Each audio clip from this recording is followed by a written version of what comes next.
pressure like this, surfers might be falling off the tour. The cut is officially here. Dreams will be broken today. Falling short, you can see the disappointment. A heartbreak situation. A look of anguish, certainly not safe now. Qualifiers from around the world have been decided. The mid-year cut is complete. It's time for veterans, for newcomers, and for phenoms to battle it out and prove they are destined for the 2023 Championship Tour. We start here, Australia's Gold Coast, home to some of the world's premier performance waves, as we begin the fight amongst tour hopefuls.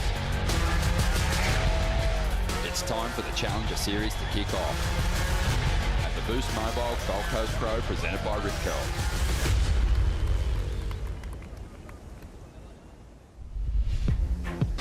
Nothing left to lose now. Everything to prove now. Long as I'm alive, I'ma fight back. My fire never cools down. I'm about to catch fire. Yeah, I'm about to catch fire. Get ready for the new me. Get ready for the new me. Try to hold me down and I go higher. Try to put me out and I go louder. I'm a fighter, a survivor. Stand back while I catch fire. Welcome back once again to the Boost Mobile Gold Coast Pro, presented by Rip Curl. Competitors rocking up. We already know there is going to be great waves on offer today. The forecast looking great for this first stop on the Challenger Series. And what a stop it is. Snapper Rocks has lined up beautifully for us this week, and we're expecting some big performances. Some of those surfers on screen that fell below that cut line over there at Margaret River, making their way here to Snapper to reignite their hopes of getting on the Championship Tour for 2023. Ryan Callanan and Julian Wilson, they'll be in that first heat of the morning. And what an interesting heat it's going to be. Alex Rivero also in the lineup in that first exchange. He's a former CT surfer. And Santiago Muniz, the Argentinian, he's obviously got the talent, but he's got some big heats to get through if he wants to make the grade on the CT. Ronnie Blakey, joined by Wayne Rabbit Bartholomew. Bugs, thanks for having us, mate. Welcome. It's a great Sunday morning and Snapper's pumping. It's all happening, mate. Now, a really big thing that we've got to get done first up, it's a huge priority today, is wish everyone, all the mums out there, a big happy Mother's Day. It's a special one here in Oz this Sunday. Yeah, it's a big day for our mums. You know, it's a happy Mother's Day to all the mums out there, and yeah, it's a very special family day. And last night was a special night as well, Bugs, here for Australian surfing. A new inductee into the Hall of Fame for surfing here. Yeah, it was a really great night and a big celebration. Joel Parkinson, I mean, gosh, you couldn't get a more celebrated surfer. The guy, I think that in the last 25 years, if you'd ask anyone who rides a surfboard around the world, they said, I wish I could surf like Joel Parkinson. We'll talk about some of the other accolades handed out last night, but right now let's get an update on what's to come today. Good morning, Stace. Good morning, Ron. Good morning, Bugs. And yeah, I'd like to echo your sentiment there. Happy Mother's Day to all the mothers around the world. But we've got some business to take care of here, Will. What's the plan? Yeah, so we're going to finish the men's round. We've got heats 19 to 24 to go at the start of the day, and then we're going to roll straight into the women's round one. Doing the maths, we can get 13 heats of that round done, and it's going to be another big day of surfing. Looking forward into the week, we've obviously had 2 amazing days of competition, potentially a little bit of weather and a bit of wind later in the week. What's your ambitions for these next couple of days? Yeah, I've had some good support from Kieran Pero, and I had a chat with Jay Phillips, and there's some pretty frightening weather coming Friday, Saturday. Potential to even damage this amazing bank that we've got. So the plan is to do some fairly large days today, tomorrow, the next day, Wednesday, and we could see ourselves finish earlier than expected, potentially Thursday, but there's a lot of heats to do between now and then, so we'll keep monitoring. Appreciate your time. Thanks, boys. Good on you, Stace. Yeah, it's a promising looking forecast for these next few days. We want to really pounce on that, and we're going to kick things off with a bang. Resuming this opening round of competition, managed to get through the first 18 heats yesterday, Bugs. It was unbelievable. The performances were so solid, and everyone relishing the opportunity to get out here at Snapper with just a few other surfers. Yeah, so it was heat after heat of phenomenal performances and interesting heat strategies. We had a fair bit of east in the swell, and we had both the behind the rock section, and we had that cut-off section, that wide part that was really utilised a lot throughout the day. And, you know, it makes it very, very different at snapper when you've got that situation, because sometimes if a surfer with fourth priority is out behind the rock, then the surfers with priority can take the wave off them. And it's not a blocking action when the bank's in two different places. Another thing we saw was, you know, I think a strong push from those surfers, the top surfers, those guys that have just fallen off the championship tour for that back half of the year. They looked really good. 11 of the top seeds winning through in those first 18 heats. It's a pretty good strike rate. Yeah, the red singlet dominated yesterday, that's for sure. We had some great other performances, but for the most part, it was the big names that really came to the fore. Well, expecting some big names to fire up in this heat. I mean, across the board, this is a really strong battle, and it's hard to pick the winners in this one. 29.5 minutes to go. I think when you know, talk about those surfers with that CT experience, there's 3 of them in this heat. Santiago, he's a guy that's been pushing hard on the QS for a while now. He's had some big finishes, but this is going to take something special from him. Yeah, well, this is a big challenge for Santiago. And look, you know, we haven't seen Julian in a Connors jersey for a while. Obviously, Alex Rivera has been in the trenches for ages. Ryan's just, you know, obviously the red singlet coming off CT experience, really match fit. Definitely. Yeah, Julian Wilson, as you said, really interesting story. He hasn't had the jersey on in an event of this size for some time. He did compete down at Newcastle, but it was in really junky conditions, so he didn't fare too well, but wasn't really kind of getting the sort of opportunities that he's going to collect this morning. And wow, look at the guys, they're pushing. You can see there's a bit of current today. There's still, it's still some east in it, but a little bit more east-southeast in that swell direction. You can see a little bit of current around the rock that it dissipates further down the line. It's not a strong current moving right through the break, but they will have to paddle to keep tacking into position, and that inside pole position is pretty important. We do see one competitor sitting wider. That little cutoff, there's really 3 takeoff zones. There's behind the rock, there's just to the side of the rock there where you get the slightly wider ones that don't lift up around the rock, and then you get that cutoff bank. So some waves rolling our way at the moment. Looking forward to watching this opening exchange go down here at the first Challenger Series event for this season. The Boost Mobile Gold Coast Pro, presented by Rip Curl, gets underway with the surfer representing Argentina taking off. Santiago Munez, his brother Alejo, had a number of years on the championship tour, and he's got a very similar style. He has, and he's an amazing surfer. Here goes Julian Wilson, 5 championship tour wins, advanced Triple Crown title. And one of those CT wins came here on the Gold Coast. Classic smooth lines. When Julian surfed his first CT event, and was right here at Snapper Rocks as a young wildcard. Yes, he certainly, you know, he was a child prodigy. We saw him, I first saw him surfing when he was about 11 years of age at Greenmount one day and went, wow. And then he got a wild card here and surfed unbelievably well and really announced his arrival. Was one of those surfers that grew up kind of idolising Taj Burrow, but still had, you know, eyes on surfers with that classic style like Joel Parkinson. And as a result, sort of became the ultimate modern day pro surfer. So well-rounded, big airs, could put together amazing video parts, had an incredible movie himself, scratching the surface. But it was the world title dream that he really wanted to chase down. Yeah, well, here's Santiago. Just got a little caught up in that first turn. You can see there's a little bit of a sou'wester on that, early morning sou'wester. And this wave, just a short, sharp ride.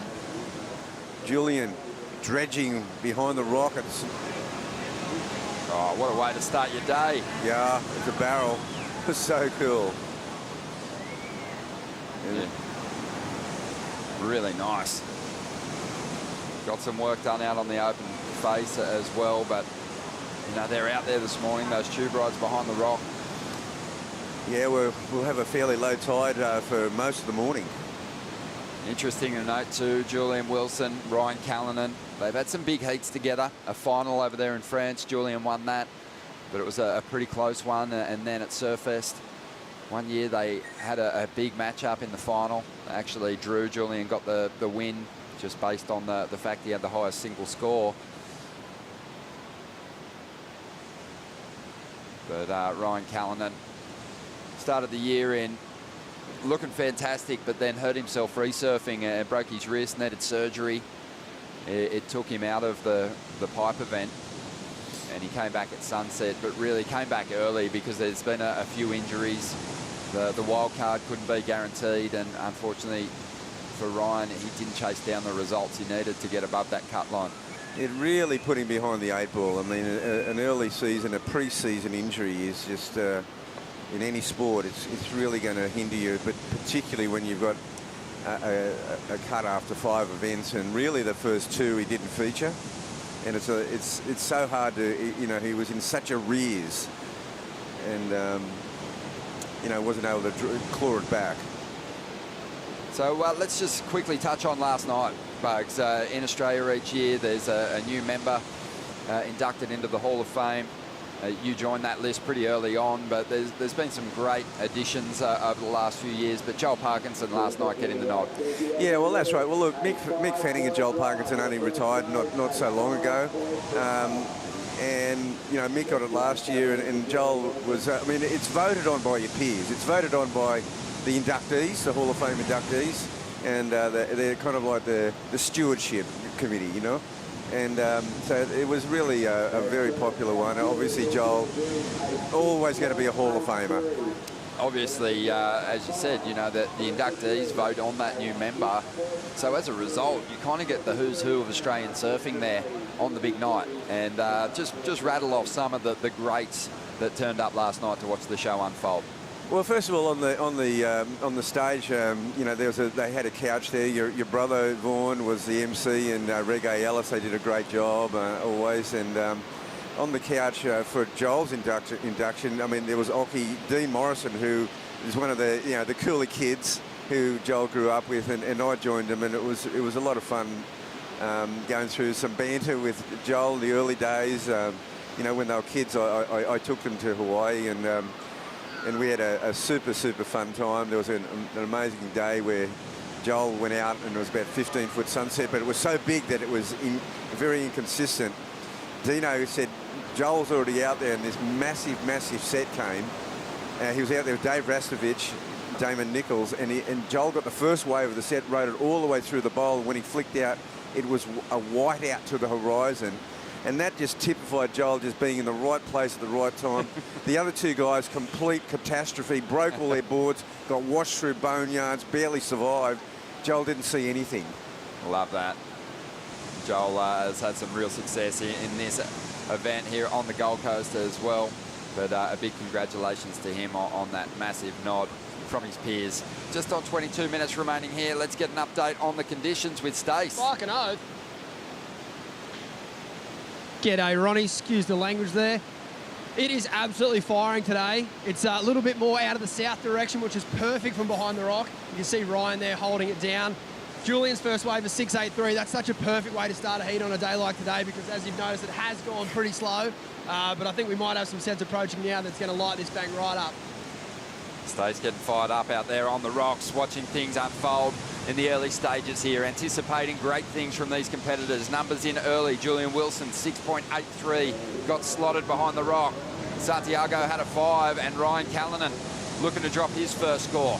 Loads up, plenty of speed. This wave getting away from him though, and he waited 8.5 minutes for that thing, and it's going to result in very little. And what's happened here, Bugs? It looks like his leg rope's come undone. Oh, this is unbelievable. I mean, it wasn't even he didn't even get hit by an impact lip, something. I'd be checking that equipment.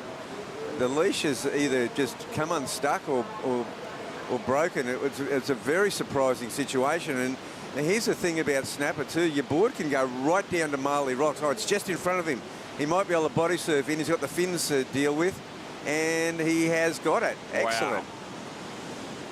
That was lucky. Lucky he was able to get to his board as quickly as he did. But that is That's odd. You don't really see that too often. It's not like these guys have their leg ropes for years and they're full of carpet fluff and don't stick anymore and the strap comes undone. But that appears to be what happened there. It does. I think it just came unstuck. I mean, it was just a slight little thing. He maybe didn't do it up properly. But look, you know, Ryan's just racing down the line and he still gets outrun by this wave. You probably need to just put the burners on a little bit more. You only need to get another couple of feet over to get around that section, but here's a bit of watermanship skills, good body surfing skills. Really good boarding skills. We'd probably rate the same score as his first ride, that one. But here we go, Santiago up now. He had a 5 on his first ride and has some room to explode through the pocket there. Goes to the rail now. And he, a super fit surfer. Explosive forehand slashes when he gets them going. Yeah, he's a danger in this heat, that's for sure. He'll be really, I could just see him really staying busy. You know, looking for any opportunity. He knows he's against some pretty hardened competitors out there, but he is one himself. 19 minutes to go. Been talking about Julian, his success at this venue, and he's kicked off with a good score, 6.83. It was amazing. We'll get back to that in a moment. We'll have a look at the replay for Santiago. Yeah, just you know, a kind of small wave for today, I think. Not a set wave, but still, certainly this canvas out here allows you to put it all together, Ronnie, and he certainly did on this one. Yeah, looking super fit and just primed for a big run on the Challenger Series this year. Santiago caught up with him briefly just before he paddled out for his heat. But he's got that dynamic forehand. He has that nice wide stance. As we see Julian Wilson locking in on the outside. Alex Rivera, though, had the priority, and he picks that wave off. A couple of slices to get started. Stands back on the tail of that board, just in transition at the moment. A couple of bumps and creases through this wave. But now we'll get the opportunity to dig in a little bit harder and throw something a little bit more high risk at us. Really just pacing himself through the opening 3/4 of this ride. There's a more committed turn to finish it off. And on the outside, Ryan Callanan back on his board and finally getting the opportunity to get some turns done here. Just a throwaway number for him to get started. Had to paddle in, get that board, and now connecting with a wave that's offered a lot of opportunity to let go of these nice little backhand snaps. Not the kind of room to unload those big backhand fin-free snaps that we're used to seeing from him, but it's a good settler. Well, he needed to get going. He needed to settle, and it was a small wave, well surfed. And he just he did rip into some great backhand turns, but as you said, he needs a little bit more of a canvas, like we saw at Big Margaret's, and that he's unbelievable on a big face. But he needed to get going in this heat, Ronnie, because his competitors have taken a bit of a break on him. And he is hungry to succeed again. Yeah, not one of those red jerseys that finished up above the cut line at Margaret. So he comes to this event with that pressure, and he'd be feeling it even more after losing his board at the start. Here's what happened at the start of Julian's last ride. He was locked in beautifully, but the Brazilian had priority. Yeah, and he's waited a long time. He waited 13 minutes for this wave, so it was rightfully his. And this is a pretty interesting ride because he does connect it, and there's a lot of connectivity from behind the rock today, Ronnie. Not so much on the cut-off section, particularly on this tide. But the other factor is there's little ribs in the face here, which is going to make it a bit more difficult on the backhand. Yeah, he did well at the end of the ride. I just felt like he was sort of in that transition mode. It was a little lateral. And yeah, it was a little lateral, but he had to, you know, kind of connect that outside section through the inside section, try to get it to Little Marley, and of course you get to Little Marley. And it could be the runaround coming into play a bit more today, just because a little bit more southeast in the swell, maybe the current holding through the break more than it has been. In fact, we nearly had a reverse rip sort of down at the Marley section. Very easy escalator paddle back out yesterday. Today, a little bit more current. Waiting on numbers to come through now from that last exchange. We'll give you an update on the situation in just a moment. Here in the first heat of the day, it's the 19th heat of the round of 96. We're going to take a bonsai brew break and be back with more.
Welcome back to the show. Out there in the lineup at the moment, Julian Wilson making a competitive return.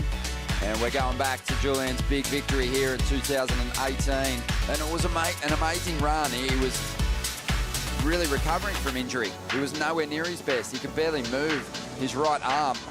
He ruptured his AC just prior to the contest getting underway, was thinking about pulling out of the event. He's glad he didn't, because finals day worked out great for him. He had to do very little surfing out on the open face. He had to bury himself in barrels like this, Bugs. That's the good thing about tube riding. You don't need a lot of twisting and turning. You don't need to do anything except that do radical backdoor barreling. And there was no stalling.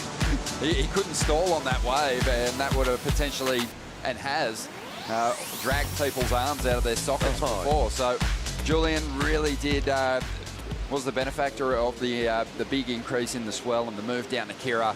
But it was an amazing win. He was, as we said, he was nowhere near his best at that point and couldn't even hoist the trophy above his head after he won it. And the victory salute was a one-armer. Yep, one-arm salute. And with his young family here watching on, and I know he sent a big shout-out to his wife, Ashley, this morning before paddling out in the lineup, wishing her a happy Mother's Day. As we see, Santiago had this wave during the break. Yeah, Santiago he's been getting these, I guess, the medium ones in between the sets, and doing some pretty handy work on them, and comes badly unstuck on that one. Here's another replay of Ryan's second wave. Yeah, this one was pretty small, but you know, if you're out here in a free surf, they're the dreamy little waves. They just cup out. They've got that sidewinder look to them, but in a heat, you want to find a bit more room to move. Yeah, that was his third wave, but it distinctly looked like his second wave. It was a small wave. It was definitely not a set wave, and I feel like he feels he's behind the 8 ball, needs to do some catch up. He did get a 5.3. Yeah, they're the kind of waves that generally visiting surfers are welcome to. You know, you hunt around on the inside. The true locals don't want to barrel those ones. They want to get that barrel behind the rock. Yeah, well, it's actually a 5.5, but Alex Rivera, he comes out with a 7.4. He waited a long time for that first wave, but it's the best wave so far. Julian Wilson, that 6.83, then he got the barrel that he had to bail out from. And Santiago, you see, he's leading the heat with a 6.27 and a 5. Yeah, it was, you know, a number that came relatively easy for Alex. He started off really well. He got a big turn out the back, moved a lot of water. But then, for me, he just felt like he was sort of transitioning down the line until he got to the finish. But, you know, there's something on being on that taller wave. Definitely gives you some space to line up your sections. And he's connecting with another one here. Yeah. And it's looking nice down the line if he can get going. If he can make this next section, he's going to have some opportunities to really string together some combos here. And you can see a couple of little ribs in the face there, Ronnie, that early morning sou'wester on it, but it doesn't seem to be hindering his backhand attack. Wow, nice little sequence of turns at the end of that ride to bring it down and get the finish that he was after. But a 7.4 start, and now that wave, he's going to be in a great position. Didn't need anything to get himself into the top two. As you see Ryan Callanan squaring up a little more than Alex Rivero in the first sections. We'll see if he can finish it off, though, because that's where Alex has really been collecting his points. Down the line, Ryan, nice sequence of turns already. Just really hangs back when he comes out of each turn, drops down into the bowl and allows himself the opportunity, the space to really square up in the pocket. Yeah, that looked really good, that one. It was just just a little bit bigger than his previous ones, but he's trying to get busy in between the sets. And I guess one feature is, again, Ronnie, all morning we've had really, really consistent 4-foot sets, but we really haven't seen one in this heat. I think Julian Wilson's waiting for something like that. He got that first 6.83, and then he's looking for that barrel behind the rock. And you see Ryan went all the way past Marley on that one. Yeah, he did. He just dropped the 5.4, which was enough to see him in a second spot, but I think this wave's going to be his best by far. Oh, it is his best by far. He really gets, he winds up on this one. So he's going to threaten now to get in a good position to get through this heat. He really does get it winded off here. He's got an incredible backhand snap off the top. Yeah. The crowd put their hands together for it. Julian Wilson still in a good position here too, just based on the fact that he got that 6.83.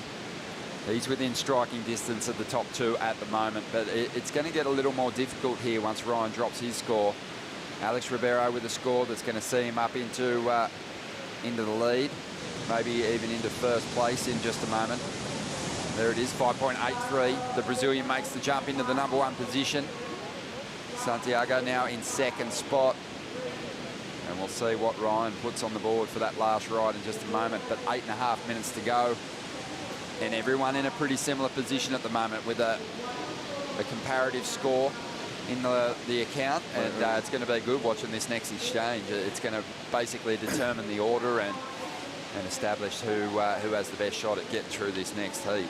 And that's right, and you know, we should by right see a really decent set, because they were very consistent all morning. And you know, it's unbelievable. You start a heat and suddenly there's a drought of sets, and it's the guys getting these in-betweeners. Even Ryan Callanan, he hasn't had a set wave, but the in-betweeners are paying off for him right now, but not big scores to hang on to.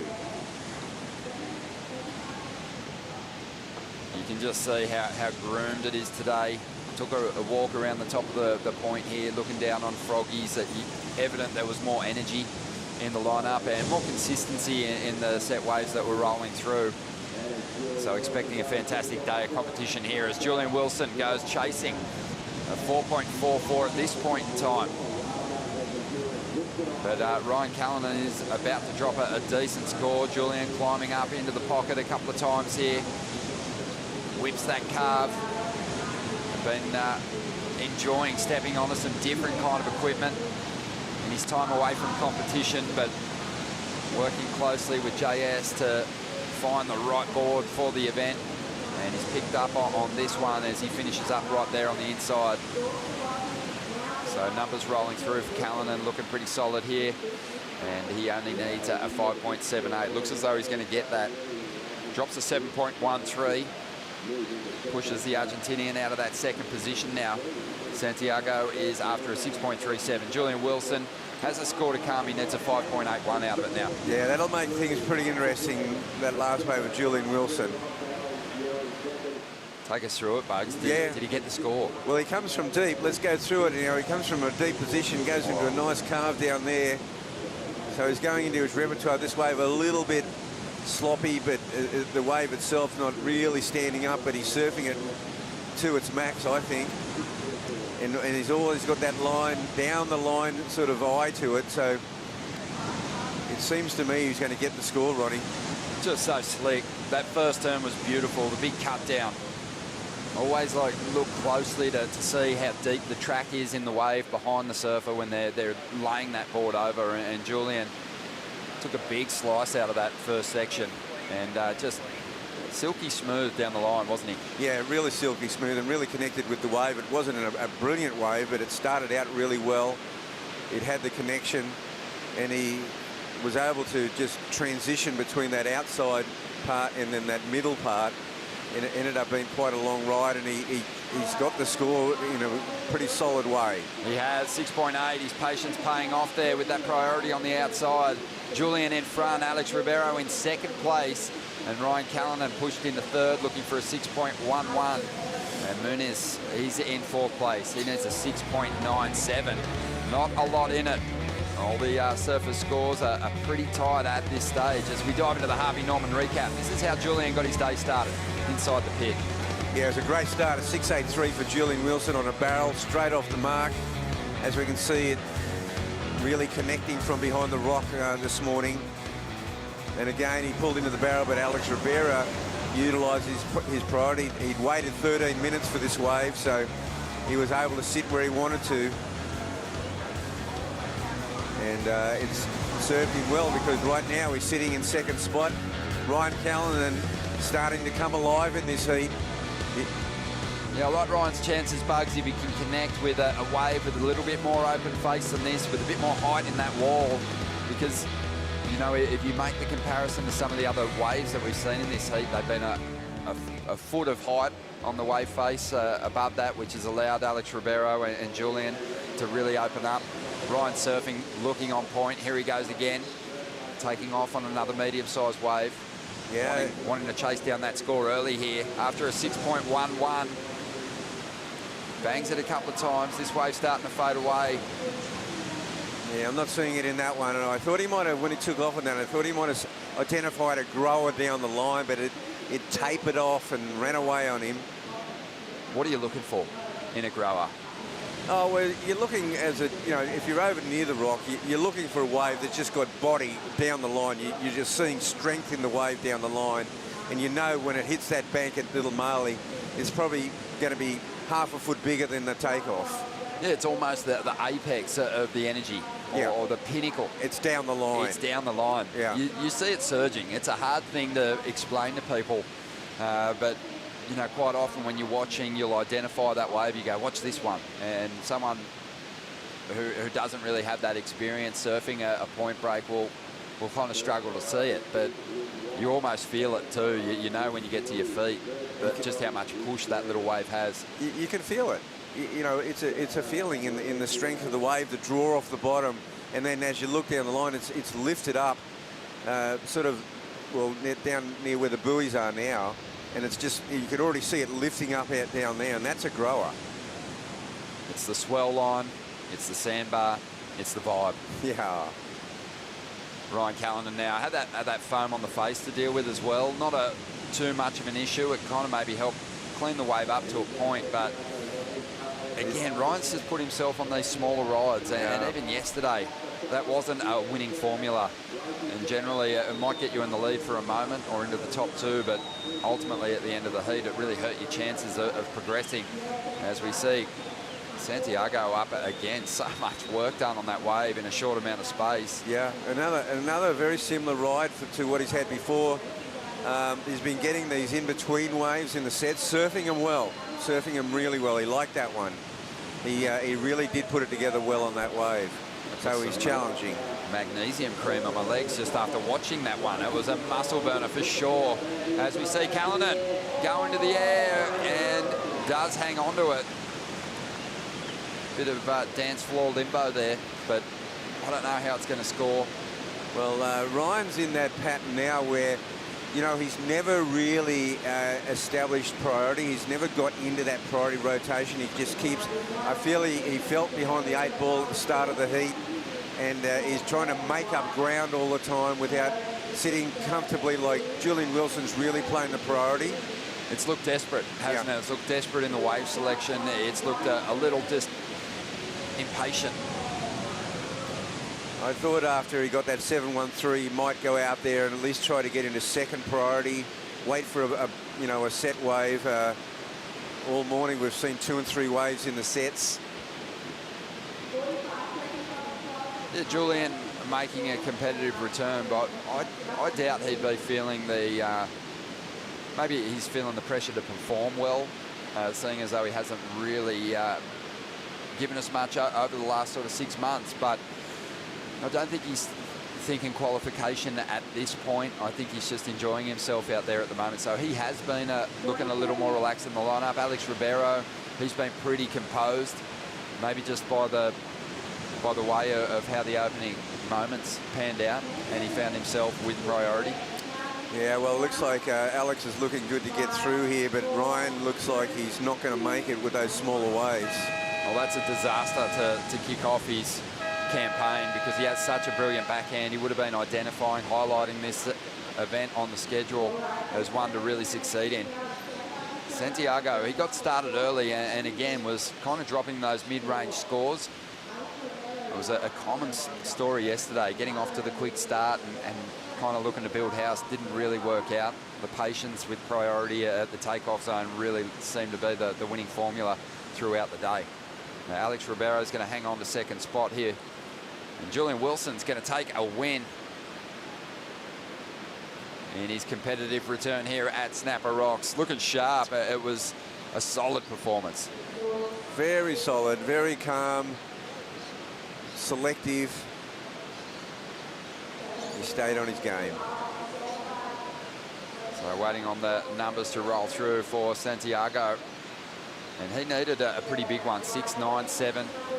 It just felt like that wave, as busy as he was, Bugs, we were kind of vibing straight away that, you know, it was going to be hard for him to get there. It's going to be close, though. Oh, he did really well. Santiago's an amazing surfer. 6, 6, 7, not quite. 6, 6, 7. So it did put him up in the third spot. He needed you know, just a little bit more. A couple of tenths of a point more. But he gives thanks for the opportunity to compete here at Snapper Rocks. And with surfing like that, you know, I'll have a great chance when we move down to Manly for the next event. But Julian Wilson, Alex Rivera hanging on to first and second, charging on through to the next round. A couple more big names hitting the lineup next. Stay with us.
Welcome back to the show. The Challenger Series getting underway here at Snapper Rocks for 2022, and Julian Wilson making a competitive return and making a very solid one, getting barreled out there behind the rock, threading together some of those beautiful big rail turns that have seen him claim championship tour wins.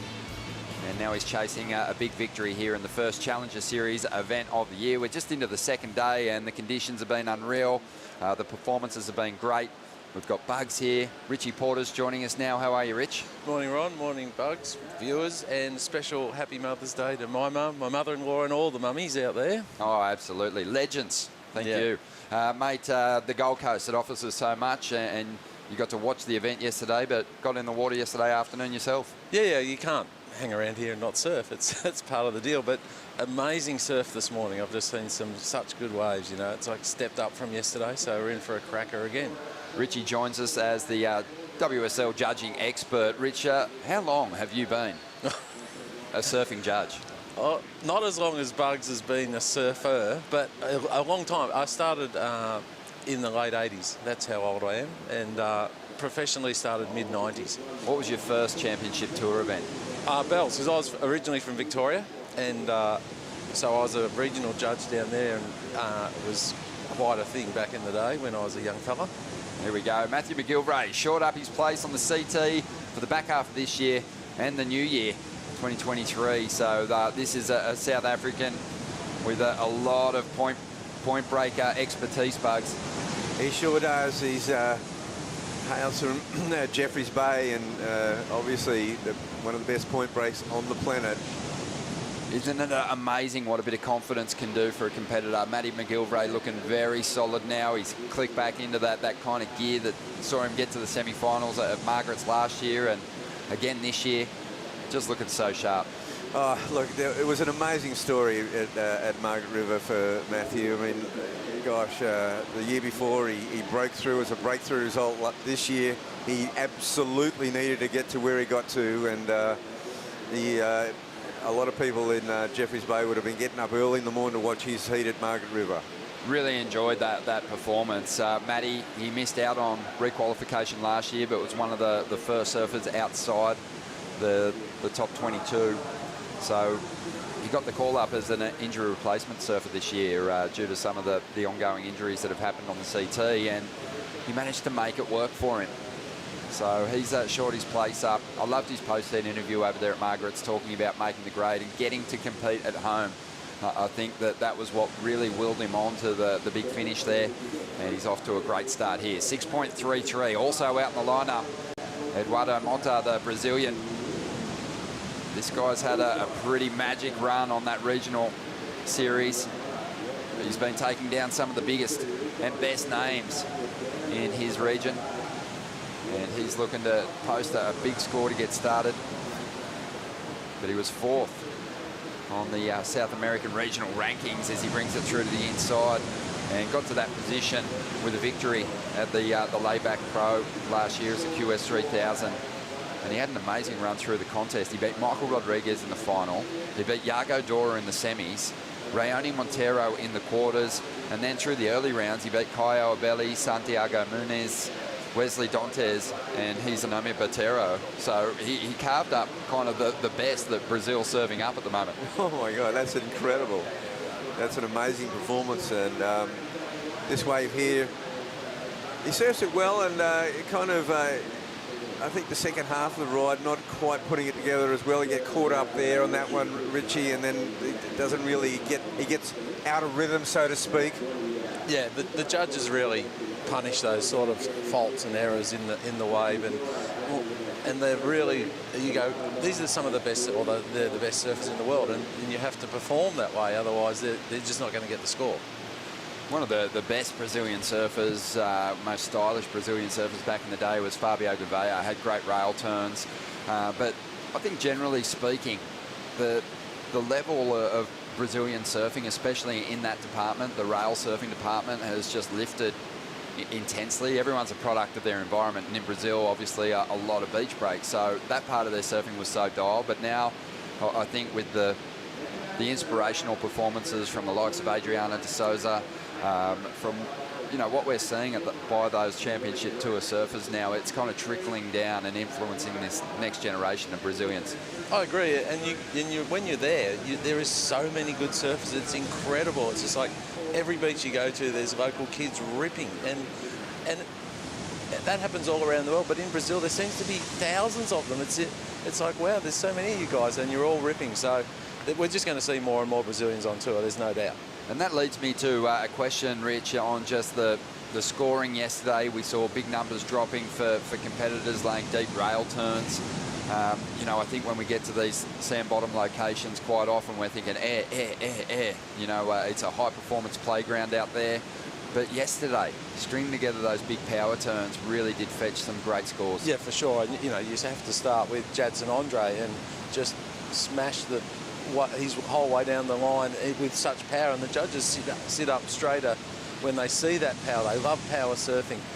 And one that I saw yesterday that I thought fitted really well into the shape of the wave and used that extra bit of power was Morgan Siblick. I thought he was one of the standouts, even though his scores weren't right at the very top. He had one, I think, an 8 or so. But I just thought he looked, excuse me, he just looked the goods, as did Jadson and a lot of the other power surfers. And I think, you know, first round, the nerves get through. People, boys and girls will surf through it, and then we'll see that performance level lift each round.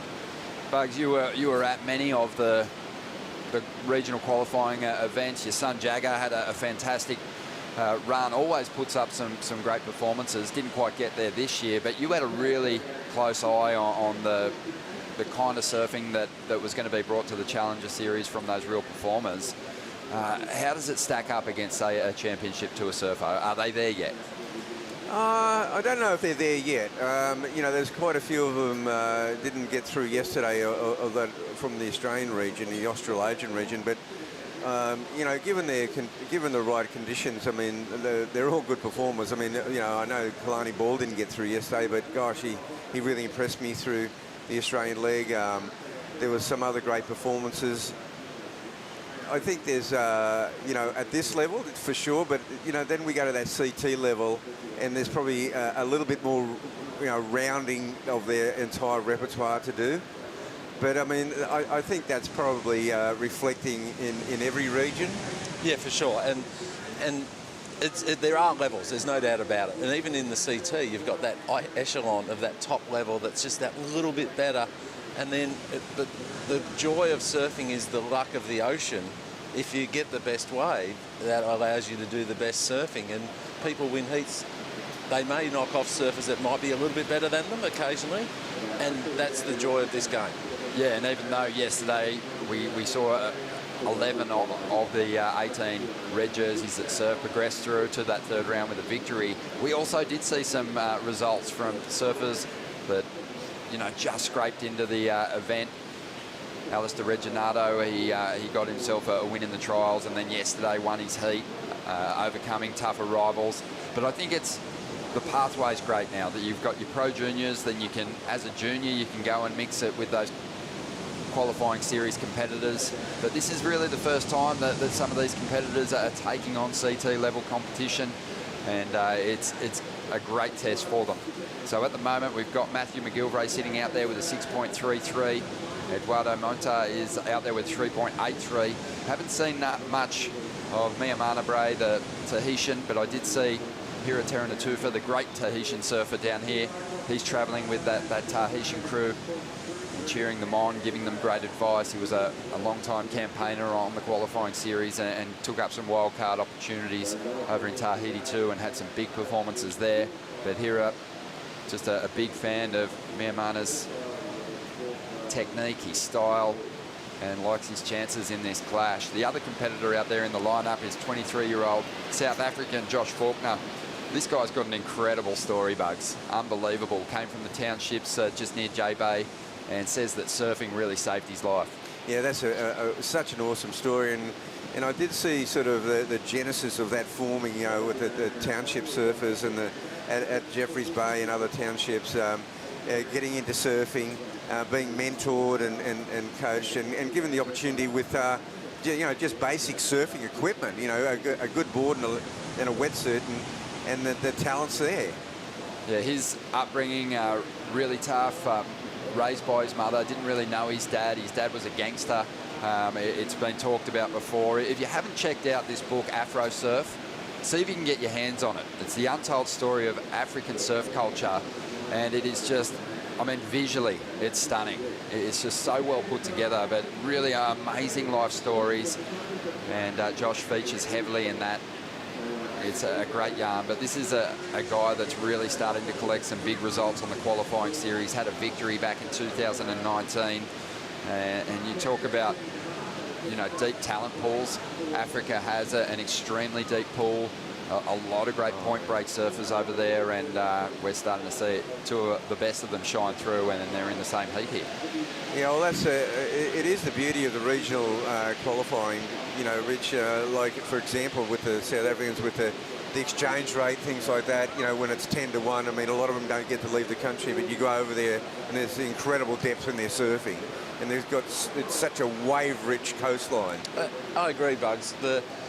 This is one of the best things I think we've ever done, because you see the young kids having to go off and try and find their way around the world back in the day to compete in all these regional QSs just to get to the top at the end of the year. Now they get to stay at home, get to that point where they're now in this system, and now they can travel because they've made it to here, and it makes it so much better for everyone, I reckon. You know, what was even heavier, though, was that they actually had to sort of go, like, say, to a one-off QS 3000 in Chile, for example, actually just to hold their seating so they could get in the next event. Yeah.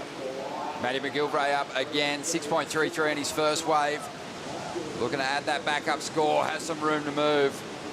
Always great leverage in those big frontside snaps, and this guy's got a fantastic strike rate with those rotations.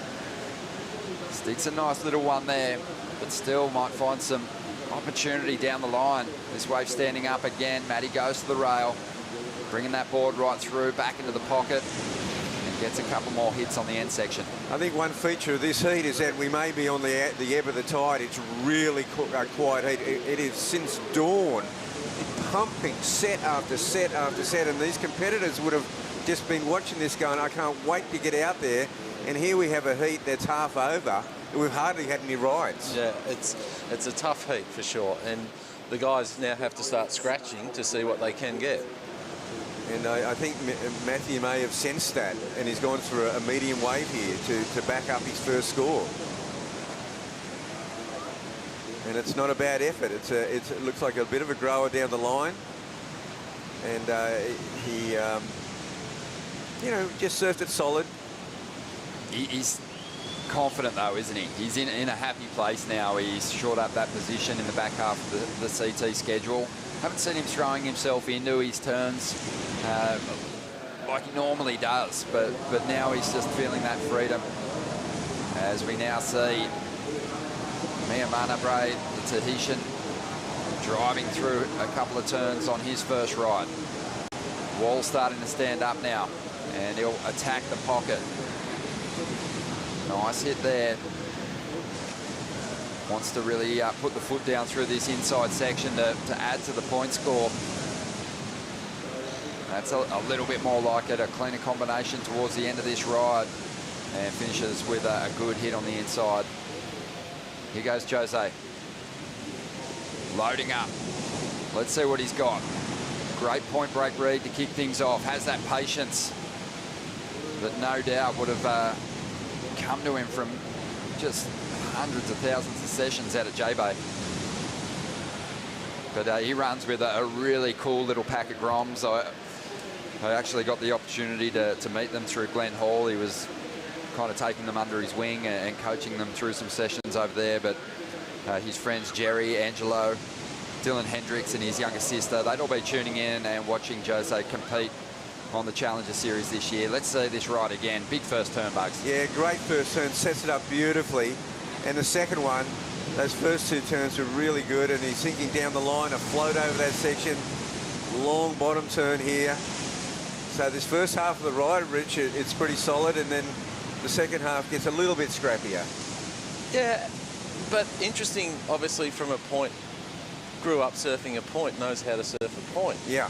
And makes the wave where a lot of surfers may not have had the foresight to float over that section just to get to the next one. That's exactly right. He did make that connection from the outside to the Marley section. It's a long ride. We were talking about it yesterday, just the trust, having faith in the wave that it's going to give you what you need down the line instead of forcing it in sections that don't really deserve to be hit on. in this wave here, it's a well-served wave. It looks like one of those first waves of the set where it's carrying a little bit of the chop on the face. Yeah.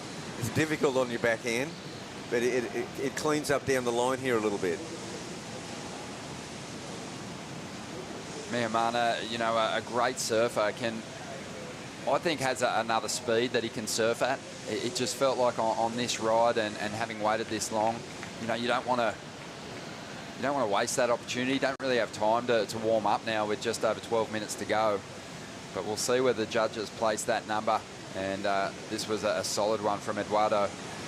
Yeah, it's a better looking wave.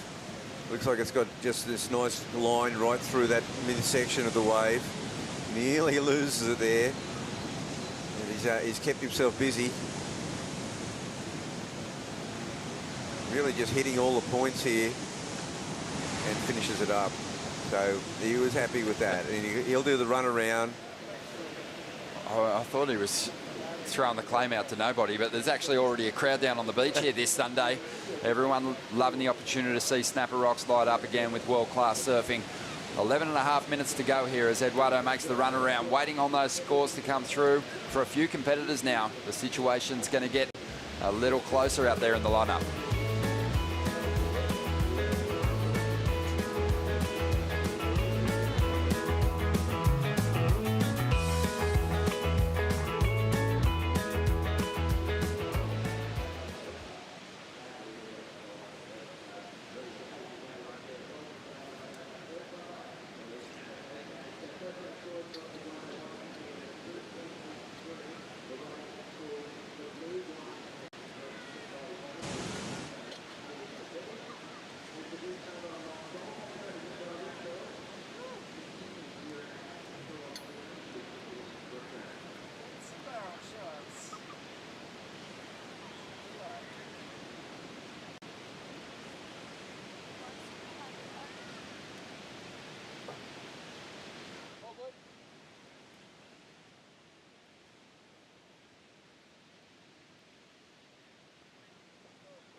Back underway with the round of 96 here on day 2 of the event window.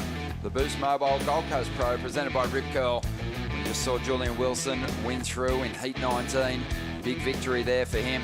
Alex Rivero progressing through in second spot, and now we've got Matt Mcgilbray leading heat number 20. And Matty's got a couple of 6-point rides to his name. Scores coming through for the Tahitian.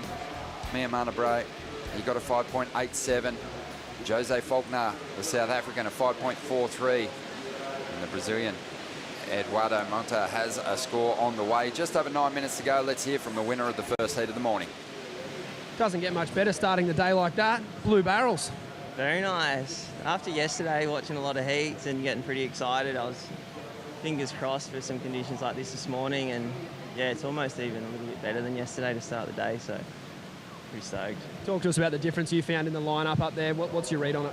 Yeah, I just kind of felt like front side. I wanted to sit a little bit deeper, which helped at the start of the heat. Got to pick the first good wave. Then 4-man heats, it's a little bit hard. Like I wanted to be deep, but then also without priority, it's hard to sit up there and give away, identify some good waves to guys that don't have as much experience out there. But just kind of did that, and then yeah, it was a little bit slow through the middle, but got a really nice one towards the end, and yeah, some decent scores, enough to win the heat and get the ball rolling. I probably will change equipment, I think, if it's similar conditions, but just, yeah, stoked to make my first heat in a little while. We saw you briefly down at Newcastle, but you're right, it must be good to chalk one up. One of the many surfers who's supporting themselves these days, Julian, did you want to speak to that? Yeah, I'm super excited. Started my own thing with Rivera projects, and yeah, it's very early days, but you know, with not competing and being on the tour, it gives me a lot of time to focus on other passions, and I know it wouldn't be possible if I was trying to focus on winning world titles, so it's taking up a lot of time, but giving me a lot of drive and passion to keep doing what I love doing, and excited to get it out there, and it's been fun. One last thing before I let you go, what is your plan for the rest of the year? Really enjoy this event. Enjoy going to Manly too, and yeah, just take the year as it comes, and enjoy, I guess, the benefits of the decision that I was forced to make. Great to have you back, Julian. Well done, mate. Thanks,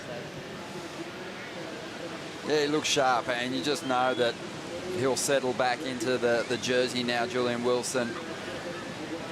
And anyone who's watched his CT career unfold knows that he's got a lot more to give out there as well. He said just some decent scores for him. He'll go looking for excellent numbers next time he hits the lineup, I think. 7 minutes remaining here, and Matt Mcgilbray is still out in front, but some numbers are coming through looking promising for the Brazilian. Eduardo dropped a 7.5 on a previous wave. He's up in a second spot. The Tahitian is sitting in third position at the moment. Miyamana dropped a 5.87, needs a 5.47 to get up in the second. And Jose Faulkner's fallen a little behind, but he had a 5.43 for that first ride, needs a 5.91 at the moment to get up in the second spot. Richie Porter with us, and Rich, probably a bit of a breakdown yesterday from the panel of what they witnessed, what scores were dropping, and gearing up this morning for another huge day of competition. Yeah, I spent the morning in the judges' booth with them and just listened to head judge Ben Lowe, and he was talking exactly that. Then they were watching all those waves this morning with the barrels, and that was the comparison for Julian's barrel. They said, well, Ben said, well, we just go back 10 minutes ago to some of the barrels we saw in the free surfing, and that's why that score was a little bit lower, because of the barrels that were on offer. So all they're doing is looking at what's available. Then they watch the replays. There's no talking. Ben's talking a little bit about the waves itself, but the judges are silent. They watch the replays, type their scores in, and away they go. But it's interesting to get back in the booth. It's been a few years since I've been in there, and a whole lot of fresh faces, which is great to see. You can't get away from the numbers though, can you, Rich? You cannot escape your numbers, and you've got to own the numbers. And we've seen some of the waves already this morning with slight splits on the judges. Here's the Harvey Norman Heat recap. Matt Mcgilbray Bugs getting off to a very quick start. 6.33 for this one. Yeah, it was a pretty handy start for Matthew because it's been a very sleepy heat so far. Very short on waves ridden. But Matty is 6.33, and of course then he backs it up with a nice little 6.07. So he's in a pretty good position here. This is the best wave so far today, though. I mean, in this heat, the 7.5 by Eduardo. It's a bigger wave. One of the only set waves we've seen, Rich. Yeah, and he opens it up, and that's why his score's a little bit higher. It's a bigger face wave, and he's got these calves that are getting that extra half a point on Matthew's scores. Love that carve to release there, showing great variation. You know, you just go to the carve and you don't mix things up, you're probably not going to turn in a 7.5, but that was well executed. And he's hanging on to a 3.83, so he's got a really good opportunity here to have a strike up the lead, but he is back in fourth priority at the moment. Yeah, and it's a priority situation now because there's only 4 minutes remaining. We've had an incredibly slow heat. Like, two of the surfers have had one wave each. That's pretty radical in a 30-minute heat on a point break that has been pumping all morning. And when we saw Matthew get that second wave, we were wondering why he took the small wave, but now we know why, because he's the only guy with two good scores. So he's sitting in the box seat and with priority. Jose up again. Let's see what he can do. This guy's got some big tricks he can call on. Goes for the full rotation, backhand air reverse. Can't stick it though, so he's still going to be after that 5.91. Mcgilbray is up at the moment. Nice hit there, exploding through the pocket. Now goes to the carve, mixing things up nicely. Flexing that repertoire as he heads down the line here at Snapper Rocks. Reaching that little Marley section. The wave will steepen again, but he's got to stay in front of it. Just gets a little caught behind, but he pumps the fist. He likes the feel of it. He only needed a 5.47 to jump up into the top two. And he's looking at his wave that he got a 5.47, and in his mind he goes, well, that's better. So I've just turned the heat, and that's what is going on through his mind. We'll see. Judges are tricky fellas. Yes, I know you don't like to throw it out there, Rich, when the panel's kind of making the comparisons, but what was the first thing that popped to your head then, number-wise? I thought, well, the number is higher than the one he had because I like 2 of his turns better than his previous wave. So I can see this somewhere in that low 6 number. I'm going to do what I used to hate you guys doing to me all the time and throw out a score. Yeah, I like it. Now I've just boxed myself. All right, well, let's see where it falls. But I think this is the turn that you're talking about, this one right here. Yeah. He didn't have that on his first wave. There's that extra pace too that we didn't see on his first ride. It felt like some of the competitors' bugs in this opening round have taken their first rides and almost look to pace themselves to a win. It's not going to work out very well for you. No, it looks like Richie's on the money here. Love your work, Rich. 6.67. And the judges were looking for those moments that we just spoke about, and that's what separates the standard turn down the wave to getting a better score. Thought you were going to say, I said low 6s, boys. But 6.67, he'll be happy with that. He actually made the jump up into first. So big effort there from the Tahitian, and I think really made the most of that big pocket, the big critical section that was on offer. He was there at the perfect time and unloaded with a bit of power there. We might have a set. We might have a set to finish here. Let's see what Eduardo can do. He needs a 4.9 to get himself up into the top 2 deep. Punches through the back of this one. Might move down the line here. Matty Mcgilbray is going to have a shot at maybe taking the lead again. He needs a 6.22. Big section here. Throws that head back and just reefs his board through one of those big frontside calves. Wave standing up. You can see the power, all that water coming off Matty's rails as he moves on through to the inside now. Good looking section here. Couple of solid hits. You can almost hear that water landing off the back of the wave. But there's a really strong finish there. 45 seconds to go. I think Matty will care either way, whether he gets the victory or finishes in second spot. But the ultimate goal is making life harder for Eduardo here. He's only chasing a 4.9, and really Jose is only chasing a 6.97. So everyone's still in it. But that one might really make it difficult for those surfers outside the top 2 at the moment. And interesting, it comes down to experience. Eduardo was chasing a 4, and he's got a minute and a half to get it, and he takes off on a wave that's going to close out. You're not going to do that with more experience. You're going to wait. Jose, this was him loading up for the big backhand air reverse. And he actually stuck it, so reeled it in. He had a previous effort as well. That's unbelievable. Look at that. He's incredibly flexible, has that real elasticity in his surfing. Lanky guy. He's gone, and it's an amazing recovery. So that'll be interesting. Yeah, had a 0.93 for an effort, similar effort, unsuccessful just moments ago, but we're waiting on scores to come in. How high will they go with that number, Rich? 6.97. Yeah, I really want to look at it again front on that side angle. I can't look at that. I need to see the front version, and obviously they're saying that no, they're still waiting for it. Okay, yeah. It's going to be. Here we go. Let's have a look. It needs a 6.97 out of this ride. It's amazing. It's radical. It's so radical. It is amazing. The only thing the judges are going to go, they'll say he lay down a little bit on the landing, but the recovery's fantastic, and it's a made air. There's no doubt about it. Yeah, back in the day, there wasn't as much focus on that, but with the frequency of those airs being landed, absolutely full rotation without any recovery time, that's when the truly big numbers drop for those kind of rides. So I don't know, I've got my doubts. Yeah, and the discussion in the judges panel right now is the laying down on the whitewash to get up. It's not a Kelly Slater Trestles 417 lay down, which is a non-made air, but we'll see. Yeah, I guess the interesting thing, and the thing that could work in Jose's favour, is the fact that we haven't really seen the big individual turn made yet in the contest. So, you know, he's interested. Well, he needs it's a 7-1-1 now. Before it was only a 6-point something. So it's not an insignificant score required, Richie. No, and as we saw yesterday, the longer this takes, the closer it is. Oh, yeah. So we know that. Oh, it was a crowd pleaser. It blew my mind how he recovered from that. Well, the first number's looking pretty positive here, but the requirement grew because there was a better score there for Mcgilbray. He had a 6.4.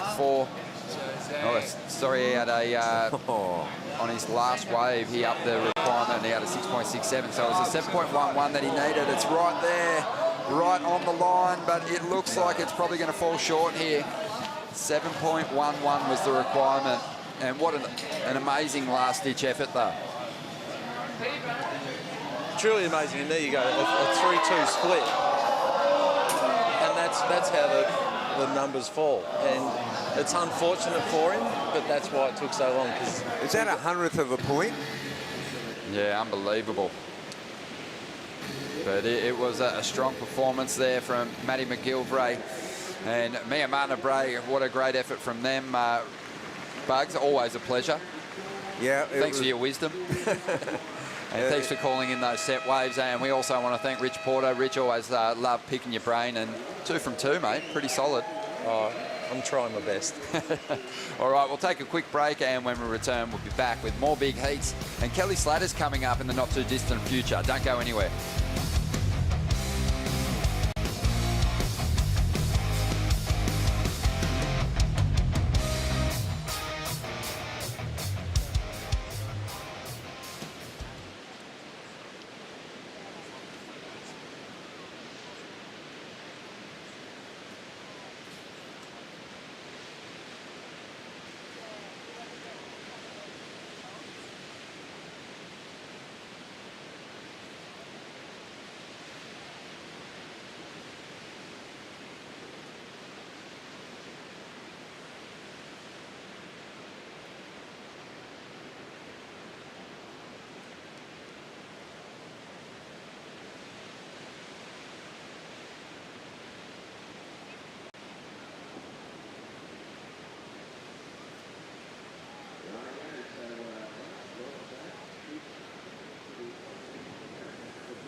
The Boost Mobile Gold Coast Pro presented by Rip Curl is brought to you by Boost Mobile. Stay connected with Boost Mobile on the full Telstra 4G mobile network. By Rip Curl, the ultimate surfing company. By Harvey Norman, official lifestyle destination of the World Surf League Australia. By Oakley, official eyewear of the World Surf League Australia. And by Cooper's Brewery, official beer of the World Surf League Australia.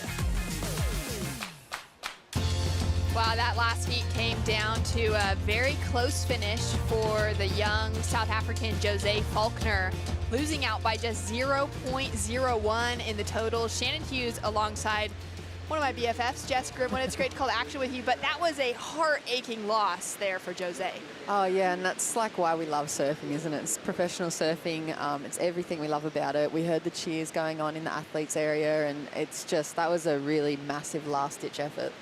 Yeah, huge effort from Jose. As we see, a deep barrel from Alejo Muniz. Clips a little bit of the lip on his shoulders, but then comes out with speed, power, flow, straight into those first 2 turns. Links it together with a third, and he's just got the most perfect wall opening up in front of him for the start of this heat. Lining it up, really just digging that rail in, engaging with the pocket, and now finding that speed through to the inside.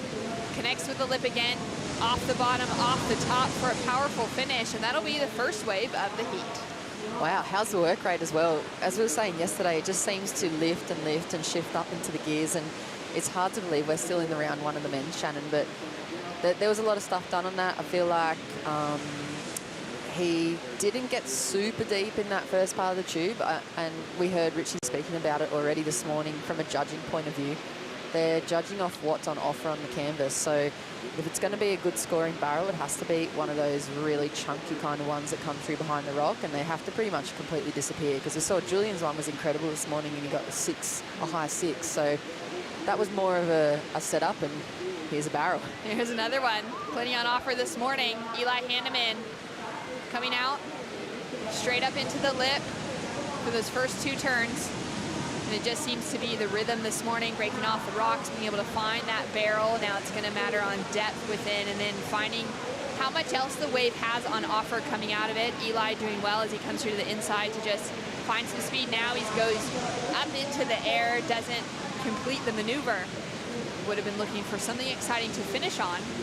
And I just got to feel like having waves like this on offer for early morning heat, it's a real treat. Yeah, it's incredible. It kind of is going to make this end of the round a little harder for the guys as well. Maybe not so much for the CT stars that are tuned in, but for these younger guys and the guys that are using the Challenger Series as a launch pad, they're going to have to adjust to the scoring scale now. You know, 7s yesterday are probably not going to be 7s today because of how good the waves are and how much more potential there is. So let's have a look at the replay here. This is Alejo's wave, and there's that barrel you see. You can completely see him, and he kind of makes it a little messy, gets a little chopped by the lip, but it's still a nice little way to start the wave. Big down the face carve, and then just gets to work here. This is what we know him for. You know, it's just a bit of a workhorse, really wide stance, does a lot of rail work, and I like that he didn't oversurf that section. You can see him just watching how far down the line this one hits the sand too, so carrying that speed.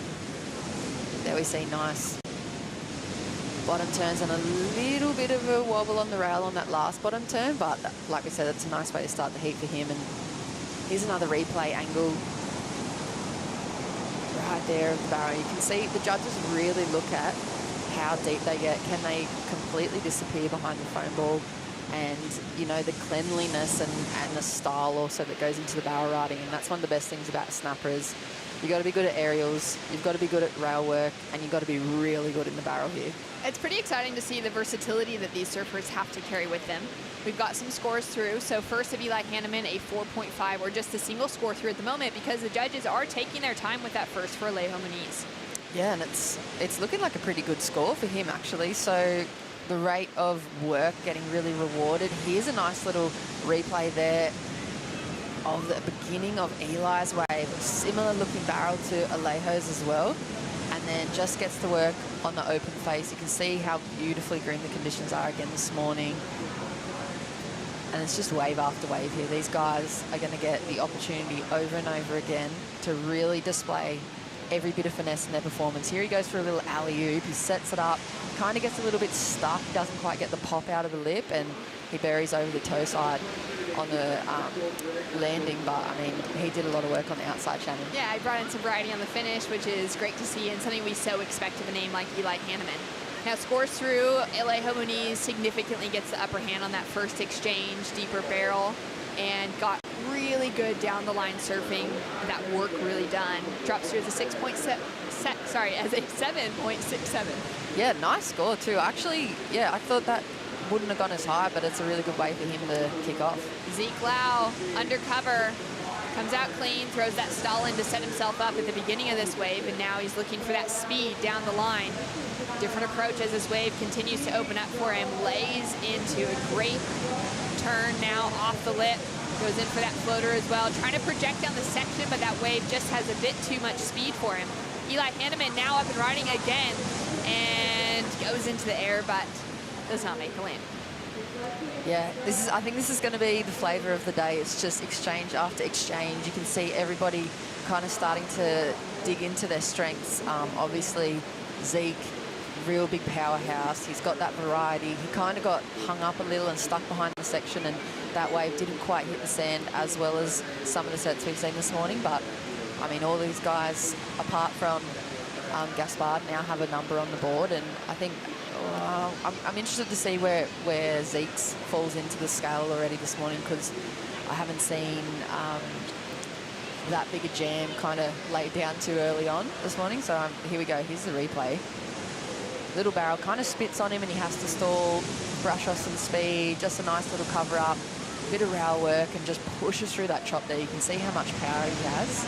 And then right there, nice big layback jam. Critical section as well, but it kind of puts him on the back foot and he has to jump way on the gas. He's really chasing that section in front of him, and that thing you can guarantee would have rolled off all the way down the sand. But here's a little slow-mo replay of him just brushing off some speed and slotting in under the lip there, Shannon. And he does completely disappear from this angle for a little bit, so good way to kick off things for him. He just looked so comfortable at the start of that as well. You know, waves like this coming out of the North Shore of Oahu, for him, he's looking for something with more consequence, more power to it.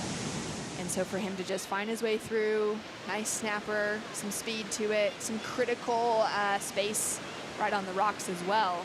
He'd be feeling good, locking in that 6.83 to build from. Yeah, and now the bar's kind of set for Gaspard. Like it's a bit of a trickier position to be in sometimes with that first priority in no ways when everybody's already set the scale for your heat. Gaspard now up into his first turn, getting his opening ride underway. Links it in for a nice carve for the second. Into the lip on the third. And drifts that tail for a great looking finish. Yeah, nice and electric. He looks really fired up, but I think he sees the opportunity there. Shorter looking wave to maybe what Alejo and Zeke had, but there's a beautiful shot as well. Look at the lineup there. That is super banked to the max, and no better way to be spending a Mother's Day Sunday morning here on the Gold Coast, Shannon. It's just beautiful. Love seeing the Gold Coast flight cam, taking a look at just the perfect conditions that we have on offer. On my walk down here this morning, I saw Summer Macedo, who's in the draw on the women's side, and just had a quick moment with her to ask how the conditions were, because I hadn't seen it yet, and she was like, oh, it's even better than yesterday, which is amazing, because yesterday, the kickoff of day one for the Boost Mobile Gold Coast Pro was just out of this world, as we take a look at first of Gaspard. Yeah, look at the finesse in that rail work. Second turn was really nice and crisp. Little bit of a check lip turn, and then, like you said, Shannon drifts all the way through the lip on the top of that, and he rides out confidently. He's building momentum here in his first round heat, and there's another nice angle. You can see how projected he gets over that lip, and he just gets that kind of floaty, weightless fin drift all the way. Almost comes unstuck as well, which you kind of didn't really see. Yeah, but yeah, compresses, recovers pretty easily. That's what he trains for. Definitely quite risky on the finish. Now talk to me about the comparison between waves like Zeke Lau, like Alejo Muniz, even Eli, who are getting that length of ride out of it. Obviously length of ride not coming into the judging criteria, but able to connect many, many maneuvers together in comparison to Gaspard's wave, which has now dropped through as a 6.17. Just able to link those three turns together as the wave shut down and didn't offer quite as much. Yeah, you can see they're pretty similarly matched. Like, they're quite close coupled scores. I mean, Gaspard's, he didn't get out in front of that section as well, similar to Zeke. So maybe that's kind of what hindered the scoring potential, and it's capped it kind of under that 7 mark. Very different surfing between both of them, but nice crisp rail work, and that second or middle turn, kind of the meat in the sandwich for both of those scores. I think the difference with Alejo's, and I mean, the Brazilian does this so well. He's so hungry down the line. His work rate was high. His energy looked like insane. And he did a lot of stuff on that thing, as well as getting the better of all 3 of those barrels. So he was the deepest, he was the longest, and probably the most technical for now. I think there's going to be some insane barrels being ridden this morning, Shannon. It's going to be such a great day of competition here for day 2 of the Boost Mobile Gold Coast Pro. Of course, we are finishing out the men's round of 96, a couple more heats to go after this. And then we'll be into the women's opening round, which will be so exciting to see the ladies hit the lineup today with such groomed conditions on offer. And it's great to see that kind of comparison between, you know, Alejo Muniz and Zeke Lau, both with that championship tour experience. It's been a while since we've seen Alejo at that level. But for Zeke Lau, he's just fallen short of that mid-season cut. He actually finished out ranked kind of that equal 23rd, fell down into 24th place, just behind Connor Coffin, and those two were sitting just outside the cut line under Jackson Baker. So for Zeke, this is an important event. It's not, you know, I think for him going into Margaret River, he was thinking he was almost safe above that cut line. He probably needed to make it through 1, maybe 2 more heats than his knockout round, and he would have been just above it. So this is a major reset for him now, looking at the entire season and knowing that he's got some work to do to get himself back on that CT, similar to what we saw of him out of the 2019 QS season as well. And then we've got 2 other surfers in the lineup between Gasvar and Eli Hannemann. They've got about a 10-year age gap between the 2 of them, Eli being that young one coming out of Hawaii, Gasvar out of France, who's a bit older, has more maybe competitive experience, but actually both of them are pretty fresh to their WSL campaigns and their opportunities to qualify. Both just between 2019 and the 2021 season, getting their first opportunities to compete outside of their home regions, which is surprising for Gasvar because he's in his late 20s now, and it took him all the way until 2019 to get the spot to be able to compete even outside of Europe. For Eli coming in as a young one, he's just starting to get some of those reps as well in a big international field, which would be quite the challenge compared to just competing in a comfortable space at home. Oh yeah, very much so. I think you've hit the nail on the head there, Shannon. And with Eli, he has so much hype, or he's had so much hype being built around him and his future potential surfing career, and sometimes that's really hard to handle as a young man, I would imagine. Dropping into this one, straight up into the lip for that first turn. Alejo Muniz now looking to put a backup score on. 7.67 on the scoreboard so far. He's flying down the line, looking for speed, and driving into that next turn. Connects with the lip on the section, and he ducks out to put a backup score. 15 minutes on the clock. Eli Hannemann now sitting with priority, chasing that 2.84. Z. Klaus sitting with second priority, a 6.83 on the scoreboard, and a 0.5 to back it up. Gasvar currently sitting with a 6.17. And now waiting to see where the judges go with second of Alejo Muniz. We're going to go to a quick Bonsoy brew break, and we'll be back with more action right after this.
My job is professional surfer.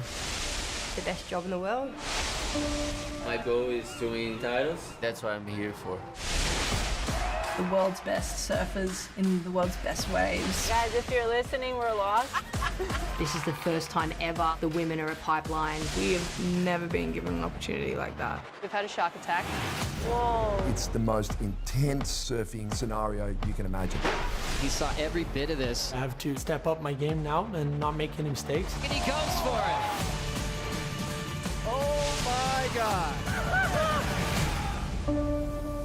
This is a war. You have to find a way to win it and do it at all costs.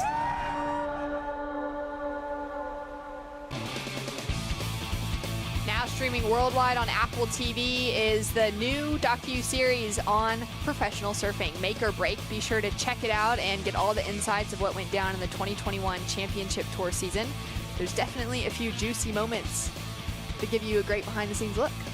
Yeah, there is, Shannon. I mean, it's literally the blood, sweat and tears that goes into making these 20-minute heats. You might just watch it and it looks really, really glamorous, but it is a roller coaster for these athletes.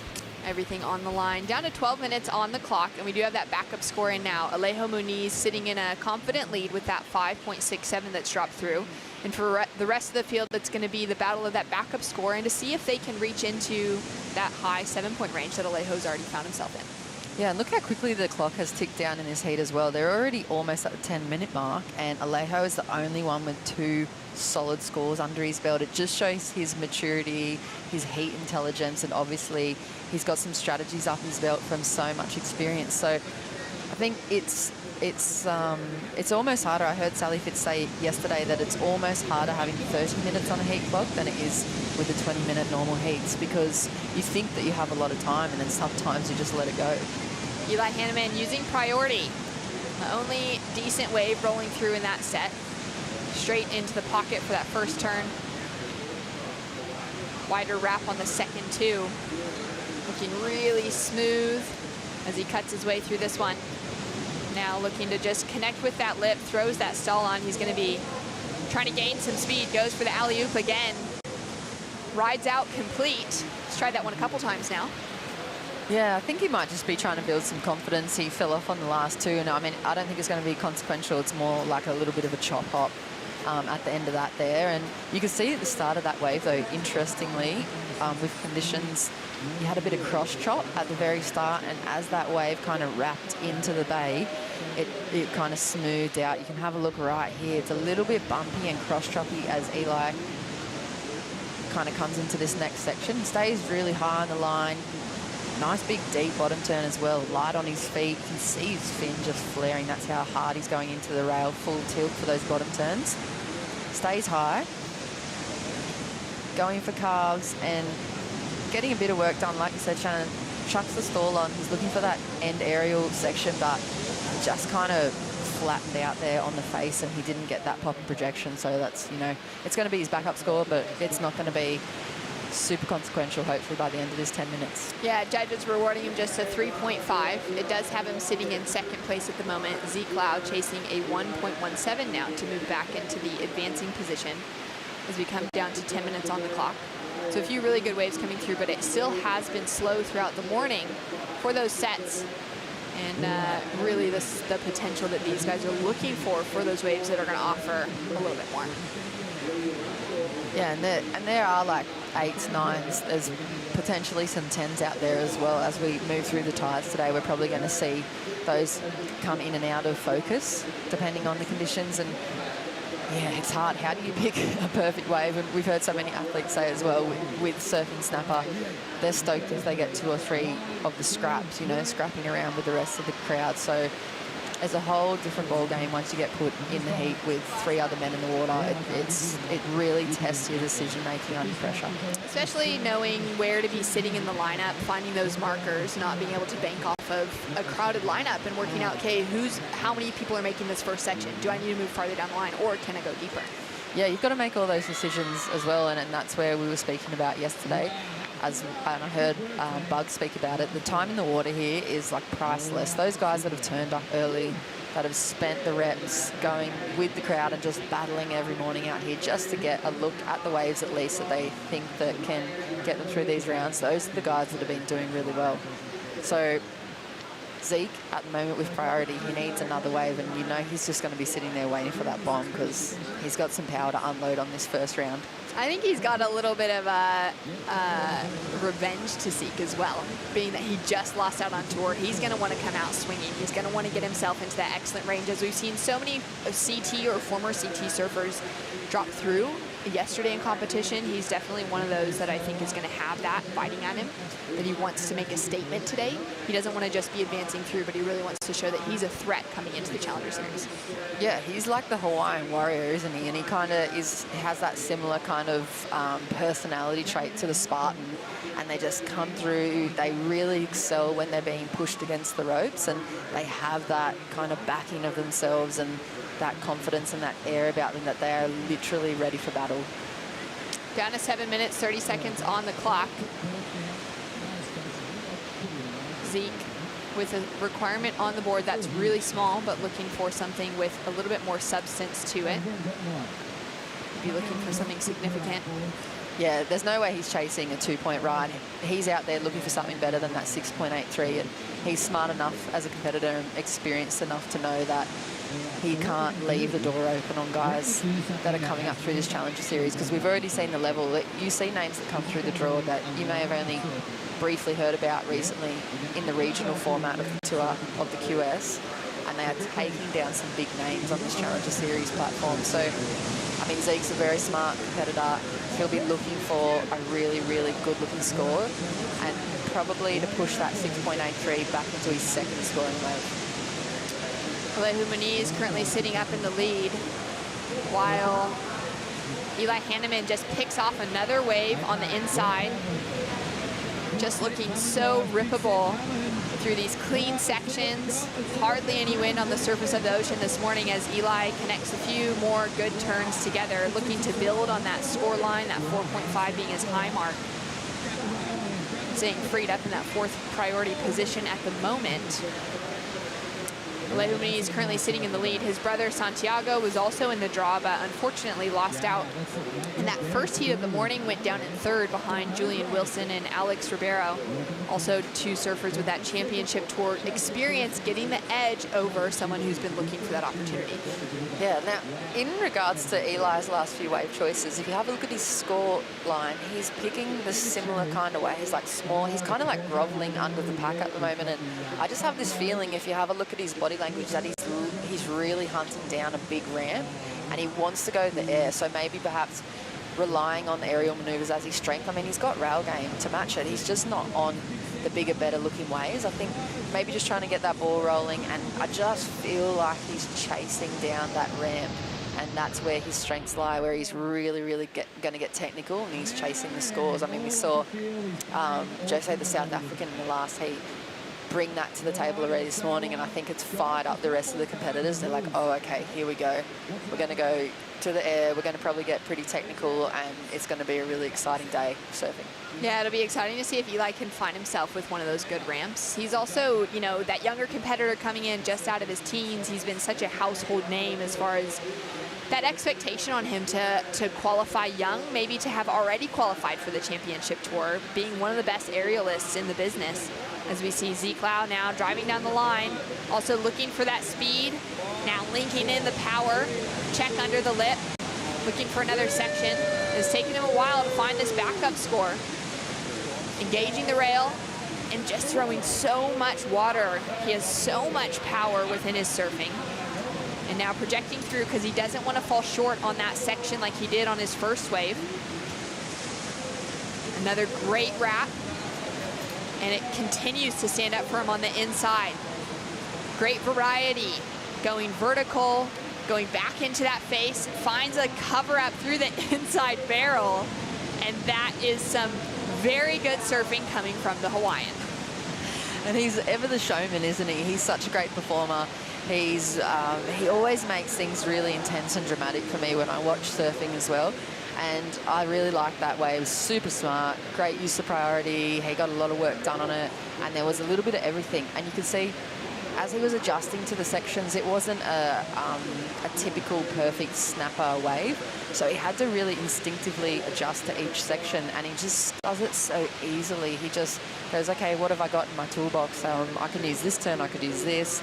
Look how quick he gets through that first bit and sets up right now. Nice big kind of heel tilt gouge, and then jumps back on the front foot to get to the rail work out on the open face.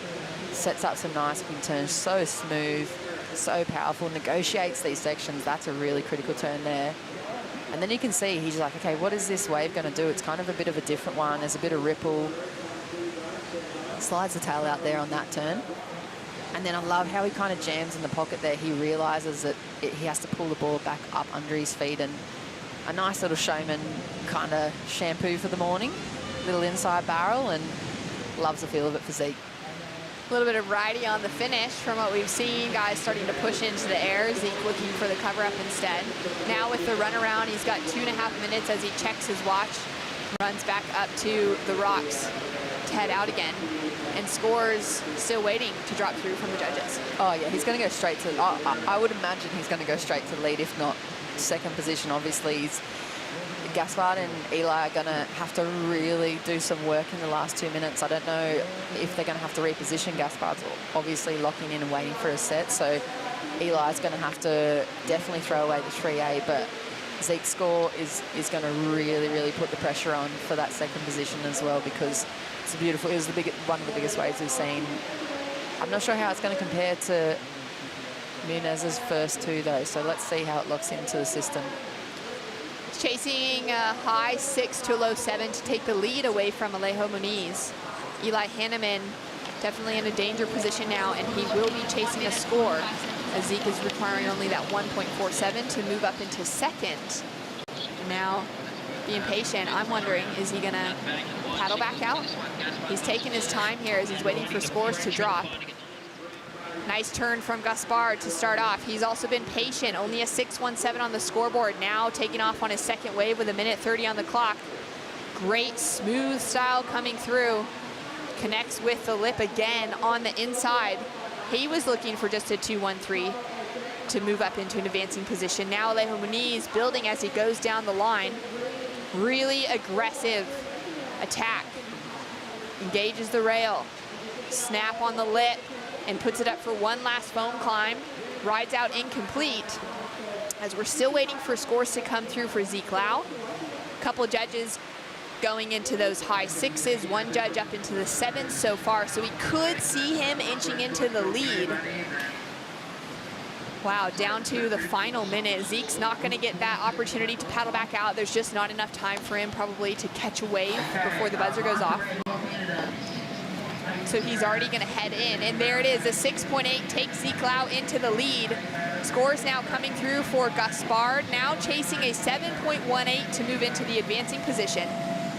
And it's shy at a 5.53. Gaspard in second, and Alejo Muniz does improve his requirement with a 6.37. He jumps back into first, Zeke Lau into second, and big score requirements for Gaspard and Eli sitting in third and fourth.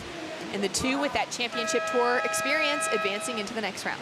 Yeah, that kind of unfolded as you would have expected. I know there's been a lot of surprises already in round one, but that was kind of really set up for that ending. You could see the story unfolding, and yeah, beautiful surfing. The Brazilian and the Hawaiian progressing on through, Shannon. What a heat, all down to those last couple of minutes. That last set that rolled through, really quiet kind of through the middle. We saw Eli Hannemann taking off on a couple of small waves, but nothing that was going to bank him the big score he needed. As we take a look now at the Harvey Norman recap with Alejo Muniz finding that cover up on the start. Yeah, he had that the whole way through. You could see he's got the extra energy, the intensity. He's really intelligent with his wave choice, and he put the pressure on from the very start. A lot of work done on the opening wave for him. Here's Zeke's first scoring wave. Nice little stall barrel to open up, and then gets going with some power and rail work. So really, really good surfing. Like you said, shows the experience. That jam right there, so nice, and it's going to be feeling good for those guys to be moving on through. Stoked for Zeke Lau advancing into the next round just behind Alejo Muniz. Coming up next, Leo Fioravanti also looking to re-qualify for the championship tour here on the Challenger Series. Stay tuned for more right after this.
We're here at Snapper Rocks for the Boost Mobile Gold Coast Pro in one of the greatest regions in Australia. Warm water, perfect rolling waves down the greatest sand bottom point break of all time. We have been mind surfing all morning, Jess.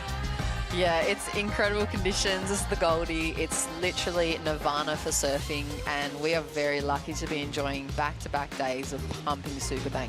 It's been absolutely incredible. We've had a little bit of rain rolling through this morning, keeping those temperatures a bit cooler than what we had yesterday already. But it's keeping that swell on offer, and it's just been so fun to see some waves go unridden here at Snapper, which doesn't happen too often. No, it doesn't. It's so strange to see. I even took a little video this morning, Shannon, when we were sitting in the area, and just of the empty wave going all the way through from out the back of the point and in, just to, in those days when you're stuck at home and it's onshore and it's half a foot, like so many days at home, you can just have a quick look at that wave, the empty wave, and just mind surf, do all your cutties.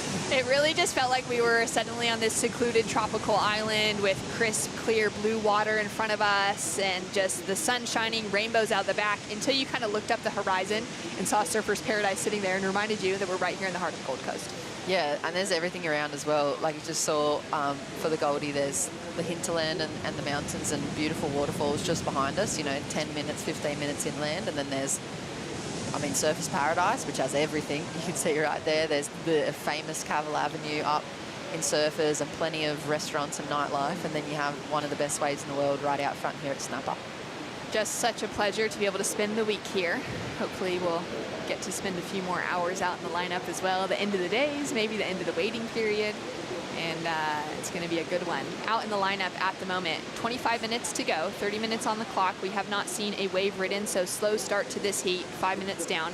Leonardo Fioravanti, Slade Presswich, Tristan Gobald, and Lucas Silveira out here hungry to find a place on the 2023 Championship Tour. Leo, the world knows, has just fallen short of that mid-season cut, finished off around 27th on the rankings for the Championship Tour at Margaret River, has fallen short of the mid-season cut, and will be looking for that opportunity to get back in the mix. After a great season last year, found himself, you know, well qualifying within the Championship Tour, didn't need to go back to the Challenger Series last season out of the 2022 year. So this would be a bit of a shock for him now, sitting in this position with a lot of work to do ahead of him this year. Yeah, and he's had a lot of, like you said, a lot of ups and downs for Leo, and he's had some incredible rises to performance, and he's quite, I feel like as soon as he turns up on the contest scene, he's kind of like that Hollywood-style athlete. He has that real vibe about him, and he's always got a tight little crew or entourage that he travels with. That, yeah, he's really kind of gone back and forth, I feel like, over the last few seasons, and he can show that he's up there with the best of them, but also, yeah, he's kind of hit a few roadblocks, and I just hope to see him really hit his straps and stride again and put some of that beautiful rail work to play in these heats. Yeah, it'd be great to see the Italian find some good waves. Lucas Silveira, great snap to start. Off the lip for the second, finding that speed, just getting that feeling as well, driving down the line here at Snapper. It's just one of the best feelings in the world for Lucas. He is so hungry to make that championship tour. As he wraps it through to the inside, finding some speed, he's gonna lay into the rail again, slides that tail around, and gets off to a quick start. Yeah, nice opening wave for him. Similar approach, I guess, as Alejo's in the previous heat, but maybe not as intense. And yeah, good start for him. I feel like it's so incredible to see how many good Brazilians there are coming through. And here's the replay of the opening wave for him. So just really clean, crisp surfing, bit of a variety, plenty of speed on offer. You can see him flare the fins, and that jive that the Brazilians have. They have this really specific style and this kind of intensity and hunger in their surfing always. It kind of carries through, I feel like, them as a nation of surfers, and it's always pretty well rewarded as well in this level of competition. They just have something else. It keeps the rest of the competitors honest as well. You cannot cruise through any type of heat. If there's a Brazilian in your heat, you need to be hitting your straps, because, you know, but they've done the work in the off-season, and the whole family and crew are down here trying to push them through those heats. It's so true. Their work ethic is just absolutely through the roof. And Lucas dropping in a 4.67. He splits his time with his family between Florianopolis there in Brazil and Iracema in Portugal. Goes about 6 months here and there, spends the winters on either side trying to capitalize on the most swell that's on offer. And his family really enjoys heading back and forth between the two, as well as getting some time on the North Shore during the season, and really just giving Lucas the best of the opportunity to find the best waves and improve his skills.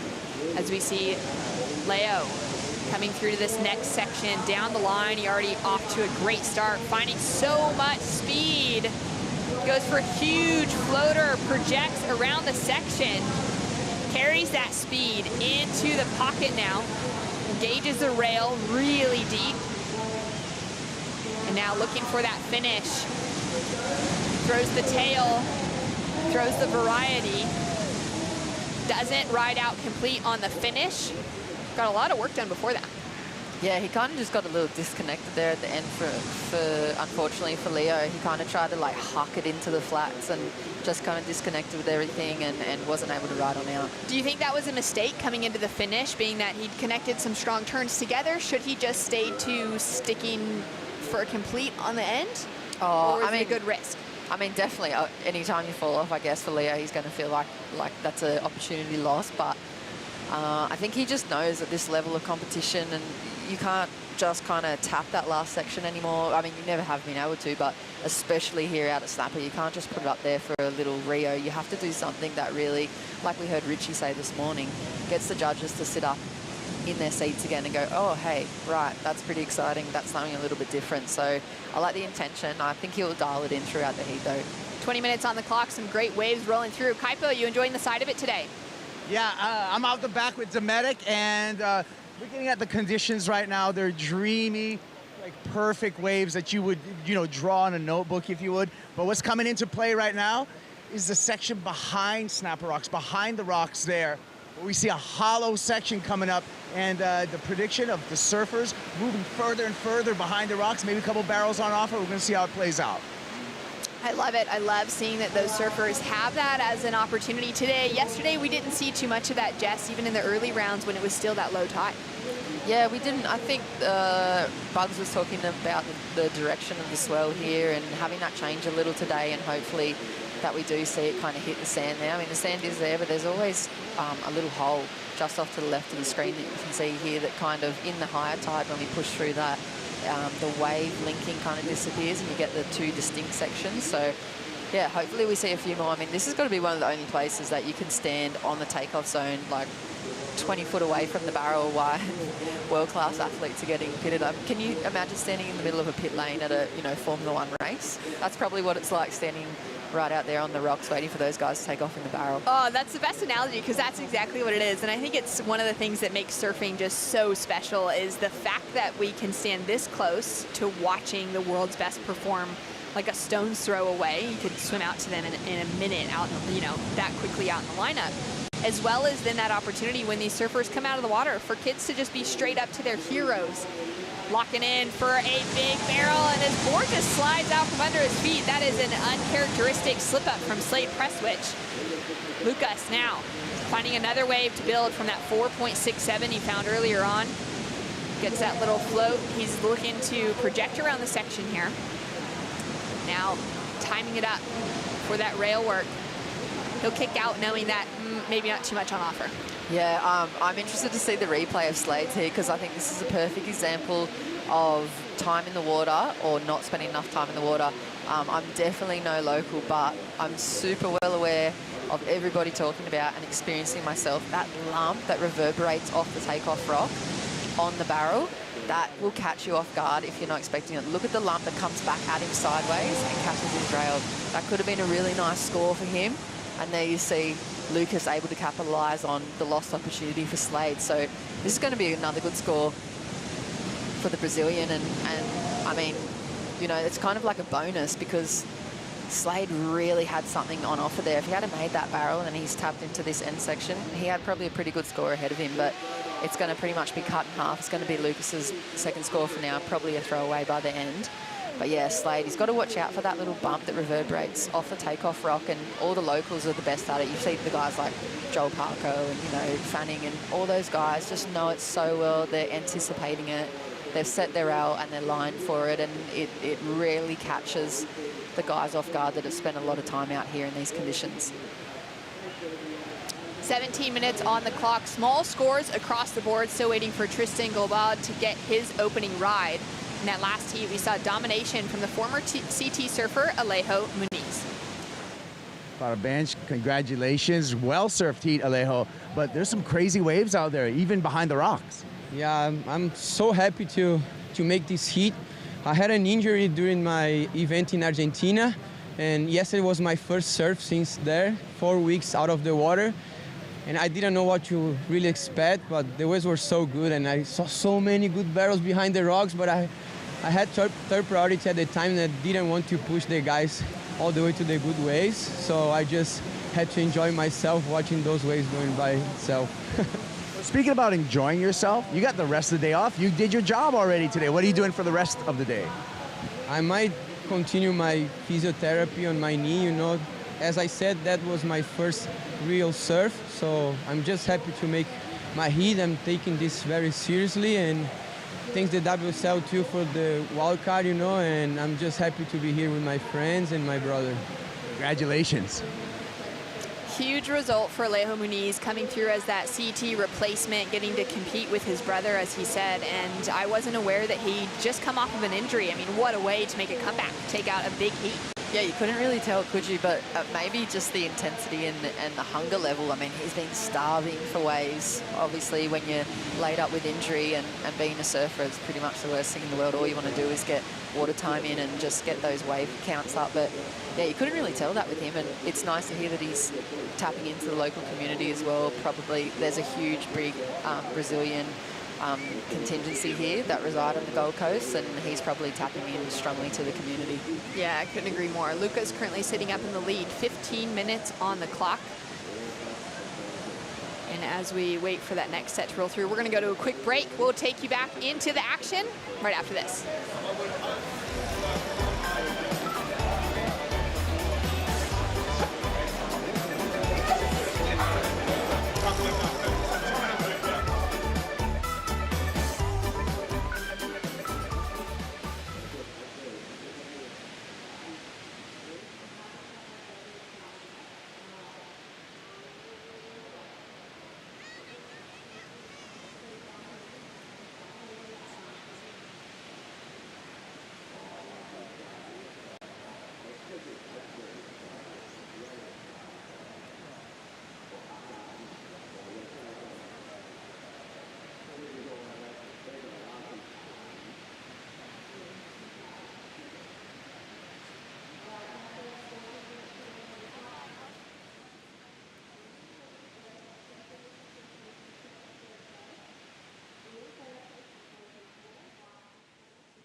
The Boost Mobile Gold Coast Pro presented by Rip Curl is brought to you by Major Events Gold Coast, strategic partner of the Boost Mobile Gold Coast Pro presented by Rip Curl.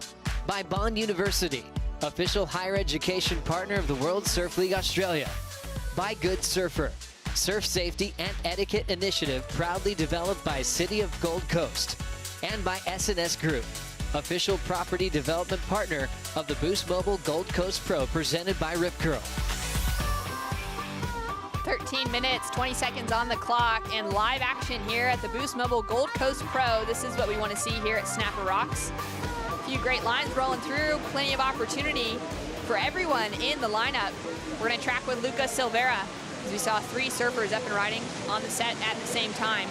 Gets that nice whip as he comes down the line towards the finish of this wave, loses control at the end, and he'll be looking to increase. He's just got a couple of small scores at the moment. Highest score, a 4.67. That was Tristan just kicking out behind him. Looks like Lucas is going to opt for the runaround. He's coming in on his stomach. And Slade press switch, finding some momentum now, driving down the line, finding that flow. Chucks it up into the lip on the finish. And we will have a few scores rolling through. So we're coming down to less than half the time on the clock. Flurry of action there, Shannon, and that mayhem looks really nice under Lucas's feet. I feel like just looks like it's really suited to these open face calves that he's kind of laying into. I'm not sure if he's dialed it in, especially for snapper. I know there's a lot of athletes and a lot of guys that have their quivers especially for this wave because it is such a perfect point break. I mean, you can really fine tune a lot of stuff, I guess, on the equipment. So I'd be really interested to have a look at the stats on that board that he's riding there. Scores coming through now. I'm just thinking back to that fall from Slade Presswich, you know, that bit of a wobble within the barrel, and thinking of a couple of waves in Cape Town. In our next heat, we also have Aiden Mason-Camp, another South African in the lineup. So there's a great contingency of African surfers represented here. Most of them, all of them coming out of South Africa, spending time between Durban, J-Bay, and Cape Town, those kind of three surfing real meccas out of South Africa.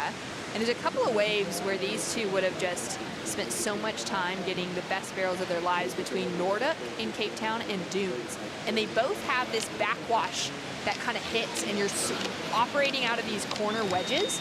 And it's quite different than what snapper is down the line. But looking at that deep takeoff point, it kind of has that same moment where you've got that wobble coming in when you're trying to get a cover up. So you think maybe Slade's just been caught off guard there? First heat of his round of Challenger Series, first event of the series, and he's kind of just, I mean, like you said, he's got that kind of experience, but he's just kind of been caught off guard out here at snapper.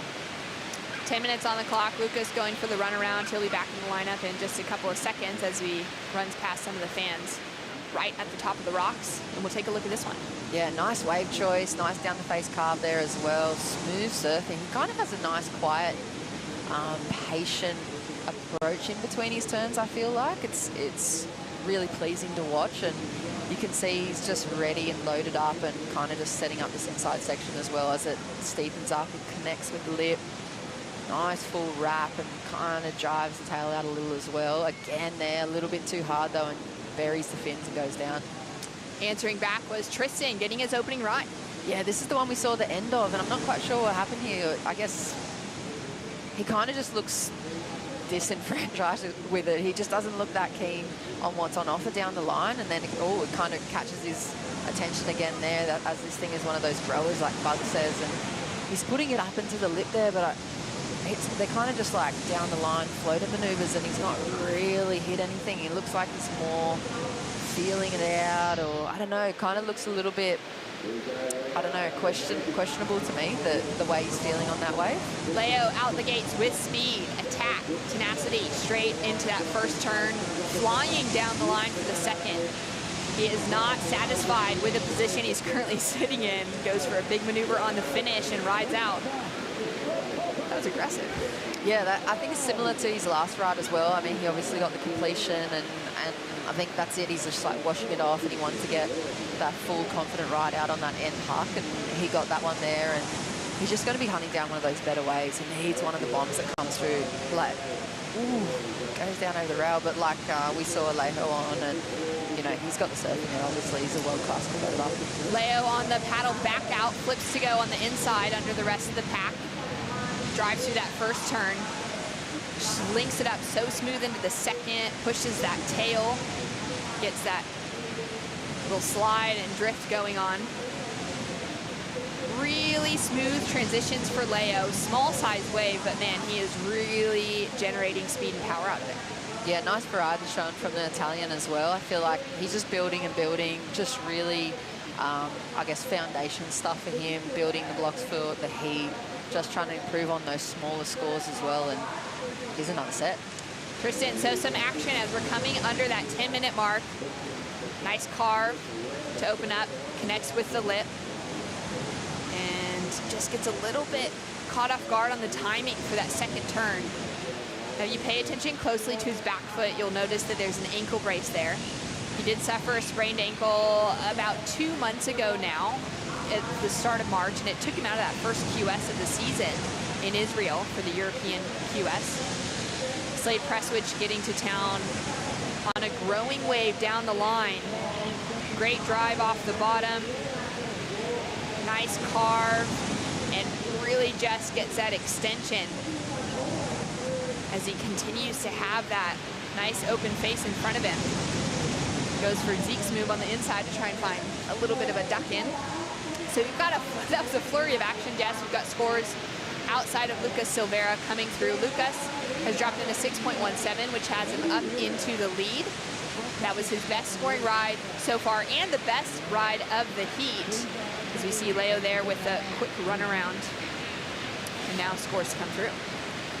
Yeah, I mean, in comparison to Slade's heat so far, that's going to be his best wave, obviously. But I just feel like with both Tristan and Slade, if they're going to want to match up with someone like this, like look at the sharpness and the crispness in everything that Leo does. I mean, it's another level I'm seeing here on the screen, and he just really kind of is lighting up. He's generated a bit of a score there at the end, and he's just capitalized on what he had on offer. And I don't feel like he's been on the best waves either, but he's just kind of done the best surfing at the moment. He's silky. He's one of those surfers that I feel like he's a really pretty graceful surfer to watch, and he's able to kind of use his aggression and his assertiveness, but in this really beautiful way in surfing. And here's a replay from Slade's, and big open face carve, and you can see him just, oh, okay, it's kind of like, I'm relaxed now, finally got a turn on the board, and then he's just chasing those two sections and puts it up over the lip more so than kind of attacking in that critical section.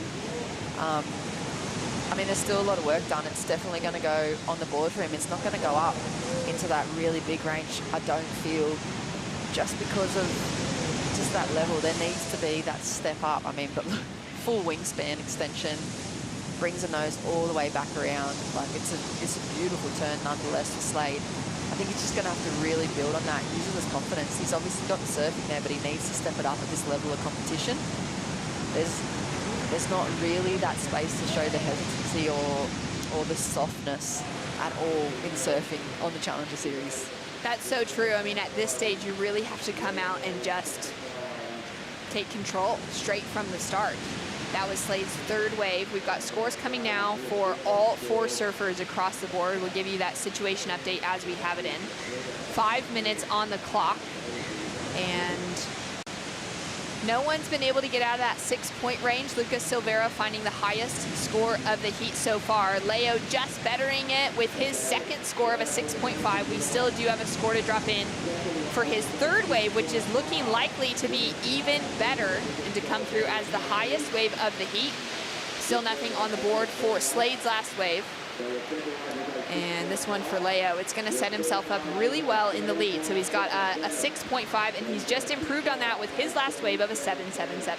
Yeah, and you just got to kind of, you know, as a surfing fan and a viewer, you got to tap into what the judges are thinking about, and you just have to take the words straight from the judging expert himself, Richie, that he said this morning. They've set the bar in this heat, so we're only thinking about, in comparison to Leo's wave, how does Slade's wave sit? How does Tristan's wave sit? You know, when we go turn for turn, because they're doing quite similar forehand manoeuvres, you could break it down and just go, how crisp is it? How far are they on rail? Like the technical side of it, how does it look? What's the wave like? I mean, they're thinking about so many different aspects to compare these rides, because this is the championship series. Like, this is it. This is like full tilt, all on the line for these guys. And for Leo, he's one of those going all on the line here in the Harvey Norman recap. He's currently sitting out in front with that 7.77, backed up with a 6.5, and he's just found momentum in his last two waves to carry him through into the lead. Yeah, I mean, like I said, it's just graceful to watch. It's really nice surfing. It's great transitions. He gets a little bit of a release out of the end section. He knows he's doing the work. He's sitting pretty close right there, though, to the man with priority. Yeah, he's sitting right on top of him. Lucas currently sitting with priority. Now chasing an excellent score of an 8.10 to take the lead away from Leo. That's how far he's just divided himself from the pack. Slade press switch now with an opportunity under priority, fourth priority.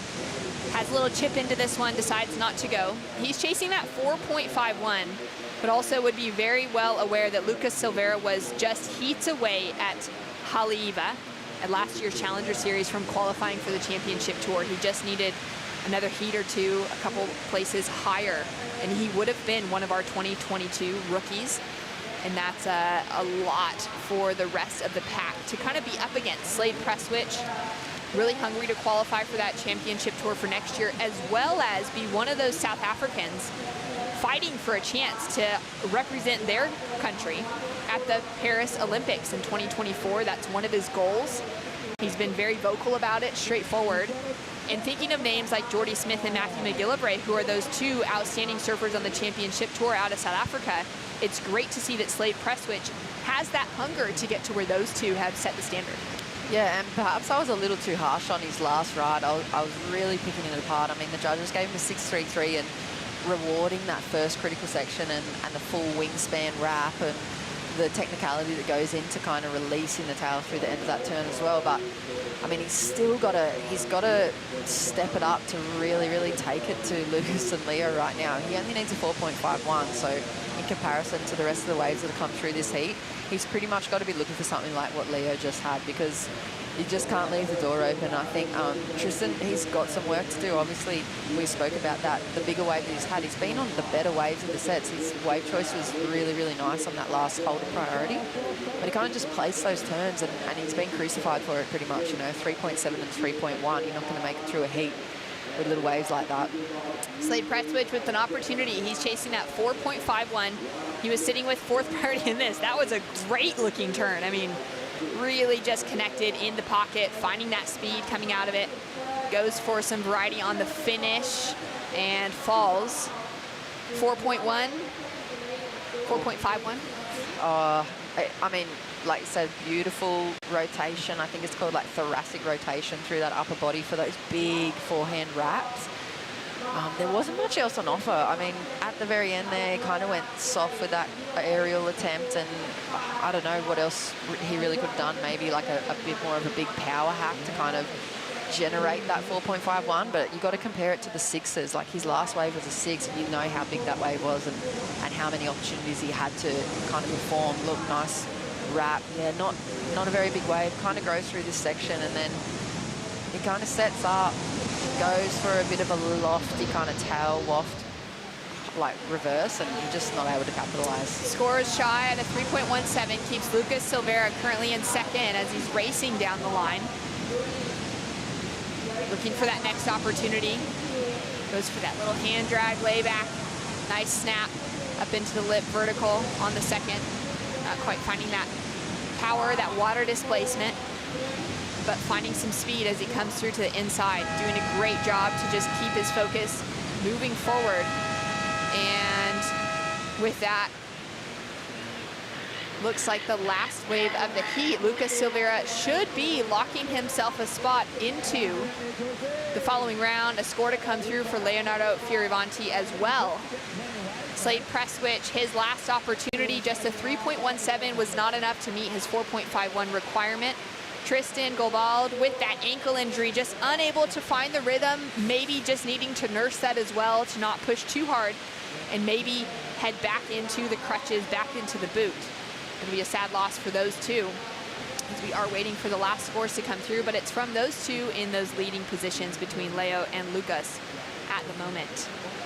With a great looking set rolling through. Unfortunate that it's just after the buzzer. Yeah, it was a little bit quiet as well through the middle of that heat, but just bread and butter surfing for Leo. I think that's not really his like full tilt attack, and that's just what he needs to do to get through. Beautiful surfing, great to watch him, and yeah, congratulations to him and the Brazilian for moving on through, Shane. Leonardo keeping himself in the mix with those hopes to re-qualify for the 2023 Championship Tour here on the Challenger Series.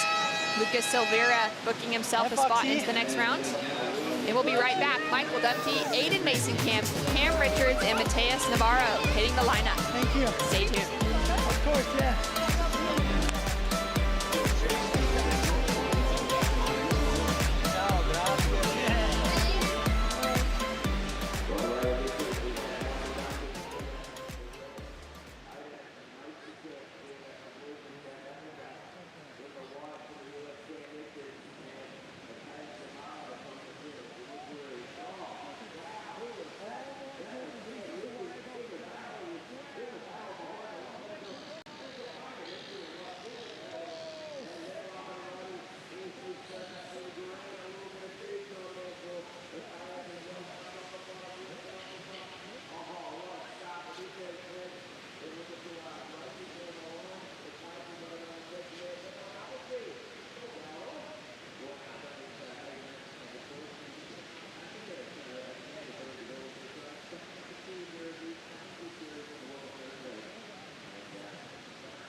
Gold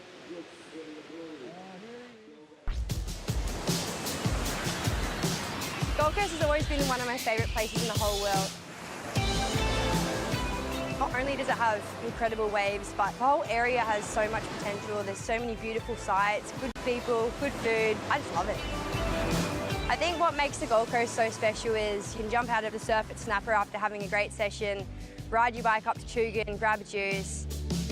Everything's so close and there's so many great restaurants. There's amazing attractions to see and the beaches are just incredible. I think the Gold Coast has some of the most incredible bike paths. You get to ride all the way along the beachfront, to be out in the environment, fresh air, and it's just a great place to live. It's nice to be able to reconnect with the whole area and experience all the little nooks and crannies that we don't usually get to experience, so it's been such a wonderful day.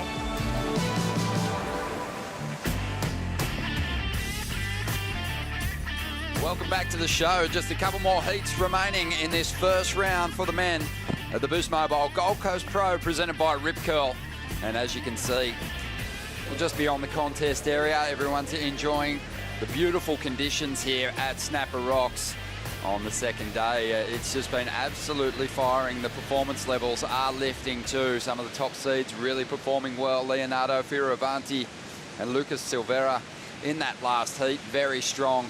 And another exceptional lineup here in Heat 23, the round of 96. Michael Dunphy, QS Journeyman, now Challenger Series extraordinaire, about to hit the lineup with Aiden Mason-Kamp, who's, you know, one of South Africa's finest. He'll be out there in the blue. Cam Richards, another surfer from that North American region, out there in the white. And Mateus Navarro will be surfing in the green, the Brazilian. And he's already had a wave of 3.17. 4.67 for Cam Richards, and Aiden just put away just a 1 point ride, which you'll get rid of, but here's some replays for you now. Cam Richards.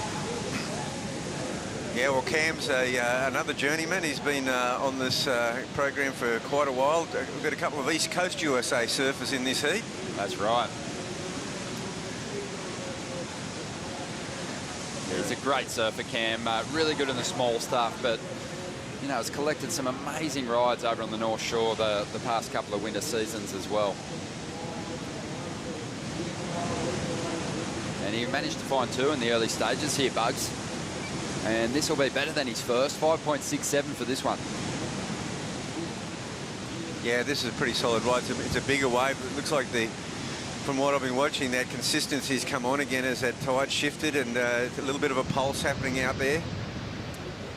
And Cam comes into this one as the 9th seed from that North American region, so only just snuck in to these Challenger Series events.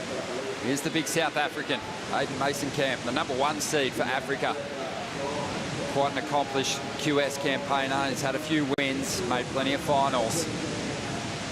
And he's been as high on the old QS system as 38th position. So he's got what it takes to get to that top end, but in this Challenger Series, he's going to have to, again, lift and raise up those performance levels. But he is a surfer from Cape Town, 22 years of age, former African junior champion, and isn't afraid to paddle out in monster waves of consequence. They get plenty of them down there in Cape Town. Oh my gosh, they sure do. That's it's a wild coastline for sure as the two oceans meet. Big swells and those big cold fronts that come across from the South Atlantic just rip into Cape Town. Amazing place. There's that replay. Nice first turn, wasn't it? Yeah, really solid. Good opener. And he really keeps his speed going, floats over that section. Very much a down the line wave. He's able to go back to work now. Gets caught up there a little bit, Ronnie. Yeah, recovered pretty nicely though. Just got those couple of hits in to finish this one off. Really now getting a look at Michael Dunphy on his first ride. And he took a little longer than his rivals to tap into one.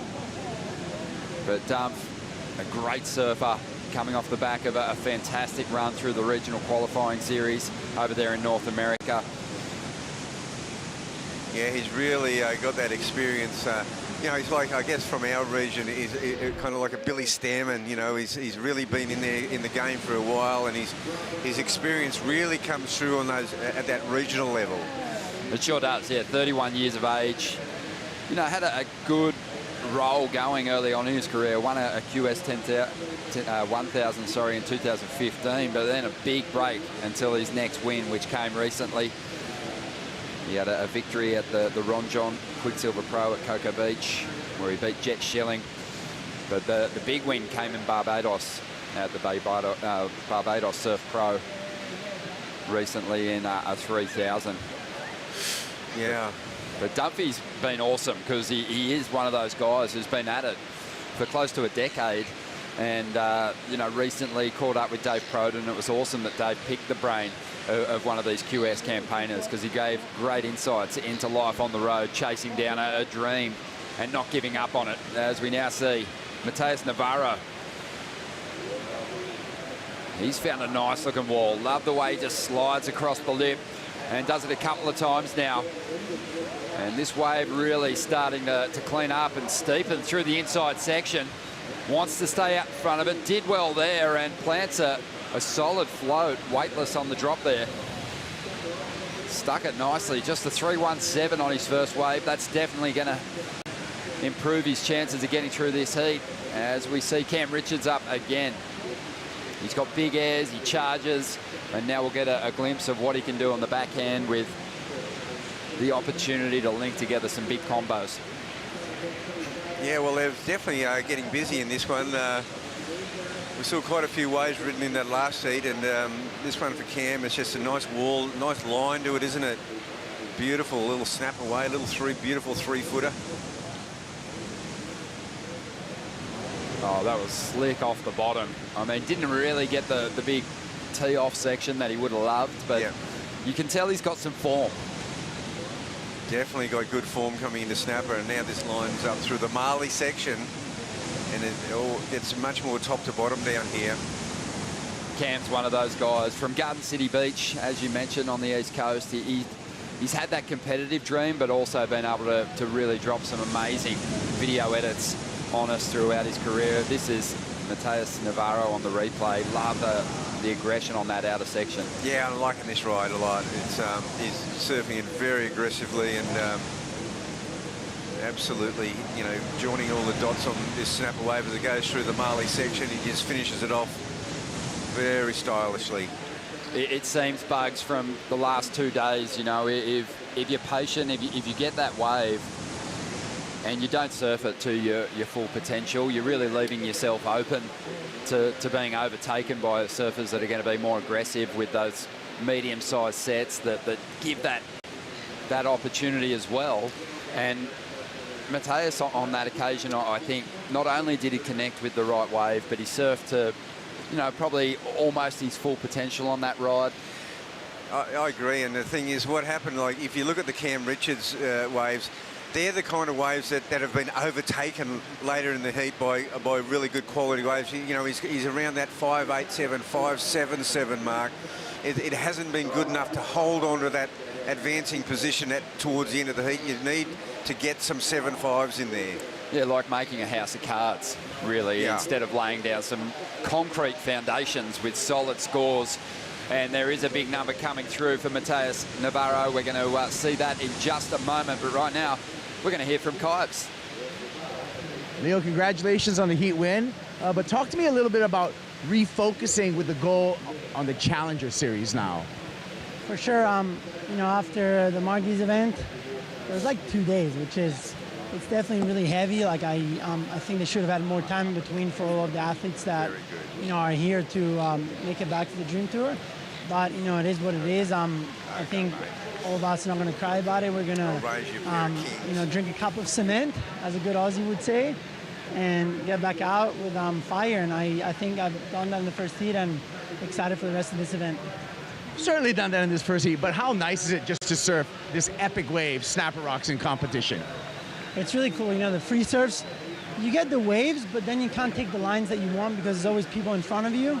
And this morning, you know, I had some fun ones, but I was struggling to do good turns, and, you know, I blamed on the people, of course, on the way. And in my heat, I just, wanted to go out, get one of those, nice walls and just open up and really do the surfing that I want to do on the wave. Well, look out for Leo Fioravanti. He's certainly going to be one of the standouts here in this event. Yeah, spot on, Kuiper. Totally agree with you there. Leonardo Fioravanti and a lot of those competitors that came from WA that lost out in those first five events on the CT and missed that mid-year cut. You can see the smile back on their faces. Snapper Rocks will do that to people, especially when you get the lineup all to yourself. Big numbers coming through for Mateus Navarro. Navarro dropping a 7.5 on that last ride. It was a good size set wave. He surfed it very well. A couple of judges showing 8s at him. And he's in a good position at this stage to make a strike for the lead. Cam Richards still hanging on to that spot.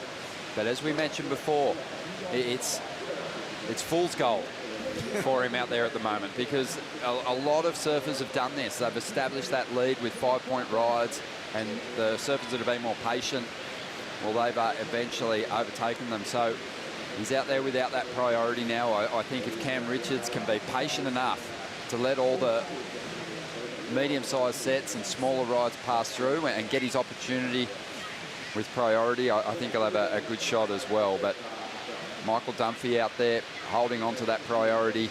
And yeah, Dump, 31 years of age, from Virginia Beach.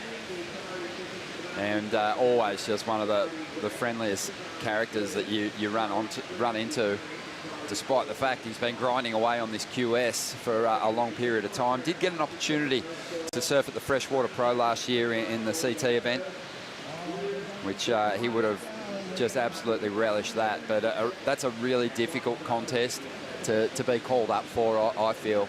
Almost, that advantage of finding rhythm in a tricky lineup is taken away from you, and getting an edge over a rival with good wave selection, that's gone when you're at the surf ranch.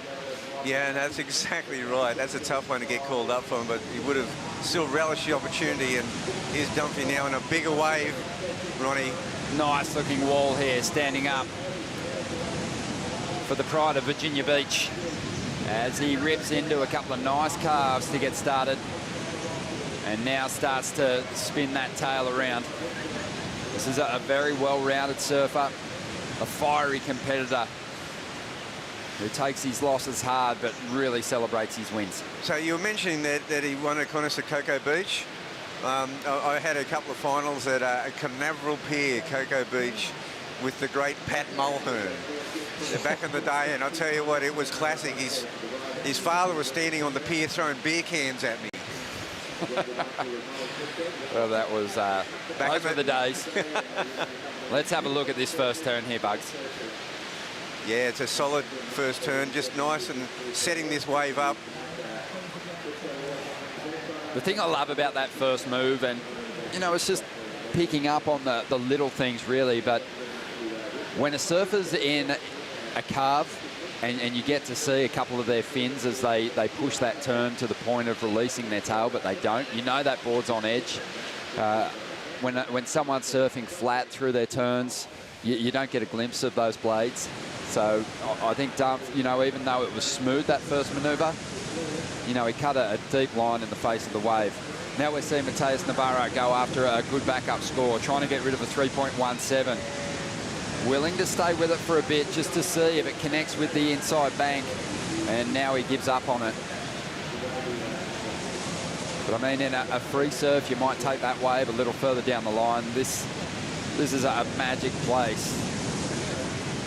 And really, it's the swell line just hitting the sandbar on the right angle, which provides the ultimate ride. And that one just kind of had a bit of a funny angle on it. And it was maybe one of those ones that sort of had that odd kind of two swells moving together. It just didn't really come off. But I think a wave of that size, you kind of want to take a chance on just and get a glimpse of it down the line. Just minutes to go. And, well, it's Cam Richards out in front now, holding on to priority as Kelly Slater gets ready to hit the lineup.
Welcome back to the show. We are here at Snapper Rocks, and I am honoured to be sitting alongside one of the true elders of the sport, the 78 world champ, Wayne Rabbit Bartholomew. And Bugs, we've got a good heat out here at the moment with a couple of real battlers on the QS, trying to make their mark in this first Challenger Series stop this year.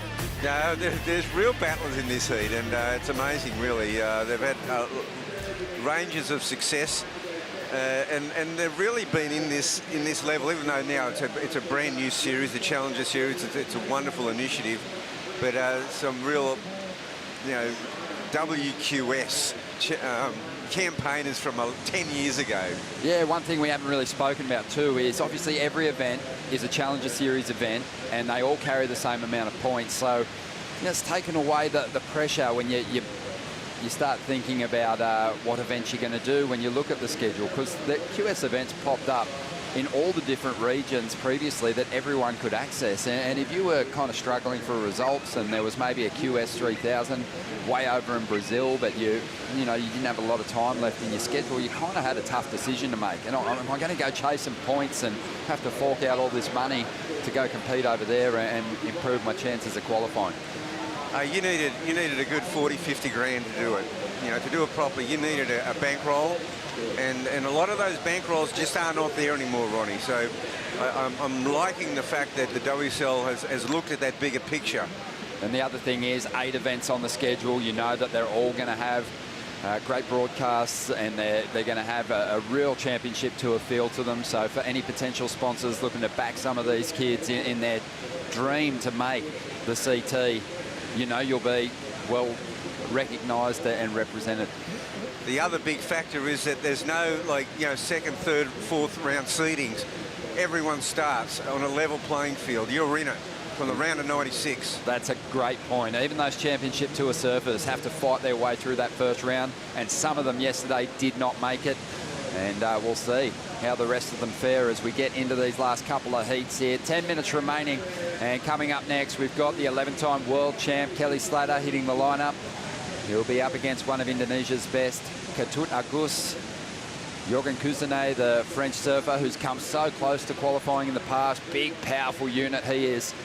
And also in the lineup, a former semi-finalist here at Snapper Rocks, Stuart Kennedy. But there he is, Bugs, the greatest of all time. And such a treat for everyone who's travelled down here to watch the event unfold, and for those of you tuned in online to watch it go down. Kelly at Snapper. And a lot of, it's a discerning crowd. Like a lot of people have turned out today. This amazing athlete, the greatest surfer of all times, and arguably the greatest athlete of all times. I mean, that feat he pulled off at Pipeline.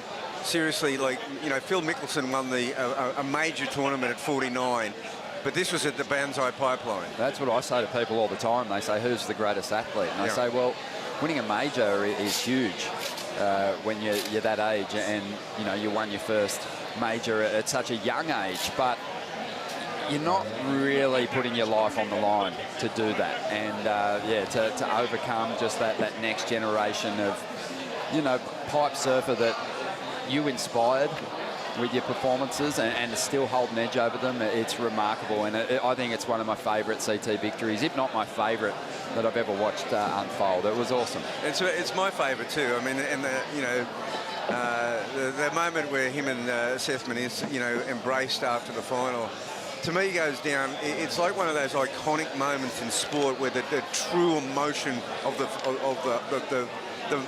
the actual moment of what it means to him and to both of them is so well captured. It's my favourite image. Unbelievable. Yeah, it's a beautiful image. And it was awesome too to hear Kelly speak with Kaipo Guerrero after that pipe final. And I full credit to Kaipo too, keeping his composure, because it was emotional. He surfed junior events. He's got a year or two on Kelly, but they surfed in Grom events together on the North Shore, so they're good friends. And I know he was feeling all the emotion of that win as well. Well, that big air of anticipation coming up in the next heat, it's going to be awesome. Let's dive into the Harvey Norman recap here. 7.5 minutes to go, and the Brazilian just looks so strong early on. He's been lucky to connect with one of the more quality set waves in this heat, but he did surf it extremely well. 7.1, the 7.5. The real problem for him is getting rid of this backup number. It's left him a little vulnerable out there. Well, it's the situation we talked about, because here's Cam Richards on one of his good scoring rides. You know, he's got a 5.77 and a 5.672, very similar rides, but both Michael Dunphy and Matthias have both got those 7+ rides, you know, in their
There has just been an increase, a tenfold increase in the number of people down here.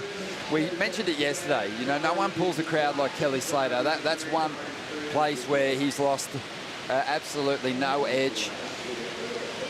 All the current world champions, as you know, as popular as they are, Kelly still draws the numbers down to the beach. And they're anticipating a big performance in this next heat. But right now, Michael Dunphy going after one of those top 2 spots. Needs a 4.41 out of this ride. 3 minutes to go. And this wave has some more opportunity down the line, but he's going to lose it. Gets a little hung up there. Did he do enough work to chase down the score that he needs? Mateus Navarro has moved into the lead. His last ride came through at a 7.23. He's in a great position, even with the fall. Yeah, and then here's Cam Richards. He had the priority out there, Ronnie. Now he's got his wave here. He's got a double up in front of it. It's one of those interesting ones, the snapper, that it's going to eventually run out of steam. Yeah, he's doing his best to stay with it, but Cam Richards is just desperately trying to hang on to this second position at the moment. Just over 2 minutes to go. Michael Dunphy with a number on the way. Not sure it'll be enough to see him up into that second spot, but he really isn't chasing much. 4.41. Aiden Mason-Camp. Where is he? The talented South African. He's been really quiet in this heat so far.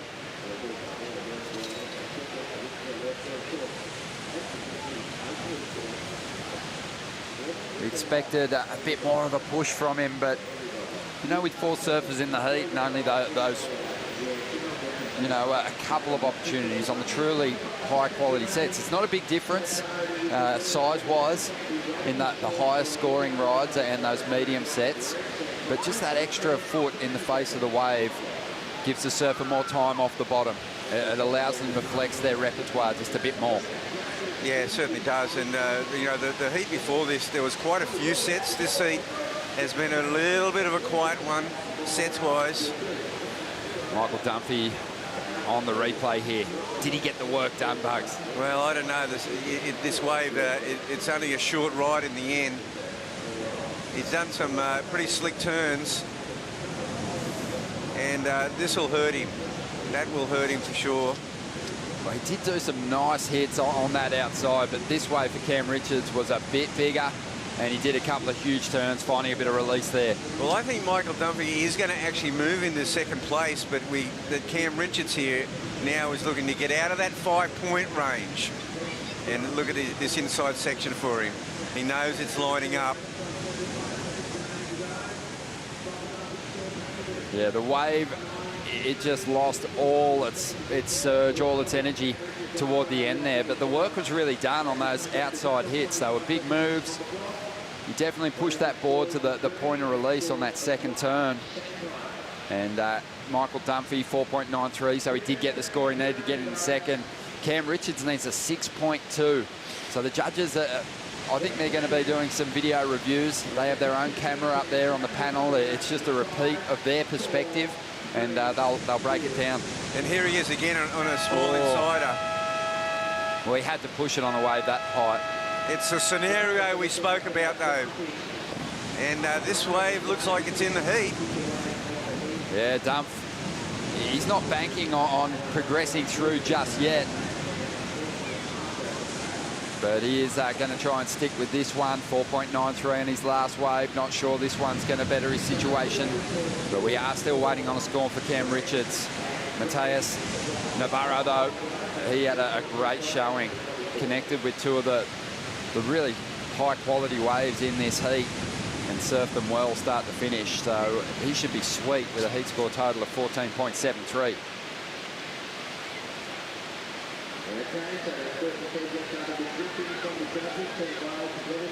Waiting on the numbers to come through. Bugs is out of his seat. He's out anticipating a close score here for Cam Richards. We've still got a number on the way for Dunphy, but I can tell you that Cam Richards on his last wave moved into second place. His previous ride, I should say, 6.23. That got him up into second, so Dunphy out of this ride needs a 4.97. Oh, wow, he nearly got it.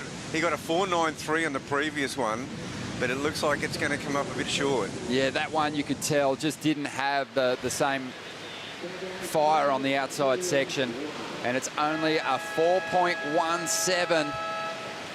So Michael Dunphy out of the mix. What a performance from the Brazilian. A couple of 7-point rides and a big win over some QS journeymen. And he is moving on through to the next round in style. Congratulations there to Mateus. Cam Richards hanging on too for the finish. Got his best wave in the dying stages right when it counted. He used his priority well, and he was just in that 5-point range, the danger zone as we refer to it. And Michael Dunphy had leapfrogged him into second place momentarily. All right, well, now we can look forward to a big clash just around the corner. Kelly Slater taking on the next generation here at the Boost Mobile Gold Coast Pro, presented by Rip Curl.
Well, here we go. Kelly Slater, the 11th-time world champ with the amazing track record here on the Gold Coast. It doesn't matter which beach, which point he's surfing.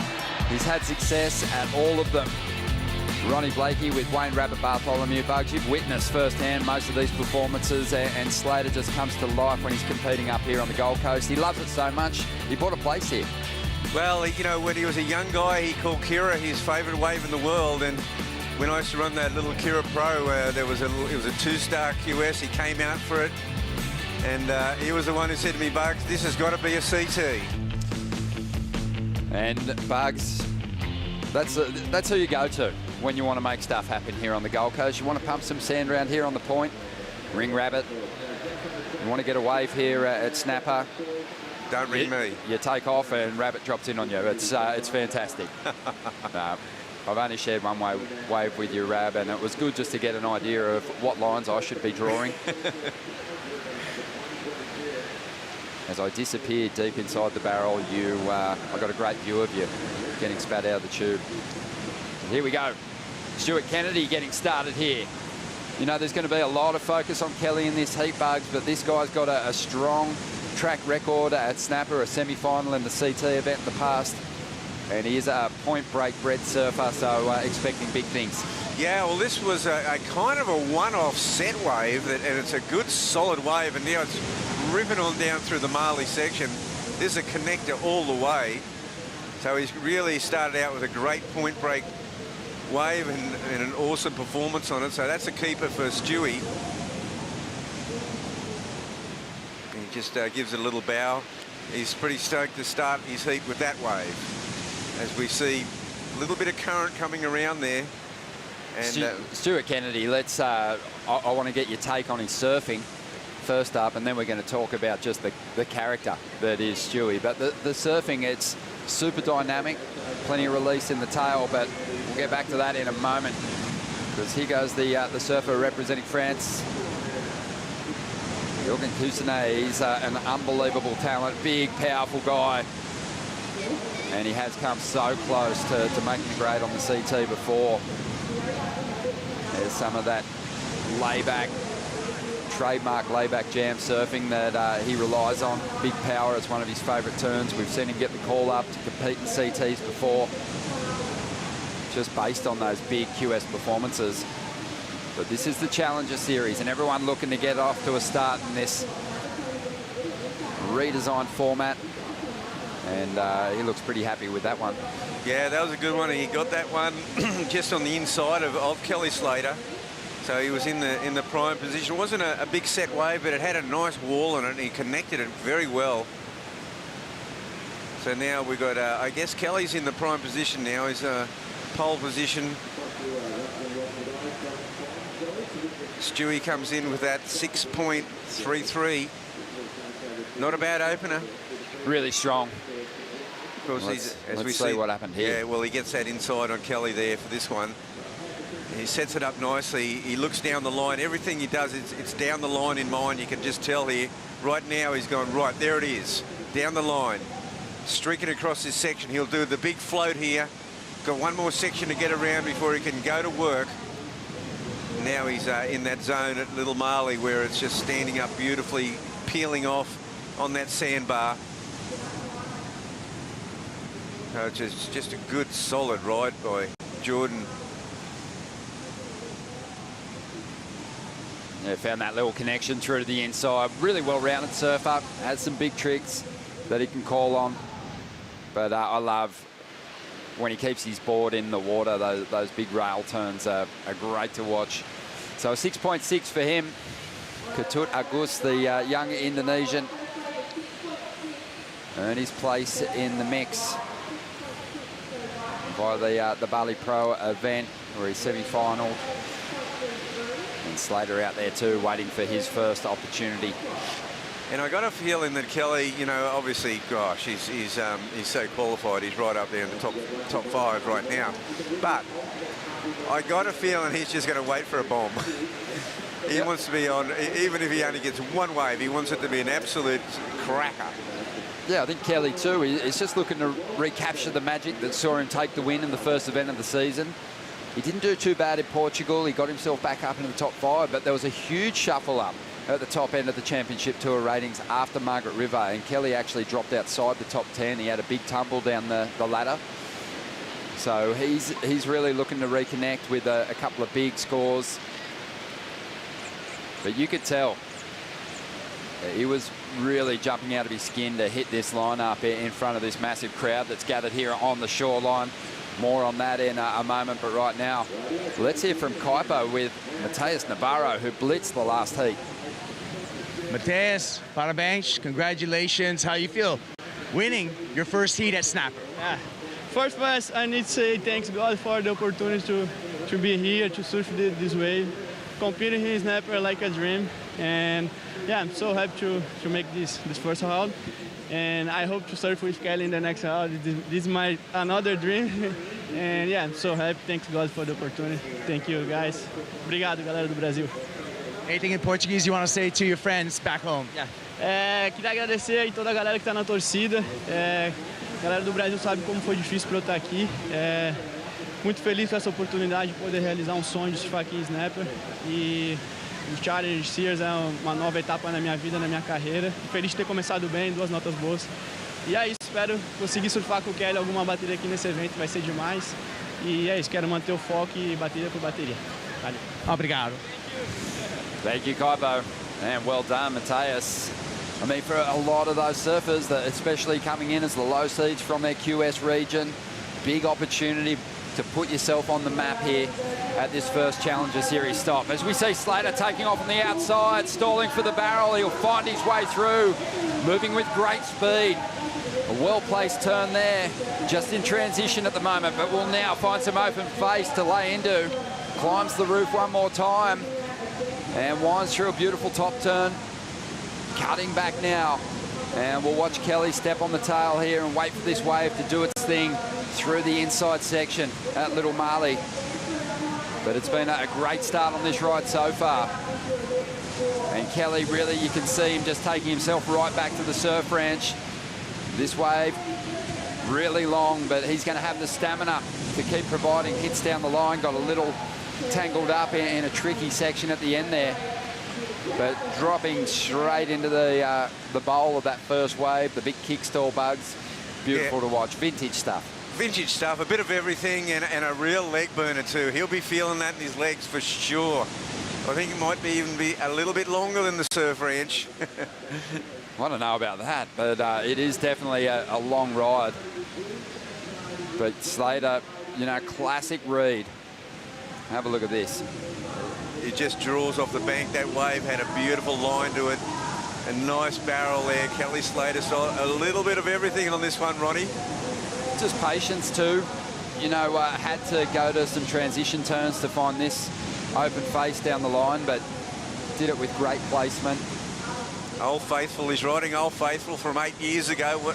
It's looking pretty good. It sure is, yeah. Kelly, I think at the start of that ride, maybe is going to get more rewarded for that barrel ride than some of the others we've seen, because a lot of the people have been tucking into the pit, but the nose of their board has been exposed, and that's really the kind of the gauge for how deep you are in the tube. Yeah, well, here it is here, and he just is that little kick stall, as you said, and he's, well, you know, one of the absolute greatest tube riders of all time. There's no doubt about that. Loves coming to the Gold Coast. He actually said these are the waves that he modelled the surf ranch on. Worth the price of admission, is what he said, and he's just got the kick back. It's worth it now. Anytime you can find a bit of cover, it's a magic feeling, but in a heat, probably more so, right? Oh, yeah.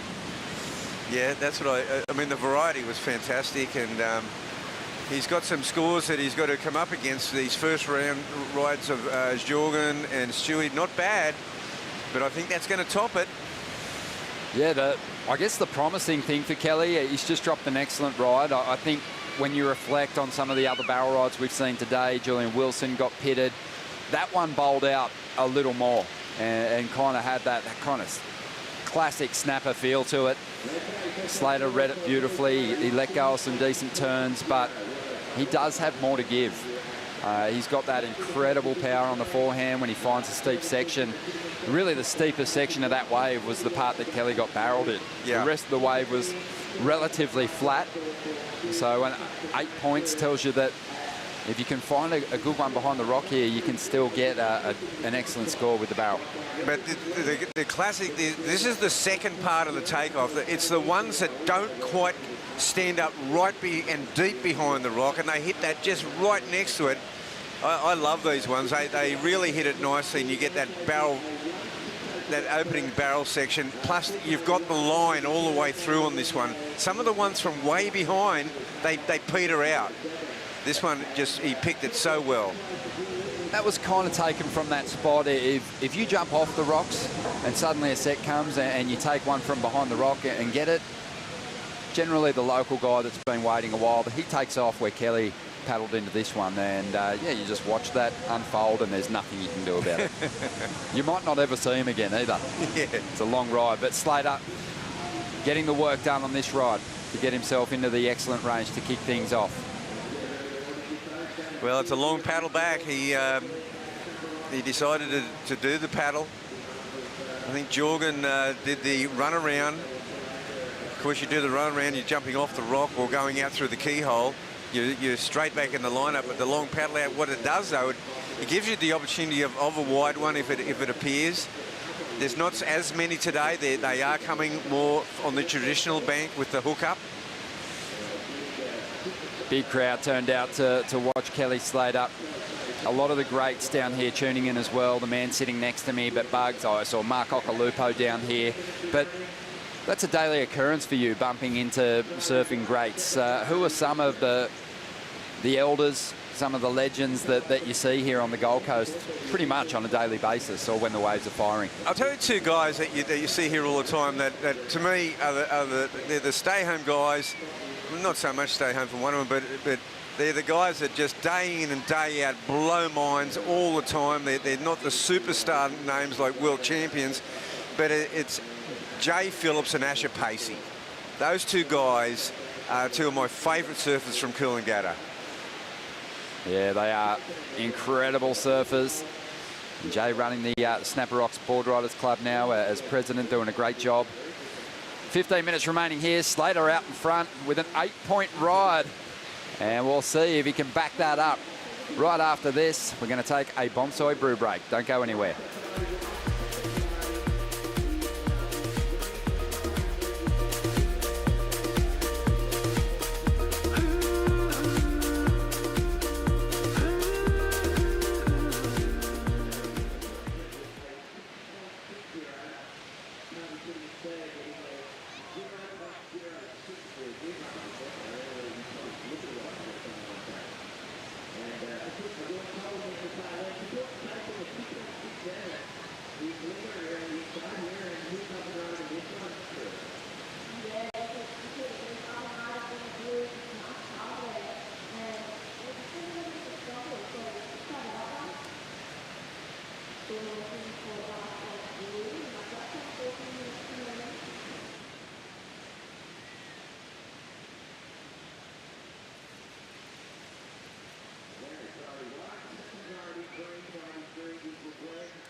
My job is professional surfer.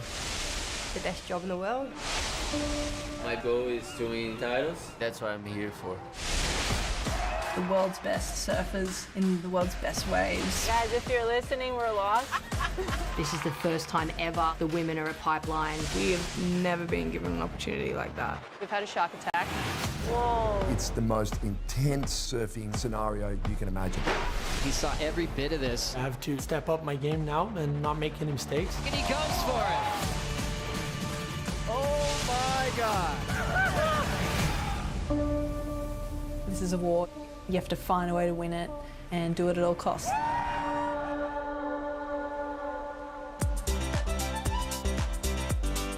Season 1 of Make a Break available now on Apple TV+. If you haven't dived into it, get a faceful because it is amazing. The behind-the-scenes stories were incredible. The cameras going deep into the athlete zone at each of the stops on the championship tour. Amazing stories from the rookie battles, the world title race, the challenges facing some of our champions, you know, outside of the jersey as well. So it was just awesome to see. As we dive into a replay here of Stu Kennedy, just looking to chase down one of these top 2 spots at the moment. And Bugs just throwing his board up over that section. Did he find that link? Well, he had to find the link on the inside. Now he can go to work on it and really try to eke everything out of it. The interesting part about that wave to me was on the takeoff. They've all had one good one each. Kelly was looking at it, Jorgen was looking at it, and Stewie utilised his priority. Now we've got Jorgen sitting out there with priority. Kelly was second. They've only got the one good score each. There's a backup score for Stewie Kennedy, 4.83. Don't know if that'll last the distance.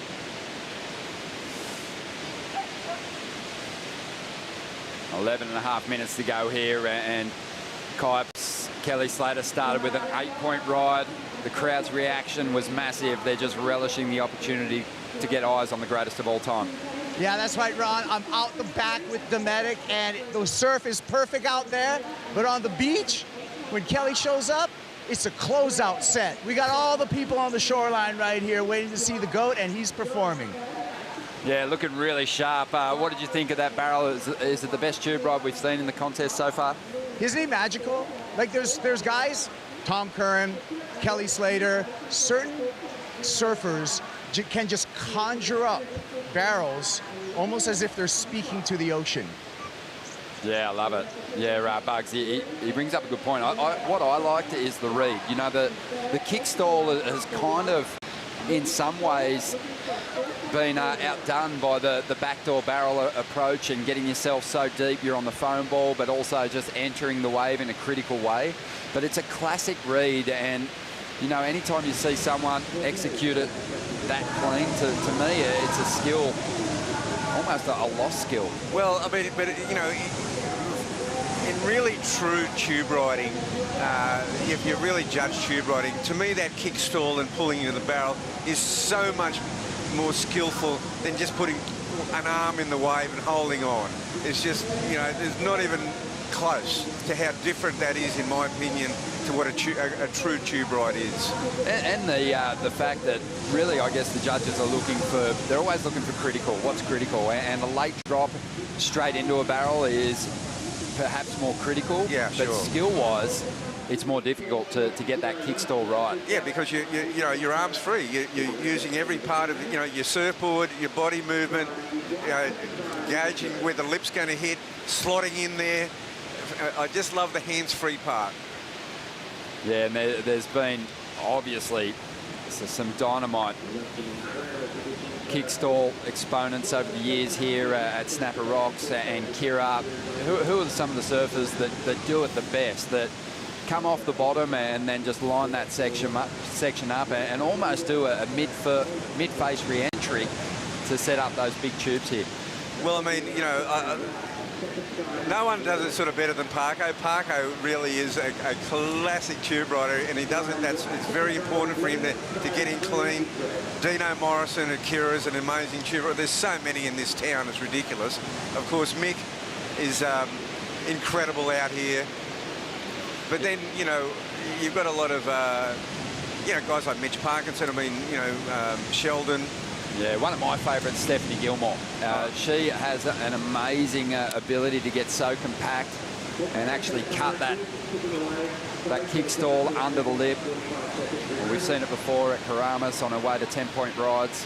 We've always sort of seen that, that Steph is the Joel Parkinson of women's surfing, just that beautiful flowing style, incredible tube riding talent, and yeah, I mean, this is where she learned to surf. Yeah, it's part competition, part artistry. It's awesome to watch. Just over 18 minutes to go here. Stuart Kennedy's moved into the lead, 4.83, but Kelly is the surfer really in the driver's seat at the moment with that big, excellent score. He's got a big jump on his rivals here. When you think about the point spread in their highest numbers, he's got almost a 2-point advantage over Stu with his excellent ride. So it's going to take next to nothing for Kelly to get himself into the lead here. Yeah, well, we've got this situation again. I mean, we're under the 8-minute mark. There's only been one wave for Jorgen and one wave for Kelly. Stewie's going to go to a little bit wider, it looks like. Gives us a bit of an opportunity here with no sets rolling in just now, Bugs, to talk about board design and just this part of the world, the Gold Coast in particular, and what part it has played in board design. I mean, we've got Stuart Kennedy out there who brought one of Tomo's sci-fi creations to life here to make the semi-finals. It got the attention of Kelly Slater. He started working with Tomo then to get some designs happening for Slater Designs. There is one of those sci-fi models, but you know, it goes way back, doesn't it, the innovations in board design here on the Gold Coast? Well, when you think about it, first of all, we'll see this wave, a very important wave for Jorgen Kuzinayat, and this is his second wave. This will, oh yeah, hopefully put him into, into first or second place in his thinking. Bit of a slow time through the midsection of this wave, but he'll make up for it now with some nice steep wall. Hammers the pocket there. Big kick on the tail, climbs the roof. Gets the finish. Needed just a 1.41 to get ahead of Kelly. But just don't forget about the fact that Kelly's got an 8-point ride. He's going to easily add to his score tally. Well, it harks back to my point I made at the start of the heat. I said Kelly might be happy just to get one incredible wave here at Snapper, just to feel good about it. But of course, as competitive juices will be flowing now, and he's got the 8. He knows he doesn't need a massive backup, but time is a little bit of a factor here. 6 minutes to go. Kelly just the one ride. Kuzinay's been pretty patient. All the surfers have been forced to be a little bit patient. I think just picking up on the trend this morning of getting into those quality waves, but numbers on the way for the Frenchman. And Ronnie, just to go back to your point, this has been a real hotbed of as we see Couture here on a nice wave. We haven't seen a lot of him in this heat. No, how was that bottom turn combo? How's the bottom turn? Beautiful. Oh, wow, he just come unstuck. So we only caught the end of that ride before in live action, so great to see Couture threading a couple of moves together, showing real promise in just the way he linked those moves together. But Kuzinay waiting for his second score to drop. Needs nothing to get himself into the top 2, and he really did find some breathing room down the end of the line. Yeah, he got some, got the flow going down the end, and this wave was very well served. But just while we're waiting for those scores to come in, a real breakthrough happened. Like this is, the shortboard revolution. I mean, I call it the second part of the shortboard revolution because it was really the, that Bob McTavish, Dick Brewer shortboard revolution that happened, and then the second part went ridiculously short. But what we were seeing with the cut downs was that they were just short, rotten boards. Like the rails were wrong, the rocker was wrong, and it was over at the Joe Larkin factory that it was a real innovation because, necessity is the mother of invention. Kira was so hollow, you couldn't ride it properly unless you couldn't ride the barrel. And well, here we go, Couture up again. Loving these stories and keep them coming, Bugs, as we see Couture Auguste there. He's just been falling a little bit at the end of his rides, but showing so much promise with the combinations on the outer sections. If he can put one together, this Rip Curl team rider, he's a real chance at getting himself back in this heat, but he is running out of time. 4 minutes to go. Slater still looking for that big backup score. Yeah, see, now the clocks are ticking. But just to finish that, but it was... Please. When Gordon Merchant actually did this tucked under edge over at the Joe Larkin factory, it just made a world of difference. because we could ride behind the curtain in the barrel at Kira where Kira is supposed to be ridden. You know, when I was a kid, the longboards used to come to the hollow section and they'd flick out. All you'd see was his colourful boards in the wind. That is awesome, mate. I can remember as a kid just growing up an hour south of here. It was a couple of hours back in the day, but now that the highway's all fixed up, it's a short trip. But, you know, when you wanted to board, you drove up the coast, you had a look on the racks, and there was just, you know, the who's who of board design that you had the opportunity to pick from. And also, you know, Dick Van Stralen was making really good boards for burley heads. So that was really where it was happening there. And there was a great Hawaiian influence. You know, the Hawaiian guns, when we'd see Reno Abalira come out here, Jerry Lopez, and the whole Dick Brewer influence. Yeah, absolutely. And there's still some classic core shapers.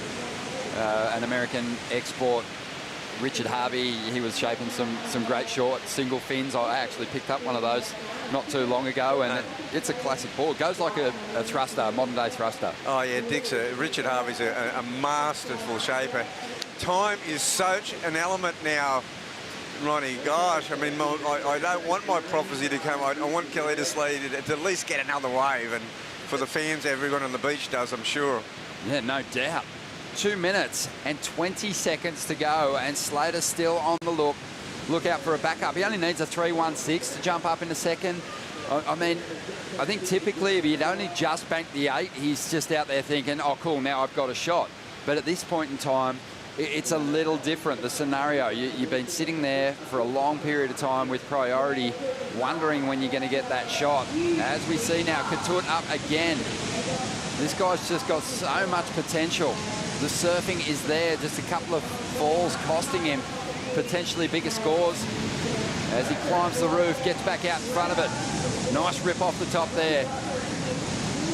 Loving the flow, loving the style, and loving the punch when he finds those steeper pockets to really rip into.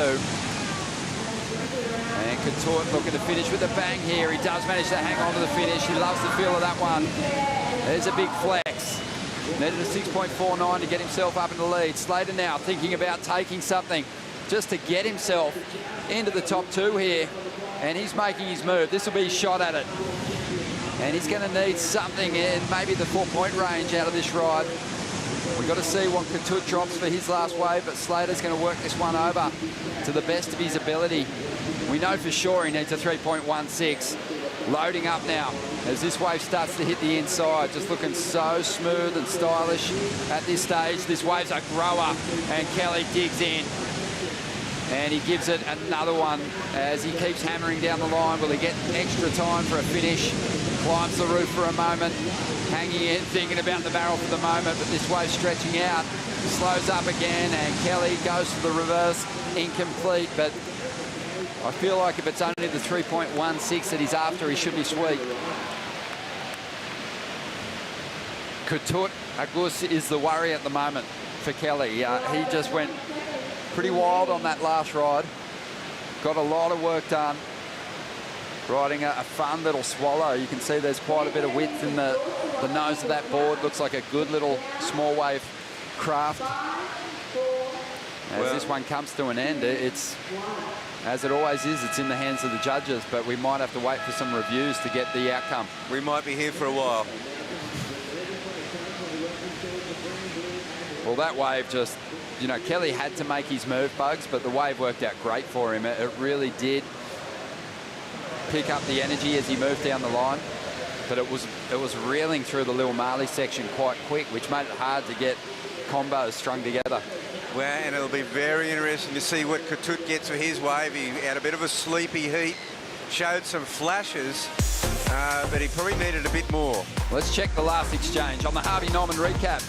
The Indonesian, Katut Agus, he took a couple of falls early, but he really made up for it on this ride, Bugs. And he moves into second place momentarily. So this score comes in a 7.17. And we're still now waiting for Kelly Slater's score because Katut is through. He's knocked Stewie Kennedy back to third. But there's a wave coming for Stewie as well. It's all happening. He did. That finish was so crucial in getting that 7.17, and that meant that Kelly needed a 3.84 out of this ride. So the equation just increased ever so slightly, but still under the 4 mark. Yeah, there was a couple of nice hits on the inside here. The cut down in transition to set up this steep wall was great. Yeah, he really loved that. That was a great turn right there, and this wall. That combination was solid. That was solid. I think he needed that. And the little floating re-entry, the wave then started to really get away from him.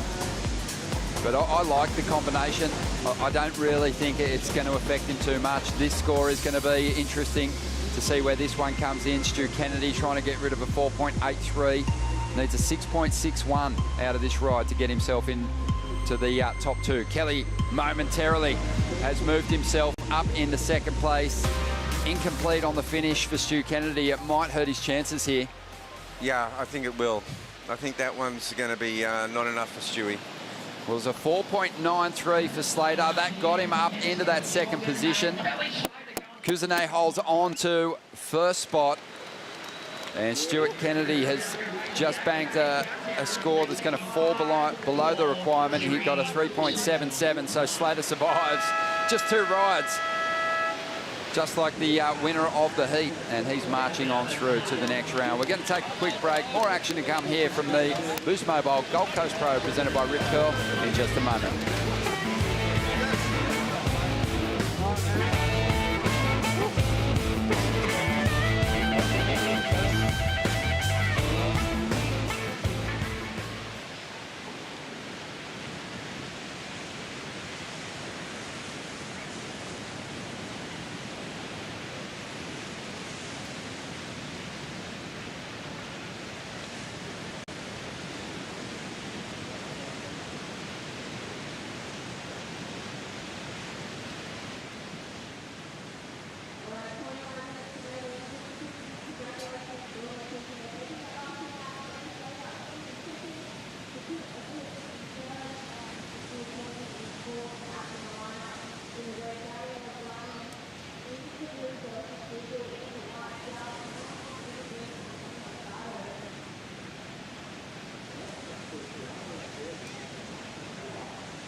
The Boost Mobile Gold Coast Pro presented by Rip Curl is brought to you by Boost Mobile. Stay connected with Boost Mobile on the full Telstra 4G mobile network.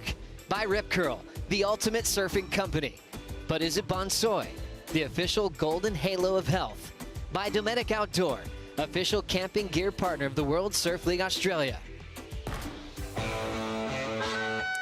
Welcome back to the Boost Mobile Gold Coast Pro. The women have hit the lineup. The women's round of 64 is now underway. Shannon Hughes alongside Jess Grimwood here on the Harvey Norman host set, and it's really exciting to see the women hit the lineup, Jess. Oh yeah, there's such a big crowd on the beach as well. The hype's here. The women are on round of 64, and it's a really big matchup, first heat in the water. It's a huge matchup. We've got one of the greats out of women's big wave surfing in Kayla Kennelly, matching up against one of those rookies on the championship tour, the only rookie in Gabrielle O'Brien, who made the mid-season cut. Yeah, I mean, KK, seen her take the sand again and walk down in Arashi, it's a pretty special sight. She has been one of those incredible stories and legends of women's surfing for such a long time, and a pioneer in so many different aspects of female sport and surfing. So, yeah, to see her in a jersey here today against some of the best Hawaiian up-and-coming rookies and also the Brazilian Summer Macedo, it's going to be a really good one to kick off the women's round. It's pretty unreal. Of course, Summer Macedo representing Brazil, coming from that Brazilian family, but she was actually born and raised on the island of Maui. So it really is a full Hawaiian field as far as where these surfers got their surfing experience, where they've spent the majority of their life. And it's great to see Zoe McDougall in the lineup as well from the North Shore. And I'm just really excited to see this, you know, multiple islands represented between Gabriella Bryan from Kauai as well. And they would have grown up between Gabby, Zoe, Summer, competing together in those junior events and getting some laps there on the North Shore. Zoe McDougall getting this opening ride underway. Yeah, a bit of glare on the face now. It's kind of tricky to see the colours maybe sometimes, but she's opened up, kind of feeling her way through the opening ride. That's a nice little turn there. She gets a bit of slide and then really gets stuck into the rail work there. I saw her in her warm-up this morning. That was nice and tight as well to end that. In her warm-up this morning out here, she was just looking really sharp. You could see her. She's just got a really distinct style, and she was just staying really tight in the pocket. She's really snappy, and yeah, it's pretty cool. And I mean, of course, like, how's about the goat? How's that last heat, Shannon? Absolutely crazy. Kelly Slater making it through right on the finish, opened up with that 8-point ride and sat so patient before getting a backup score to make it through. Yeah, and I mean, inevitably, how's the crowd that he draws down to the beach? He's such a big draw card for surfing, and we're very pleased to have him kind of here, I guess. It's been really exciting to watch him surf. Yeah, it's great to see him down there in the mix with a whole lot of kids and autographs. I'm just saying hi to my family and friends. Everyone's shouting his name. What's up, buddy? What's going on? He's got a big support crew down here. I saw Kalani as he was already in the lineup. She was running down. She said they had so many friends down there. She just wanted to be able to watch the heat from the water with the friends, with the family here, cheering on Kelly. He's already made that mid-season cut, 50 laps around the sun for him, and he's doing pretty good on the championship tour. Yeah, can you imagine being him as well? Like, so many people trying to pull that energy from you all the time. Everybody wants a photo with him. Everybody wants a little bit of his time. So, yeah, very lucky for us. I feel like a lot of people have come down to watch him because they feel like that he's going to maybe retire soon, but it seems to be that he just keeps on going, Shannon. Yeah, he's definitely still hungry for it. Kelly Kennelly currently sitting in the lead with that 0.67. So scores to come through for Zoe McDougall as the judges are now just setting the scale with that first real ride underway. Kiala got that quick takeoff with a little bit of a check turn before hitting that wobble. There's a little spit off the rock, though, as she dropped in. Yeah, this will be like the bar for the women. Obviously, it's the first heat that we're going to see from them on the Challenger Series, and here at Snapper, it's a really important heat for all the ladies in the water. It's going to set the tone for this first round, and yeah, it's interesting to see. You can see how long they're taking to lock in that first wave of Zoe's in the blue. She's the first one to draw blood in this heat, and they're having a really good think about it. So it's going to set the bar. It's going to set the expectation coming into first round of women's. Absolutely, and considering that we haven't really seen one of those sets yet through. So for Zoe, it was a great looking wave, but it was a little bit smaller in size, and we know there are some bigger, better waves on offer today. Yeah, we've seen some incredible waves going on through and like really big pumping sets behind the rock, and I think Kiala spent a lot of time out here at Snapper. She's had a lot of reps in the water here, and yeah, there's definitely some good waves coming. That last heat, we saw a great matchup between Jorgen Cousineau and Kelly Slater. Let's have a listen in from Stace Galbraith. How does it feel to surf in front of the biggest crowd of the day? Oh man, that's a little bit stressful, huh? When you see everyone like waiting for the king. Yeah, no, it was so slow out there. Oh, you see, nice guy. Yeah, for sure it was stressful because you see everyone waiting for a case later. And I was just wanted to do my thing, you know, stay on my mind. Because sometimes I try to be a little bit too much everywhere. And this time I was like, dude, you're surfing against the king, the gold. So just relax and have fun, enjoy the moment. Did you make eye contact with him in the water? Dude, I wanted to be like what he's doing normally, you know, like paddling around him, but I was like, no, stay in your mind, just do your things. And but yeah, sometimes you just want to joke, you know, with him, like, oh, dude, like making a couple jokes, but I didn't. Maybe in the next heat if we're together. Talking about the whole year, you've obviously got big goals. You want to make the World Tour. You've been right there a couple of times. What would it mean to go deep into this contest? This wave suits you really well. You know, to come close like 3 times in a row, it's such a heartbreaker. I've been crying all I had, you know. So I just want to make sure this year is my year and qualifying because I think I deserve it after all these years. And it's me, all the kids. Well done, Jorgen. Best of luck in the next round. Great to hear from Jorgen, taking out the GOAT, the greatest of all time, in Kelly Slater. And I feel like he should have gotten in Kelly's head. You know, Kelly's so famous for making a little eye contact, for having a little chat with a competitor before paddling out. I know he was doing that even at Margaret River with some of those young guys he was coming up against. You got to do anything you can to get into his head. Oh, yeah. I like the way he spoke about it, though, and he was just saying he's going to wait till he gets him in the next heat. Like, that's got to be a confidence building for him to take that win up against Slater. 6 minutes or something? I'll get one, and it's nothing was coming. I saw you paddling for the small one. I was like, oh, well, yeah. When me and you were outside, and I almost went for the small one. And then I lost priority. I was in third. I was like, oh no, there's not much time. There's not many ways. Good job. Great to hear a little heat dissect from those two advancing through into the next round. Kata Agus and Sue Kennedy, unfortunately, knocking out in the round of 96. They'll reset and head down to the GWM Sydney Surf Pro, kicking off at Manly next week. Zoe McDougall opened up. Scores finally have come through. A 5.5 for opening ride of Zoe. Kayla got another 1.5 on the scoreboard at the moment, but it's Gabriella Bryan. In that interview, we watched her link together. Some beautiful, beautiful turns. It drops through as an 8.5. Yeah, gosh, she's able to tap into the scale that early on at that level. Like, it just shows it's been the same narrative for her watching her across the CT. She is an excellent performer. Look at the replay here. Beautiful wave choice, biggest set. Just goes straight into it. Just no hesitation.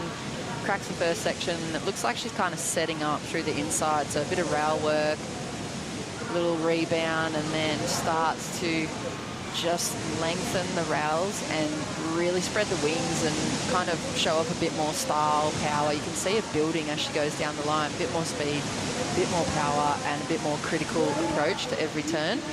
That's why it went right up there into that excellent range. Those last two turns particularly were the money for her, and that's the 8.5. Down to 20 minutes on the clock. Gabby has just opened the gates with that first ride. Feel great for her, coming off of a runner-up finish at the Margaret River Pro to Isabella Nichols. So impressive that she made it into the finals for her rookie year on tour of a CT. And Kayla Kennelly, the big wave world champion, driving into the lip for that first turn. Nice big roundhouse cut back for the second two. And now this wave starts to just flatten out. She's going to race through to find that bowling section through on the inside. And a couple of moments there off the top now, trying to gain that speed and that flow moving forward, just comes unstuck on the finish. Summer Macedo on her forehand, looking very comfortable here at Snapper Rocks today. She had an early surf this morning and was excited to see the conditions were even better than yesterday. Yeah, she has been out very early every morning, hasn't she? She's on that full QS dark session that a lot of the ladies are on, and I think it really helps them just settle into the day regardless of how many heats they surf, and it seems to work for a lot of them. And I mean, KK, like, it's just so cool to watch her surf. I feel like there's probably a fair few women on the tour that are so young that they kind of missed KK's prime, but she was literally the pioneer for women surfing in so many ways. That she was opinionated and outspoken, and she was openly gay, and she charged big waves, and she surfed differently, and she wore board shorts. She was just like this crazy character that came into women surfing at a time when there was this like cookie cutter kind of mold that everyone popped out of. And she just changed the landscape for us coming in, you know, underneath her, and for all the ladies that are enjoying surfing as it is now. Yeah, it's been a pretty amazing story that she's had through. I love knowing that she's got that qualification into the Challenger Series, and she's going to give it a go here for the Australia leg at least, but maybe for the entire season. As we see Gabby Bryan throw the tail out for that first turn, she falls out.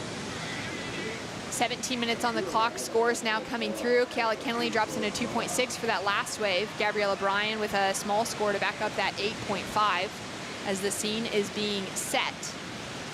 And we saw Kelly Slater make it through with a buzzer beater in that last heat. He's down with Stace Galbraith.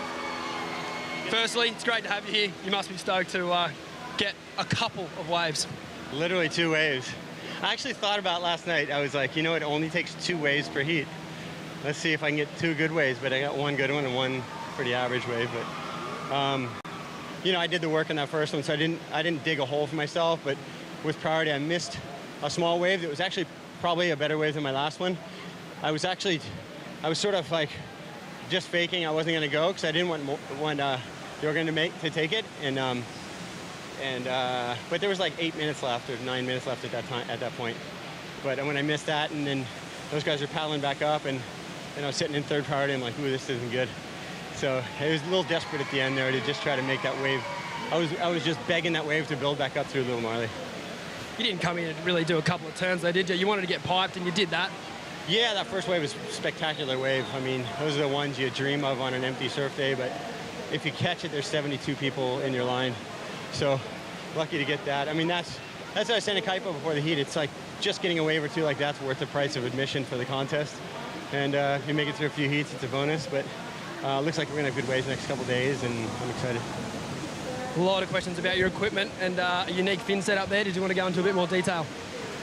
Sure, yeah. This is actually, it's only 5'6.5", I think. It's an old board from like maybe 8 years ago when I first started on Firewire. And there's a couple designs I worked with that I like, but we just didn't run with them. And I was looking for something that's kind of small and a lot of curve in it. This thing's a little bit wider and a few inches shorter, and that's what kind of fits in the pocket out here at Snapper.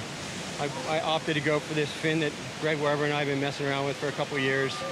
You mentioned I was surfing on it at D-Bah. I'm just using my quads, but using this fin, it's kind of like a tuna fin. It just flexes a lot, and it loads up on bottom turns, and you can hold a lot. You can kind of sustain your turns longer. So if you need to drive around a whitewash, it's really good. You can really hold that speed in the fin, kind of retaining the energy. Yeah. Speaking of retaining the energy, the Gold Coast is a second home for you, Kelly. You got some golf plans for later in the week? Yeah, like in a couple hours. No, I don't actually, but maybe Kurt Munro and I will run out there and try to talk Luke into joining us, but he kind of quit golfing like 10 years ago. But we got all the Groms down here. It's been amazing. Hey guys, high five. Say hi. Say hi to the camera. Anyways, it's been fun. I get a lot of support here. It's really great. It is like a second home. Munros have been my Australian family for a decade now, and I love it here. Grateful to have you here. Well done, Kelly. Always great to hear from the GOAT, giving a few high fives to the kids behind him. Yeah, he's really engaged today, I find. I feel like, I mean, we've watched so many events where he's turned up and he's kind of just slinked in and out of the contest area and done what he needed to do, but he seemed really engaged with the crowd here this morning, and it's just great to see him, you know, just obviously still really passionate about competing and surfing. And I was really interested to hear him say he had to pay to go into the contest. I wonder how legit that is. I mean, how much do you charge Kelly Slater to go into a contest? So funny. All right, some action out in the lineup. Kiala Kennelly setting it up for that first turn. Big floater on her backhand. Linking it up for a nice snap in the pocket. Driving around. Setting herself up for this inside section now where it's going to start to bowl out and give her some critical opportunity. Doing great to link those turns together, finding that speed, and finishes again with the float. Goes down just over the nose. Answering back, Zoe McDougall. So stylish on those first couple of maneuvers. Really linking those turns together with speed and flow. And current situation in the lineup, Gabrielle O'Brien has increased her score line. That 8.5 she opened up with, she now has a 3.6, which keeps her in a decent lead.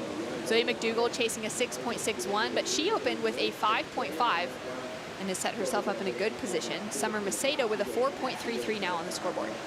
Yeah, this is such a great story unfolding at the moment in this first heat, because it's kind of like old gen Hawaii versus new gen Hawaii, and you can see like Kiala, she's been out of the jersey for a while, and she's probably been keeping a pretty keen eye on the rookies, but she's got to like fine tune that surfing and really going to have to step it up to bring it here. I know she's probably just washing off those first heat nerves as well, but have a look at the replay here. Here's the sharpness and the level that it's set out now. Zoe McDougall, first smooth rail wrap, kind of mid-face carve, and she's keeping it high. You can see she's just loading up and trying to set up something a little more critical. Keeps the nose pointed down the wave, and then goes for another couple of carve options. So nice surfing from her. I think she's got heaps more in the tank. Like when you see her start to attack little sections like this, she really connects with the lip right in Kiala's face as well. And then just smooth and stylish, keeping the flow going, get the body moving. Here's the replay from KK. On the backhand, loves the floaters. She's pretty well known for them, you know, back in the day. And then starts to kind of wind into the heat. She's going to go for that top to bottom approach, and she's really going to have to warm up into it and take it into that critical pocket section if she wants to match up against these rookies, the Hawaiians and the Brazilians. So a little bit of a wobble, probably just feeling out the jersey again for her. But I mean, like I said, the story here is like old gen, new gen. I mean, KK's generation is ex-CT competitors like Claire Bevilacqua, Melanie Bartels, like people like that. She came up blasting through the old crew, and now the same thing's happening at the moment. We've got KK in the water and then this new gen of Hawaiian rippers and the Brazilian summer just coming through and going, hey, you're on notice. It's pretty amazing that she's gone back-to-back now with Kelly Slater in the last heat, because I know she's taken a lot of inspiration in what Kelly's done later in his career with that decision to actually take the spot that she qualified for the Challenger Series. She walked away with a good result at the HIC Pipe Pro, which coming out of that Hawaii-Tahiti region, Tahiti-Nui region, for the Hawaiian pack, there was only a single qualifying event at Pipeline. Now, KK being one of the founding women of pipe surfing, she is just so good in those powerful waves. She got her qualification by deciding to paddle out and compete in that. And then based off of how Kelly's been going this year, she thought, hey, why not? Why not get out there, give an opportunity, and take what she can get, especially with waves like this on offer. 10 minutes on the clock. Zoe McDougall into the lead. She just dropped in a 7.33. Chasing her now, Gabriella Bryan.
Put your hands in the air. Summer bodies everywhere. So put your hands in the air. 8 minutes, 40 seconds on the clock.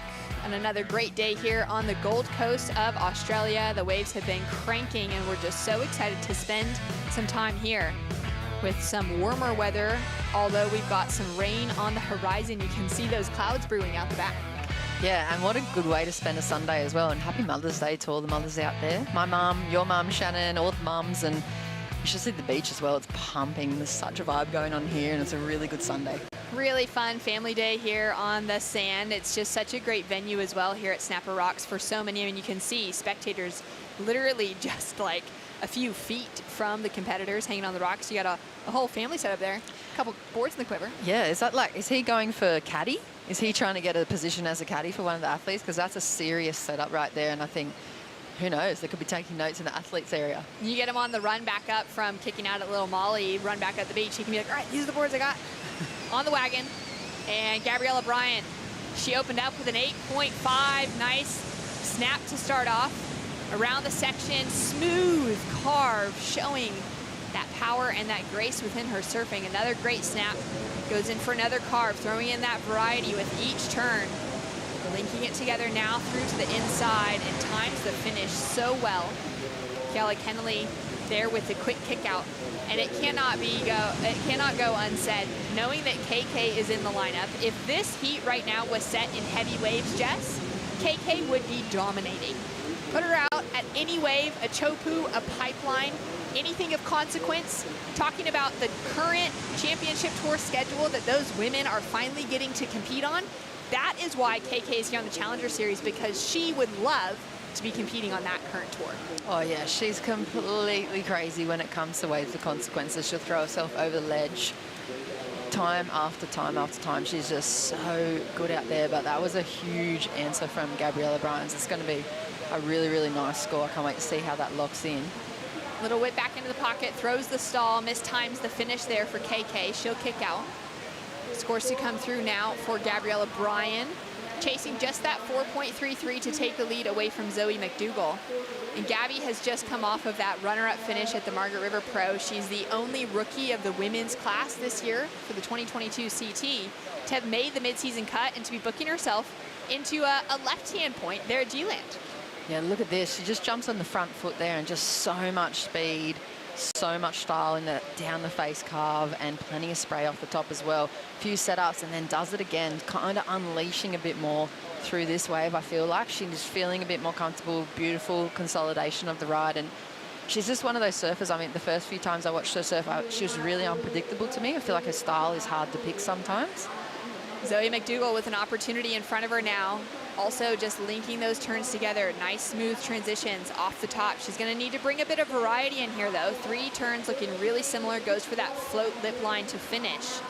Rides out with a bit of steez. And a huge score dropped in for Gabby Bryan. It's an 8-point ride. Takes her into the leap as there's a great bottom to top turn combo from KK. Setting herself up now for this inside section. She's finally got a wave with a little bit more punch, a little bit more power for her to show us what she's capable of on the rail. And she's now going to duck in for that backhand cover up.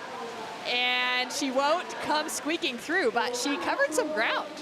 Yeah, she traveled a little bit on the backhand there, a little pig dog, and that's what she's pretty well known for, is her barrel riding capabilities. And it's not often that you see her go top to bottom anymore, because the waves, they're like 20-foot, 30-foot, 50-foot waves that she's charging on, and if not more. So nice to see her. You can see they're just settling in. It's always hard with that first heat of the round, but someone who's not finding any kind of road bumps is Gabriella Bryan. Those scores, beautiful. She set the bar for everyone else. They kind of just got to answer up to her now. She really has an 8.5 to open up on, backing it up with an 8-point ride, and Kiala Kennelly getting a decent size set. Yeah, that first turn was nice. I would have liked to see her drive through it a bit more. I know it's there. I think it's probably more just kind of headspace there, but then she's just smoothing out that rail work in between. This is what she's so well known for. Just one of the only women that were pig dogging, you know, around that time. Like you said, one of the pioneers at Pipeline, along with Rochelle Ballard and Claire Bevilacqua, and yeah, she's incredible. And Rochelle is here on the Gold Coast. I haven't actually bumped into her around the contest site yet, but I did see that those two were flying over together, and great to see 2 women that have just paved the way for the rest of us here in the mix. Yeah, and we used to talk about it quite a few years ago, like the fact that most people are quite aware of what the generation have done before us coming into women's surfing, but to get to a point where these young ladies, like, we're almost at that point where they do not remember any of the past and the time, and they're just surfing because they're expected to have this opportunity, and I like that part that we're in now. Harvey Norman recap with Gabriella Bryan finding herself a couple of 8-point rides. What a way to kick off her campaign here for the Challenger Series. Yeah, you can see her momentum building as well. Like, look at the difference when we compare this to the next few rides where she's dropping that next state. Like, she just builds and builds. She's obviously getting a bit more comfortable. She kind of settles into the section rather than, I don't know, kind of cutting off her wraps or her turns halfway through, but she's just kind of feeling out those first few ones. You can see she's eyeing it off down the line so much because this thing just wraps the bank so hard, and you don't want to get stuck behind it. That second wrap was pretty nice kind of little check snap in the lip, and then she really starts to go down the face there with her calves. A little bit of a wobble, but solid closeout maneuver. She's really good at consolidating points there at the end. Yeah, great heat strung together for Gabriella Bryan so far. She's currently sitting at number 6, equal 6 with Lakey Peterson on the Women's Championship Tour, heading into G-Land. Zoe McDougall with that carve back into the foam. Nice up into the lip on a critical section. She would be feeling so comfortable here on her forehand on a great right-hand point. And now she's looking to get scores like Gabby has linked through. She's gonna get caught behind that section on the finish. Some great surfing strung together before that. Gabby there tags it up into the lip on the finish. And answering back, Summer Macedo. Now she's got some digging to do. She does have that 4.33 on the scoreboard. We're not sure what happened at the start of that wave for Summer, but she is now chasing a 9.17 to get the advancing position away from Zoe McDougall, who's done well to secure herself an increase on that score line with the 7.33 and the 6.17. Kelly Kennelly drops in a 3.73 for her last wave, which keeps her in that third place position. Scores to come through. Summer Macedo stays the same. It was just that single maneuver. We may see some better scores dropping through for Gabby or Zoe based off of that last exchange. And for Summer Macedo, it's an interesting one seeing her now represent the Brazilian flag. So knowing that there just isn't a lot of opportunity on the qualifying series out of Hawaii, Tahiti, Nui region at the moment. There's just those single events. Hopefully we see that grow over this year or next year. But for Summer, she knew that if she decided to represent that Brazilian flag, she would have that opportunity to compete in a lot more events. So she actually spent her time in South America this last year and this last season, competing in a number of qualifying series events. She made it into the finals. She never walked away with that win that she would have been so hungry for, but she found a second place finish at the Layback Pro, went down to Latin America's Daniela Rosas. And for Summer, it's been exciting to see her find her feet in a different region. As we've got some action now down the line. Great arcing carve to start things off. Goes in for a second one, a little bit more open, and driving off the bottom, finding a lot of power, a lot of momentum. She is chasing a 9.17 to take the advancing position away from Zoe McDougall, and she goes for a powerful finish, but is unable to ride out of it. Yeah, I feel like there's a real similarity between these three young, the two young Hawaiians and the Brazilian Summer Macedo. They have that like similar kind of forehand style and carve, but obviously the difference is that finesse that Gabriela brought to that heat. Scores coming through for last of Summer Macedo. But it's looking very likely that Gabriela Bryan and Zoe McDougall have locked themselves in. It's a 4.17 for Summer. It does jump her into third over fourth, which will give her a few more points heading into Manly. And a great start for Gabriela Bryan, looking powerful in her rookie year on the championship tour, surfing with a good friend of hers from home there in Zoe McDougall. We're gonna be right back. Sally Fitzgibbons hitting the lineup. Stay tuned right after this.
The Boost Mobile Gold Coast Pro presented by Rip Curl is brought to you by Boost Mobile. Stay connected with Boost Mobile on the full Telstra 4G mobile network.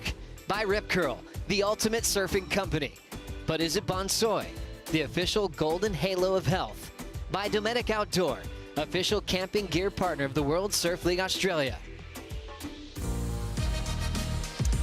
Welcome back to the Boost Mobile Gold Coast Pro. Sally Fitzgibbons, Sophia Medina, Pauline Ado, and Kira Pinkerton. 4 names that you are no doubt familiar with, no matter where you're tuning in from around the world, because we've got Sally Fitzgibbons, a 14-year championship tour veteran, in the lineup for the first time in her life, has fallen off of the CT. Up against an up-and-coming Sophia Medina out of Brazil, little sister to Gabriel Medina. Pauline Ado, Olympian, former championship tour surfer out of France, looking so hungry to get that requalification. And Kira Pinkerton out of a powerful surfing family from San Clemente, California, who has been on the brink of qualification for the last couple of seasons. This is one of the most stacked heats we've seen in the women's round. Yeah, it is, Shannon, and there's such a story behind each of these women. I mean, notably, we've kind of been covering the Sally story, I guess, and it's been pretty intense. I think she's handled it so well, and she's been very open about it. She hasn't really ever been in this position in her life, but I mean, I remember her. She came on to the QS in Australia, and she literally took it out. She'd qualified within the first 3 months, pretty much regionally on the QS, and ever since then she's been on the tour. But she's such a battler. She works so hard. She's refocusing, resetting, and I have no doubt that she'll get herself back in the mix. And maybe it's that adversity and it's that kind of mix-up that she needs to kind of kick herself into gear to win that actual world title. Sophia Medina getting the first opportunity in our second heat for the women's round. Nice carve to start off with. She'll kick out the back as that wave closes out. And Jess, in your competitive career on the qualifying series, you and Sally are pretty close in age. You would have grown up surfing a lot of heats against her. Oh yeah, 100%. We surfed heats from the junior years. Like every single week we were somewhere else for a junior event, and we got to stay together a lot, and you got to appreciate from the outside the difference. There was just a difference between her and the rest of us, and you can see it now. She just had that thing that stepped her up. She worked harder. She was more committed than everyone else. Sophia Medina with another opportunity now farther down the line. That first wave closed out on her, and now she's finding one that's going to just wrap and open up for her. Great few cars being strung together, and it's really exciting to see her get that qualification there out of the South America region and find herself now in the Challenger Series, coming out of a family with a lot of expectation and time put into her to follow in her brother's footsteps. Yeah, she doesn't kind of get the grace period where a lot of the QS surfers, and especially women, have been those unknowns and kind of flying under the radar, figuring out their heat strategies and their surfing, you know, relatively undisturbed. You can make all those mistakes. Nobody's really got that kind of magnifying glass on you. But I mean, unfortunately or fortunately for the Medina family, everything they do is kind of televised or, you know, watched in some way, at least across socials, if not across, you know, in the heats. It is very much an open book for us to have a peek into. Gabriel Medina, the 3-time world champion. The announcement was just made last week that he is going to be back for the back half of the championship tour. It's going to be very exciting to see him competing at G-Land in just a few weeks. And Sophia Medina has opened up with a couple of 2s on the scoreboard, a 2.17 with a 2.73 to back it up. Now still waiting for opening rides of Sally, Pauline, and Kira with no priority established between them. And here we go, Kira Pinkerton, powerful surfer out of San Clemente, finding drive and flow down the line. Looking so pretty as she's just racing through. Now going to connect with the lip. Puts it up into the pocket. Patiently times it out for a great wrap in a critical section, looking so smooth. Can really tell the work she's put in the off season, read this wave so well, and it's gonna get away from her down the line, but wow. Whoa, I have so much mixed emotions about that last performance, Shannon. I don't know if you want me to wait to unpack it on the replay or just process it a little bit. Tell me what's going through your mind right now. I was really kind of like, wait, what are you doing at the start? And then those big, beautiful cars, I was like, oh, this is like Style Master on alert right now. Like, she has some serious flow and grace and style, kind of like Gilmore-esque about her on this point break. But, you know, maybe the early stages of Gilmore's forehand surfing. And then at the end, I just think it was the wrong maneuver choice. She just let points roll off down the line, and maybe that's that inexperience from surfing here as well. So like this, I mean, I know she's trying to get in front of the section, and often I'm like, wait, there's so many things that you just might have missed, but then she just sets up, and then you can see the power kind of settling in, and she settles down and she's like, I've got to get some work done here. That kind of doesn't give it too much, I guess, credit on that angle, where you can see how much she laid into the rail, but she kind of let the rest of that thing run off. So I think she's going to want to do a little bit better than that, but it would be nice to just get a number on the board for her first heat of the round and, yeah, get it going. Scores to come through now for Kira Pinkerton and really get a taste of where the scale can be set, some of those bigger waves. I do like that point out to maybe some missed scoring potential opportunity at the start of it. And then sometimes I feel like I'm surprised more surfers don't just take in a moment like that on a wave here at Snapper with nobody else dropping on them to just find that high line and enjoy it. Yeah, and there's KK Shannon. Absolute legendary person, pioneer of women's surfing, and just soaking up. There's so many fans of her across so many different areas of life. Sally Fitzgibbons getting her opening wrap underway. She'll kick out as that wave tapers off. She'll now get set into that priority rotation as well. Pauline Odo with being the only surfer in the lineup to not catch a wave yet. She'll be waiting for that next set to roll through, and she is now sitting with priority next to her name. It's amazing to see Pauline's come back last year as well. Being off the championship tour for a couple of seasons, she's been so hungry to get herself back in that mix, but coming into that Olympic conversation, it was a really hard-fought battle for Team France. It was only going to be 2 surfers per gender, 2 men, 2 women allowed per country. And Pauline got herself in the mix just behind Joanne Defay at the ISA World Surfing Games. Found that qualification over teammates like Vahine Fierro, and it really came down to whichever of the 2 of them went farther in the heat, farther in the rounds, advanced through to the Olympics, and Pauline got that opportunity in Tokyo. And look at that score, Shannon. 7-point ride for last Kira Pickerton. So, I mean, judges rewarding those calves in the middle and the style and the power, and not really crucifying her too much for the missed potential in that wave. So that's pretty good signs for her as an athlete coming into this, I would think, if you agree. Like, if she can do that off the back of a couple of turns, like, and really missing a lot of the wave, then imagine what she's going to do when she connects with one of these sets and completely unloads. Let's have a look at it here. It's that second section that really mattered. Yeah, there it is there. You can see her kind of just think for 1 second and go, oh, actually, you know what? I know what to do with this.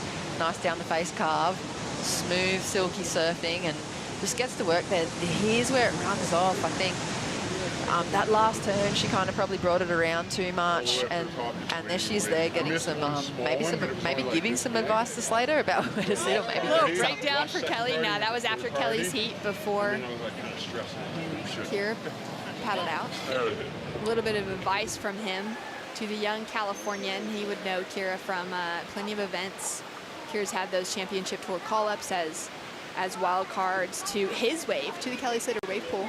Those events run there, and great to know that she's taken that advice to heart, maybe passing up that starting section because she knew there was some opportunity down the line. Yeah, and let's see if she can make that adjustment too from that first wave of hers. I mean, 7-point ride, but you know, she's going to be chasing an excellent score just to keep the other ladies out of the mix here. And can she just change that last turn into more of a transitional turn that keeps her flowing down the line so she doesn't get caught behind those sections, and then she gets the rest of the wave as well. Let's see if she can just kind of transition a bit. Sophia with a larger wave now in front of her. Some good scoring potential on offer. Nice carve. Goes in for a second one. Really holds it through on the tail. She's putting as much drive in as she can. As one of those younger competitors new to the qualifying series, she's still just lacking that natural power within her surfing just due to her size and her stature, and she's doing well to make up for it. Hits the brakes a little bit there on that flat section to not ride out complete. But I like that she was looking for a different kind of wave heading into that set.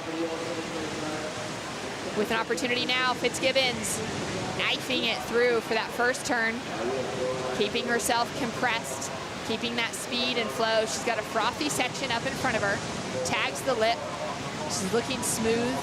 She comes through to the inside, putting all that work in. She puts so much work in behind the scenes, in and out of the water to keep herself in top form for moments like this. Pauline tagging the lip to finish as well. So we've got a little flurry of action, scores to come through for Sophia, Sally, and Pauline. And it's great to see Sally in the water right now because 2 days ago, she had to get stitches in her head, right on top of her forehead after taking a fin to the face.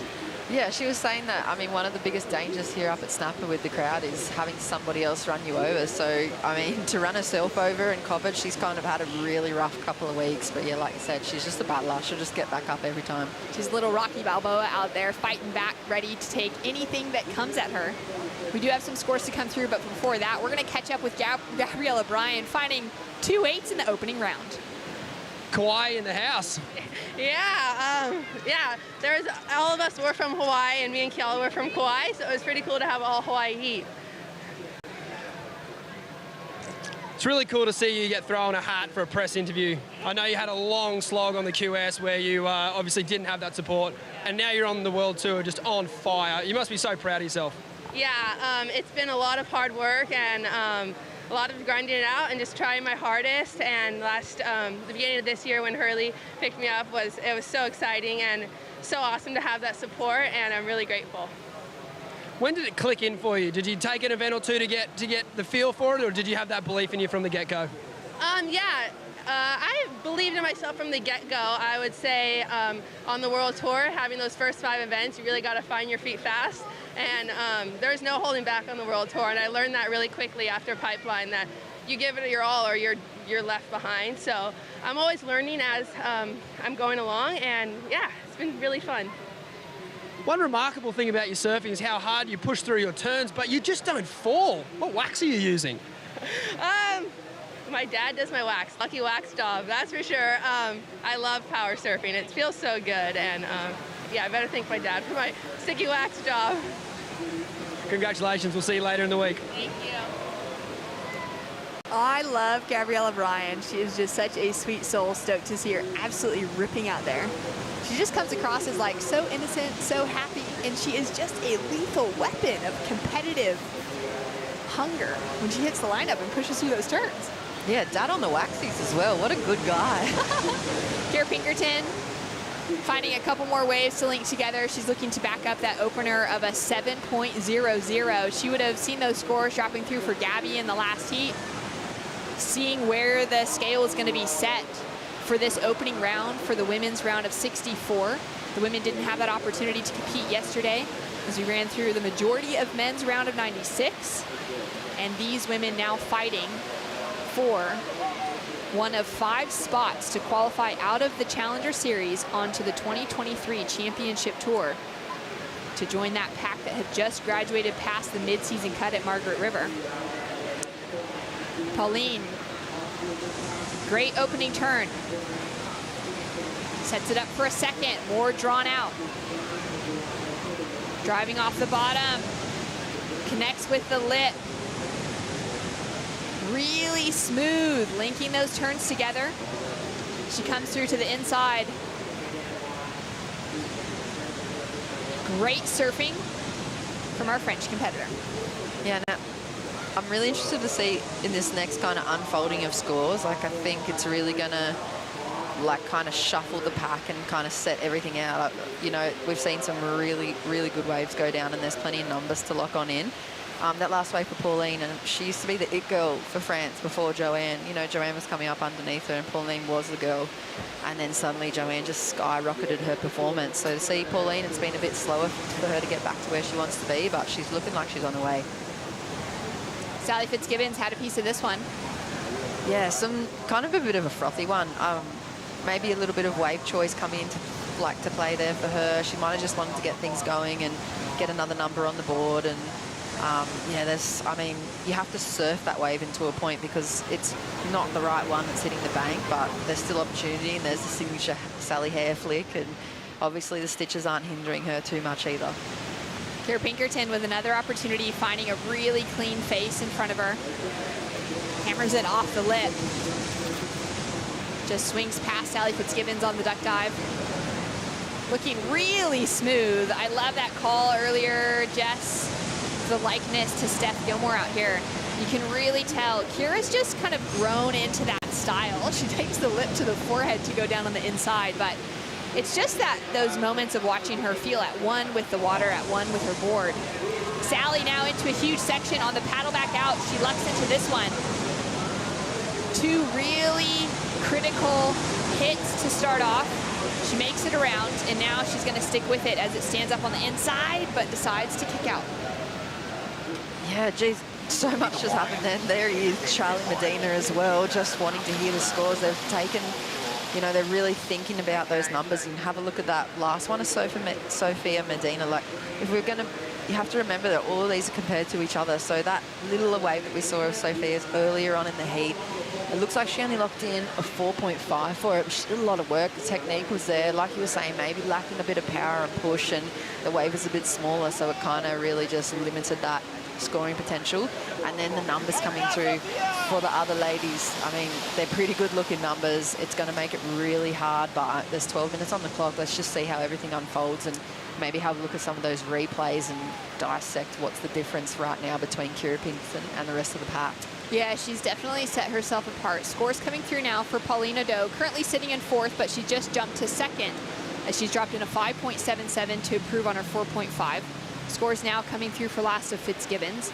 Sitting with a 5.83, she's chasing a 4.44 to improve. Still a score to come through for her last wave, but now she's having another opportunity. Goes for a really kind of thrown out finish. And she's just looking a little bit off in her rhythm. I think maybe that wave selection, mistiming some of those sections, Jess. Yeah, that was an absolute ankle breaker of a section as well, and you can see how tweaked and kind of off-center she was coming into that landing. Legs were a little straight, so that wasn't ever going to pan out. But that opening turn of that wave, that looked way more like the Sally that we know, way more relaxed, just kind of freed and loosened up, and rather than that tight kind of tension that we've seen from her a little bit, you can just see there she just really rotates the upper body through that turn. This is a really tricky section. She kind of, I guess the only other option would be to follow that lip line out, you know, keep that middle of the board across the lip line and project out with it so she didn't get so crunched, but she kind of just tried to sharpen, maybe like make that hit angle too tight, and it was a no-go there. But I mean, she only needs that 4.44. It's not a big score for Sally. She has that championship tour experience, and yeah, let's see. And that's it on the end section. 9 times out of 10, Sally's the one that's going to make a section like that. Uncharacteristic of her to go down. We are waiting for scores to come through. Kira Pinkerton in the lead, Paulina Do sitting in 2nd. Sally still chasing that 4.44, but with scores to drop, specifically for that prior wave. Sophia now having a look with a good looking section opening up in front of her, driving back into the pocket. She gets a little stuck up, and she's going to make that readjustment, goes for that float to finish. Charlie on the rock.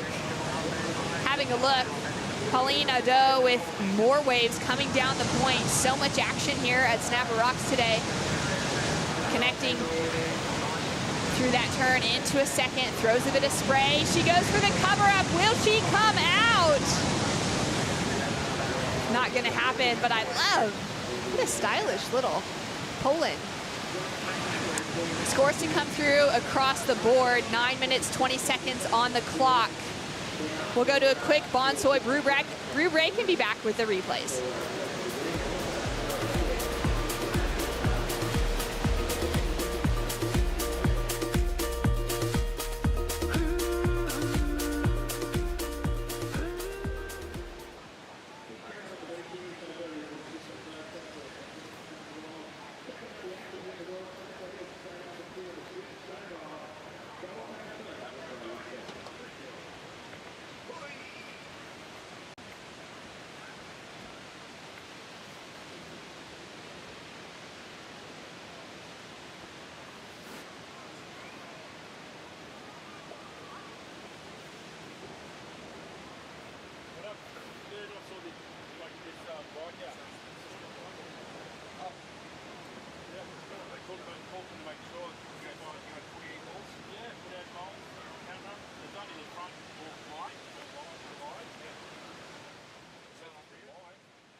In 150 years, everything has changed, but nothing is different. BF Goodrich build to escape the grind, the repetition, the norm, the routine.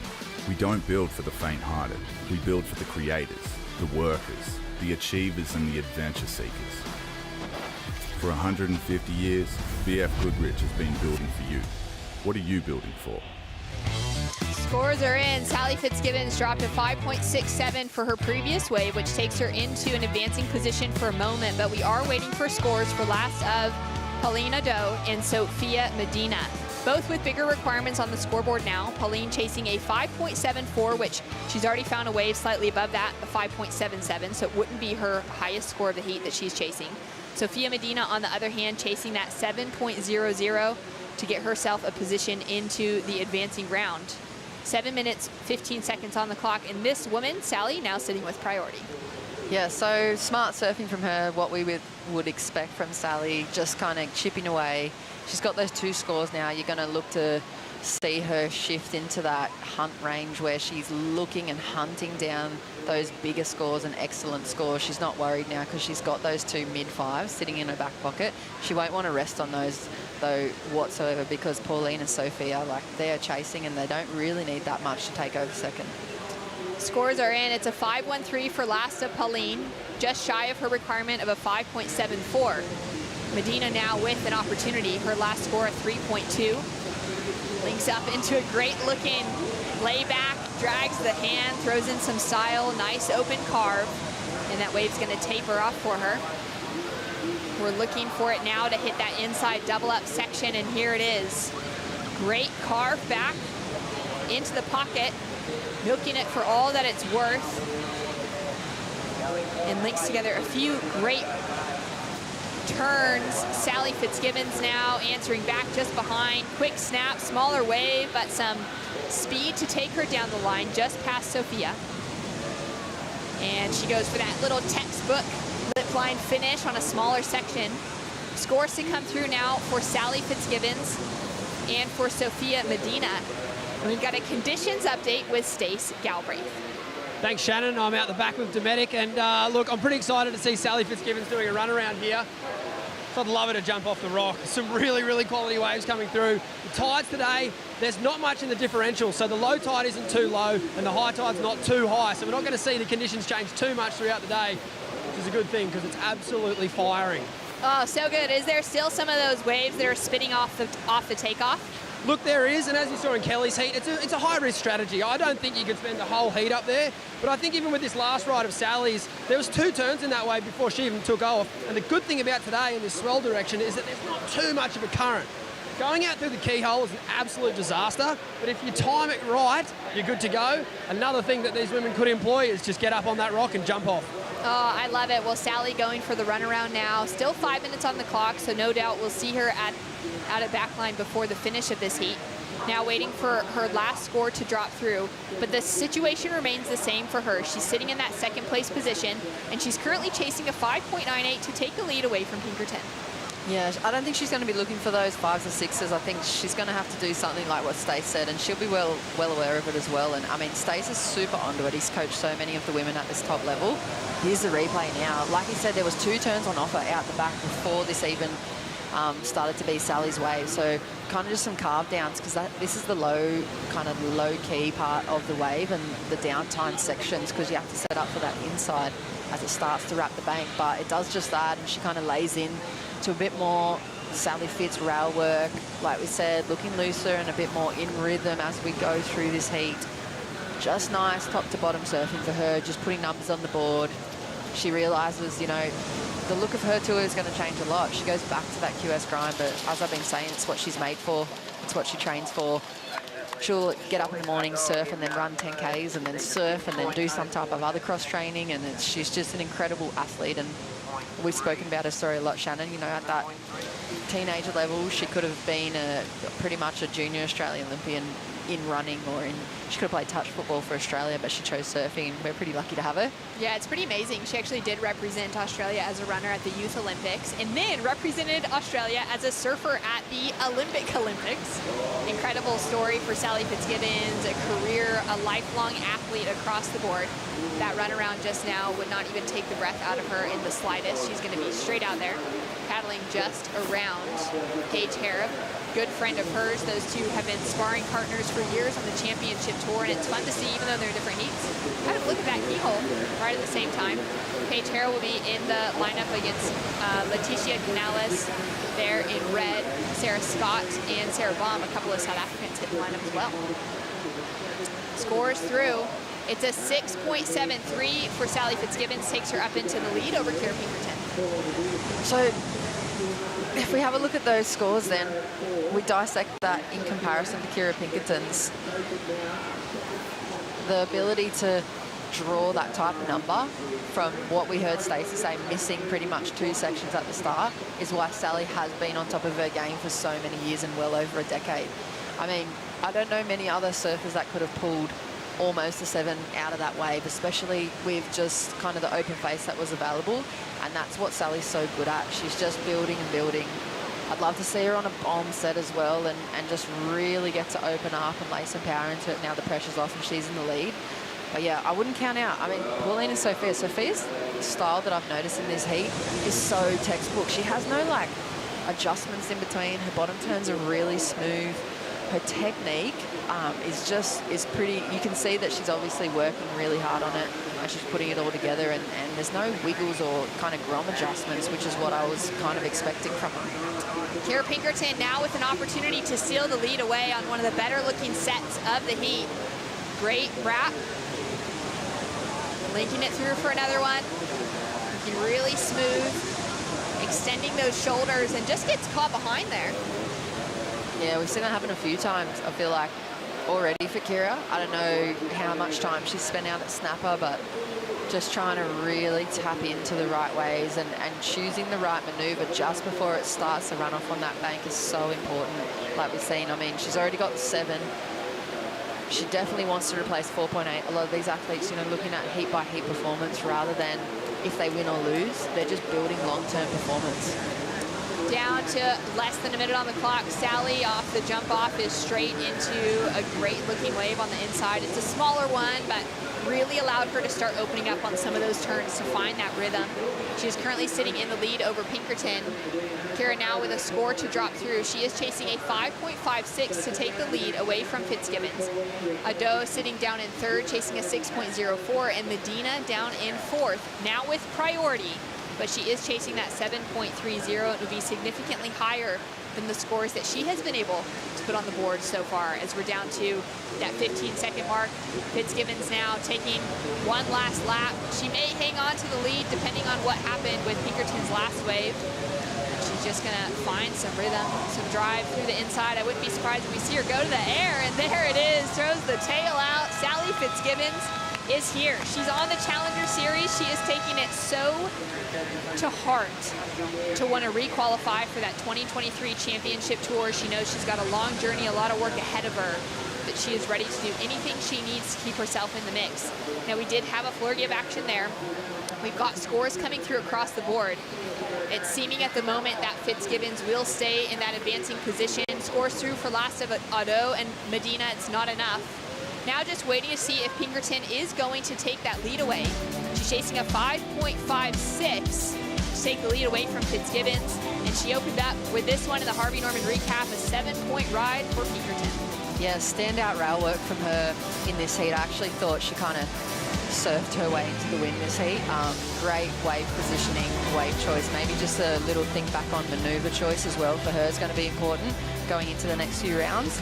Sally really just battled and just pretty much generated those scores. A few frothy ones through that inside for her. They weren't quite as glassy or as wally, but she just went to town. She looked like she was just building momentum as she went through. I think that's only quite a really low gear for Sally. I think we expect to see a lot more from her going through the next few rounds, and she'll know when to start shifting up as well. Well, there it is. A 5.7 takes Pinkerton into the lead over Fitzgibbons. The two of them advancing through into the next round on the women's draw. Coming up next, a couple of South Africans, a Kiwi, and the Basque Country represented, hitting the lineup for the women's round of 64.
Well, welcome back to the show. This is the Boost Mobile Gold Coast Pro, and we're into Heat 3, the round of 64 for the women.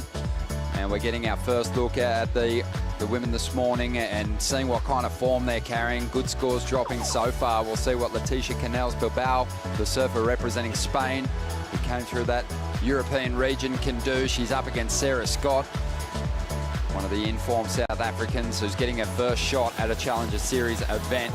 Paige Harrop and Sarah Baum getting her call up as well. She didn't qualify through her region.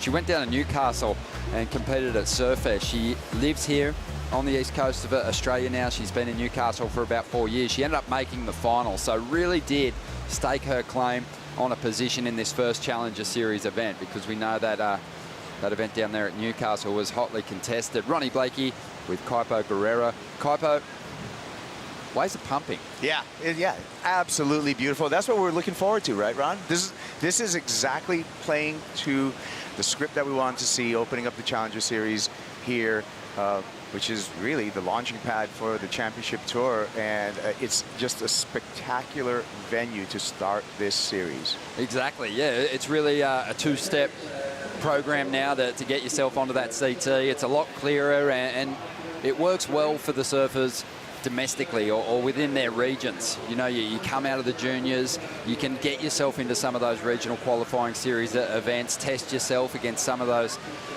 journeymen and women that have been hitting the qualifying series for a long time. And if you can make the top end of your rankings in your region, you do get the call up here on the Challenger Series. But you've got a more detailed breakdown of that. Yeah, let's go for that. In Australia, we take the top 7 women in the region, plus 1 wild card. Same thing for North America and Europe. We've got live action, though. We'll get through that. Yeah, let's see what Leticia can throw at us to kick things off here. The surfer from Spain. Nice slice off the top there. Just classic conditions here at Snapper Rocks. The wind really working in our favour. Good swell on offer and some big opportunities for our competitors to lock in huge numbers. And this has been a great ride. If she can get the finish, she's going to bank a solid score to kick things off here. And there has actually been a little shift up in just the heat order. Luana Silva was slated to surf in this heat, but Leticia Canals-Bilbao, she'll get her opportunity now, and she's not going to waste it. Good start there. Sarah Baum, looking forward to seeing what she can do. 5.83, an amazing goofy footer, Sarah. And now Sarah Scott will get her chance. The surfer from Komaki, Cape Town. This is probably the biggest event she's ever surfed in, having her first real run at the qualifying series. Comes into this one as the second highest rated surfer from her region. But let's dive into some replays here, Kaipo. Great wave for the Spanish surfer. Yeah, Leticia on the backhand, nice carve off the top, and really finding a rhythm, as you note, with this wave, and just smooth point break surfing. And that's exactly what you need to put together. And of course, really important to finish that off, in which she does. Yeah, excuse me, I just got ahead of myself before. It wasn't Luana Silva's spot. She's in the next heat. It was Joanne DeFay who was slated to surf in this one. So there has been some of those surfers who just missed out on those regional qualifiers, who were kind of hoping there might be a little bit of indecision from maybe the CT surfers or some withdrawals due to injury. But it'll work out for Leticia, because she's about to bank a very solid number here to kick things off. 7.5. And that's going to work very well for her. The other competitor that we haven't even mentioned in this heat is a former CT competitor, the Kiwi, Paige Harrop. Yet to get a score, but you know, the slow starts haven't really been working against competitors through the opening rounds of competition. Yeah, it looks like, I mean, time management, we talk about it over and over again, is really key. It seems like, hey, 30 minutes would be a long time out of the lineup, but that clock goes by really quick, and you miss a couple of rotations on the sets, and you're going to paint yourself into a horrible corner. Yeah, most definitely. And I think, you know, maybe there's a little bit of a hangover from the scrappiness that is the qualifying series. You know, certainly locations that can provide good waves on their day, but not quite world-class like Snapper Rocks. So there's an adjustment to be made with your wave selection. And we're seeing Paige Harrop trying to get herself into the mix here, and she was with priority. So you'd have to say that that's an error, and she's not going to bank a very good score here to kick things off. Again, that's going to tie into that time management conversation, because now all she's doing is eating up time on the clock. She's not going to put down a number. Meanwhile, Letitia got a great score, did the runaround, positioned herself. We haven't seen her establish exactly what order she is in the priority as of yet from our priority judge, but early advantage to Letitia. Just such a massive shift up for you and for me, coming from Margaret River, where surfers were paddling out in the dark in the morning to get their preheat surf in, and it's, you know, a good 15-minute paddle, especially when the waves are bombing, but the competitors were just dealing with everything Mother Nature could throw at them. And then you get over here and you know, to be honest, you and I were sitting there in the booth calling the action. You were out there in the lineup. You're thinking, I don't really want a piece of this. Yeah. And then these are the days that for us are kind of hard. This is the everyone surfs day, right? This is hard for everyone too, isn't it? The people watching here on the beach, the people tuned in, they're thinking, oh, that just looks so fun and inviting. Yeah, this is as user-friendly of surf as you could possibly get, but at the same time, really high performance. Love all the performance that we've been seeing today. So it is a stark contrast to kind of the survival conditions that we saw over there, Margaret. You watch too what happens as each of the foreign surfers finds their true place in this lineup without a lot of people to deal with, without that big crowd. Sarah Baum looks to get started here. Has a fantastic flow on her backhand when she gets going, a great surfer.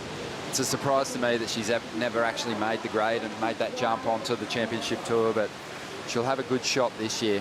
She was devastated in her region over there in South Africa. She made the trip home and couldn't actually, I think a couple of events maybe due to COVID got called off, and there was limited opportunity. So that was what I was talking about earlier. She had to come back here to Australia, where she's been living for the last 4 years, and put in a good showing to remind the WSL that she's so worthy of these opportunities. And she came really close at Haleiwa, right, Ron? To, you know, making that cut and getting onto it. That must have been heartbreaking for her, because her early performances over there in some really powerful waves, I was super impressed with what she was taking at the challenge that is Haleiwa. Yeah, definitely. And just getting back to what we were saying about this location, this is a venue where you invite the set waves. Yeah. The biggest waves that can come your way, that's what you want. That's where the big scoring opportunities have been. A little different over there at Margaret's. Some of those bigger sets, you're not necessarily trying to catch them, you're just trying to survive them, usually bailing your board and diving as deep as possible. Yeah, no need to cat and mouse over here. You're straight out the back, and you want the biggest set that comes through. You're not going to have to worry about dodging bombs. But again, that's why it's so entertaining at the World Surf League to see this variety of different venues, a variety of approaches to surfing run. And I also feel for the everyday surfer, you can do stuff like this. Watch what the world's best do and really apply that to your own surfing and your own technique. As we see, this is a classic example, Letitia, of smooth backhand point surfing. Just linking the turns through there, the rhythm, and then the finish. I think that was her 7.5 once again. Yeah, amazing. I thought the finish really helped push that score in the end. There was probably a 1.5 in it. Nice cupped out face. Has a cool style. I like that low center of gravity. Constantly looking over that right shoulder on the backhand and just sizing up her options and contemplating what move she's going to go for. Here she is again. So manages to connect with a set once more out here. She's going to opt out of this one, though. Interesting. Wow. And I'm just watching this wave peel off, and I got a question mark in my head, Ron. Yeah, I mean, it wasn't ideal, but when you drop that big number at the start, usually it's worth just upping the requirement. Even if she only dropped 3.5 out there, and you set the pace. Look at it again. I mean, nice start. You know, the wave is a little slopey, but just don't know if there was like a little know. bobble there at some point. There wasn't really any bumps or sad texture on the face of that wave that she had to deal with. It just looked like a clean canvas to me, but she heads back out. It was just a 1.8. She is leading at the moment. 17.5 minutes to go. But when you think back, Kelly Slater earlier on banked an 8 on his first wave and then sat out there, didn't get another opportunity until the final stages. He would have loved to have had a 3.5 or a 4 even, just to apply some pressure to the other surfers out there in the lineup. He ended up having some pressure on his shoulders himself, so it is a bit of a head scratcher there that Letitia didn't take that one all the way through. For Letitia, for me, of course, I'm like always a smarter surfer when I'm on the set and not in the water, but you take that insurance policy right there. You know, a 4, a 4.5, that's an insurance policy on you, and so you're going to avoid that, any of that kind of stress right at the ending of the heat. 17 minutes to go. Ronnie here with Kaipo calling this heat for you, Kipes. You've come down here to Oz a number of times. You've explored much of the coastline. Where does snapper fit for you? As far as the waves that you've surfed go? It's a miracle wave, isn't it? Check this out. Well, here we go, Sarah Scott. Let's see what she can do. She comes from a wave-rich part of the South African coastline down there around Cape Town. Komiki's got plenty of fantastic beach breaks, some nice reefs that she can attack too. And this is probably one of the biggest occasions for her. One of the biggest crowds that she's performed in front of. It is a beautiful Sunday here. Mother's Day, a big shout out once again to all the mums, and including my own, but also Kipes, the mums back home doing the heavy lifting while we're here on the Gold Coast, enjoying everything this place has to offer. Hey, we wouldn't be here without moms, would we? Thanks, Mom. And thanks to all of the mothers and wives as well. I'm going to check all the boxes today, Ron. Absolutely. Well, just under 16 minutes to go. Let's hear from Kira Pinkerton, a powerful display of surfing out there. She's with Stace. Walk us through, Kira, the emotions of being a professional surfer. You're up in the competitors area then, thinking you just lost. I actually had no idea. I couldn't hear because I was so far down the beach, and then I came up and I saw Sally standing down here, so I had a feeling I just didn't make it, and then you told me I made my heat, so now I'm here. Well, I'm glad I could be the bearer of good news. I would have felt extremely bad if it didn't go that way. Talk us through the conditions out there. Look, I made a call earlier in your heat that I thought you guys could have been a little bit deeper. You're the ones in the water. Can you walk me through it? What's it like out there? Yeah, it's pretty tricky. The water kind of looks like the same as the sky, so you can't really see the waves coming, and then it's really soft, so you can't really hit the lip without feeling like you're gonna fall out the back. So I was kind of safety surfing. Definitely don't want to do that in my next heats, but I just wanted to get through one heat with the nerves, and I did that. So.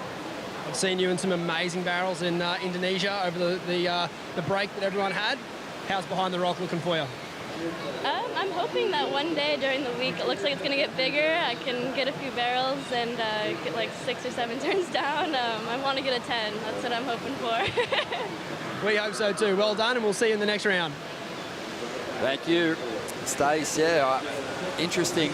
Kira, just the big ambition to get a 10-point ride. Usually people are saying, heat by heat, just want to get the scores I need to progress. I like that. Big goal to get the perfect number. And as Stace mentioned, the barrels in Indonesia, next level.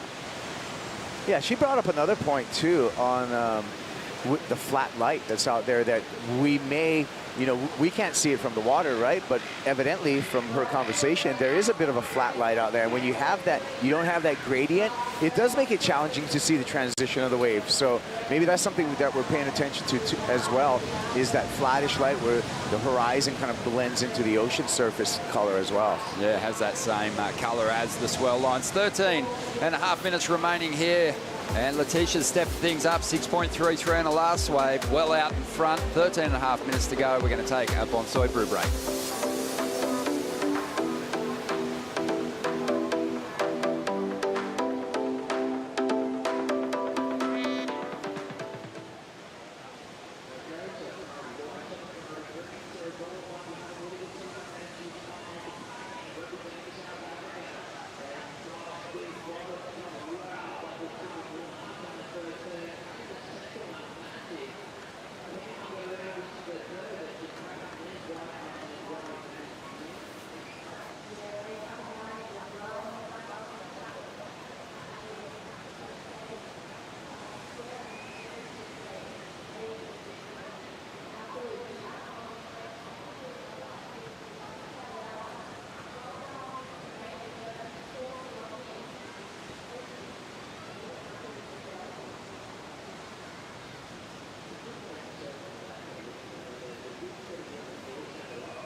welcome back to the show. We've got Heat 3 out there in the lineup at the moment, and Leticia Canales Bilbao of France. Oh, sorry, Spain. God, quick. Rewind. Spain is out in front at the moment. Really solid start for her, 7.5. We were kind of scratching our heads on the second ride. She opted not to take it through to Lil Mali, but it was a decision that paid off for her because she came into a 6.33 just moments after, so got herself back out. She knows what she's doing out there, Kipes. Yeah, here we go. Dominant right here. This is the backup. This is the insurance policy. And that's just, again, tempo, rhythm, heel to toe, connecting the transition. Wave ran away a little bit, so that's what kept the score down just a bit. But 6.33, that's a healthy backup to that 7.5. Yeah, sitting in a fantastic position out here, and a real position of just dominance. And she can wait.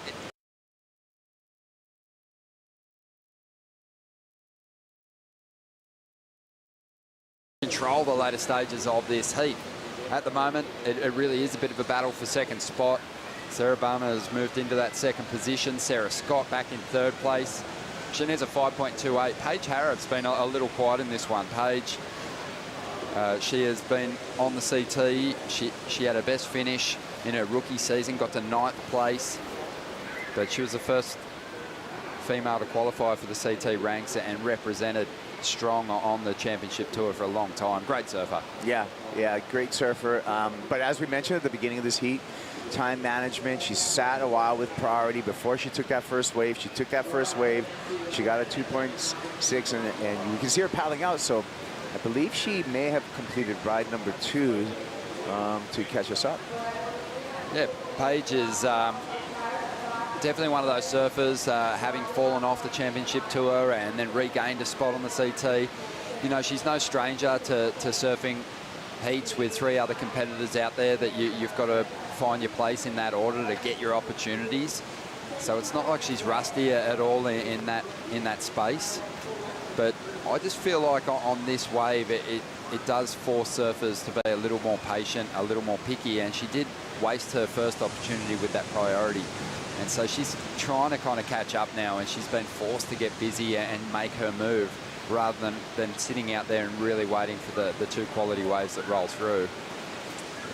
Yeah, and we talked about before, Ron, where a perfect wave, whether it's snapper or the surf ranch, sometimes really exposes you. You would think sometimes the wave of less quality would expose you, but actually there's nowhere to hide when you have a perfect wall, you know, as far as putting your moves together. Yeah, really, really cool point to bring up. And we see it at especially the long-running right-hand point breaks in particular, because the left-handers typically, they serve up a few more barrel options, those ones that have been on the CT over the years. But yeah, on a long-running right, when you've got to go to multiple maneuvers and that variation is on show, you know, you read on the wave. And where you place those turns is really under the microscope. And if you get it wrong, it kind of throws you off for the entire ride.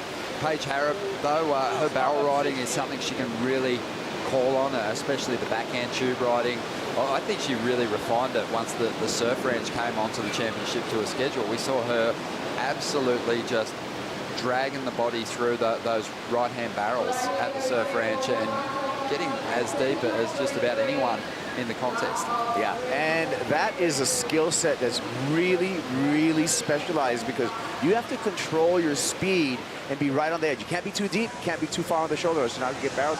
Let's go through a replay here, and this is Sarah Baum muscling through a couple of top turns right there. I love that approach, hammering the lip, and she was rewarded, Ron. Yeah, it just looks so strong, doesn't she, off the bottom. But also, Sarah's one of those surfers. I think it's her style. Obviously, that was gifted to her. But the style plus that strength just means she's patient off the bottom. And when that most critical part of the wave stands up, Sarah's got the strength to really power through it. Yeah, look at her number on that last wave. Yeah, really solid, 7.33. And that's put her in a good spot to make a charge maybe at the lead here too. She needs a 6.51. Paige Harrop and Sarah Scott are just getting a little left behind here. Let's see if Paige can chip away at that lead and get the required score. Really busy on this wave, but it is a medium-sized ride, and Paige knows she needs more. She'll kick out of this one. Just over 7 minutes to go. Yeah, you could tell by the body language with Paige kicking out that ride that she's already has a gut feeling that that was not going to be the number that she's seeking to get into that number 2 position. Getting a big showing from the goofy footers here in this third heat of the opening round for the women. As we dive into the Harvey Norman recap, Letitia got started so early, Kipes, and really made a statement on this wave. I'm loving the opener. This was a 7.5 for Leticia Canales Bilbao, and just the flow, the connection with the lip, putting everything together, the timing, impeccable, and of course, a solid finish. She backed it up right here. This was her 6.33 backup. Again, great flow through the entire section here. Wave ran off a bit, but she got the number. Got the work done, and then Sarah, she connected with probably the tallest wall of the heat so far, and you know, it's just a couple of turns, but it was enough to warrant a hefty number, 7.33. So she's in a great position at the moment. 6 minutes to go. Talking about the goofy footers in this heat, we saw Kiala Kennelly early on. There's really been some unbelievable backhand surfers come on the scene. Most of them goofy footers in recent times. Tatiana Weston-Webb. We'll see if Sarah Scott can match it with the goofy footers here. Goes to bust the fins free, unsuccessful on that occasion. But yeah, it's been a big shift, I feel, in the evolution of the backhand surfing, thanks to the goofy-footed surfers that have joined the elite ranks in recent times. It's funny how you equate backhand surfing with goofy foots, because in the world there's probably longer and more often more high-performance rights. It's not like regular footers don't go backhand, but we're always every time I feel like we talk about backhand surfing, most of the times we're talking about goofy foot surfers. They've always been there, the goofies, but you know, there was a period of dominance on the men's and women's side by regular footed surfers, and then there was also a lot of right-handers on the schedule, events that goofy footers had a really tough time breaking through and getting victories at, but with that being the case, they had to up their performance on the backhand, and I think that's why we relate really high-quality backhand surfing with goofy footers. And, well, Letitia, she's been the benefit of that influence of those amazing goofy-footed competitors over the years. She's well out in front in this heat at the moment. And looks like she's going for the runaround here. Yeah. It would be pretty bold to come in at 4 minutes, but she's got a big lead. I used to go the runaround, Kipes, not anymore. It's a slow walk. People just overtake you here. It's like a freeway, and I'm a bomb car. And the Groms just go charging by. But I remember Dean Morrison, local boy, obviously, and a former CT surfer. He used to surf this break more than anyone, and it was really his fitness program was just surfing here at Snapper every day. And he'd take those rides way down the beach, and as a result, he was just cut like stone as a Grom. It seems like you get the full body workout. You got the paddle, you got the surf, you got the push-up, and then you got the runaround. This is Letitia. This is not going to factor into her top 2 rides. Comes in at 4.57, but staying busy out there, keeping the flow. I'm already a fan of her surfing. Yeah, she's come on, and that's something that we've touched on too in the lead up to this first Challenger Series event. Surfers coming through the regional qualifiers that we've heard little of and really making a statement in this opening round. Paige Harrop is trying to just use her veteran status and stay composed here. She needs a big score, and she was on her way. Had she ridden out of that final turn, I think she makes the jump into the top 2. 7.89 was the requirement for her, Kaipo, and she really hammered a couple of those sections. She stepped it up when you compare it. The turn she was laying down on that ride compared to her first, it was on a whole nother level. I agree, Ron. She was right there. Look at this, just hammering the lip. Great flow. Appropriately changes the line on that one, but it was just that. Looked like it was on her way, got caught up, and that's going to cost her. Yeah, that's a really crucial move, because when you think about it, the swell lines marching kind of, you know, down the wall, and the judges are getting a different perspective on it, and from their angle, you get a really good look at how steep that face is. And then as the surfer comes down, they kind of disappear in that impacting water for a moment. And if Paige re-emerged then, I think it would have looked fantastic from the judges' perspective. I think it would have gone excellent. She's still going to bank a big number and chip away at the requirement here, but she's still going to need more. She needed a 7.89. And you know what? When this number comes through, it is going to be evidence of the lack of finish on that is going to cost her, because as we were talking our way through that, with the finish, she for sure would have got the number, because look at what she came up with without the finish. I really feel like that 6.9 could have been a 7.5, maybe even a little higher there, and that would have sent her into the top 2. So a missed opportunity for Paige, but she has chipped away at the requirement, now needs a 6.27. We'll see if she can find that space in a minute and 20 seconds. Sarah Baum is looking to consolidate though. That second spot, wants to get rid of a 5.83. Clean lines, you can see it. This is a really good surfer on show here at the moment, but she's swung the door open for Paige Harrop here. With a minute to go, Paige, if she can get a little further up the line, she might just have a chance. Yeah, you can see the urgency of the paddle. But Sarah Baum, back to her, the power in her surfing is really, really impressive. Yeah, I think so too. She had some of the highest scoring rides down there at the Newcastle City Pro, the Surf Esta event. And yeah, just breezed her way through to the final. But this is a critical time for Paige Harrop now, and Sarah Scott. Sarah needs a really big score, 9.33. She's going to take this and give it everything she's got, loading up. This wave has given her plenty of speed. We'll see how she uses it. Goes to the grab rail carve, and that's going to put her behind, unfortunately. So a lot of downtime here, and as she gets to the green face, the wave just about shuts down. So it's not going to help her cause. She's going to fall short. Paige Harrop's going to miss that opportunity and be ruining the fact that she wasn't able to finish off her last ride. But Sarah Baum holds on in second spot. And Letitia Canals-Bilbao is powering on through to the next round with a really solid performance here in Heat 3. We're going to take a quick break. When we return, Luana Silva, Zoe Stain, Leilani McGonigal and Rachel Presti are going to hit the lineup.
Paddling around other surfers to take the inside position is called snaking.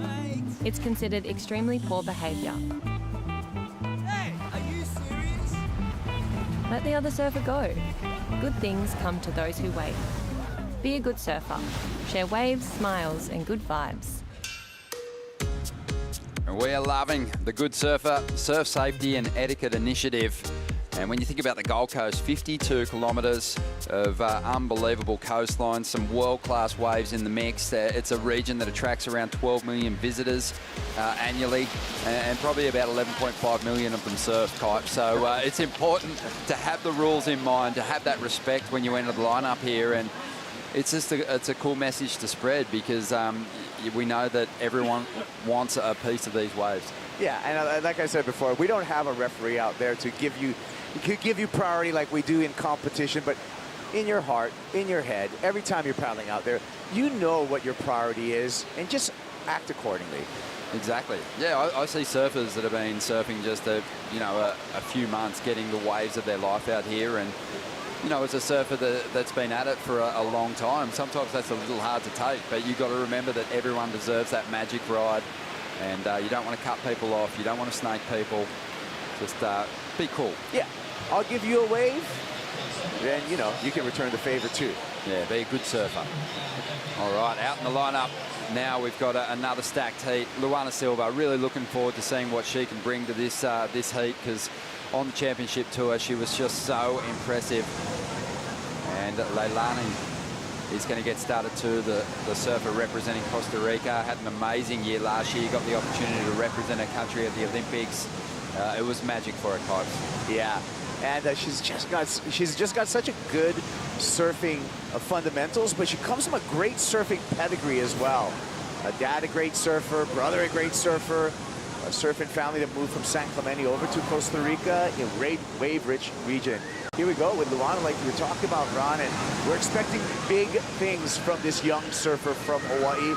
And just the rail work there, keeping the board on rail through that whole turn, all the way around, banking off the white water, looking very, very solid on her opening ride. Yeah, let's talk a little bit, Kipes, just about where these surfers hail from. Luana in particular, we know she's from the North Shore, so suddenly people think she can surf in waves with power, but she gets her opportunities on long-running right-handers too, doesn't she? Yeah, I think her natural style, she's aesthetically very pleasing to watch, very smooth, so it lends itself to long points. Here we got a replay. This is the opener for Rachel Presti, and this wave, you can see probably the third or fourth wave in the set. A little bit of foam on the face that she's going to have to negotiate through. But then coming into this inside section, wave gets a little bit steeper, giving her more opportunity. Nice snap to finish. Nice opener. Be waiting for the numbers to set the stage. But yeah, just Luana surfing that backyards, that section out there beyond Sunset, long running rides. You get your opportunities, get those combos worked out. Belzy Land too, I know she likes surfing there. So, she's, even though she didn't grow up on long running rides like Snapper Rocks, I really like her chances. I like the fact that she's gets those multiple turns done, because it just gives you an opportunity to work out a repertoire and work out a bit of a song to put together for the judges.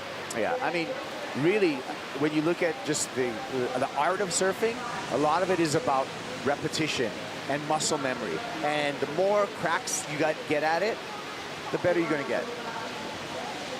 And then Rachel, obviously representing Germany in this heat. I'm not sure what her hometown situation is, but most of the surfers that we've seen before travel around Europe. You can be from Germany, obviously, or represent that country, but you'll spend time in France, you'll head down to Portugal, and they are wave-rich coastlines. Yeah, it's just, I mean, honestly, it's kind of wild to me with the whole Olympic thing, like how people have discovered their own country and come back home to it to represent their country. But yeah, it's one of those things. I think the Olympics really like fired that up, Most definitely, yeah, I think for sure. But also has people like kind of diving into their heritage, and that is a cool thing. But Rachel dropped a 5.83 to get things started here. Leilani was strong, 7.33, so the best of the opening exchange so far. Luana had a 6.7. Zoe Stain, the young South African, she hasn't put a number up, but looking forward to seeing what this competitor can bring to the party, because you think about right-hand point breaks. South Africa's got plenty of them, and Zoe's been really collecting amazing results. 18 years of age, comes into the event as the #1 surfer from that region, the African region. 2 events, 2 wins she had over there in the qualifying series. That is dominating your region right there, and that should give her a lot of confidence coming into this, knowing that she's the top representing her country. Kipes, I think you'll probably be with me. My favourite surfer from South Africa, also from East London.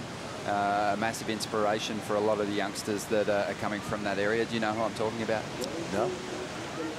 Usually she's with us on the commentary team. Oh, but she my did have goodness. a long... You threw me off with East London, but yeah, that's my favorite.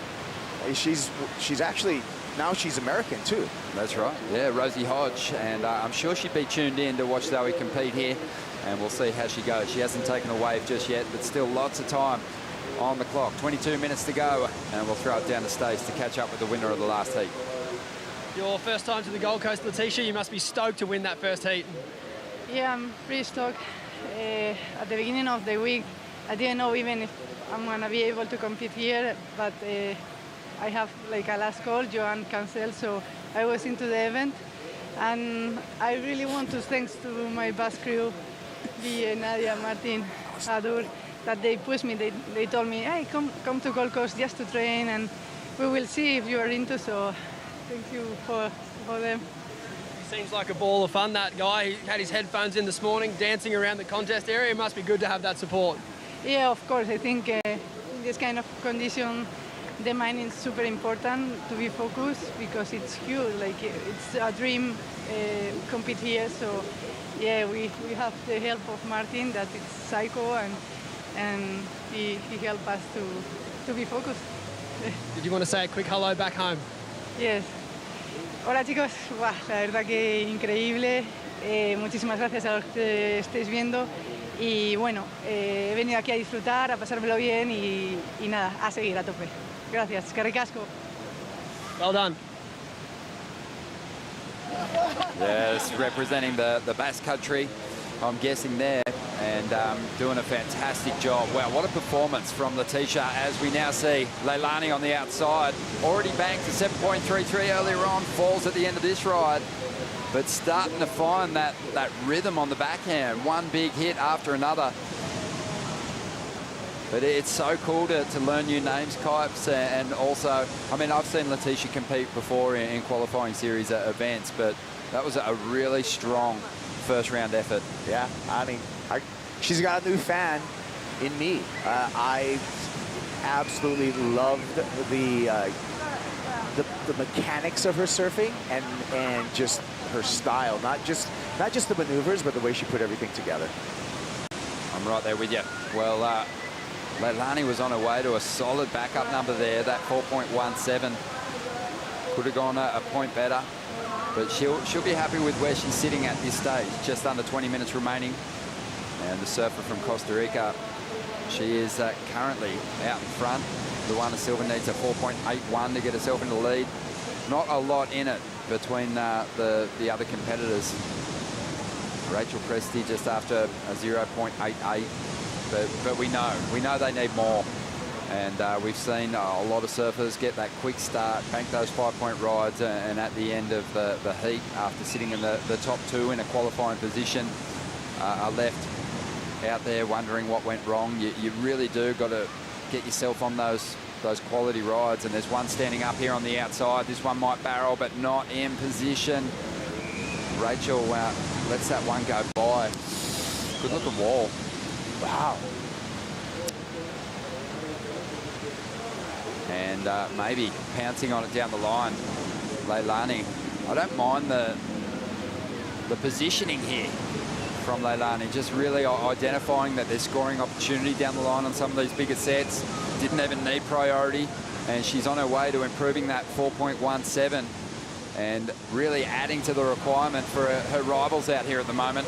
Solid hits there on the end section, still going to such a busy ride. Nice steep wall, and that was solid. That was really good. That's going to put her in a commanding position. Yeah, maybe better than the surfing was the tactical maneuver just to hang down the line.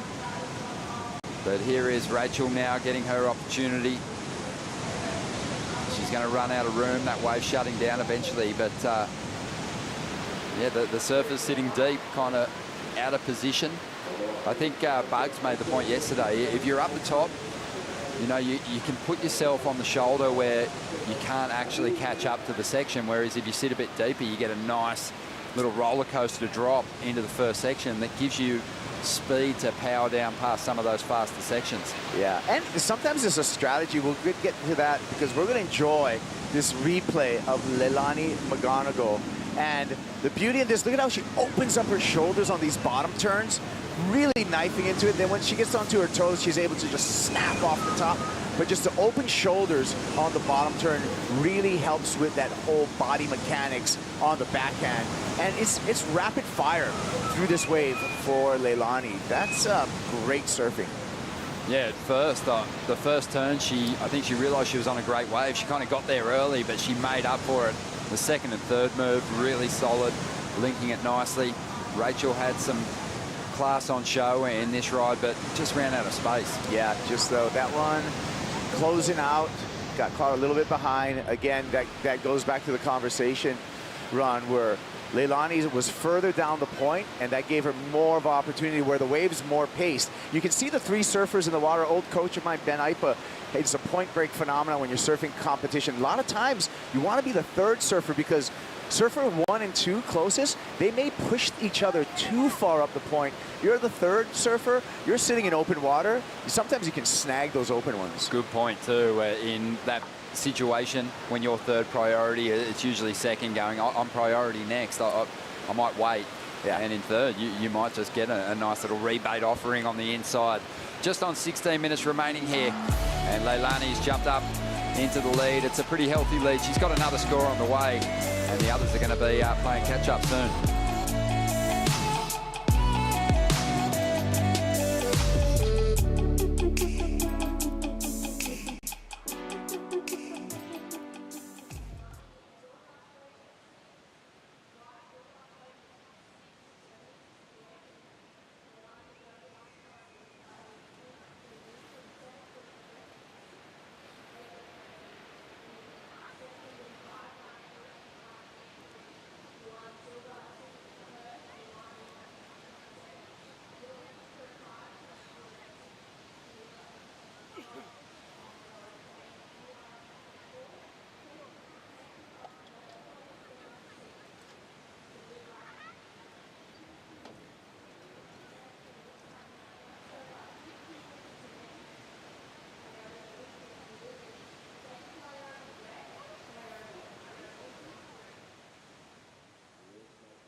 Awesome to have Gold Coast Tourism behind the contest once again.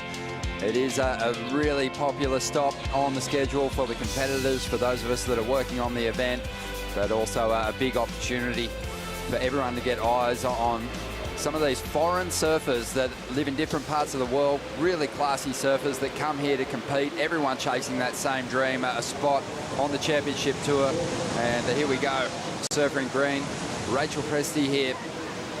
She's going to try and turn this average wave into something special here. She's holding on to second spot, but got to be careful swinging on these smaller rides. If you're going to do it, you've got to do something mind-blowing, Kaipo. This is true because already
Hard to let go of big turns. 5.27 was the score. Didn't go into the top two, so she'll head back out. And the repositioning might work in her favour. She'll get to the very top of the point, be deep there behind the rock if she chooses to jump off. Probably on this lower tide, the smarter option is just to run through the keyhole just sort of before the actual rock jump. But we'll keep an eye on her. Just over 11.5 minutes to go. Leilani's been strong in this heat so far. Kipes started with a bang. Second ride, she had a fall, but she made up for it. She got a wide set and really found some great open face down the line. Yeah, and we're going to see the maturity tested with young Luana Silva at this moment. Doesn't have a backup score, opened up with a decent number, that 6.7. We know her surfing talent coming into this heat. You know, I would have put her as the favorite coming into this heat, but it's not a foregone conclusion at this point. No, definitely. She was the favourite. I mean, just based on the performance we saw her string together. She was one of the rookies, didn't make it above that cut line, but when you look at who she was up against, how hard she pushed her rivals on her run through those first 5 events, you know, she's got exceptional talent and obviously a lot of competitive fire. It was hard for the teenagers to, you know, deal with those losses and not making it into the back half of the year, but I think they'll be stronger for it. I agree, and I think the good friends, Luana Silva, Betty Lou Sakura Johnson, they are just basically child surfing prodigies. We saw them coming up locally in Hawaii from the Menehune ranks, from the cadet ranks, if you would, all the way through the amateur ranks, graduated to pro surfing at a very, very young age. They still got so much more to give us, and both of them should be really proud on just making the tour in the first place, their first year on the Challenger Series. Exactly, and the other point is, you know, they're so young. You won the clock back a few years, back to, say, 2019. That was really the last year we had full travel going uninterrupted, and everyone had a bit of freedom when it came to jumping on planes and going and chasing down waves and getting some experience surfing these different lineups around the world. But for a lot of the rookies on the CT this year, and even these surfers campaigning on the Challenger Series, they're entering these lineups. It's their first time ever, and they're having to figure out these destinations. And on the CT, you're doing it against veterans. But here we go, Zoe Stain looking to get that board moving as this wave starts to stand up through the inside, and now she'll find her flow. Just cutting back and really just begging that wave to give her more to dig into. But that was a long wait for that first ride, Kipes. 20 minutes Zoe waited before she got onto her feet to put down ride number 1 in this 30-minute heat. So we'll see what that number is. We're going to see what the math is going to be for Zoe to get into that top 2. Taking a look at the replay again here. Decides to pull the trigger. Little horizontal drift. Gets on the heels just a bit through that white water. And then just a little bit, you know, off timing on this wave until she gets into the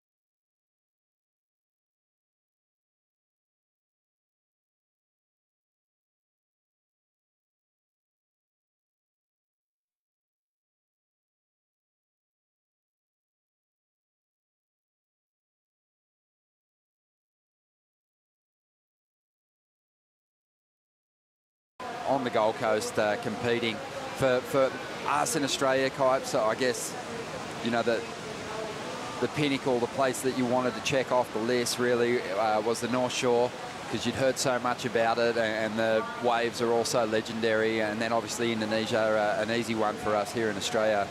But for you, growing up in Hawaii, where did Australia fit in, and visiting waves like Kira and Snapper Rocks? Well, it's really funny for me growing up. A lot of my surfing heroes were goofy foot Australians. Terry Richardson, of course, guys like that I got to spend some time with touring. Bobby Bain, Rob Bain, of course Aki, who's just like the pinnacle of every goofy foot's hero. So just you know, like Gary Green. I mean, there's so many Australian goofy foots that Mike Romulzi, like that would make these big impressions on me as a kid, just because the style and the progression that was coming out of the region in that era is just burnt into my mind. Tommy Carroll? Oh, how could I miss Tom Carroll? Thank you for that one. Yeah. Barton Lynch, Barton Lynch, yeah. There's so many, right? I know what you're saying, but what about this region in particular? The Gold Coast has produced a lot of great surfing talent over years. Who are the names that kind of shone through, who actually carried the legend status over there onto the islands? Well, we have him on our commentary team. Wayne Rabbit Bartholomew would really be someone that influenced multiple generations. Not just with his surfing, but with his out-of-the-water style and finesse. The guy, I mean, pre-internet, I'm telling you, you'd see these guys and they would be walking, talking demigods. You'd come to the North Shore as little grommet and you'd see like Rabbit Bartholomew coming out of the water, just like, oh my God, that's Rabbit. Yeah. It wasn't unusual to see Bugs getting round in board shorts with a leather jacket, no shirt. Yeah, and that Mick Jagger-ish kind of influence that he had, just that rock and roll that he brought, influenced, like I said, so many of us. Most definitely, and there is, you know, a long list of incredible surfers since then, multiple generations of world champions. And we'll see plenty of them featured in this contest. 5.5 minutes remaining here as we dive into the Harvey Norman recap. Costa Rica taking note. Leilani's out there on an absolute tear. Pura vida. Don't we want to just bring it to snapper on the backhand? And that's exactly what Leilani McGonigal is doing. Hey, clean surfing here by Luana Silva. This is her one and only ride so far.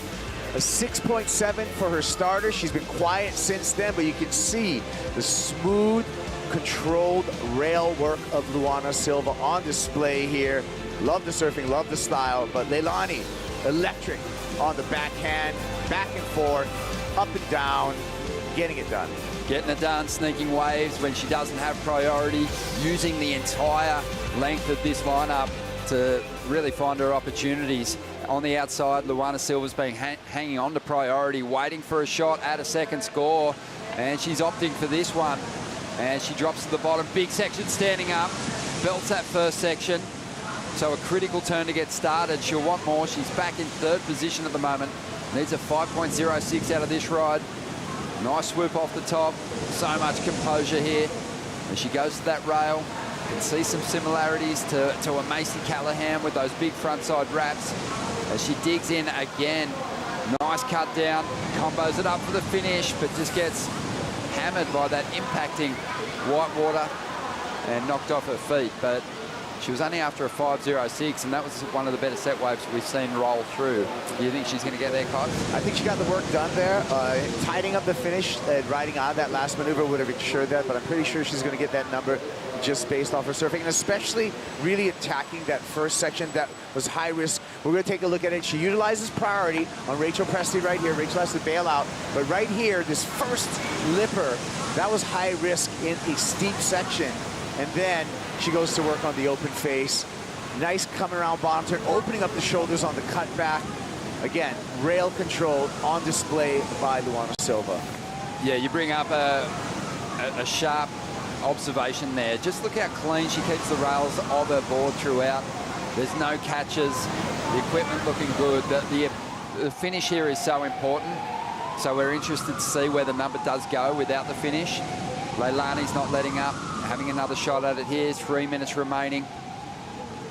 But yeah, this is an important number for Luana Silva, because there is some of those red jerseys, CT competitors who already locked in their position on the CT for the back half of this year and into the new year as well by just making that mid-year cut. So while the pressure's been off for some of them, the pressure's right on competitors like Luana that don't want to give up that place, and they want to start the Challenger Series year at the top end of the rating. So waiting on the scores to come through now. Yeah, the beginning of the journey again for Luana Silva. Now has to focus on the Challenger Series. Now has to lock in 5 good results throughout this eight stop tour. really important for her. First real shot at getting onto the CT last year in the Challenger Series. So 4 events, and I'm sure that these teenagers were thinking, whoa, this is easy. You know, I'm on the CT. Betty Lou got the victory at Haleiwa to shore up her position. Remarkable, overcoming world champions on her road to that victory. But it was, you know, a real crash to reality once they got on the CT. Just, it's not that they didn't surf brilliantly. I know they have more to give, but it is so hard to make that top 10. Yeah, it's a learning process, isn't it, too, when you look at a world tour that you have to compete against and adjust to each of the venues. And low seeds are coming up against world champions. But Luana is showing her class out here at the moment. 7.67, the highest ride of the heat on a wave that she waited a long time for. And just jumps Leilani and just rockets into the lead here. And Leilani now looking for a 7.05 to get herself back into the #1 position. But really the story is, or the focus is certainly on what Rachel has to achieve now in 3rd spot. She's got to get a 7.4. And Zoe Stone, she's had a rough heat here. She needs a 9.5. And tough for Rachel. We just saw her on a ride. She pulled out early, realizing that wasn't going to be the number for her. But now the paddle back out is just chewing off time on the clock. And that's going to put her behind in priority. So painted into a corner right now is Rachel Presley. Not to say that she could pick up one of those wide ones with a lot of scoring potential. We'll see how this plays out. Yeah, 45 seconds to go. And we've been touching on some of the greats here. And also the big goal for these surfers to add their name to an incredible honour roll. So many amazing wins here on the Gold Coast on the women's side. You know, you're looking to join some of the greats of the sport that have been victorious in these waters. Stephanie Gilmore, multiple victories. Carissa Moore, Tyler Wright. And that's recent history. You go back in time, you know, Rochelle Ballard, Lynette McKenzie, Jodie Cooper, Frida Zamba had a win here way back in the day in '88. But it is an impressive list of former champs on the Gold Coast. And Luana Silva keeps her dreams alive of etching her name into the history books here, along with Leilani. Talk about well-constructed heat. 2 waves ridden, count both of them, and she's on to the next round. She'll have energy to burn as she powers through the contest. Stay with us after the break. We've got one of our CT surfers hitting the lineup. Malia Manuel is going up against some of the rising stars on the Challenger Series in just a moment.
Gold Coast has always been one of my favourite places in the whole world. Not only does it have incredible waves, but the whole area has so much potential. There's so many beautiful sights, good people, good food. I just love it. I think what makes the Gold Coast so special is you can jump out of the surf at Snapper after having a great session, ride your bike up to Chugan, grab a juice. Everything's so close and there's so many great restaurants. There's amazing attractions to see and the beaches are just incredible. I think the Gold Coast has some of the most incredible bike paths. You get to ride all the way along the beachfront, to be out in the environment, fresh air, and it's just a great place to live.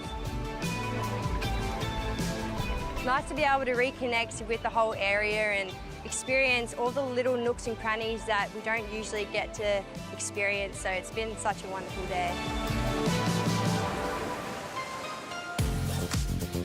Welcome back to the Boost Mobile Gold Coast Pro. Great to hear some insights on the local area from Isabella Nichols. She's in the draw here, fresh off of a maiden victory at the championship tour level at the Margaret River Pro. She won't be competing today because she's in the last heat of the day, Jess, but we've got some excellent surfing ahead of us. Oh, yeah. I mean, it's such a good day. It's such a good Sunday. This next heat, Mafalda Lopez. Many of you guys probably haven't heard of her. She's one of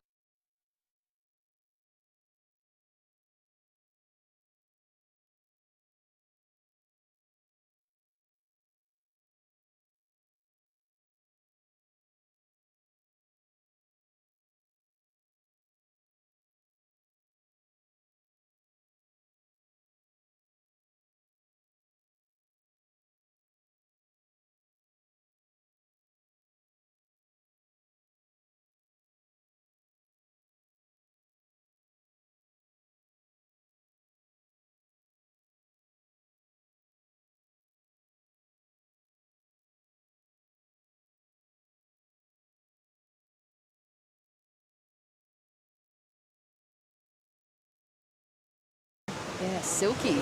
Nice rail transition. She just looks loose and happy and good looking turns as well. We didn't even see the start of that. And down the face carve, jumps up a little bit higher on the front of the board and little closeout maneuver. So a solid start for her. It would have been that second wave then where she bogged the rail. And then we saw this from Malia Manuel. Yeah, here we go. One of the style queens of women's surfing, Malia. Beautiful rail work. She always seems to be able to find those pockets and just throws so much spray up into the heavens. And yeah, this is what we've come to expect from Malia. It's kind of like her bread and butter, just really silky smooth, fluid style and beautiful wave choice as well from her. I mean, like literally the pick of the set. She surfed it almost to perfection, up and down, top to bottom, rail to rail, and a little bit of Larry style there as she just decides to pick out. Look at the slow-mo on this, Shannon. Just scores in a 9.67 for the opening ride of Malia Manuel, and I could watch her in slow motion all day long. Yeah, you can see there, you saw her fins just briefly glimpse because of the weight and the tilt she puts into that bottom turn. Rebounds and sets up. I mean, wave choice on point. She's pretty much got the highest wave score of the event so far, a 9.67. Well, it's going to be hard now everyone's just going to be chasing her pretty much. I mean, Nikki had a good little start as well, but everyone's going to be just chasing Malia. That 9.67 was an incredible way to start off her first round heat. Oh, so impressive. Of course, this morning early on, we saw Gabriella Bryan find a couple of 8s in her heat, but outside of that, we haven't found anybody into that excellent range. And for Malia to get that opening ride, especially off of the sting of missing the midseason cut, for Malia, this is a huge storyline now.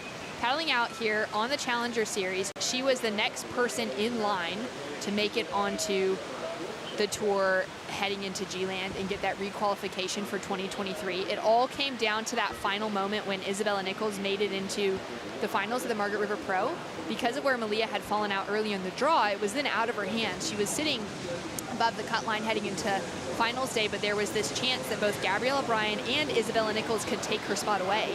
Gabriella got that qualification above the midseason cut by advancing from the semis into the final, and she matched up with Isabella Nichols. Now, Isabella needed to win in order to take the last spot away from Malia Manuel, and she did that. So Malia now with a big season ahead of her on the Challenger Series. And Rina looking so stylish and smooth, representing Japan, and just placing that board effortlessly in the pocket. Incredible style coming through from a woman who did so well to make it into the finals of the Asia Open, the QS 1000, that gained that qualification for her here to the Challenger Series. And what a stylish way to kick things off. Yeah, she's one of those Japanese little pocket rockets as well. They've got a really tight-knit crew. They do a lot of work together as like a kind of a coaching nation. They really, really get behind each other, similar to like the Brazilian contingency as well. And Rina Matsunaga another one of those promising hopes coming out of Japan. Pretty nice way, very confident way to kick off her round of 64 heat. Yeah, incredible. Looking at that pack of women that have qualified out of Asia, we've got Kailani Johnson out of Indo, and the rest of those women representing Japan as we take a look at first for Rena. Yeah, I love the patience that we've seen from a fair few of these women this morning. She's just looking to line up those sections, not really trying to oversurf it too much, and just kind of style her way and flow her way through that. It feels so good. You can almost kind of blind surf through those pumps mid-wave as well. Gets a little bit more critical there, but kind of keeps that nose of momentum going down the line. So there's some room to move. There's going to be some space to work on for her to really commit to those turns in those critical sections. Maffa using priority on this, flying down the line for her first wave here on the Challenger Series at Snapper Rocks. Throwing a lot of power, displacing a lot of water, setting herself up through that flat section as it begins to stand up and bowl once again, connects with the lip, drifts that tail for a second, pushing the progression and looking really solid with her backhand approach. Just narrowly misses off on the finish, gets bounced off of her board, but I like what I am seeing from the fall dive. Yeah, she kind of just mistimed that last section, and yeah, just kind of got hung up with the lip and blasted off at the bottom. But you can see, I mean, we've kind of earmarked her. Anyone who's been a fan of watching the young women come through the different nations and qualifying, we kind of had a little asterisk next to her, didn't we, Shannon? Like, just even you and me personally were like, hang on, who is this chick? She really has something to prove here on the Challenger Series. This was Nikki's last wave. Scores to come through now. Yeah, look at the difference in kind of speed and finesse from her. You can see that experience playing how high and how far she flies down the line and then starts to lay in. The difference between that wave for Nikki and Rena's last wave is, I guess, how much she's committing to those turns and bringing the nose back around as well. I mean, I'm keeping it so simple, but it's all coming down to that commitment and that willingness to risk it all in those critical sections, Shannon. So much risk involved, putting those board in position, really putting it all on the line on those opening sections as well as those finishing sections. Scores to come through now for Nikki Van Dijk and for Mafalda Lopez. As you mentioned, she's been a surfer that's been on our radar for a little while now. You and I have had plenty of phone calls with her name being dropped in it, especially after the performance that she put on last year on the qualifying series at the Azores, where she dropped a massive score for a huge air reverse in the opening round, just pulled it out of nowhere. You remember that wave? Yeah, I you can do. Picture it now, huh? Yeah. I can see the look on your face, the glitter in your eyes. Yeah, I remember, I think you sent it to me and then you said, have you seen this? And I was just like, well, hang on, who is this? She was a name that was then new to us, and very excited to see her here on the Challenger Series. Scores coming through now. She's opened up with a 6.83. Nikki Van Dijk still with scores to come, but her opening ride was a 6.27. And as we wait for those, we've got Stace Galbraith with Luana Silva. World Tour class, Luana. How'd that feel from the water? It felt pretty good. I got a little nervous at the 5-minute mark because I waited like the entire time for that second wave, but I'm stoked to get through. How does your confidence feel after spending 5 events on the World Tour, surfing against the best of the best? You performed so well in those events that you had. How does that translate to the Challenger Series? I feel really good at the moment. It was a bummer that I didn't make that cut off, but I feel like I performed my best during those 5 events, and I'm trying to carry that performance through the Challenger Series. Birthday yesterday. Happy birthday. Thank you. I turned 18, so it was a big one, I guess, over here. It is a big one, much different to Hawaii and America. You can do whatever you want now. Yeah, I'm an adult now, big kid stuff now. Well, congratulations on a heat win. Happy birthday, and I hope you enjoyed the rest of the time on the Gold Coast. Great to hear from Luana. Huge happy birthday, entering adulthood after her rookie year on the championship tour, 17 years old.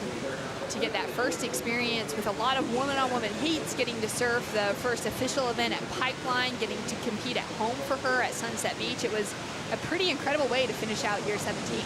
Yeah, she's so impressive. We first saw her come across to the Australasia region on those QSs, the smaller ones, like around the East Coast, the Pacific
The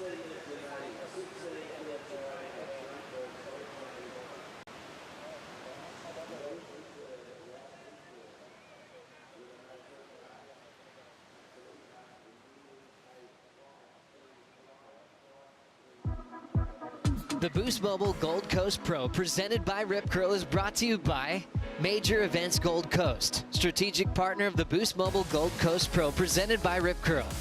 By Good Surfer, surf safety and etiquette initiative proudly developed by City of Gold Coast. By Oakberry, fuel yourself with the official acai of the World Surf League Australia. By GWM, official automotive partner of the World Surf League Australia. And by Bailey Ladders, official ladder partner of the Boost Mobile Gold Coast Pro presented by Rip Curl.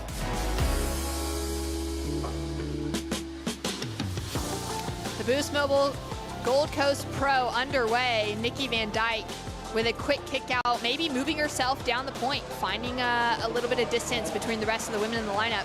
Malia Manuel linking into her second wave. She opened up with a 9.67, the highest wave of the women's round so far. It's going to be a tough one to beat. And she is looking just so in control, finding that flow, finding that rhythm, and tagging the lip perfectly on the finish for a second ride. Yeah, you can see how relaxed she's feeling as well, Shannon. Mafalda Lopez with a nice hand drag cut back on her backhand, going out to that open face. Looking to get more vertical now as that wave stands up for her, and she's a surfer with a lot of power, able to really displace some water with that back foot. Scores to come through now for that exchange between Nikki Van Dyke and Malia Manuel. Mafalda Lopez as well with another score, and our surfer from Japan, Rina, currently sitting in that 4th place position, but she is now out the back with priority. At the moment, chasing a small score of a 5.35 to take the advancing position. But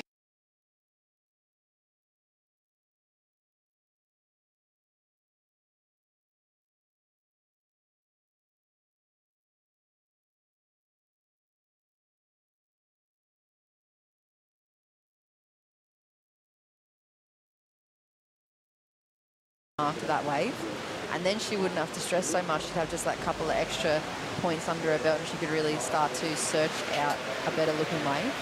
But I mean, Malia's looks nice. Nikki just looks in flow as well. I think she's just looking for something very particular and specific wave-wise, and that might have been why she pulled off that last wave. yeah, great insight. She's a surfer that has, you know, spent plenty of time living up here on the Gold Coast or surfing in this area with a great group of friends. Of course, we've had many conversations as well about the movie Surfing, ! And how fun it was to watch Nikki Van Dyke, Tyler, Steph, Macy, Dimity get some great waves out here and put together a really fun edit last year.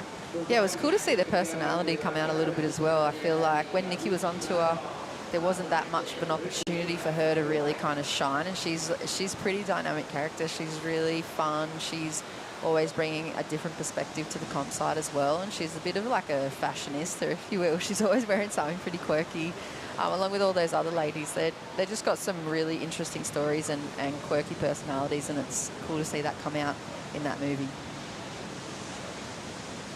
12 minutes, 30 seconds on the clock. Quiet moment. We're going to take a look at the Harvey Norman recap for the moment, because there's been some excellent surfing. Nikki Van Dyke sitting in second with a 7.67 and a 6.00. Yeah, that first wave's so nice. That DHD looks really tuned in under her feet, but this is the highlight point of the heat. Highest wave score so far, 9.67. Look at the flow, look at the composure, and just textbook top to bottom rail surfing from Malia Manuel. Like I said, what we've become used to seeing from her, and just goes to town. This is like the best wave choice that we've seen throughout this first round, I think, so far. And she just really uses up every section pretty well. She kind of highlines those flatter sections and just dials it up a little early just in there so she doesn't get stuck behind. And I think that was maybe a little bit of a wobble, but she kind of made it look like a Larry. She did well with that one. Mafalda Lopez, she's got to battle back, but she's really showing us the strength of her backhand attack so far. Yeah, she's that one to watch we've been speaking about, and you can see why. She's so young. She probably hasn't had that much time, but look at the hooks and the upside-down nature of that backhand on her. You can see she wants to attack. She probably needs a bit more time just to relax into the heat. I want to see her just really freed up hips free, shoulders loose, looking up towards that lip. William Manuel backed up that 9.67 with this 6.4 on a great looking runner down the point. And this is I think it's such a good thing to see her just finding that rhythm early on to lock into the biggest score of the women's round in that high 9, especially coming off of an 11th place finish when the top 10 get to head to G-Land. There's definitely a sting within it. And for her now to show why she deserves that spot back onto the championship tour and why she's going to be a definite threat on this year's Challenger Series. It's an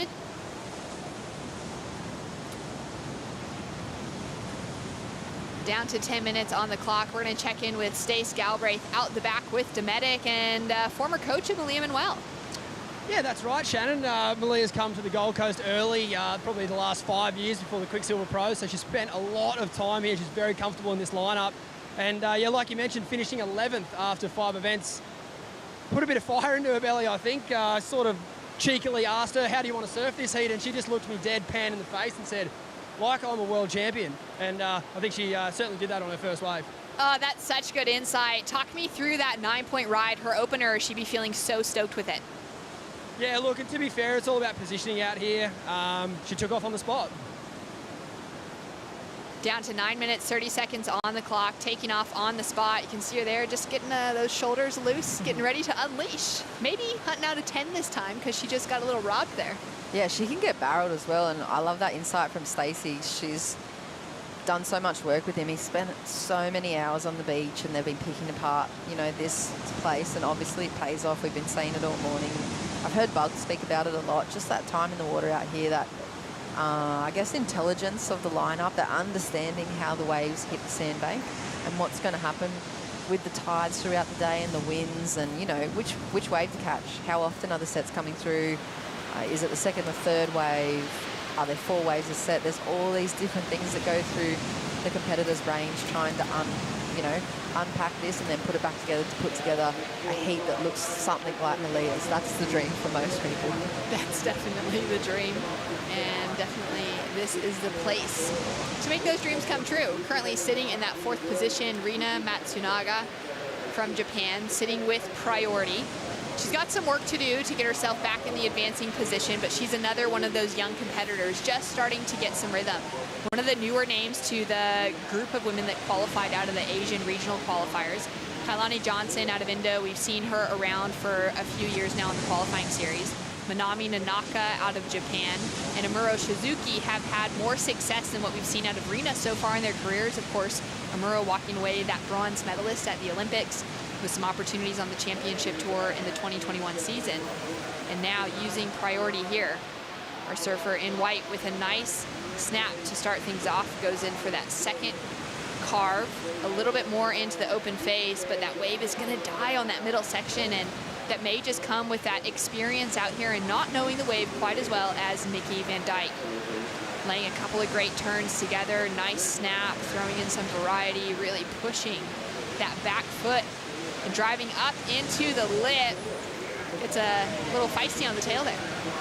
Yeah, a little bit overcooked on the end section, but she kind of reminds me so much of, or similar to the way Brissa surfs as well.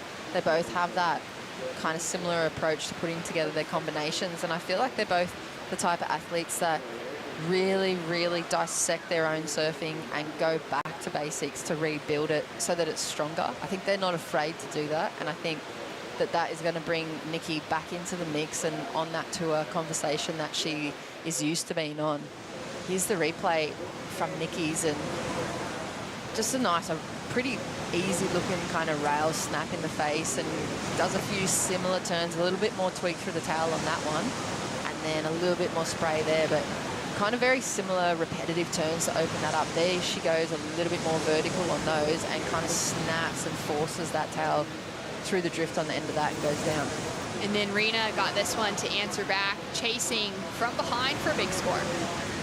Yeah, this is a smooth little wave. Unfortunately, that bump right there just kind of splits that wave into 2 across the bank, and that thing just ran off into the sunset there. So unfortunately, she wasn't able to capitalize. Team Japan supporting from the shoreline. Great to see some new little groms in the mix there.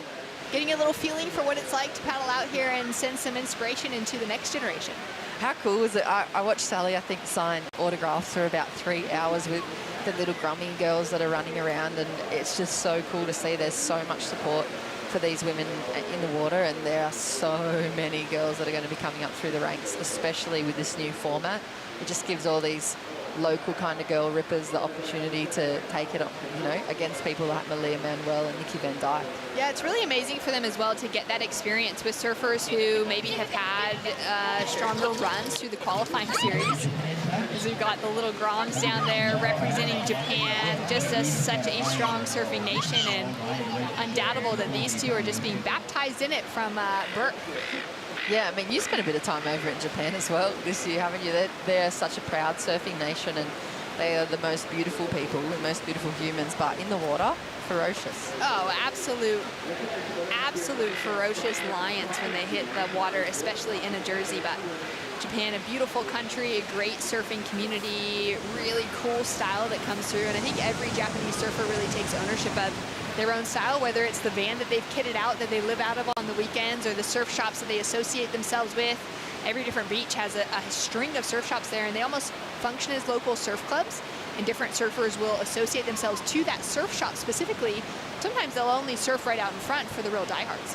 Wow, it's like full local territory over there. Very, very local. Lots of local territory, and great to see the type of surfing that it's breeding now. It's really pouring into that next generation, and I think that's one of the benefits to this regional qualifying series, is that we're going to get to see some of those surfers that are being bred in conditions like that, in sort of competitive but really fun and engaged local lineups. They're going to now get that shot to qualify through their regions, to represent now on an international level, and then get the opportunity to start surfing against the likes of championship tour surfers, those coming out of really strong surfing nations like Hawaii, like Australia, and the two women that we have currently leading this heat.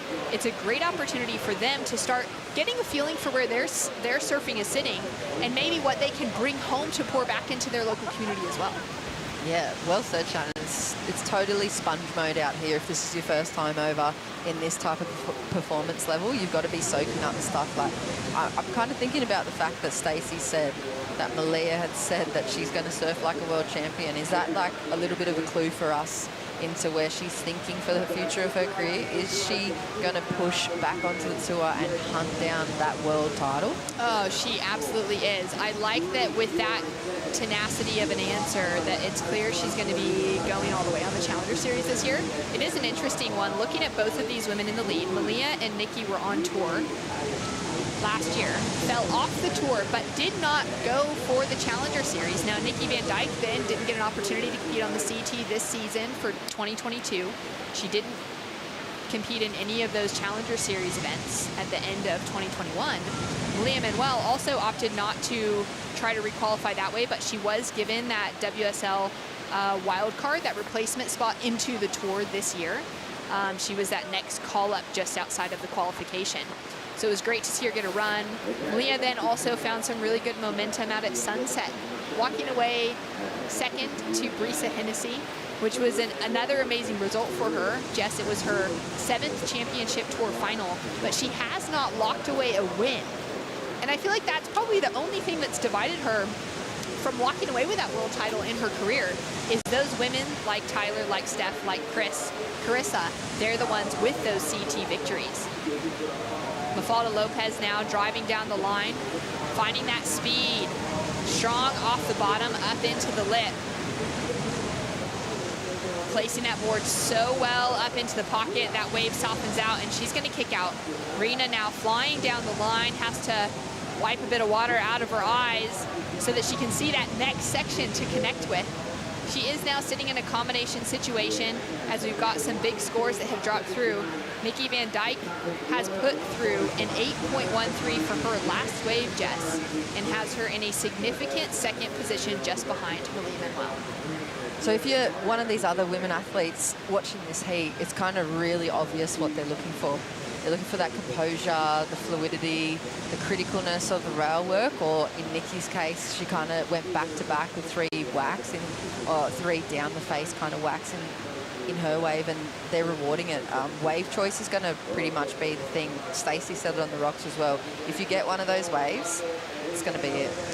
Malia now taking off behind the rock, right in the spot. Great opening snap into a second. She's going to, with ease, make it around that second section. Opens up a little bit better on the rail for those second 2 carves. And this wave just continues to carry such a nice pace for her to match, to make things look so easy and effortless up until that last moment. Curse of the commentator. Yeah, that was. I think she's done the work, though, on the outside. That first turn, really critical. The work, really, really fine, poised work in between. And, yeah, I think that's going to go pretty high up there on the rating scale. Incredible surfing from both Malia and Nikki within this heat. It's been a great one to get to experience Mafalda and Rena in the lineup at this level. Mafalda with another opportunity. At the moment, though, she is chasing an 8.97 to take that advancing position, and this wave just isn't going to offer that for her. But we know there's so much more to come from both of these women, representing Asia, representing Europe. And it's not going to be the first time that we see them in the jersey, because they're here for the Challenger Series, and it's going to be a great year of 8 events strung together. Nikki Van Dijk now taking a little lap, feeling great, advancing into the next round. And we're still waiting for scores to drop in, though, for last of Malia Manuel and Mafalda Lopez as well. Yeah, I think that last of Malia Shannon is going to be pretty serious. I mean, best wave of the heat, as in wave choice-wise. I'm not sure if it's going to go above that 967, but wave-wise, that first section was so critical. She's in the spot. She's obviously spent the time. Here's the replay. Straight to the bottom and just connects really nicely timed with that first section. Kind of up and over the second, and then big kind of open span carve down the face. Just lining it up. Intention set for her, perhaps. Surfing like a world champion, making her way back to that championship tour. Let's see what this number locks in as. Huge, comes through as an 8.93. She walks away with an 18.60 heat total. Such impressive surfing from Malia Manuel. Nikki Van Dijk just tight behind with that second place finish. And we've got great action coming up next. It's India Robinson just off of her rookie season. And the very well-known Caity Simmers. I am so excited to see what she brings to the table up against Arena Vargas and Keely Andrew. More to come right after this.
It's the Boost Mobile Gold Coast Pro, the very first event out of an 8-event series for the brand new Challenger Series. We're going to be heading to some amazing locations. We're going to be able to witness India Robinson, Caity Simmers, Arena Rodriguez Vargas, and Keely Andrew compete around the world, heading next to the GWM Sydney Surf Pro down at Manly Beach. Jess, you've spent a lifetime surfing out there at Manly. We're then heading to the Bolito Pro in South Africa, the US Open, my hometown in Huntington Beach, California. We're going to head to Ericeira in Portugal, to Hossegor in France, to Saquarema in Brazil, and finish out at the proving grounds of surfing, Haleiwa on the North Shore of Oahu. Yeah, I mean, it's seriously about leveling up for these young ladies and the veterans as well. It's the perfect platform and format for them to step up and use it as a launching pad to their championship tour aspirations and perhaps their world title dreams like Malia. Yeah, it's an amazing pathway to get to that championship tour for the first time or to return to it for Malia. She's got that opportunity now, falling off tour just last week, a few days ago really, maybe like 72 hours. It's been a very short window of time now that the women are back in the jersey, and she's got that opportunity to re-qualify already for the 2023 season without missing a beat. Yeah, it's real interesting that you say that as well, because I've heard Sally already speak about it and the fact that she had to go into pretty much autopilot mode because there's just no time to decompress from what's been going on in between, and she just has to reset and realign herself, and much like Malia, and obviously they've really been able to do that, both progressing this morning already shown. 25 minutes on the clock, no waves ridden yet between India, Caity, Arena, and Keely Andrew. Two surfers with championship tour experience. Keely falling off tour last year. She had a great run on the Challenger Series, but didn't find the results that she really wanted to secure herself with a good chance coming into the final event on last year's Challenger Series. So after the third event, she actually pulled out and decided not to compete at Haleiwa. A lot of that decision, which is so understandable for so many of our surfers, was just due to the cost of actually getting to Hawaii, paying for accommodation, being on the road and away from home. With a slim chance of qualifying, it would have depended not only on her own results, but how the rest of the field unfolded. And so she decided to bow out of the Hawaii leg and refocus heading into this season. I feel like it's such a strategic move all year, every single decision. There's so many consequences to it, being it good or bad, and the athletes and the women have to cop it. Whatever they decide to do, are they looking at the long term or the longevity of their career, or are they just going to take each opportunity as it pops up? I feel like there's a real big split between the mind or the mindset of both those athletes. Yeah, it is interesting now seeing this new crop just getting that experience, especially with that regional qualifier conversation for someone like Arena coming out of Peru. It's her first opportunity to now be competing at this level. And she's going to take that opportunity in stride. She'll be looking to get herself into that final event at Haleiwa, and I'm sure just feeling really excited to be on tour this year with those goals and those hopes to find qualification, but also for that earned experience. Caity Simmers, maybe a little bit different. She found herself qualifying for the CT at the end of Haleiwa. Actually, before Haleiwa even really wrapped through, she qualified by paddling out for her first heat. We knew she was going to be on that, above that conversation of those top six. And then deciding not to take that opportunity, being the first since Taj Burrow back in the day to decline a spot on the championship tour. And I am just so curious to know how she's going to go this year, coming back with a little bit more experience behind her belt. And will she take the CT card if she makes it again this year? Huge wave out in front for Arena. Snap up into the lip on a solid size section, linking it through for a carve down the face. Nice snap off the top for the second. And just checking her way down the point. Love that rail grab. And finding the pace of this wave. So fun as she takes off on maybe the best wave of her life here at Snapper Rocks. New to competition in this area of Australia, and a huge snap off the top to finish. Oh, that's got me grinning ear to ear, Shannon, because, you know, this is for Vargas, it's a big step up. It's a regional qualification for a relatively unknown name within the top part of the performance in female surfing. To get the biggest wave that's come through out at Snapper, the pressure, you heard everybody screaming behind us. Look at that little first section. She kind of just sets up, and then she's able to unleash a little jam in the pocket. Nothing too big or critical, but then really beautiful, stylish down the face carve. Much like Malia as well, so maybe she's watching a little bit of her and taking a little bit of advice of how Malia surfed a pretty nice heat. Little grab rail cutty there as well. Keeps it running all the way down the line, and think just doesn't want to get stuck behind, but really great wave choice. Her being on that means that the other women that could have potentially, you know, really gone to town and got a 10 on that thing are not on it, and then she's able to feel it out. She's able to build some confidence. Nice little grab rail down the face carve. She kind of stays high though. I would love to see her come down a little bit further, but you can see she doesn't want to get too stuck behind the section. And yeah, geez, impressive. Nice first wave for her. There's a lot on your shoulders if you're taking off on a wave like that at snapper. Incredible. India Robinson, now with her first lap, digging into the rail. Really see that speed coming through each of her carbs. Throwing a lot of power into the tail. Now linking it together, has to generate a little bit of her own speed for a moment there, a little back and forth on the rail. And now she's re-engaged with the pocket. Gets hung up for just a moment. Nice snap, and she's going in for a big finish. Oh, just doesn't hang on to it. That was close. Answering back straight away. The woman you do not want to draw in heat when it comes to surfing. Great warm water right-hand point breaks is Keely Andrew out of the Sunshine Coast with so much championship tour experience, but she gets caught behind the section. And now Caity Simmers, the phenomenon coming out of Southern California, engaging that rail. One of the best rail surfers in the women's field, I would say at the moment. Young, hungry, and with a lot to show. Was that also a bit of a subtle claim at the end of that too? Like, did you see the torque going through the end of her turns, like that kind of John-esque push through that very last part of her down the face carves? Like, she is a stylish surfer, and I have so much respect for her decision to back herself, and it just shows the confidence that she has going in, saying no to the qualifying spot. Having a look at that opening turn, what are your thoughts? This bit here, how she kind of pushes through her back foot at the end of that carve, I really like that. I thought it was super stylish. She hits it nice and early just to get the completion. I think feeling maybe relieved to get that wave under her belt. India Robinson answered back with this one. Yeah, India's really aggressive. Obviously, you can see she's just waiting to attack. She loads up, really powerful. Big forehand rail work is kind of her thing. Similar to Gabriella Bryan as well. This was a different wave though, a bit smaller, and this last section, I mean, she kind of wobbles on that one a little bit, catches the rail and flattens out. But this last section kind of caused Nikki a bit of trouble as well. Just maybe standing a little too tall through the completion. But I mean, nice surfing, opening up this heat. It's kind of anyone's game. I think it's gonna, I mean, it's been like this for the last 2 days. So if you can put yourself on the best wave that Vargas did, you're going to be going on through. Scores now to come through for all four surfers. Judges just setting the pace of things, getting that first wave for Arena underway. Still no scores have dropped in. And we'll have ourselves in a good situation to look at what everyone's hunting out. India Robinson has just fallen off of the championship tour at that mid-season cut, so she's now hungry, heading here to the Challenger Series. Start with a big smile on her face down the contest zone earlier on, and she is just fired up and ready to get herself back in that position. As is Malia Manuel off of the best heat that we have seen out at Snapper, outside of Jadson Andre this week in the last 2 days down there with Stace Galbraith. Here she is.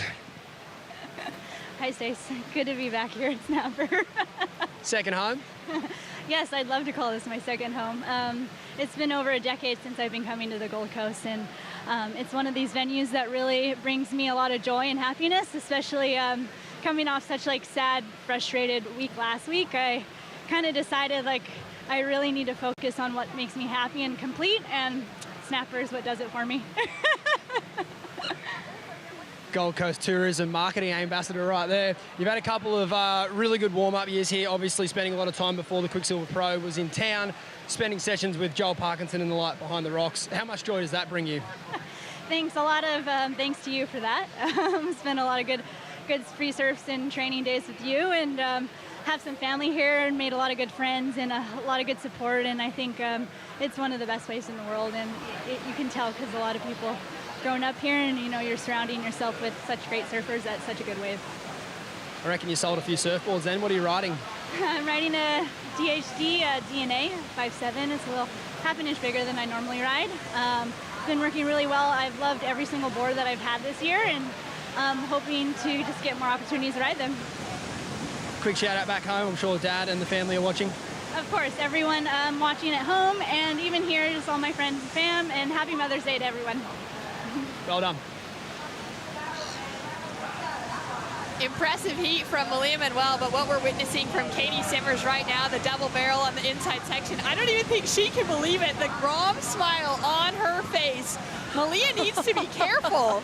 Katie's about to catch up to her. Oh my gosh, she got the full double barrel across the bank and she's so stoked. That is literally the best feeling. She's like way down, almost past the contest area where all the free surfers have been sitting down in the bay towards Green Mountain. Look at her, she's got a big run ahead of her now, Shannon. That was just Steph Gilmore all the way. The knowledge, the feel of the ocean. I just want to sit back and watch and enjoy. Yeah, I mean, what do you say? Look at the style.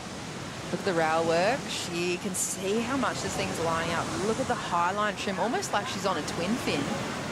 And then she kind of just connects really easily with some pretty critical maneuvers there. So easily could have kind of bumbled and fumbled it. And then it doubles up. It kind of reminds me of Steph in Mexico. She just stands a little bit further up her board just to punch through that first little tube. Stalls, cuts off some speed, resets the line, and there she goes. Beautiful little tube all the way through the inside section, laughing her head off there. And a little bit of a clown dismount for Caity Simmers. And I mean, gee, she's turned down the spot on the championship tour just to focus on, I guess, her family and her own surfing. But it just shows she's a prodigy. I don't know. She's another level. She's going to be coming onto that tour with an extra year of experience and just getting to know herself as a person. Like, look at the style there as well. Big things for her. She opened up with a 7.17. I'm so curious to see where the judges go with that last one for Caity. Just such beautiful style. Now with the runaround, feeling really comfortable on her equipment. And I know last year in the Challenger Series, she had a variety of different waves between her win at the US Open, heading to Europe with a couple of those big beach breaks on offer. And then at Haleiwa, her coaches, her team, her parents were trying to get her to actually change up some of her equipment, find something different, especially heading into Haleiwa. And she just stuck with the same board. She had a favorite. She did not want to risk changing anything up. Real stubborn in that mindset. And it paid off for her well enough to make her take her into that potential rookie class on the championship tour. I'd be curious to know if she's riding that same board out here today, feeling so comfortable with it. And the judges are really debating where to go with this score. Yeah, they're going to really pick it apart because there was a lot of different parts to that wave. There were so many different aspects to look at. She did some rail work. She did a couple of snaps. She just styled and highline trim. She had finishing maneuvers. She had barrels. Like, I mean, they've got their work cut out for them, and it's been like that for the whole event so far. But that was just such it's visually enjoyable to watch that wave. You can just feel the flow that she has, and a big run around for her to get back out the back. But let's see what the score comes in as. Yeah, we still haven't seen a single score drop through from the judges. That's the sort of wave that you want to see in a really good edit. Caity Simmers loves putting some edits together. She actually has started, she's taking clips and footage that her and her friends are gathering, and she's doing the edits at home herself on her own laptop. The most recent one she dropped is called Crust, with good friend Bella Kenworthy back in California, and had some classic moments, some good suck over the falls on their duck dives that they mistimed, getting absolutely smashed, but in the mix of that, incredibly good surfing. And there's the score now through for Caity Simmers, the style master, walking away with a 7.70 to improve on that 7.17. Yeah, so picking apart that, I mean, that's a really good looking score, and we've been speaking about throughout the event so far, those little tubes, when you don't completely disappear, can't really go up in that excellent range. It's going to be those big barrels behind the rock, but I mean, so nice to watch. She's very, very incredible surfer, obviously, and she's just really like pleasing to watch the type of lines and creativity that she can bring to the face out here at Snapper. It's one of those waves too where it didn't get into that excellent range, but I have no doubt that that wave will be spoken about for the rest of the Challenger Series this year. Just that moment of seeing her find that trim, find that high line, the double barrel on the inside, making it all look so easy. We saw moments like that from Steph Gilmore at her first year when the women were back at J-Bay just a couple years ago when she took out the win. And she had a couple waves where she just couldn't help but drive a high line on a good J-Bay wall, which didn't amount to great scores, but did amount to good conversation around it and just something that was so pleasing for us all to watch. Caity Simmers currently sitting in the lead with a 7.17 and a 7.70. taking out the rest of the field. We'll be right back. 12 minutes, 15 seconds on the clock. More action to come.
We're back on the Gold Coast of Australia, one of the greatest regions that we get to spend time in for competitive surfing, a location as well that just holds such iconic conversation around some of the best waves that we've ever seen, some of the most aesthetically pleasing waves that have rolled through with that crystal clear water, with the sun shining, with the rainbows, and with some great power and barrel and air opportunities as well. It's just such a pleasure to be back here on the Gold Coast.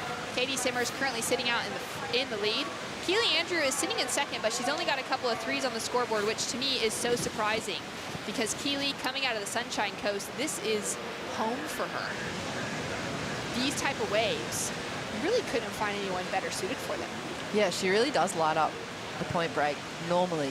But at the moment, I think she's just found a couple of smaller, less kind of ideal waves that, I mean, she looks good on her feet. She just hasn't found that link up. Everyone's kind of been struggling with that.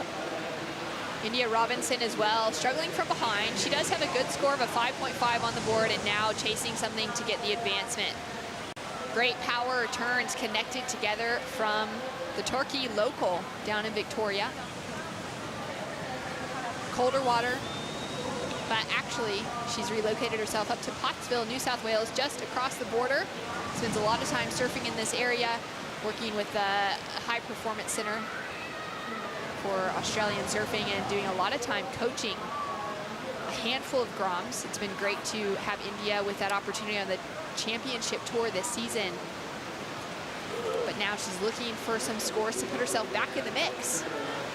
Yeah, and Shannon, I'm like super impressed at the moment the way Arena's holding that priority position. She's got a pretty decent score. She just literally needs the next set wave and she's going to go into that progression. And I mean, coming from Peru, she's really, really pretty used to big open face gouges on her forehand. So let's see what she does with next priority. 8.5 minutes on the clock. Stace Galbraith, it seems like it's getting a little more consistent out there. What do you know about the conditions today? How's this wave, Shannon? I'll let you take it away. Oh man, Caity Simmers just locking into it, straight into the lip. Finding that straight line down the way. She'll kick out under priority to this woman, Arena Vargas. Nice carve back into the foam. Links it up for the second turn. Setting herself up as she comes through to the inside now. Great decision to take this one off of Simmers because we could have been seeing a big score there. And now putting it all on the line, risking it on that final maneuver. What a great exchange between both Caity Simmers and then Arena having to use priority to lock back into it. We'll have scores coming through. Stace, you're still down there. Talk to me. I mean, that was a great set rolling through. It really seems like the conditions are improving this afternoon. Yeah, this bank at the moment is so good, Shannon. It actually doesn't mind a little bit of water. And as I mentioned earlier, the difference between the high tide and the low tide at the moment, it isn't making a huge difference. It's actually bringing the swell onto the bank as we saw that last wave, just so perfect. And I don't think you could want it any better than what it is right now for high-performance surfing. We're not seeing heaps of barrels behind the rock, but just an open canvas to surf. This is as good as it gets. Absolutely as good as it gets. Thanks so much for that Oakberry surf conditions report. Surf coming through in that 3 to 5 foot range when you were getting, for some of these smaller competitors, some overhead sets. It's been great. Yeah, for some of the younger ladies as well. So they're still kind of in that stage of their development as an athlete where they haven't had that big growth spurt as they get towards their late teens, and they're still that super grom kind of pop rock thing. So yeah, maybe some almost overhead barrels going on through the inside section, but I'm really interested to see the comparison right now of the last two waves, Arena's wave to India's wave. So India's last score, that really strong second turn, for 5.4, and the last wave of Arena's, that 4.4, I think it is, or 4.6. So you can kind of see the difference if you can just like think back in your memory and remember Arena's last wave was a little bit flatter through those turns and not as much power, but in the right section. And then India's just had so much explosive kind of power and rail work. Really similar waves, like a point and a bit of difference, but that's what's setting them apart at the moment. Giuliandro hard off the bottom, into a great drive in that first snap off the lip. You can really see how much spray is coming off of those bottom turns for the first two maneuvers. She got a little caught up behind that section, but she's gonna need to make the most of this end, and it keeps that pressure on the back foot. Puts on a complete wave, and she's looking to get herself out of that 3-point range with a 7.6 on the requirement. Yeah, I feel like it's way open at the moment for at least the second, third, fourth ladies. I think Caity's looking really comfortable in that first place position, but it's really similar scoreline between the other ladies. Like I think the last wave of Keely's is really nice. It shows they're surfing similar. They've got the same kind of combos in mind. Keely looking good on this one. She's again looking to replace those couple of threes on the scoreboard. Yeah, nice drawn off the bottom turn there. Does it again, gets a little deeper so she's able to connect a little bit more critically with that section.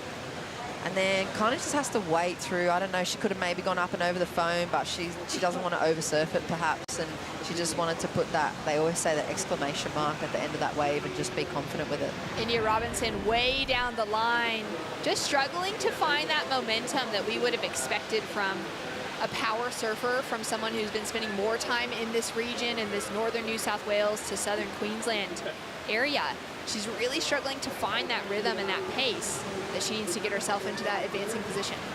I think she might be one of those surfers that really responds to the power in the wave as well. The bigger and the more powerful it gets, the more she's able to just get her rail on tilt. And I feel like the last two waves for her, she's really put her rail there, she's put her board in that position, but she doesn't quite get the answer back from the wave power-wise. And it's flattened her out, and she's not able to like engage that outside rail for those big down the face kind of gouging carves that she does. And yeah, I think that might be what the difference is. You know, she's readjusting and she's trying to set up for the power that's here at Snapper, but she's kind of wanting a bit more. She's quite a meaty surfer. She's like really, really on that rail tilt if she can be. Love having a look at Snapper via the Gold Coast flight cam and those little empty lines rolling through. Small waves, but any other day of the week, I'd be so happy to find myself linking it through on a little knee-high section, perched on the nose. It'd be so fun. But today, we've got a great job that we get to call some of the world's best surfing with some of the best women from an international field, so stacked with great waves on offer. We've seen multiple excellent scores drop through now in the women's opening round. And I love that insight on India Robinson. She is such a powerful surfer. When she's given a wave that offers that power, she matches it better than most. Caity Simmers now knifing it through that first turn. Little hand drag, sets it up for the second. Looking so relaxed in that upper body. And she just tags it off the lip, linking it. Maneuver for maneuver, goes for a long float, but lands with those straight knees. We saw it starting off with Sally Fitzgibbons in one of those opening heats this morning, and it really has gotten a few of our surfers. Yeah, that made me cringe then. That looked a little bit tweaky and potentially painful, but probably just getting a little bit too far ahead of herself mentally in what she was setting up for the next maneuver. She didn't quite focus on getting through that one. She was already kind of going into that floater, looking down, maybe another section ahead at least. Keely Andrew way down the line. Nice snap to start off. She's chasing a 4.50 now. Keely advancing position, but makes a mistake on the in section. And we do have all scores in now with 2.5 minutes on the clock. Currently, Caity Simmers still in the lead with those 2 sevens. Arena Vargas doing very well to keep herself in that second position. She backed up her 6.5 with a 4.6. Now, India Robinson dropping a couple of 5s. She has been unable to improve on her highest scores at the moment. The last one for India dropping through to 4.17. And now Keely Andrew struggling to build a backup score for that 6.60 that she has at the moment. She's only chasing that 4.5, but it's proving to be a tough ask for her. Down to the final minute, 30 seconds on the clock. Caity Simmers out with one of the best looking waves that we've seen surfed over the last 2 days of competition in the men's opening round as well as the women's opening round. And Jess, you were just mentioning to me in that last commercial break your thoughts that it could have easily gone into the excellent range, even into the 9s, had she been able to find a really significant turn on the opening section and that risk before all the style that followed. Yeah, we saw it was a similar story yesterday with the men, and Stacey is being pretty passionate about it as well. The fact that the positioning in the lineup and sitting so much further wide here on the bank just to make sure, either with priority or not, that they don't miss those waves. But out the back, you can get 1 or 2 more turns done, and it's a really critical section. And you saw the judges really rewarding Malia for that. She committed to being out in the takeoff position, the initial one, and really going to town on that first section. So I think it missed that. But in saying that, I mean, with 30 seconds, no one's been able to shatter that Simmers ceiling. Like, no one can even punch near that 7 at the moment. She just seems to be doing it pretty effortlessly. Keely racing down the line, chasing a 4.5. She needs to get busy to find that opening maneuver. Nice connection with the lip. Racing through those ribs, making it look really smooth. She goes for a big layback finish, but is unable to stay on her feet. Arena now with the last opportunity to hold her position, to possibly put more of a requirement on the board. Love that rail grab, the style coming through from the Peruvian, making her Peruvian teammates and Daniela Rosas, Luca Macinas, former world champion Sofia Milanovic proud, as she may be booking herself a spot into the next round. Taking a look now at the Harvey Norman recap, Caity Simmers linking it through with some great rail work and some huge style points. Yeah, really beautiful surfing from the American. She's so impressive, so much flow, and so beautiful to watch her go down the line here at Sniper Shack. Taking a look at this little inside section with the double barrels. Oh, like I said, like, it didn't go up into the excellent range, but Jesus, nice to watch. You could just imagine the feeling for her, and you can see the elation on her. She's in disbelief, and she's pretty stoked, and a big grin, and nice little twisty top dismount. So good. Caity Simmers sitting in the lead with a couple of 7s.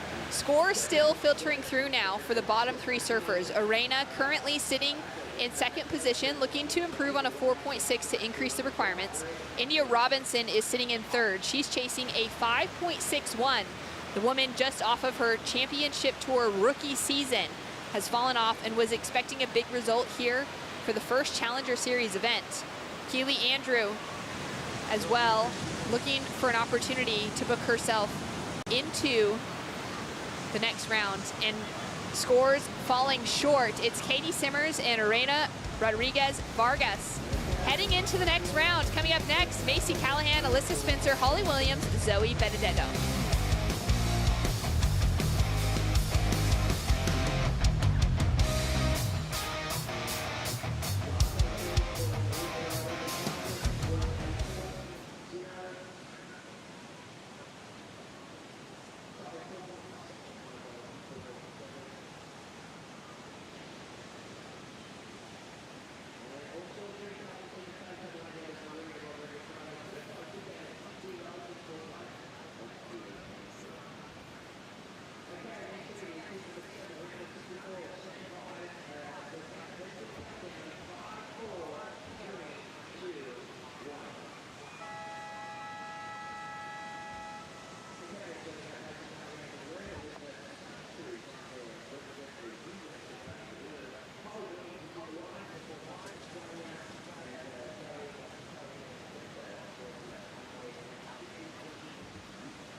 My job is professional surfer. The best job in the world. My goal is to win titles. That's what I'm here for. The world's best surfers in the world's best waves. Guys, if you're listening, we're lost. This is the first time ever the women are a pipeline. We have never been given an opportunity like that. We've had a shark attack. Whoa. It's the most intense surfing scenario you can imagine. He saw every bit of this. I have to step up my game now and not make any mistakes. And he goes for it. Oh my God. This is a war. You have to find a way to win it and do it at all costs.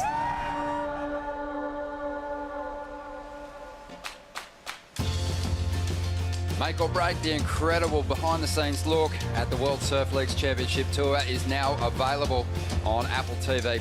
Don't miss it. Amazing stories about rookies, about world title campaigners, and you can catch it all now. But we do have a special guest joining us on the show. We've got Rabbit with us, of course, but Ock is here with us. Mark Occhilupo, great to see you, mate. It's been too long. It has been too long. Hi, Ronnie. Hi, Rab, and it's great to sit here with you guys. I've been watching you guys throughout the tour, you know, at Bell's and Margaret's. You guys are professional as making surfing look so good. Mate, fantastic to see you, but also fantastic to have surfing of this calibre back here on the point at Snapper Rocks. What have you made so far of the opening rounds? Oh, I've loved it. You know, just it's so different to have a four-man, you know, or four-women heats. I was talking to Nick Vasicek the other day, and it's just like you see more action, you know, and every part of the bank's been used. So it's been really good. I mean, obviously we're all, you know, it's not a CT, but it's the next best thing, and there's some really good points about it. Yeah, but we'll go into that more later. Yeah, CT level surfing, though, isn't it? And we've been saying from the outset, with these Challenger Series events and those surfers that have just fallen below that mid-year cut line, it is going to take CT level performances to get the wins. And Caity Simmers, she displayed one of those in that last heat. And as a local, I think the locals are more critical of the visiting professionals than maybe anyone else. What did you make of Caity's performance? I was just next to Tom Whitaker, actually, and he just, like an hour before her heat, I think she gave him a buzz and said, you know, can you help me a little bit? And she got that beautiful wave with that double barrel down the line. But she actually asked Tom, is there any waves behind the rock? And he was stoked about that. And that's kind of what I want to talk about, because a lot of the locals and a lot of people are asking me why aren't they sitting there, and I want to try and explain to them why. I mean, there's not gaping barrels behind the rock. There are some good ones, but you kind of, it's risk or reward, you know. The bank is so perfect down the line at the moment that you don't want to lose priority, because you have to take so long to get back with that rotation to get back to priority most of the heat. So it's risky. There are barrels up there, and Rab, you will agree with me, you know a lot more about me, about Snapper, but you know, like at the moment you can get the barrel, but it races across to that wide bank real quick without much power. And the real part of it, we've been surfing this way for months, starts like a little wide at the moment, and then the true bank runs down. When it gets bigger later on in the week, I think we're going to be surfing that whole bank, and we're going to have to clear the water all the way to Coolangatta, because you know, we've got cameras to catch it, right? And that's what's going to be happening. No, well, you're exactly right. I mean, we have seen a lot of surfers racing that first section for sure. They're thinking down the line. They get their work done once they get down into that Marley bank. There's this the odd one connecting, like Kelly got one earlier on today, and a few others, but that nice barrel, but not behind the rock so much. No, kind of next to it. Yeah, it's still next to it. I mean, you know, when it's bigger, like if it was a CT and it's only man on man or woman on woman, they've got jet ski assist and they've got more time, they'll get more chances to take a barrel behind the rock, and if they don't make it, they're going to get another chance. But in a four-man heat, it's risky. It is risky. And at this stage, they're going for the high percentage play. It's why you see surfers that are capable of massive full rotation air reverses, not always bringing that move out unless their back is against the wall. So they'll do it when the opportunity improves and there's not as much risk sitting out there behind that section. But right now, we want to introduce the competitors out there in the surf at the moment. Mason Callahan back on the Challenger Series, has been racking up the wins on the qualifying series in this region. And Zoe Benedetto, and she's from Florida, Stewart Beach. And here we go, Macy Callahan, who is from North Shelley on the Central Coast originally, but has been spending a lot of time up here on the Gold Coast these past few years. and has made a place for herself in this lineup. Has those big, powerful trademark slashes and carves that she can call on, and just loading up a lot of patience here. And that always, to me, is a sign that a surfer knows the wave, trusts those sections down the line. But Macy just slipping off on that occasion. Yeah, well, I mean, it's tough. I mean, you know, like, to surf the wave the way it's supposed to be surfed. I mean, Macy surfs here a lot, but I mean, a lot of people, you know, they're not used to it. You know, Rab will, you know, will agree to that to surf a point break is like from start to finish, connecting it the whole way, and it's difficult. You know, it's totally different to surfing like a beach break or a reef break. Yeah, so true, and we were touching on before too, and it'd be classic to get your read on this because, you know, at this size, backhand surfing definitely no disadvantage. A lot of the natural footers are really lateral thinking down the line. The goofy footers are able to come off the bottom and just surf what's in front of them with an eye down the line. Oh, absolutely. I think it, you know, when the barrels aren't, you know, like true, like a backhand would probably be an advantage, and we just see Macy just slipping there on a wax. But, you know, like, I was listening at Bells, you know, I think it was Lane Beachley saying, you know, the best thing to do is a mid-page bottom turn, and that is not the way you surf Bells. You've got to go to the bottom with speed, harness your speed, and then just wait wait at the bottom of the wave for as long as you can. Once you get up there's going to be a lip. If you go too early, you don't get the lip, and it's not the turn that the judges want to see. The same thing here. Like, if it's not behind the rock, you're a goofy, you're waiting off the bottom, waiting until it steepens up, and you get that rhythm. You know, and once you square up, you can really get in rhythm. Yeah, that really is that backhand rhythm, isn't it? And, yeah. and it is, you know, you see you come square off the bottom, then just driving down the face and back onto the clear bottom turn again. Holly Williams there, the surfer from the Sunshine Coast. But Dina, she had her first real crack at the qualifying series last year. Didn't do too bad, but has shown this year that, you know, there's been a big shift in her performance levels, getting her first win down at Mcgilbray back in April, and getting herself into the 6th position on the regional rankings to get an opportunity here in the Challenger events. So we've seen it already today, Bugs. There's been a lot of young guns making their first effort in the Challenger Series event through the opening rounds in the men's and also here in the women's, and it's such a great opportunity to get your name out there, get recognised by putting together a solid performance here, and there's been some real stars today. I feel it's even more so in the women. I think there's a real young brigade coming through in the women's that are really in the, you know, coming into that age where they're going to challenge. I mean, there's been that status quo for so many years at the top of the women's game, and I mean, they're all superstars, and we've got some in this event. But this young crew coming through, gee, they're exciting. I saw you out in the lineup just prior to the contest getting underway, and obviously surfing out here, you do get a gauge on what the talent levels are here from the young women. Absolutely. You know, I don't miss a heat really when it comes to QSs or CTs, and I've watched the women for so long, so many generations, and they're getting that good. It's crazy. Like the younger girls, but you know, like, you know, and the ones that have been there are so good, and just the level has risen so much, and it's just so exciting to see. With the power and the rail surfing that we've seen over the past decade from those women dominating the championship tour ranks, so I think it's put in the forefront of the next generation that you need that solid foundation, but they're also taking to the air these days as well, and we might get a glimpse of that in the next heat when Sarah Kerr hits the lineup. But right now we're seeing Alyssa Spencer. She's been in magic form on that North American qualifying series, and we actually saw her down at Bells Beach, surfed her way through the trials to get a place in the main event. Just over 19.5 minutes to go here. This is Alyssa's first shot at it. Really talented surfer though. Yeah, really talented, and way back when I had that the heat with Tom Curran, I noticed Alyssa Spencer back then, and she put in so much work at Bells, and I saw her at Joanna, and I saw her everywhere, and she's really put in work. I saw her in the Supergirl contest there at Oceanside, and that she done well in, and she's put in some work. I'd be expecting her to maybe make a good crack at this Challenger Series run. She got so close last year, as we now see. Zoe up once again. Wow, there's a dynamic turn, plenty of spray off the rail. Good combination here. She started with a 2, so she's definitely going to be lifting her numbers as she rolls through to the inside here. This wave's going to shut down.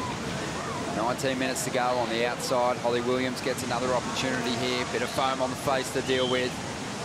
Trips her up for a moment, but she'll recover now and get that final move in. So we've got some replays coming our way. But yeah, Alyssa Spencer just touching on her 19 years of age from Carlsbad. Some great surf spots for her to warm up on. Seaside, Swamis.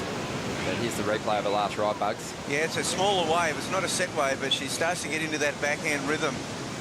And this wave, when it gets into that little Marley Bank mark, it starts to, you know, square up and you can go top to bottom. You sure can. And she's got the style to do that too. I like the low center of gravity. She really sits on that rail onto the bottom.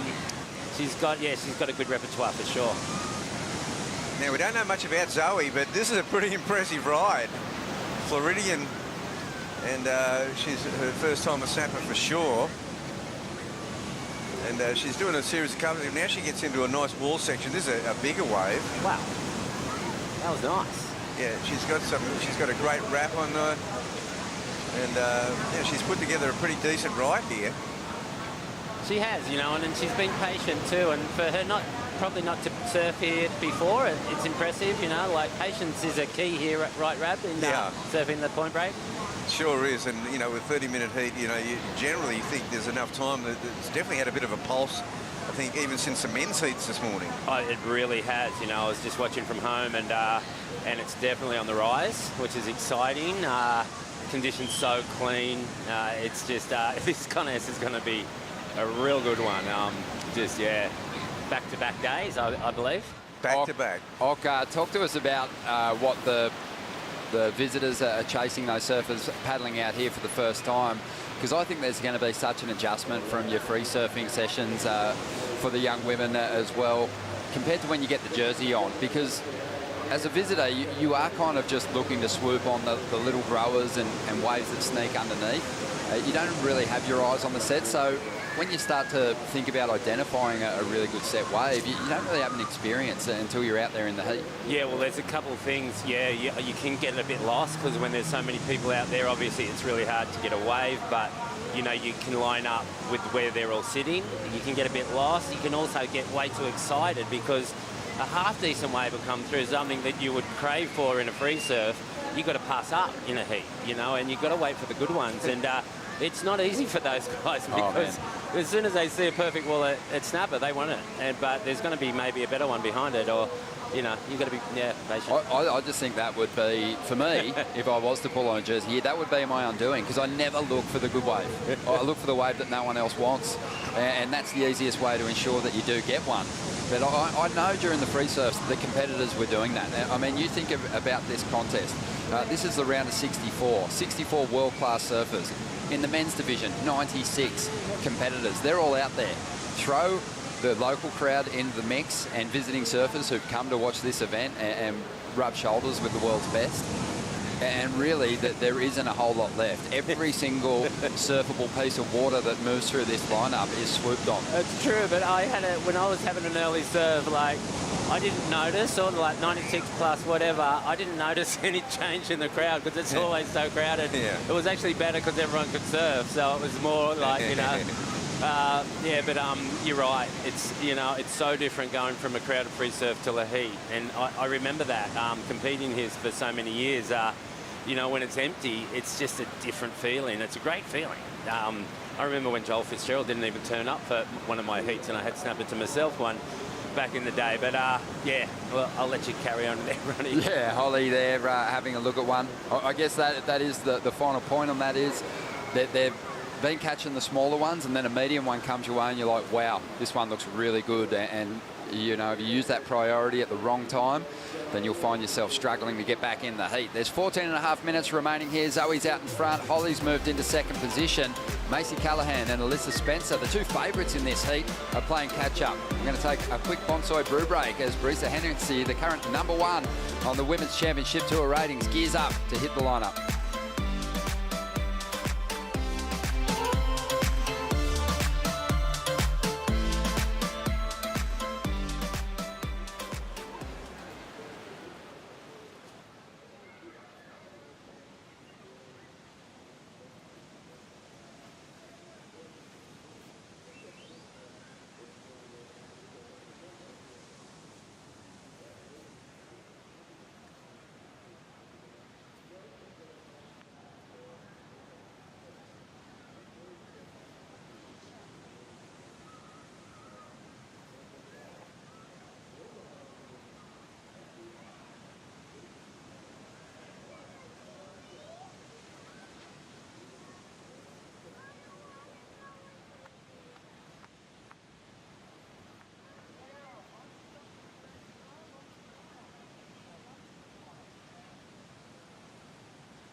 Welcome back to the Boost Mobile Gold Coast Pro, presented by Rip Curl. Ronnie Blakey here, alongside two icons of the sport, Wayne Rabbit Bartholomew, Mark Occhilupo, Alyssa Spencer out in the lineup.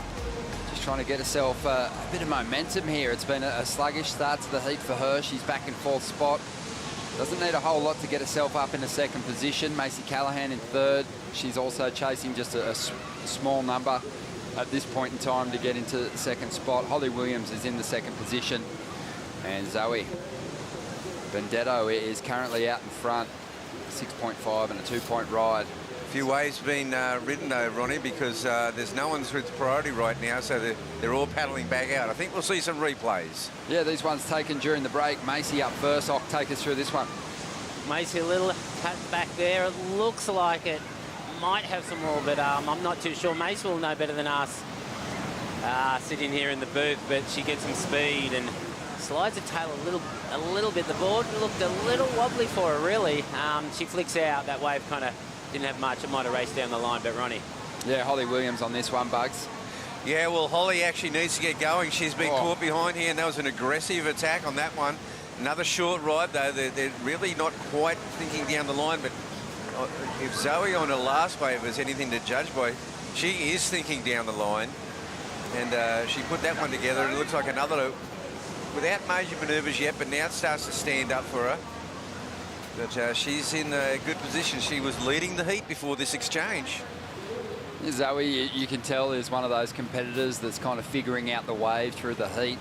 Her earlier ride, the 6.5, had some moments on it, but there was also some catches, and she kind of saved that ride really with a couple of dynamic turns at the end. On that occasion, got the first turn right, which can really set up the rhythm for you and the flow through the whole back half of the ride. Absolutely, yeah. I mean, there's some good heats coming up, and I just want to touch on one more time, like with you know, surfing deeper and behind the rock. I can't wait till Steph's heat, last heat of the day.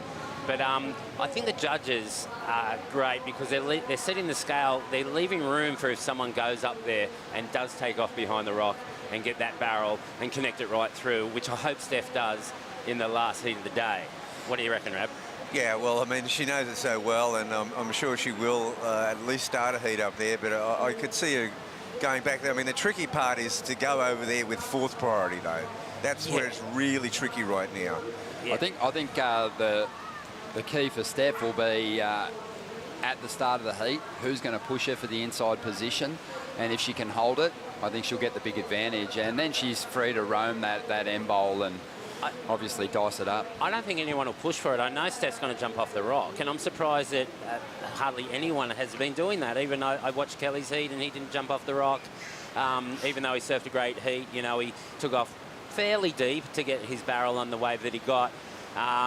But yeah, like I think later on in the event, when the waves are bigger and the rip's stronger, they'll have to jump off the rock. Yeah. There's another secret spot you can paddle out that I can't say right now. But you know, like, you know, all the locals, you know, like Mitch Parkinson, Nick Vasicek, you know, my son Jay, Josh, Glennon, you know, they all jump off the rock and they sit way back there. And I know they'd be kind of watching it going, you know, like, what are they doing? But you know, and obviously it's not big enough yet to do that, but it's coming, you know, the swell's coming up. So, you know, we'll see some action. Some movement from Holly Williams here, who with her last ride or previous wave, the 6.77, jumped up into the lead. It was a super aggressive effort, and she's not going to slow down here, and I like it. We've seen some surfers maybe going out there and looking to pace themselves on their road through this opening round, and it's really hurt their chances at winning this event. Macy Callahan up at the moment. Macy's in second spot at this stage. She's trying to get rid of a 4 to increase her lead. The tide is coming in right now, and I guess it's not a big tide today, but it definitely seems like it's making a difference. It kind of, you know, that wave has, you know, a lot of waves on the high tide wrap, you know, they have more body to it, like you say, and some don't and some shrink. Yeah. So you really got to pick them right, and that was a nice first snap there. She's surfing with a lot more intention on this wave, it seems like. A lot crisper. Thought she left it a bit on the table on her last one, so this is a much better ride by Macy. It held its body, but then the tide kind of got it. Then it raced off on her, but you know, I think that's still a pretty good score for sure. There was just a a certain refinement to those first 3 turns from Macy that I think will really work in her favour as we see Alyssa up now. Incredible backhand surfing. She's done some work with Stace Galbraith here on the Gold Coast before, and he said her backhand can match it with the best of them when she gets going. And she kind of needs to get going. She's back in 3rd place at this stage, and I think we've got a couple of good scores coming for Holly Williams and Macy Callahan. So an important ride there with a big finish for Alyssa. Yeah, she definitely, I really do like Alyssa's backhand, but she is in trouble, there's no doubt about it.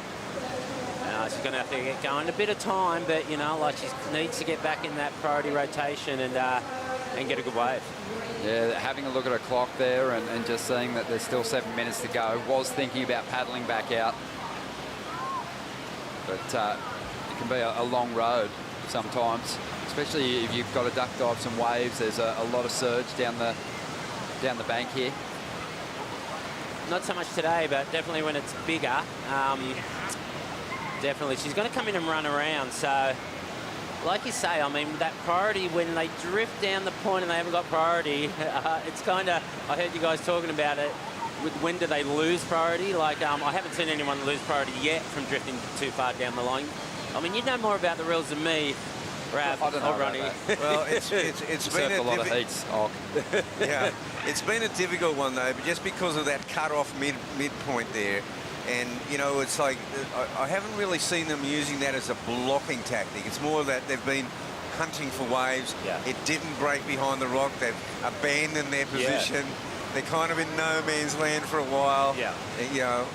I mean, as soon as, if it was me, as soon as I lost priority, if I say missed a wave or fell, I would definitely go down there until, you know, because, you know, I mean, if you're a Mitch Parkinson maybe and you can get really deep and get spat out and do a big air before that the guy with priority gets a wave, you're still getting a 9, right? Yeah, okay, and that's one. You do get those ones that are so deep that the others can't get it, and they wrap onto the bank, and they're just sort of, you know, it can all happen before you get to the middle bank. Yeah, it's definitely possible. Yeah, 5.5 minutes. 5.5 minutes remaining here, and Zoe still hanging on to the lead. But we are waiting on scores to drop. While we do, let's hear from Caity Simmers with Kaipo. Great heat win out there. Great surfing. How was your first surf at Snapper in a jersey? I mean, I don't know. I was pretty nervous because it's like perfect snapper, no one out. It's kind of weird. I don't know. Like, it's definitely a different wave when there's no one out, but yeah, I got a couple, so. You got a couple. What's different about the wave with no one out? I don't know. I mean, the first thing is you don't get burned, because probably on my good wave, I probably would have gotten burned by at least 3 people. Maybe not made the barrel because I just would have gotten burned. But other than that, I don't know. You can just, I don't know. It's pretty, it's just sick. I mean, this is one of the best waves in the world. No one out. And yeah. I agree with you. Good to see you moving on in competition. We'll see you in the next round. Yeah, Caity, I love the pace.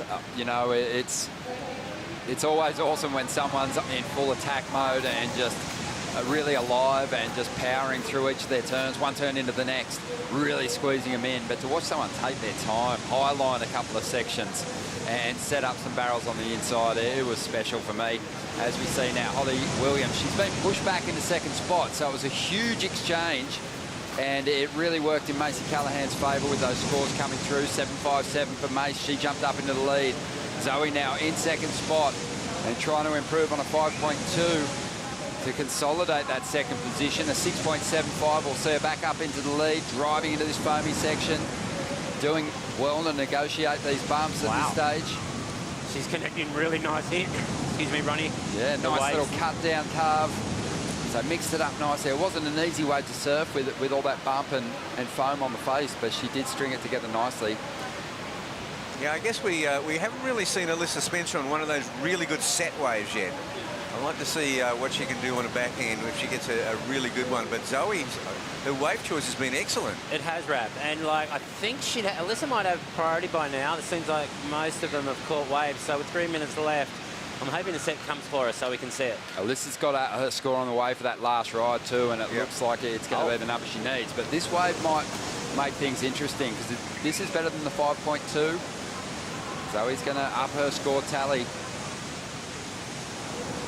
There's a bit of a frothy face, but, you know, she's getting some connections, and big rooster tail, so she's got some power on her surfing, that's for sure. She does, yeah, I'm impressed. Definitely. I just want to say a quick congratulations to Joel Parkinson for getting inducted to the Hall of Fame last night. I was lucky enough to be on the couch with Rab and Dean Morrison and had a good old chat. Ronnie, your brother was excellent emceeing. Perfect.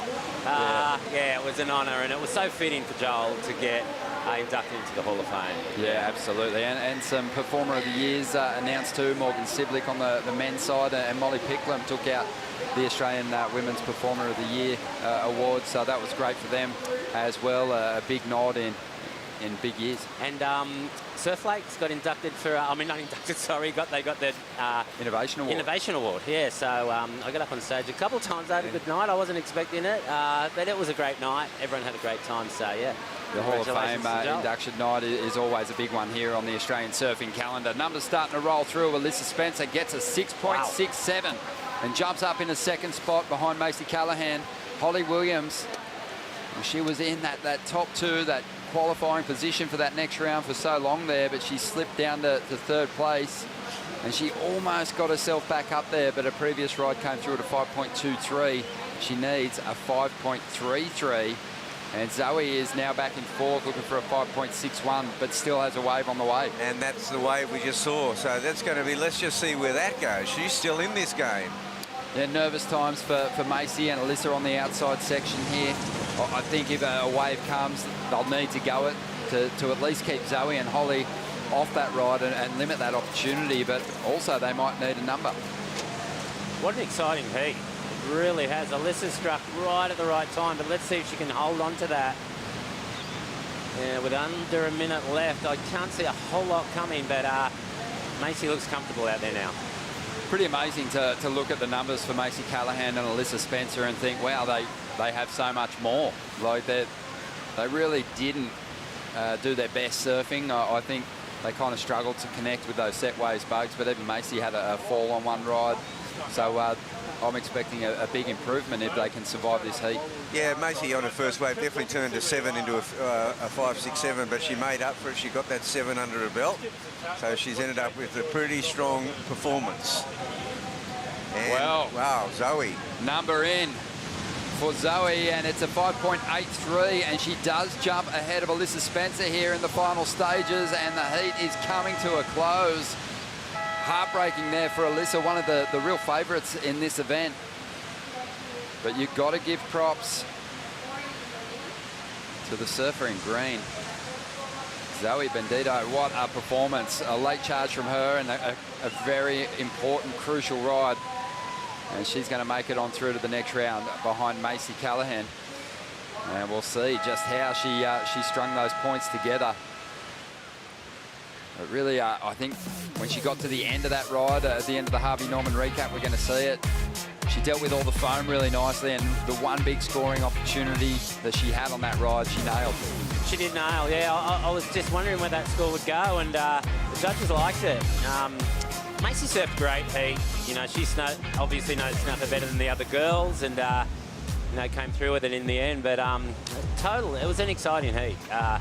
Yeah, I was on the edge of my seat right to the last minute. Yeah, Macy's just looking really cool, calm and collected, but she will have to find that other gear bugs as she makes her way into that second round. Yeah, well, she had a slip up on that first wave. She would have ended up with 2 7s if she didn't do that, so she's still looking pretty good, but I agree. I think she's got a few gears to go through yet.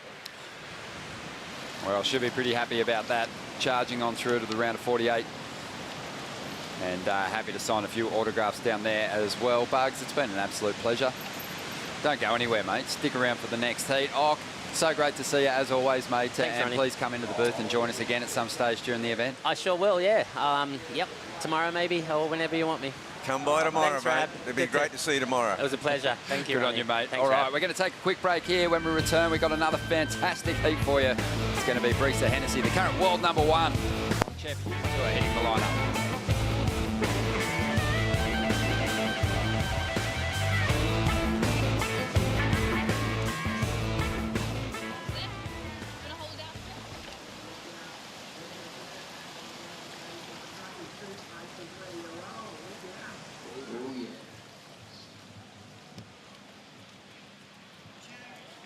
forgot to slot microphones, mate. We did, mate, yeah. Whatever you got, I got now. That's a good thing.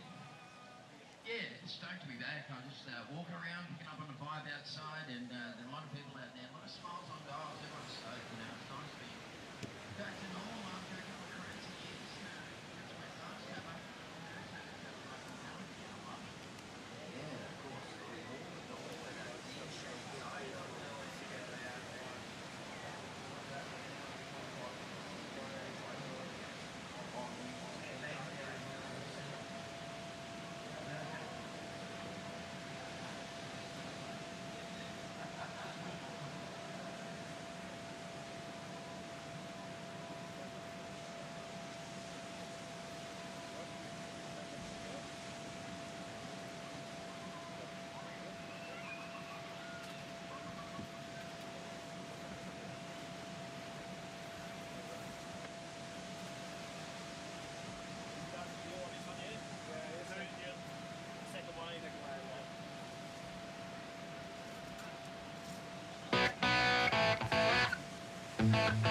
Well, just last week, Jack Robinson went on an absolute tear through the Margaret River Pro and unbelievably overcame one of the most dominant forces at that venue over the past few seasons and put together some of his best turns. A huge combo here to seal the deal.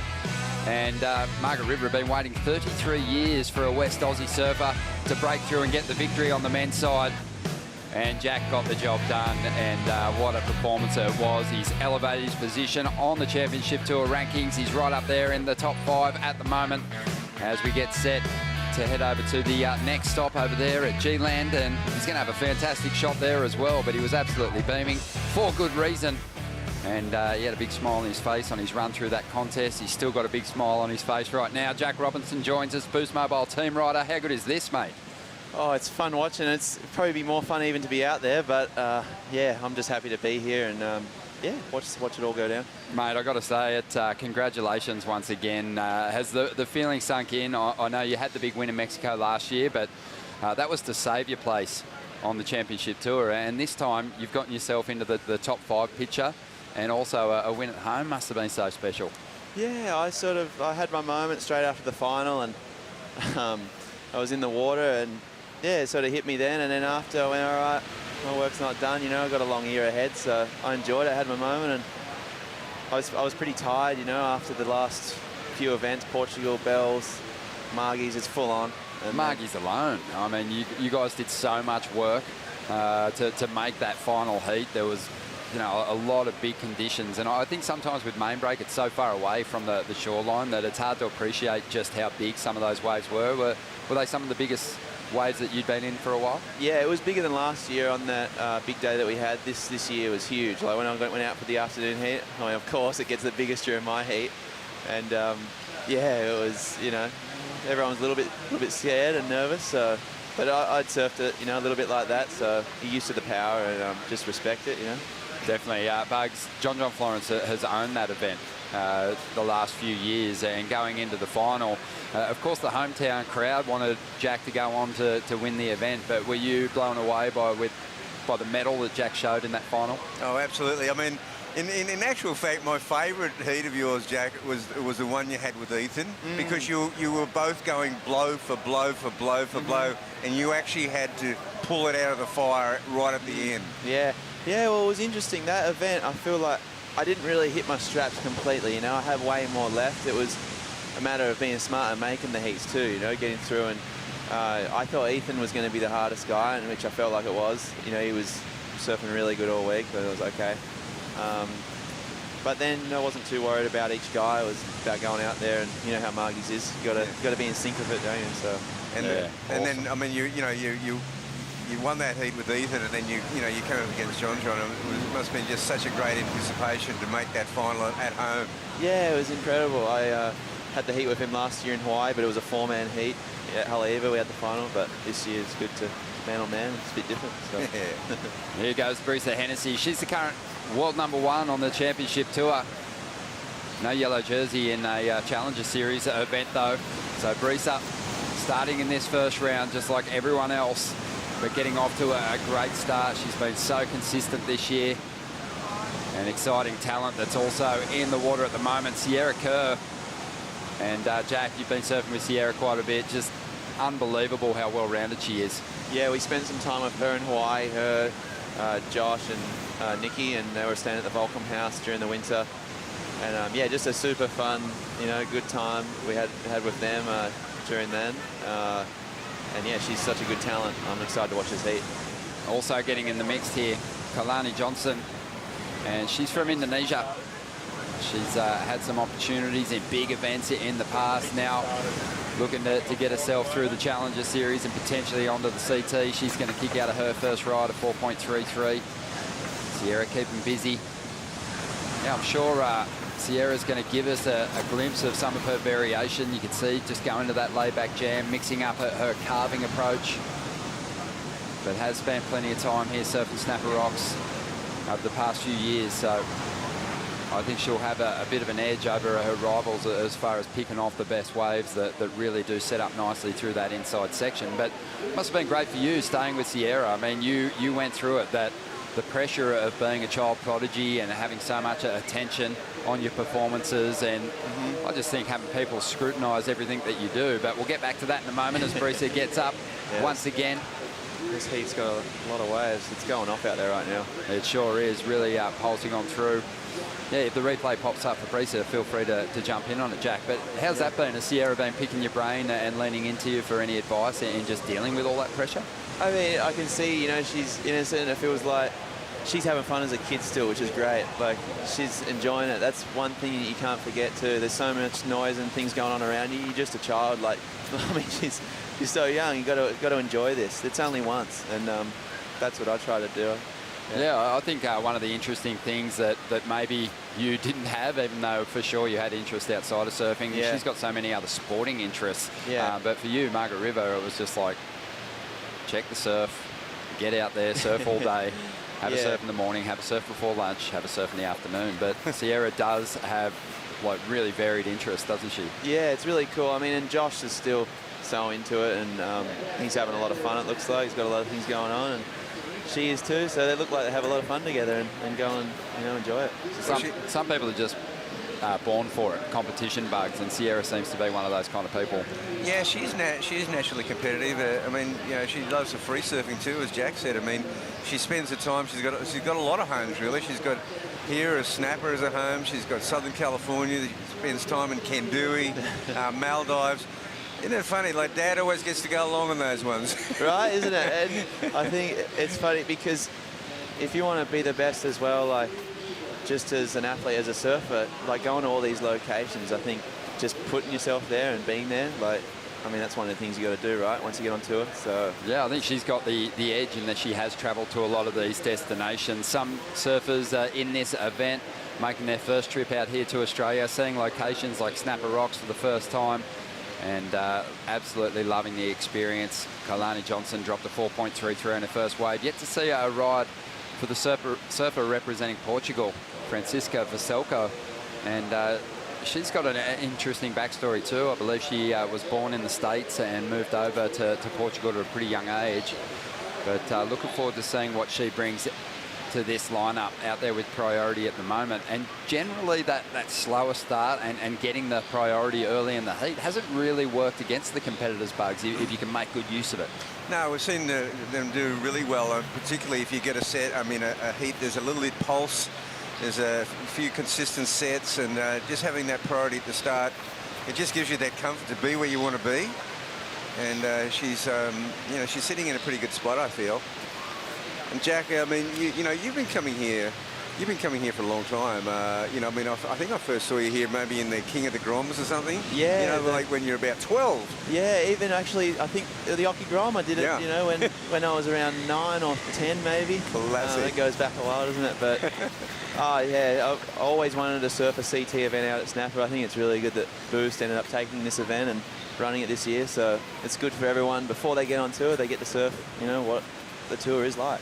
Oh, it's huge. I think totally when I arrived down here this year, having worked on the event so many times, it didn't feel any different. It still felt CT level. Yeah, and it did. There is a lot of CT surfers in the mix on both the men's and women's side. It so feels like a CT. It is the same thing almost, yeah. Ultimate experience, isn't it, for the youngsters too, those surfers who fought their way through the trials and whatnot to get into this position. So, yeah, it is going to be huge. And I also just think back to some of the great events that have unfolded here at Snapper Rocks over the years. Jack, you've watched some of them as a big surf fan. What are your favourite memories sitting here as a spectator? I mean, when I came the first couple of years, I was on Quicksilver. I think Taj won one of them. It was really exciting, and Kelly was always on fire. And then we had a couple of days at Kira, but just the atmosphere, everything like around it. This is such a spectacle, and yeah, I think there's going to be events here forever, right? It's so good. Just the actual geography of Snapper Rocks, Rainbow Bay, it just sets up so nicely for an event, a spectacle. Yeah. The crowd down here absolutely loving it. On Mother's Day, it's a beautiful Sunday. Still waves pulsing on in. At the moment, Brisa Hennessy has the lead. We're going to take a quick break. We'll be back with more just after this.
My job is professional surfer. The best job in the world.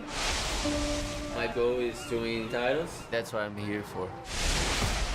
The world's best surfers in the world's best waves. Guys, if you're listening, we're lost.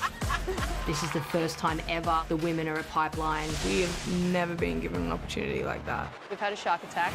Whoa. It's the most intense surfing scenario you can imagine. He saw every bit of this. I have to step up my game now and not make any mistakes. And he goes for it. Oh my God. This is a war. You have to find a way to win it and do it at all costs.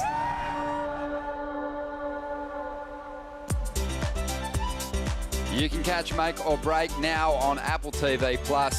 And I definitely loved the episode that featured 3 young Groms who eventually realised their dream and cracked the championship tour. It was a great insight. Jack Robinson, Kanoa Igarashi, Leonardo Fioravanti. I remember being on the North Shore and seeing you guys on one of your first trips, surfing backdoor on the small days and basically just terrorising the entire community there on the North Shore. But it's been a long road, Jack. And mate, you gave me the tingles just then. I was thinking about it since we're so young, and it's such a journey. That was one of my favourite eps. And have you had the chance to check out the show? I've watched it. I've actually been glued to it, really. Even during the event when I was in WA, I was watching it in between, dinner at night. So yeah, it's good. Yeah, the crew from Box to Box did a fantastic job there. Yeah, it's amazing. Brisa Hennessy, with her big performances, is featured at different stages throughout the show as well. She's up again. How's that carve? Sets the rail deep and now looks to set up the inside. Her surfing's just gotten bigger and bigger since she's broken through for that first championship tour win at Sunset. Kalani Johnson here, chasing her down the line. Hangs onto that turn. This wave a little flatter, so not really allowing that big vertical approach just yet, but it is starting to steepen now. And she's going to hang on for the finish here. Had a 4.33 earlier on. There is some set waves. Yeah, I'm hoping to see Francisca. Yeah, she's been a little quiet. Where is she? Surfer from Portugal. She's back in 4th position at the moment. I know the waves are so good right now. You'd almost be way more nervous with just making sure you get a wave and waiting for such a bomb right now. It's like, oh, you just got to get going. That's a bit of a trap, exactly. You get to that point, and then about halfway through, you go, well, no, now that one's not good enough. No, that's not good enough. I know, you fall into it easy, but hopefully she gets going here. This is just so relaxing to be here calling this after working on Margaret River, where you had, you know, backcountry type conditions, and now we're on the groomed runs, Bugs, and the surfers are able to really free themselves up and just overpower the wave at times. Yeah, it really is. Snapper's the sort of wave you can absolutely impose your will on. So just a couple of turns here for Kalani, but she did manage to get in a nice finish, dynamic. The wave, it's tricky to finish them off on the inside there. It really comes out. Brisa Hennessy had another score too. This one came through, I think, at a 5.5. Yeah, well, we don't have big... the coefficients are a little bit pretty close at the moment. We don't have huge tides. There's been a bit of water out here, and it does change things up, as Oki said in the last heat. But Brisa, gee, she has really upped her game. Like, she's the most improved, I think, on the women's tour this year. Yeah, I feel like I've watched well, we've surfed together since we were kids, but in Hawaii, watching her at Haleiwa and just the sessions around, and then seeing her win the event, she's just gone to another level. It's really cool. Yeah, I think anyone that wants to find success on the CT after they do qualify, you know, you might sneak through a couple of heats here, but ultimately you have to make your surfing bigger, because you're coming up against immortals in the sport of surfing. Yeah, it's Carissa true. Moore, Stephanie Gilmore. If you're a low seed surfing against those two, your surfing will be dwarfed. So finding power and setting those rail turns a little deeper can really work in your favour. Brisa's doing it so well. She just dropped a 6.83, starting to pull away from the pack here at the moment, Jack. Yeah, it's, you know, and it shows, like, the more experience you get on tour, and we're so young as well that we soak up so much in such a short time. So yeah, I didn't get the opportunity to say it before, and it's a lot of Johns to fit into one sentence, but at Margaret River, you're John. He put up a good score early on, you went to the air. Then you did the kind of combo that he'd been dishing up for excellent scores through the contest. Yeah. You're able to match it with those top guys now. As we see Sierra, not a lot of room to move, Bugs, but a really clean sequence of turns. A really clean sequence, and... Oh, Brisa up again. Gosh. Just so busy in this heat. The busiest surfer out there, and she's got a big section to rip through right there. Very committed. And with this lead now, starting to free herself up a little bit. Has that great compact turn she can go to if she's got a tight pocket to deal with. Tucks into the barrel, rolling through this one. How good's that going to feel in the opening round? Your first heat here in the Challenger Series. She's a little powerhouse, isn't she? Yeah. I mean, she's just completely dominating the heat. Maybe she's, you know, she's such a generous person. She bakes, you know, beautiful cookies and everything. Maybe she's got to give Francisca a wave. Yeah, once you're in your zone out there, you just... But Jack, I was going to ask you, like, because you mentioned before, you know, you came in, you had your moment, and then you sort of put it in perspective, because it's a big year. But the thing about a campaign, I mean, I feel like that the Aussie League was a good campaign for you because you got 2 top 3 finishes. So you know, it's that really, you know, you didn't come out of bells going, okay, I've got a 3rd place, unreal, you know. Yeah, it left me wanting more for sure. And even coming out of Hawaii, like, I thought I would be top 2 or 3, you know, like, well, in the top spot coming out of Hawaii. It's what I've loved for over there for years, and then you're not getting the results that you wanted, and it leaves you hungry, right? For sure. Well, Brisa Hennessy, you know, I think from a coach's perspective, Bugs, this is what you want. If you're going to put a couple of big scores up, you should be feeling free out there, and you should be able to up the score tally. And Brisa's going to do it for sure with this wave. I can see this going excellent. Yeah, I can too. I mean, it's just such a neat wave. And this doesn't even look like a very open little barrel, but it's a squeaker, isn't it? It's just so nicely timed. Yeah, it was a nice connect with the dots. Just so solid. Let's have a look at what Sierra was able to do. I can see a maturity in Sierra surfing already. That's a combination of 3 really different turns. And in that sequence, Jack, they're just going back on recent history. It's the kind of combination that the judges typically love. They love it, and especially if you can link it without any bobbles in between. And you know, as she grows and gets older, it's just can't wait till she's on tour. Yeah, already seen her throw some huge end section hits out here at Snapper. Yeah. But scores coming through. It's going to get her back in this heat. She only needs a 5.21 to get up into second place, and it looks like the score might get there. But right now, we're going to hear from the winner of the last heat with Kaipo. Macy, great surfing out there, but just being familiar with this break, how important is that? Yeah, I mean, I've been surfing here for I live here now, so I've been here for 5 years, but I was so nervous. Honestly, that was the most nervous I've been in a very long time. It's a long way, and you finally get to surf like empty snapper, which you don't ever get to do, so yeah, the nerves were high. So after that initial nervousness, now that you have a heat wind behind you, does that calm the nerves? Yeah, for sure. I just wanted to just get one heat under the belt. That always feels nice. Especially this is the first event of the year. It's been a long time since, you know, a Challenger Series event, so yeah, it's just nice to have the rushing. Great surfing. Thank you for your time. Yeah, solid stuff there from Macy. Wow, she was feeling nervous and she kind of cruised her way through that opening round. If she can settle into the jersey and she goes into the next heat, she'll be hard to beat, that's for sure. But someone who's pretty much stitched up first position here in heat 8, around a 64, is Brisa Hennessy. 8.27 for that last ride. Big, powerful turns on the outside. Magic deep tube ride through the end section. And a good finish, so she's well out in front. Sierra Kerr got a 5.6. That was enough for that 3-turn combo to get herself into second position. And now Kalani Johnson needs a 4.73. Been a quiet heat for Francisca. She's out there. She's only had a 0.5 throwaway. She's got priority though, and if she's going to make a move and climb into the top 2, she's got to catch a wave soon. Yeah, 7 minutes ago, she's got to make a move really soon. Should be looking for the deep wave off the point, Bugs, and then the pick up on a set wave halfway out when her rivals are kind of on the takeoff zone. That would be the smart play for sure. It might be the only play she's got, and she's having a bit of a look now. She's paddling wide, so she sees something, and I can see a grower. This wave here, if she's in position, it's going to be a late one for her. Oh dear, that one just really just peeled off. It went to that cut-off middle bank. Doesn't look like anybody got it. No, so no one on it. She's just all out of sorts at the moment with the sets and where they're hitting, and she might be in two minds whether to go deep, go wide. There is a little bit of a no man's land right in between the two. There is. You're either here or there, and it's like just have your mind on two things right now. Go and catch one up top and reset, eh? Yeah. Yeah. Yeah, just under 6 minutes remaining now. I love these drone shots of the bank. You just see the perfection. Whenever I'm watching the broadcast, I feel like I was watching Mexico, Jack.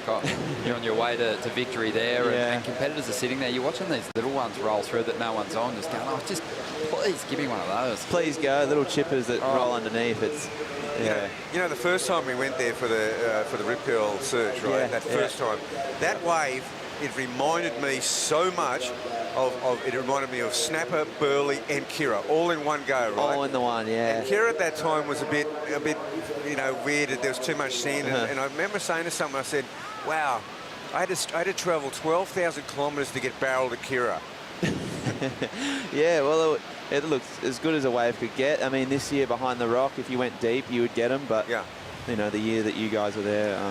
What had happened, there'd been a huge rain, you know, it had rained for a period, all the rivers had burst their banks, and it was all that sand that came around. So it's exactly like this place, that the more sand that comes around that point, instead of being like scalloped off like it was, you know, for you guys, it actually linked that next section. That's when you get the Kira section, that next one. Yeah, it wasn't a deep hole. It's crazy. Like, yeah, I heard about those rains too in the river. It's so big, isn't it? Yep. It hadn't broken for years, I don't think. Exactly, right? it hadn't broken for years. 4.5 minutes remaining here. Kaipo's out there in the field having a bit of fun. What do you got for us, Kipes?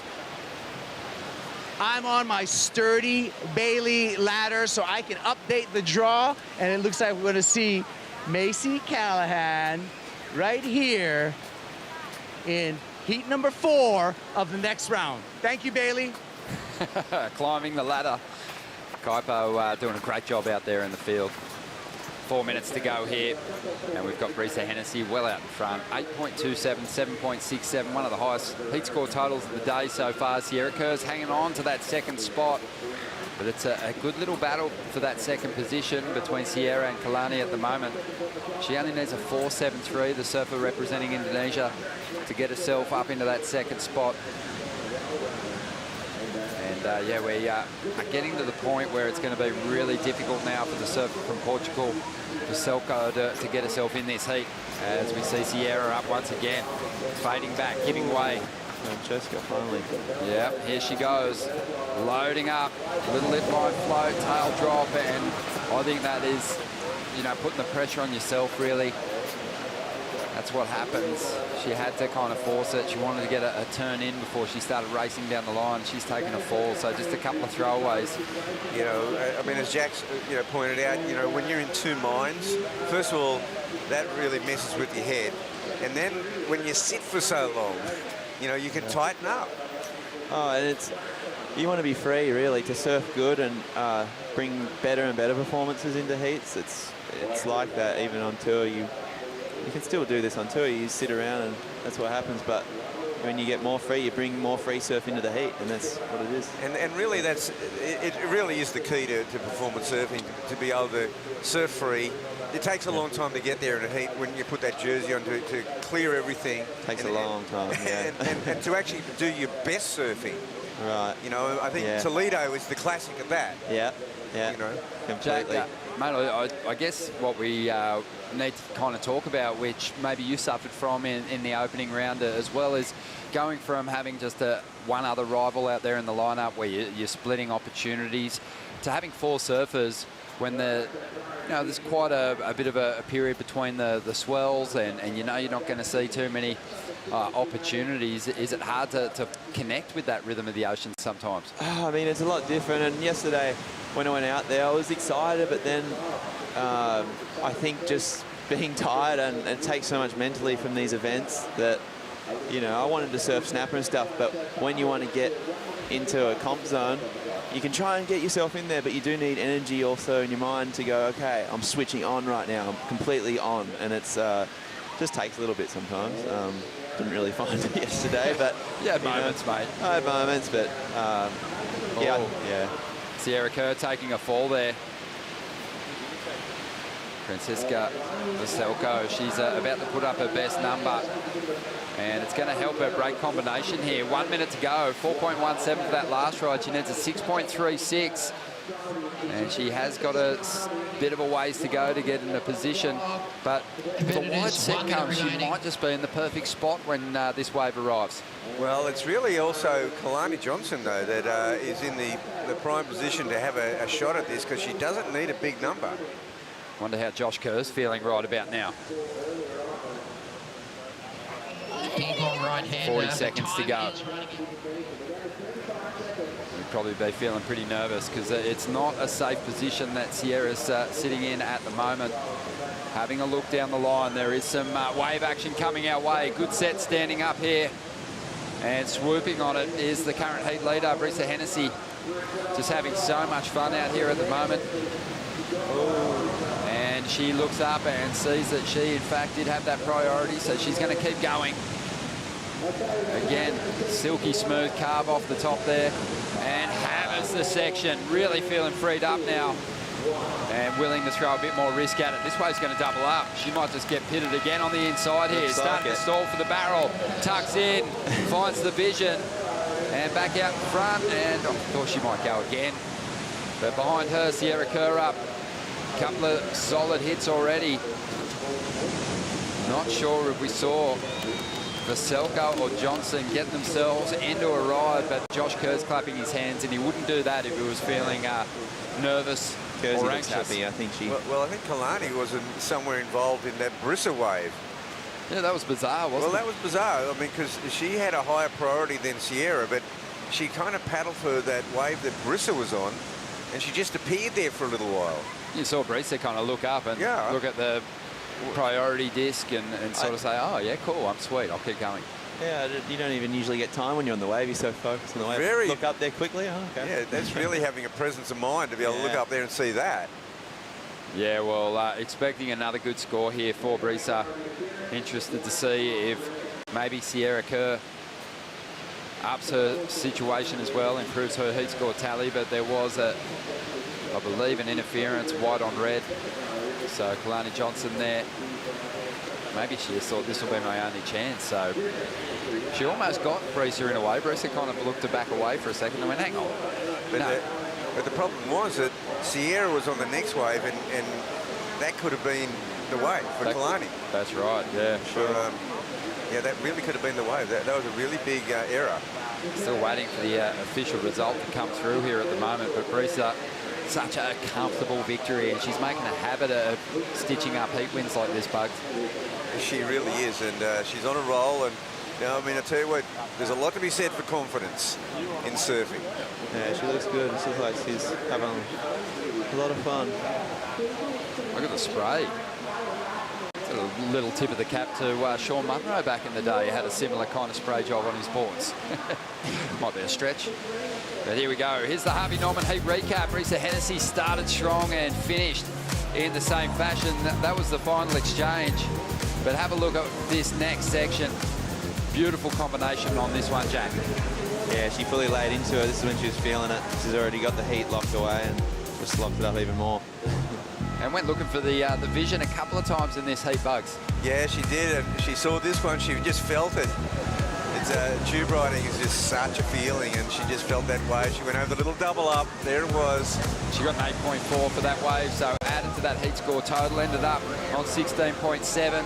And Sierra Kerr, she added this ride to her tally. This was a 5.07 in the final stages of the heat to keep Francisca Vaselko, and Kalani Johnson out of the mix here. So there are those surfers that are going to progress through to that next round. Sierra Kerr and Brisa Hennessy, too strong today. We want to say a big thank you to Jack Robinson for joining us. Jack, again, congrats on the win, and I bet you're looking forward to G-Land, mate. Yeah, I'm excited. I'm going to stay a few more days here and try some boards, and yeah, looking forward to getting up there and getting in the jungle. Getting in the jungle, getting in the barrel, mate. Yeah, it'll be nice. Some good events in the back half of the year, so that's my focus, and yeah, looking forward to it. We wish you all the best, mate. Sitting in a great position on the leaderboard at the moment. We'll take a quick break, and we'll be back with more action here from the first round for the women in just a moment.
It was back in 2016 that Tyler Wright took out a victory here on the Gold Coast.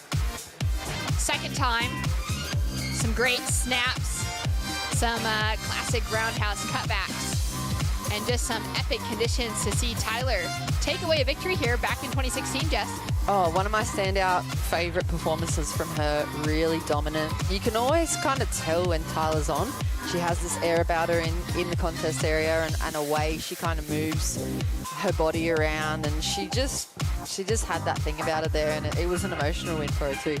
It was huge to back it up after her 2013 victory right here, and now she'll be looking for a moment like that again. Shannon Hughes in the booth alongside of former QS Ripper, now commentator Jess Grimwood, and it's great to call the action, especially looking at the lineup with two women in this heat between Tyler Wright and Chelsea Tuak that you have competed with a lot over the years. Yeah, I actually had the pleasure of cheering Chelsea up when she first made the cut, that one spot ahead of Mahina Maeda, actually, and they jostled for position all year, and she made the cut over in Spain, and I was right there on the beach with her, so it's really cool to see her make a comeback as well. We've kind of seen that story across the women's draw, and I mean, Pauline Ardur's got a similar story going on. They've had that experience already, and the season or 2 or 10 on the tour, and now they're just looking to get back on. So, yeah, it's a really nice thing to see her back in the mix. Pretty amazing heat underway. Tyler Wright, Chelsea Tuak, Laura Ropp, and Kobe Enright. Laura being a newer up-and-coming competitor out of Brazil. She's already found some success, this being only her second year on the qualifying series. She's now qualified for the Challenger Series for the first time ever. Back in 2021, she took out a win as well in her very first year on the QS, taking out the Layback Pro, which was a QS 1000 at home in Brazil for her. As we see her now up and riding, getting a great carve, connecting with the lip on the second, going for some variety, some style with the layback, and just showing us that she is here to be taken so seriously. Surfing this beautiful right hand point off of Snapper Rocks, and she just digs that rail a little too deep on the finish, but incredible performance until that moment. Kobe Enright goes down on the inside section. That flow you can see connected through with something good, I'm sure, on the outside, Jess. Yeah, that was an exciting little first wave for Laura. I mean, she kind of had that Tyler-esque drop wallet approach to that middle jam, and there was a few other different turns in it as well. I think she probably looks a little tight through the hips and through the shoulders, and probably not how she normally surfs, but with this big crowd on the beach and the pressure on. Look at this, really nice still though. Bit of rotation, kind of connects with the lip there, but keeps it flowing down the line there. Nice little drop wallet right in the critical section. Throws it plenty of spray, brings the nose a bit further back around in both those turns. Able to recover from the wobble. And then just trying to maybe overdo it on that end section again. Kobe Enright. She's a really well-known QS surfer from Australasia, silky smooth, always on a little bit bigger board, and it really suits her kind of surfing, long drawn-out turns and lines everywhere, and she knows this wave so well, so it's pretty well read. I feel like pretty smooth for her. That was probably the money turn.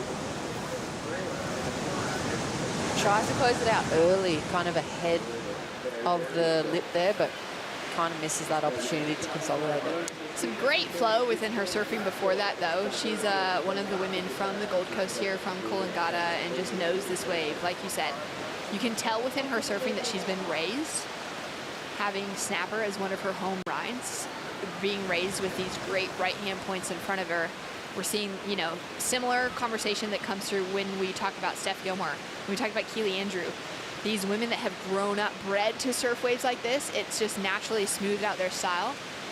And just to be able to see them link through a few good turns, especially taking off at the top, is really fun.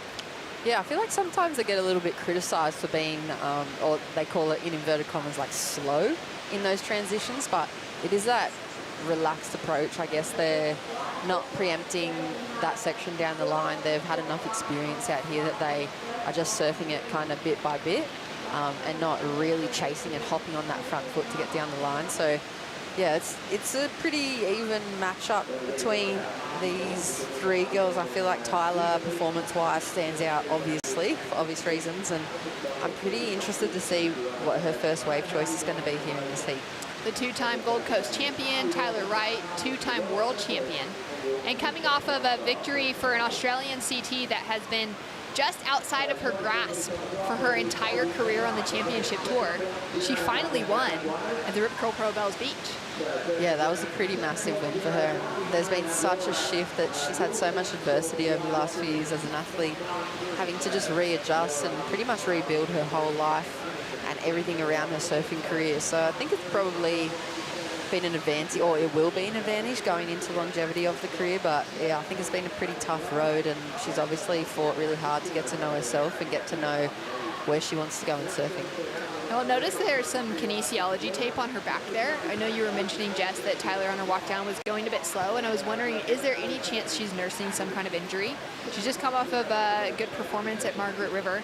She's currently sitting right up there within those top couple of surfers on the championship tour, with Brisa Hennessy still holding on to that yellow jersey into G-Land.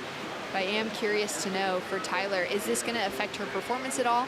It may just be something that she's just taken care of regardless. Yeah, it could have been the fact that she might have just been soaking up the vibe and taking that extra moment. I mean, we saw Jack Robbo doing that thing where he was putting his hands near his temple of his head and just really refocusing his mental state. So perhaps it's something like that, just really soaking in the vibe of the sand down there and taking her time to make her way through the crowd. Kobe Enright gets the better of that last exchange. She opens up with a 7.00. Laura Ropp with a 6.93 on the board. And now Chelsea Tuak out of Barbados, driving into that first turn, looking for an opportunity to get back onto the championship tour. Now finding that speed and racing down the line. She's going to need to make it around the section, and she does it with ease. Tags the lip for the finish. Yeah, as you said, from Barbados, she's a real pioneer for women's surfing over there, and comes from a really beautiful family as well. Laura got off to a great start, dropping in that 6.93. Now making it around the section, engaging that rail better on the second turn, and now into the third. Really loving her approach to this wave so far. Into her third wave now, finding those good little lip lines to snap into. It gets a little funny with the double up on the inside section, but she's really showing that she's someone to be taken seriously out here today. Yeah, she's doing some pretty smooth surfing.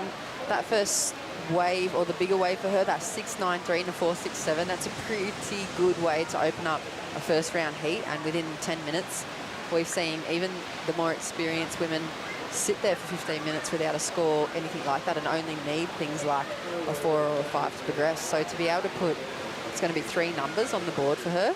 Have a look at this last one. She's kind of got this first section pretty dialed in, like she really jumps on the front foot there to get fast, and then rotates all the way back for a little flat rebound. So I think she's doing enough at the moment, but in saying that, you know, Tyler hasn't even opened up her repertoire yet, and Kobe's already dropped to 7. So those are great things to be kind of resting your laurels on for now and feel a little bit comfortable to search for something more perfect. Laura with the run around, while Kobe goes with the wrap around on that first opening turn. Looking so smooth, cutting through, as you mentioned, just making it look really easy. You can definitely tell that she's got some more length in her board than what a lot of the other women ride. Just smoothing her style out with each of those turns. Nice snap under the lip. And again, just that great cutback, keeping it really cruisy to put in that backup score. Yeah, she's got a different style too, I reckon, Shannon. Her knees kind of come together throughout the extensions in her turn, whereas I feel like from a lot of the other women, and especially some of the younger girls we see is such a wide stance, their knees kind of start pointing outwards. So I think she's got a nice little almost knock knee style through her big wraps, and it allows her to really spread her wingspan. She's a pretty tall athlete, and she can really open up on her forehand here at Snapper. Yeah, she's had some great results here in the past as we take another look at her second wave. Yeah, you can see her drop that back knee a little bit too into the ends of those big kind of forehand cutties, and she's just really smooth. Nothing really phases her. She's had so many heat reps in her career already, and she's still so young. So she's like that Malia Manuel style surfer for me. Really graceful, smooth flowing, pretty clever and switched on in heat strategy as well. Coming into this season, as we see Laura running out through the little keyhole right there between the rocks, nice and sandy, and an opportunity to paddle out right on top of Tyler Wright. Tyler currently sitting with priority, having yet to catch a wave, the location that she also just spends so much time on. Of course, growing up down at Culburra Beach with the Wright brothers and her sister Kirby. And it's been great to see just a level of progression that they have all brought into surfing, but Tyler specifically within women's surfing has really pushed that level of progression and that conversation, finding those couple of world titles. And it seems like this year, coming off of illness from a few years ago, finally feeling like she's actually recovered, working her way through competition last season, but actually feeling like she's finally arrived. She's back on the podium winning events. And for her, I think she's now hungry to get that third world title. Yeah, I feel like Shannon, she's found a bit of purpose too. It seems like it's kind of shifted around a little bit over the last 2 years, but it's settled and she has this different understanding of herself and maybe her overall goals in life, and it seems to be shining through and maybe freeing up her surfing a little bit. I'm not sure if you kind of absorbed that down at Bells and in WA, but she looks a little freer. Yeah, I couldn't agree more. It's just kind of taking in the entire picture that's around her. No longer just that focus on the competition and being in the jersey, but really soaking in who are the people that she's interacting with throughout that. We've seen her, you know, really take strong stances for local communities. And even there at Bells Beach in her speech, thanking the security guards, just taking note of literally every person on that contest site, which was really special to see, while acknowledging the indigenous community and the lands that we were on. It's been really incredible. As we got a little line starting to roll through here. We got 16 minutes on the clock. Tyler Wright still sitting with priority. And Brisa Hennessy, current world #1 on the Women's Championship Tour, took out a big victory over Sierra Kerr in that last heat. Brisa, did you have fun? I had so much fun. Yeah, it really did live up to the hype. Surfing snapper with no one out. I just was like exhausted, especially on the runaround. It's like, this is why you train. This is why you do cardio. I mean, you don't have to be here. You're here just to surf snapper, I would take it. Yeah, I never got to surf snapper. In 2019, we surfed D-ball, and this was like the one event that I was looking forward to all year. I mean, I love right point breaks, and snapper is like the best in the world. So yeah, I'm stoked to be here. I mean, there's amazing talent and almost more time in the jersey. I'm just grateful to get in the reps. Thanks for your time, and I hope you get to surf snapper many, many more heats. Brisa Hennessy. Love hearing from Brisa, getting a few laps here at snapper and finally getting to put on the jersey here since it was off the championship tour by the time she qualified. Tyler Wright putting on a strong finish on the inside. Answering straight back, Chelsea Tuwak with a score to come through. Putting a lot of aggression into that inside frothy section. Yeah, how nice to see Tyler open up. You can just see just the finesse that comes into her surfing, and we've spoken about it before, but the fact that snapper is such a magnifying glass for every little part of your technique and every little position that you put your board into, it really, really shows it, and it shows out whether or not you've got everything down pat or not, or what you need to work on. It's like, yeah, it just really, really magnifies and spotlights it. Here's the replay from Chelsea. Nice first little snap in the face, and does well to like really jam her back foot into that second one. Throws a bit more spray and a bit more oomph behind that as well. And maybe just a bit grindy. A couple of turns really fit into a spot where she could have done one major end maneuver. And then we saw this one from Tyler Wright, linking together those first few sections so well. Yeah, those first two turns, like nice transitional maneuvers we were speaking about earlier, that being really important if you're taking one of these waves that runs off. You can see her timing, her confidence, obviously the strength behind her legs and overall in her body. She stays really easily centered over her board, even when the lip kind of wobbles or projects out a different way that she's not kind of expecting. She's able to just react instantly whilst in the air or whilst going midway through the turn, and just reposition and make sure she looks really, really stable and nice over those turns. Down to 13 minutes on the clock at the moment. Laura Ropp is sitting up in the lead. Kobe Enright in second as scores are starting to filter through for Tyler Wright and Chelsea Tuwak. Tyler now sitting in that last place position, but with scores to drop. Laura with that 6.93 and a 5.33. Kobe Enright opened with that 7-point ride. Just has a 5.07 as the backup score, but it's put her in a great position with that 12-point heat total. And then Chelsea Tuwak doing really well to build with that 5.6 and that 4.1. Yeah, no doubt, like the judges going back and forth over and over these scores, because similar to the story we've seen, they're kind of within that 5 to 7 range, and they're very similar. So it's going to take, like we've seen from Brisa and like we've seen from Malia, something just a little different, a little more flair or a little more oomph, if you like, through either the first critical section or something like kind of radical or really explosive down the end. So, yeah, really similar spread at the moment, and good opening ride for Tyler as well. Tyler with a 7.5 on the scoreboard. We're going to go to a Bonsoy brew break, and we'll be right back with more action for the Boost Mobile Gold Coast Pro.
And we're back for the Boost Mobile Gold Coast Pro.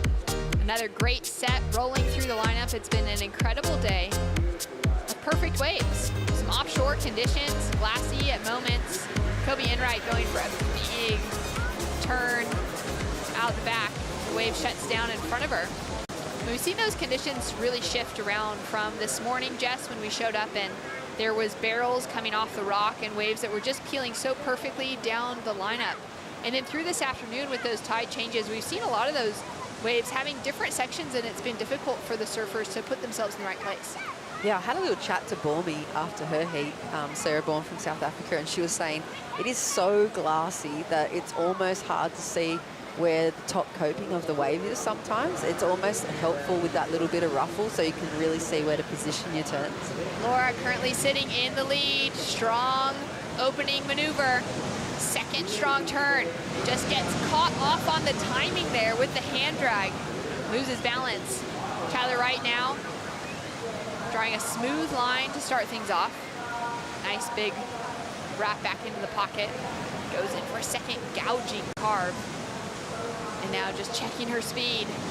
She goes through the lip, drags that hand. Love just seeing a surfer be able to feel the wave all the way through. Another nice snap to float finish for Tyler. And she's already got a 7.5 on the scoreboard, which is the highest wave of the heat, Jess. Now dropping in a backup. Oh, that wave was so beautiful, and she's got so much in her tool belt repertoire-wise. She just has so many different kind of quirks and twerks to each turn that she can kind of fill in depending on the section that presents itself. And she's obviously so competent at throwing them in because she does it instinctively and reactively. Have a look at the replay here. This first turn, I think you said really nice wrap, almost like a handbrake slide back into the pocket, sets herself up for this.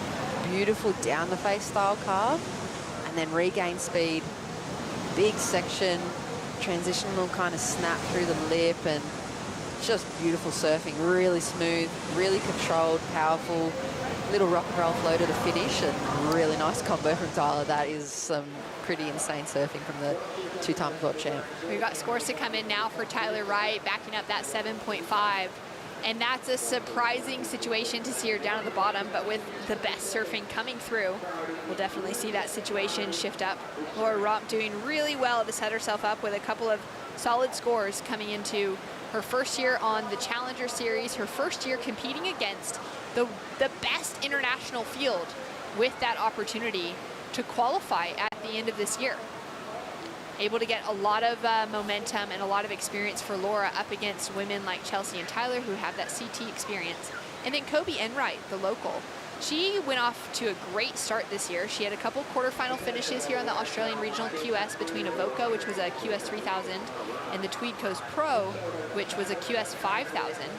To me, she was looking like the one to beat coming into that finals day at Tweed. She was really just in sync and in rhythm. Yeah, it's pretty rare, I think, that you see Kobe miss a finals day. She's a really consistent surfer. Much like Macy Callahan, they're really similar with how consistently they make quarters and semis. And yeah, that breakthrough performance maybe for Kobe is something that she's still chasing. Well, score through. Tyler Wright is now into the lead with 7 minutes, 20 seconds on the clock, and Kaipo is down around the contest site. Where are you, Kipes? How good is this? The future is so bright. I gotta put my shades on with the official partner of the WSL, Oakley. The Prism technology takes away all the glare, enhances all the color, and it just makes for a stunning day, even more stunning. Having a great time here, and I love these shades.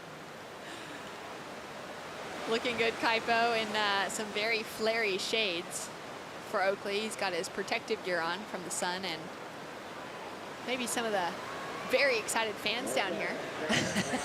It looks really fast there in those shades. They look like they're ready for action, and he better be, because it's really starting to rev up here. Look at that score that Tyler just dropped. It's an 8.93 for Tyler Wright, has her into the lead. Only 2 waves caught, paddling back up the point now. Laura chasing a 9.5 to go from second back into first. Smaller requirements on the board for that second place position, though. Between Kobe and Chelsea, we could see it really go any way depending on who gets the best in the next set. Yeah, smart surfing from Laura. 6.93, 5.33, what we said, smart, quick start. Built the momentum, snowball kind of effect that we always talk about in regards to heats. And I think maybe she just didn't want to let the pressure get to her and just wash it off straight away, get into action and get the ball rolling. It's working for her at the moment. But I mean, Tyler, the standout at the moment for me, obviously, and the style and, you know, just incredible repertoire she has. It's creative and exciting to see what she can bring. Chelsea Tuak is sitting out the back with priority. Coming over from Barbados, it took her a while to get back into Australia with visa issues and a few different things going on to join her partner here. It's been great to see her back on the coast, and she actually decided to then get into the jersey as soon as she got here. After qualifying for the Challenger Series out of the North America space, we'll get back to that in a moment as we see Laura straight into the lip for that first turn, just driving down the line, setting things up with patience, goes for similar to a Tyler Wright layback. Yeah, I feel like I remember that first time Tyler did the drop wallet, and she was heaps younger, and it really inspired kind of the next generation to start putting a bit more creativity into their turns. And Laura obviously has that turn down pat, but it's always when it comes to crunch time in heats, as soon as you have to perform like that under pressure, those reps are really important. So unfortunately for her, it didn't go through that time, but I feel like we're going to see her really try and stamp that before the end of this heat. Yeah, she's definitely going to want to make her mark here. Chelsea Tuak came over, then getting back into Australia and competed at the Gold Coast Open. As we see the Harvey Normie recap with Tyler Wright linking together some really beautiful turns. Yeah, her adjustments, you can hardly even tell. Like, she projected out halfway through that turn to re-meet the lip line as it threw out into the flats there to make sure she rode out in time with it. Like, her technique, obviously, of the highest level.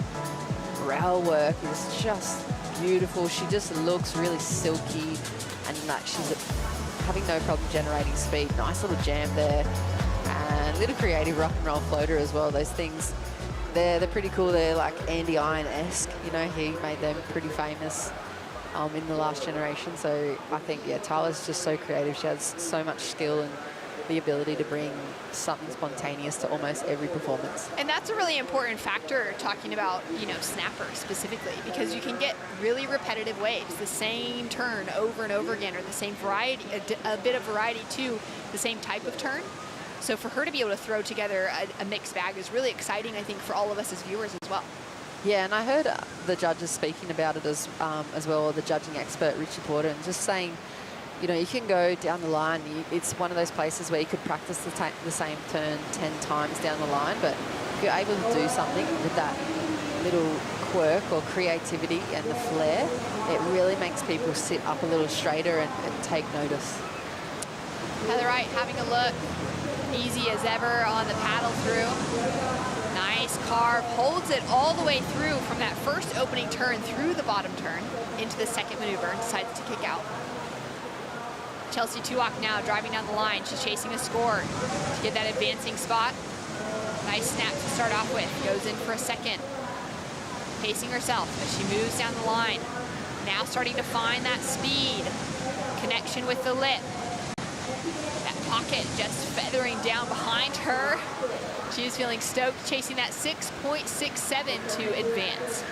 Yeah, I love that. Bit of show of raw emotion from her, and we don't often see that, I feel like, from Chelsea either.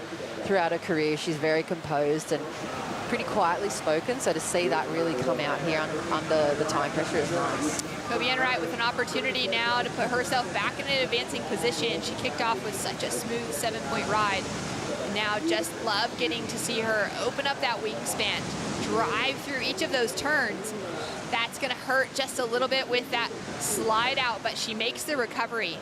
And now she's gonna be very careful coming through to this inside section, finding that pace of the wave so well, throwing some spray behind, and goes for a little bit of push on the tail to finish. She's just chasing a 5.26 to advance. We are waiting for those scores for Chelsea as well. Yeah, I think that was probably the score. I don't know how much they're going to crucify her for the loss of control twice on that wave. The same things happened. Let's have a look at Chelsea's replay, though, of her last wave. Great combination, and she's feeling the flow as well. She's pretty nicely tuned into the timing for these kind of top-of-the-face slashes. She goes a little deeper there on that one, but keeps the projection down the line. A bit more spray. And then kind of nice little early drop from the lip line and claps that one out. This is Kobe's, like you said, spreads the wingspan. This maneuver here drops right back down to the bottom and really draws out that open line. And then, I don't know what happens here, but a little skip out, a little disengagement with the fins, and it flattens her board out and just causes that wobble. And then the same thing happens again. So, I don't know, a few lumps and bumps maybe, leaning on a different part of her board. She did so much on that wave, though. It's, yeah, I don't know, I think perhaps a factor of fatigue playing a role there as well. So many turns having to be put on show today for the ladies on these waves. Like, they are long, long waves. So the leg burn, perhaps, a little disengagement with the fins, and let's see how it locks in. We're going to have to wait for that one, Shannon. It is sometimes just that one moment that allows you to just have that little slip up that makes a big difference when those final scores come through. Kobe with one more opportunity through the inside two-turn combination, looking super strong and feeling really hungry. Scores to come through to see who will be taking those advancing positions. Tyler Wright successfully in the lead with an 8.93 and a 7.5. She won't be going anywhere. We are waiting on scores for both blue and green as we see them coming through. Kobe Enright chasing that 5.26 to get the advancing position. Tuak changes her requirement to a 6.14 to advance, still sitting in 4th position. As scores are going, scores are dropping in now. It's looking close for Kobe Enright with an opportunity to take that advancing position. She needs that 5.26, and she's now waiting for it to come through from the judges. Waiting for one more score to drop through to see if she'll be able to take the position over Laura Rock, who did so well in this heat, brand new to the Challenger Series and the qualifying series. And it's a 5.57 for Enright. She makes it through, goes straight to signing autographs, and she'll be in the draw as we head into the women's round of 48, which is so exciting to see, and a well-fought battle across the board. Tyler Wright with the victory. Kobe Enright, the local, with the win, feeling stoked on the sand with friends and family there. We'll be right back with more action. Stay tuned right after this.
beautiful Gold Coast for the Boost Mobile Gold Coast Pro with some great waves that have been rolling through the lineup. It's always fun to reflect back on those previous champions, Tyler Wright being one of them.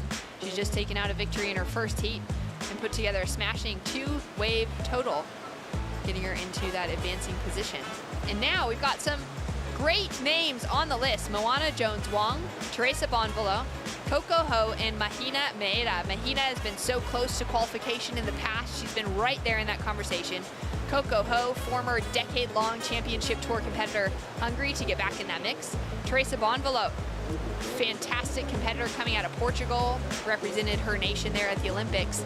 And the name that has come to be absolutely household over the last few months, Jess Grimwood, it's Moana Jones-Wong in the lineup. Oh yeah, and she has put the surfing world on notice, hasn't she? She's been kind of the topic of conversation across all women's surfing and that pipe conversation as well. She's obviously a very grounded woman from Pipeline and really dominates in that lineup. And one of those other competitors I feel is really spiritual and grounded to their purpose and what they're trying to bring to the sport of surfing and to the world. And I'm excited to see her in this event here at Snapper. Yeah, it's pretty amazing to see that importance that faith has played within her life and to keep her kind of grounded in moments that have been really critical within her competitive career. She hasn't actually pursued that drive to try and qualify. She hasn't pursued the qualifying series specifically for a number of years, but then she walked away with a win at the HIC Pipe Pro, which was a huge moment for her because it got her that wildcard opportunity into the Billabong Pro Pipeline. And she went in as an absolute favorite, knowing that she literally is the one woman in the lineup there that surfs it day in and day out, given any conditions.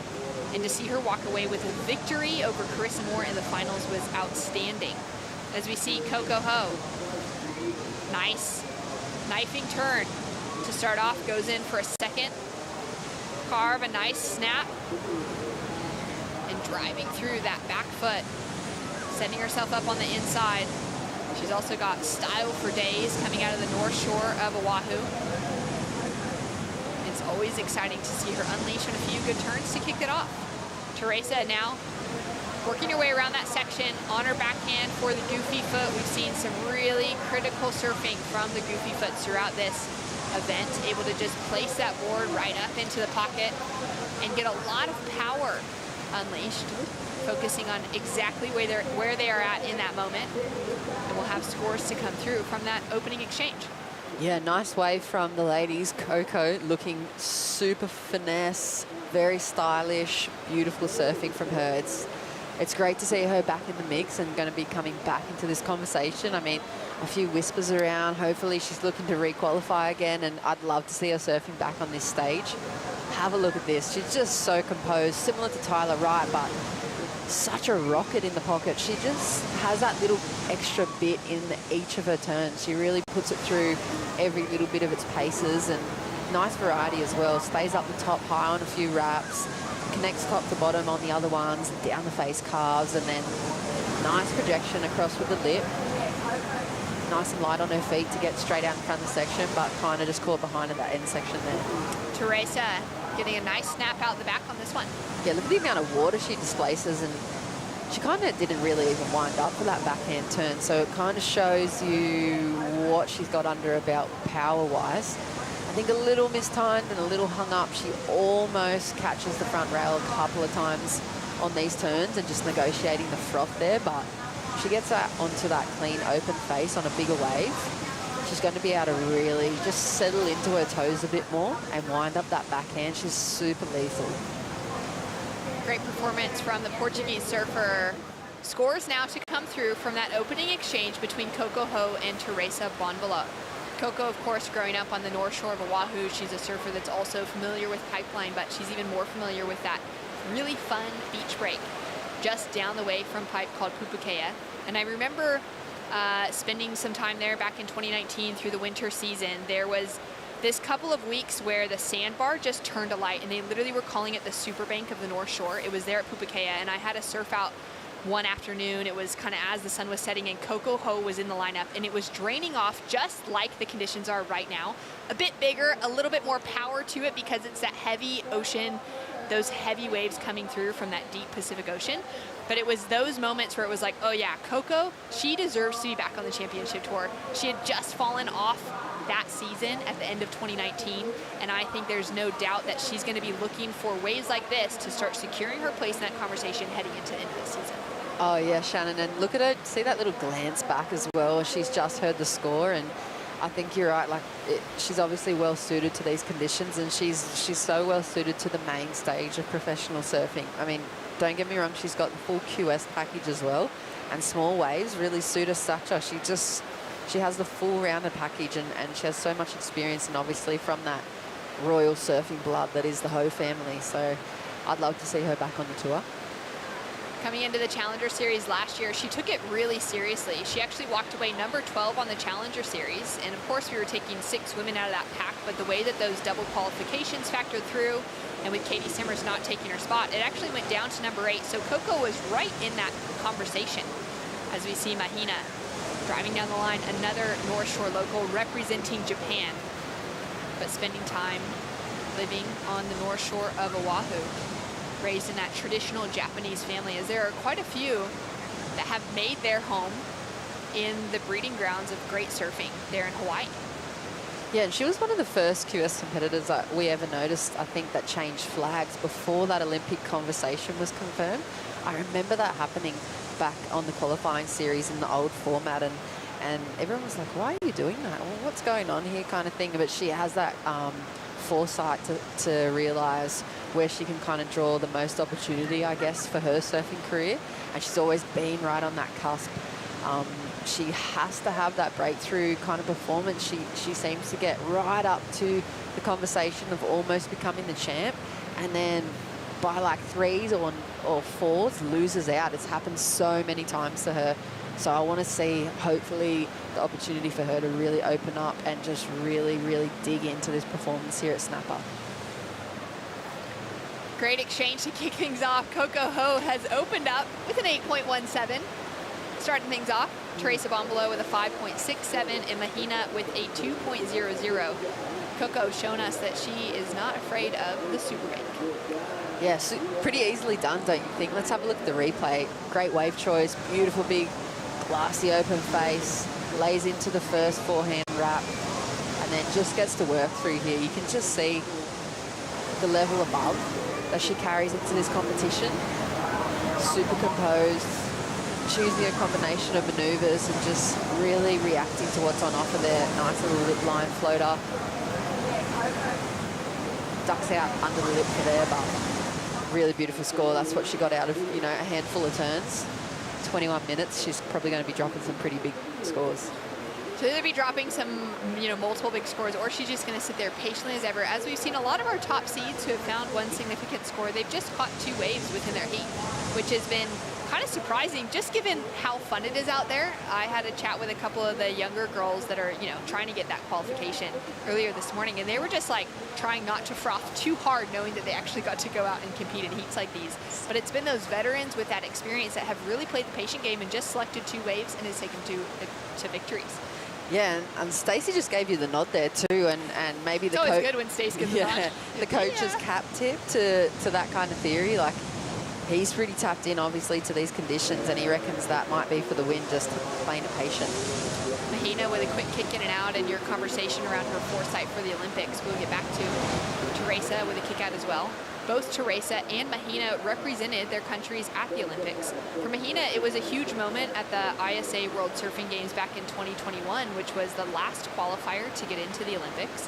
And Shino Matsuda was nearly qualified. And then we saw both Mahina and Rivero Suzuki take it away from her. As we've got Coco Ho with a great 2-turn combination way down the rocks. Moana Jones-Wong gets started. It's her first wave, and she goes down. 20 minutes on the clock. We've got scores to filter through. I think what happened there is something that we've been seeing happening a lot with this priority setup and situation. And Coco on an absolute bomb, way further and deeper up the point towards behind the rock. And then I think that first big critical turn, really perfectly positioned, and then spotted Moana Jones-Wong with that first priority and kind of had to dial it back and fall off. I'm pretty sure that's what happened. Let's have a look at the replay. That thing just spits out onto her. She takes off nice and deep. First little wrap and really big critical turn. Oh, she is caught a little bit behind, but I'm pretty sure Moana's just on the end of that as well. So perhaps using priority. Nice looking wave. Yeah, I mean, it's so hard watching that happen because we were talking about it all day yesterday, but that's the rules of the game and that's how it all pans out. That person in the priority position really gets to command and strategize, and Moana doing a good job there because there's no way you wanted Coco on the rest of that wave. That was already lining up to be another really big score. Yeah, for Moana, she's going to need to start getting things together here. She's going to just drop in a small throwaway score, sitting in that 4th priority position now as well. That was a bit of a challenging thing to watch her go down in that opening turn, given that she'd waited patiently with priority for over 10 minutes in that heat to get that opening ride and decided to use it maybe to keep Coco Ho off. It did look, from our perspective, like Coco wasn't going to make the next section anyways, but for Moana, she wouldn't have known that. It's Coco. She's grown up surfing with Coco as one of her idols there on the North Shore. She knows she can make a section any day. Yeah, I mean, I would love to have seen her capitalise on the full range of what that wave had to offer, but not able to do so, and it's going to have to go back to the drawing board for Moana. She's got to find herself something good now because it's almost halfway through the heat, and she really hasn't been able to flex what she's got on offer out there in Snapper, and I really hope she gets herself the opportunity to open up some rail work on that backhand. I couldn't agree more. It's a 6.67 in for Coco Ho. Takes her into a convincing lead with a 14.84 heat total, and now puts a big requirement on Teresa Bonvolo for the lead, a 9.17. Really quite open at the moment between 3rd, 4th, and that 2nd place position. Although Teresa locked in that 5.67 for her opening ride, so that's done well to set her up moving forward within this heat.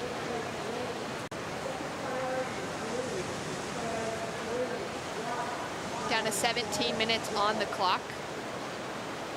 And Moana Jones-Wong now sitting under 4th priority. She came out with an incredibly impressive performance at Pipeline. So well that it took her away to a victory for the very first ever Billabong Pro Pipeline for the women.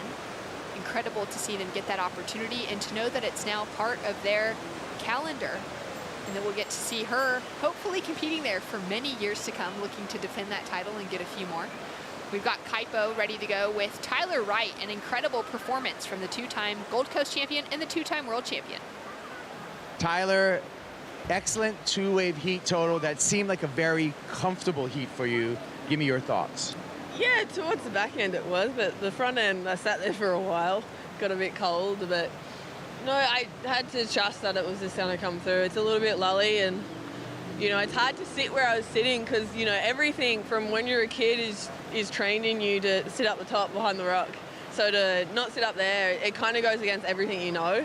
And so I never really sit where I was sitting, and it's kind of, you kind of fighting your own instinct to just like paddle straight up to the top and catch them from the top all the way down. So, but, you know, they're a little bit short and quick up there. So it was one of those ones I had to sit and wait it out a little bit, but it eventually came through, and then, yeah, it was the waves were pumping. So, yeah. But, you know, I mean, surfing perfect waves really exposes surfers in a lot of ways, and you did a great job surfing the perfect wave. Yeah, thank you. Yeah, no, it is, because, like, every wave essentially is a 9 out there. And it really does. We have an open canvas as something that we don't often get this clean. So you'll see a lot of waves that are actually, they're perfect waves, and everyone will be so excited about the perfect wave, but it'll be undersurfed. So to really maximize scores, like, yeah, you know, I wasn't super stoked with everything on mine, but definitely, yeah, it's actually hard to surf perfect waves and know what kind of variety to do, what kind of turn to do, and also complete the wave, because you know, everything inside of you just wants to go, just go full ball at it, but you kind of can't. So Yeah, it's actually amazingly fun. Yeah, like it's perfect out there, and to have an opportunity like we just had is pretty amazing. Thank you for your time. Great surfing.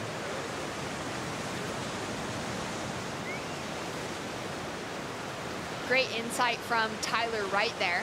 Just on the fact that it really is a perfect canvas and everybody has the opportunity to get those excellent scores. It's just if they can surf that perfectly. How good is she too? How Australian is So she? good. It's pumping. Stoked. That literally sums up the last 2 days here, and especially this beautiful Happy Mother's Sunday. It's just pumping out there, and I love that she's kind of backed up everything that's been spoken about of it being really hard to surf perfect waves. It just exposes everything. Coco Ho currently sitting out in front with that 8.17 and a 6.67. Teresa sitting now with priority, as we did see Moana Jones-Wong take off on a wave during that interview. She's dropped in a 3.67 to her scoreboard. Looking now for a 4.11 to get the advancing position with 13.5 minutes on the clock. As we take another look at this one from Moana. Yeah, this is the first one we've really seen her being able to open up her rails on. She builds strength and momentum and confidence as she goes through as well, kind of staying a little bit high and tight on those firsts, and then she just starts to, you know, drop down a little further into the wave and settle into it as she goes. She's obviously got the surfing and the rail transition there. It's just putting it into play here in this heat. I mean, there's not many barrels at the moment on offer. Like Tyler said, it's a little short and sharp out the back off the rock where you traditionally would sit. So Moana's going to have to go to the turns on the back end, and seeing her go top to bottom in a really critical section is going to see that score. 12.5 minutes on the clock. Tyler Wright there with Kingy and Lily celebrating after a big victory, breaking it all down. Stay tuned for more action right after this.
Welcome back to the Boost Mobile Gold Coast Pro. Steph Gilmore feeling chatty down in the athletes area as we see Mahina Meira with that backhand attack. She'll kick out. She's chasing a score to get that advancing position of a 5.61. Moana Jones-Wong chasing a 4.11 score that will not matter, has dropped through for Maeda. Now waiting for results for last of Teresa Bonvolo and Moana Jones-Wong. And thinking about that Challenger Series that we're kicking off here on the Gold Coast, heading down to Sydney after, followed by a string of events around the world. As we see a great looking snap backhand from the Portuguese competitor, Teresa. One of those events will be happening at home for her in Iracira. And she'll get to compete on home soil, which will be exciting for her, looking at that calendar of the many events that have on offer. And thinking about Moana Jones-Wong, she's one of those surfers that we know is a heavy wave, a barrel hunter. Obviously, that experience at Pipeline paying off. A couple of the events that I would expect her to be able to come out swinging on this Challenger Series is the Hossegor at France. That's going to be a really exciting one for the Roxy Pro France, knowing that she could have some big beach break barrels on offer, as well as at home on the North Shore, Haaliva with the power that wave has. Yeah, put her in those consequential waves again. We're talking about a similar story with KK this morning, Kiala Kennelly. Exactly. And yeah, she just loves big barrels and big consequential waves. So it takes a lot more to be able to put together this QS-style surfing, though, on the Challenger Series. There's a lot more to it. A very well-rounded competitor that needs to make it through a variety of locations and a variety of types of waves. Coco Ho, one of those who's found success over many years, getting some great victories on the qualifying series, as well as the championship tour, and linking together so many beautiful carves. Great snap off the lip, times the finish, but just gets bounced off of her board. Maeda also kicks off on the inside. It was another one of those really cruisy waves for Coco. Yeah, she's just got that slash and slide down pattern. She just looks really tapped in, like you said, Shannon, to these conditions. I'm interested to see that last wave of Teresa's come through. I think she probably had a fair few critical manoeuvres on the outside, but here's the last play for Mahina Maeda, another backhand surfer, strong rail game. Displaces a lot of water as well with that kind of wind-up hanger that she's got. Really nice turn there. Really assertive, but only one real one. Top to bottom surfing there in that first section as well from Coco, from 6 to 12. So feeling really comfy. Looks like she's reading the conditions really well. Drawing some nice slash slide lines like we were speaking about, and just putting a little bit extra through each of those turns instead of at the start. Kind of similar to a couple of the ladies' waves, just doing too much on the end section and just kind of puts you behind the 8 ball before you're able to complete the manoeuvre. So maybe something that needs to be dialed in. Yeah, we saw that on a few waves. And this one from Moana, finding a good inside section. Yeah, she's kind of, I feel like, feeling out the lines that she's drawing here on the backhand. I think, I'm not sure how much time she spent surfing snapper, but obviously there's, you know, you've got to have some ideas about where you want to go top to bottom and around and about out here. But this was the wave that I was really thinking about. Teresa's backhanded her wind up, similar to Mahina's. Like it's nice, but then the ending there as well, same as what Coco did. It's just jamming those 2 turns in and putting that final manoeuvre behind the 8 ball, and they're not able to ride out complete. Still going to be some fair work done and probably some pretty good numbers, but there probably could have been more just with completing that critical maneuver at the end. Well, having a look at the situation at the moment, there are big requirements across the board. It's a 9-point requirement for Teresa to take the lead. It's also up into the 7s and the 9s now for Moana and Mahina to get those advancing positions. So it's really going to take an exceptional wave at this stage to change the situation and where our surfers are sitting from the lead down into 4th, waiting for scores to drop through now across the board.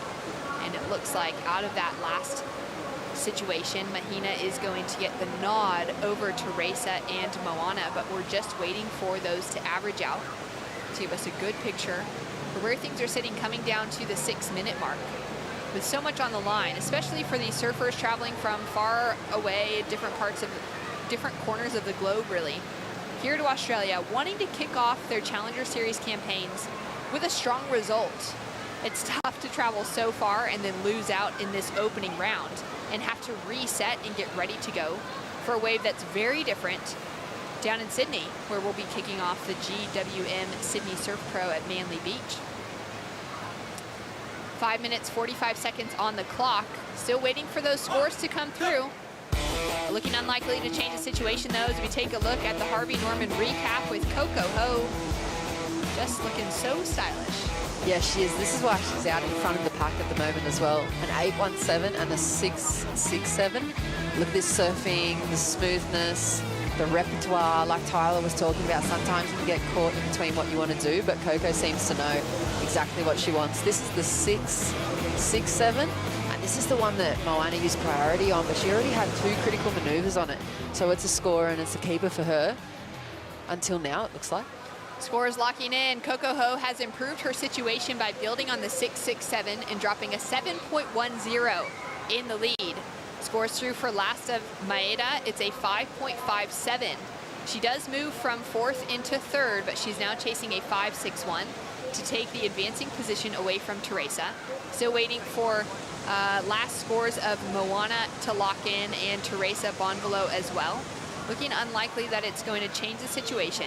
There it is. Teresa with a 5.0 does not improve her situation nor the requirement on Mahina Maeda. Scores in now for Moana Jones-Wong. It's just enough to take her from fourth back into third and keep that slightly higher positioning above Mahina with a 4.83. Down to 4 minutes on the clock, and Coco clearly getting the standout wave. Yeah, and now I guess in the last 4 minutes, the next set will really determine is kind of that battle for second position. Coco's probably not going to be on it with that fourth priority, but Mahina, Moana and Teresa, whoever gets that next bomb that really links up, that's got the big open face, 3 turns, and then back into second position and into progression. So, I mean, obviously the potential to drop an 8 or a 9 or more, but I have a feeling that that next bomb is going to take, I don't want to curse her, but Mahina, with that priority position, she's able to take her pick and she might be able to push herself back up into second position.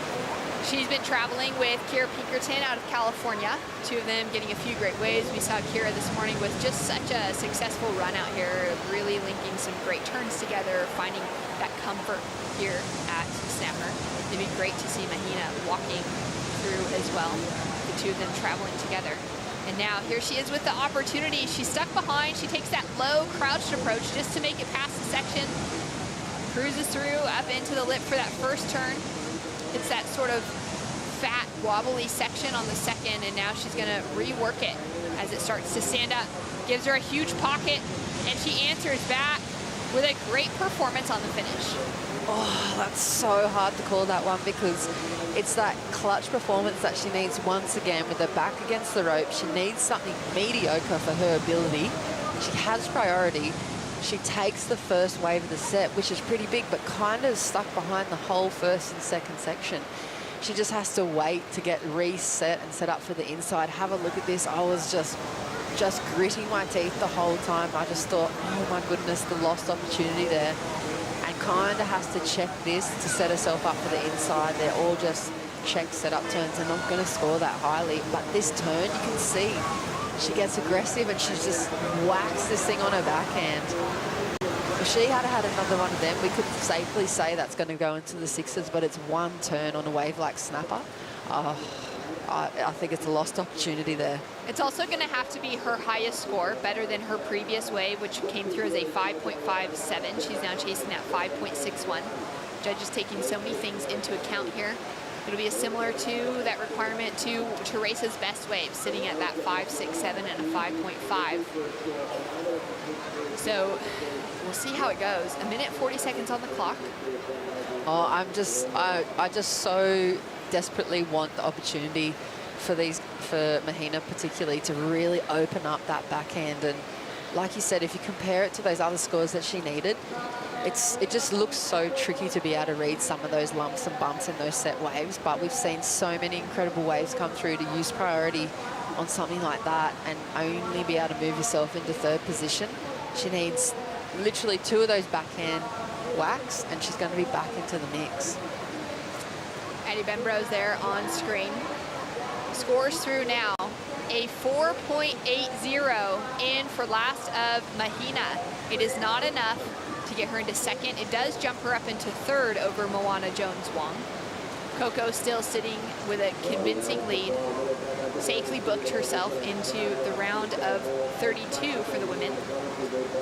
And Teresa now sitting still with the potential that this advancing position is stolen away from her.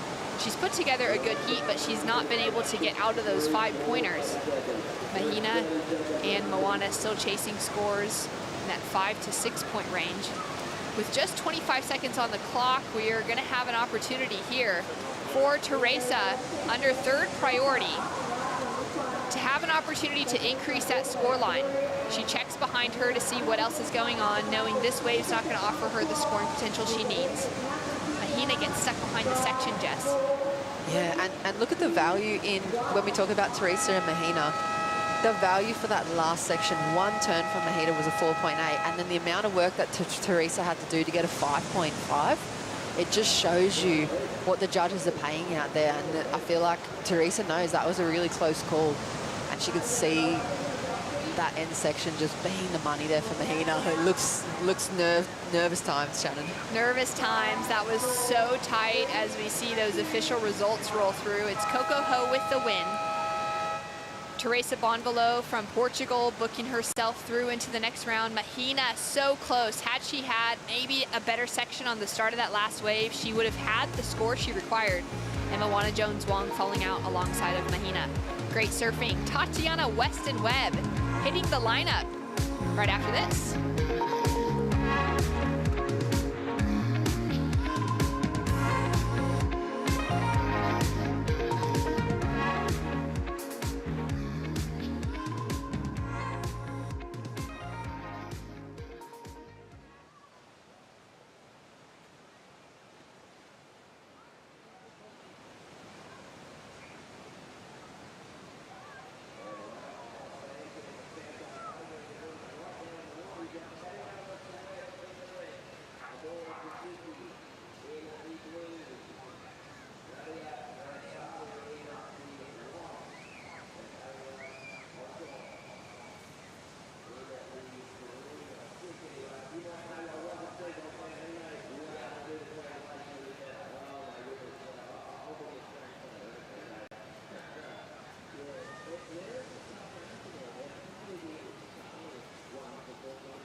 Welcome back to the show here on the Harvey Norman host set. Once again with Wayne Rabbit Bartholomew, the king of the Gold Coast. Let's be honest, Bugs. Thanks for having us again, mate. Ronnie, you make my day. Just with all the plugs. Got plenty more to come, mate. It's only day 2, so it's going to be a fun week. Yeah, mate. You certainly put a target on my back. Yeah. You got to, mate. Unbelievable conditions once again here as we move through these opening rounds for the men and the women. And we've seen some big names hit the lineup. One of the biggest out there at the moment. In the red jersey, Tatiana Weston-Webb representing Brazil. Number 2 on the championship tour last year. And she's got the kind of backhand surfing that could overcome the strongest regular footers in the mix here. Amuro Suzuki, a silver medalist at the Olympics last year. Japan's best ever, you'd have to say. And she is out there in the blue. Desperately wants to make the championship tour and have a really good run at a world title. That's the big dream for her. And then we've got some competitors from the Basque Country competing here as well. Nadia Estrabe and also Ariane Ochoa.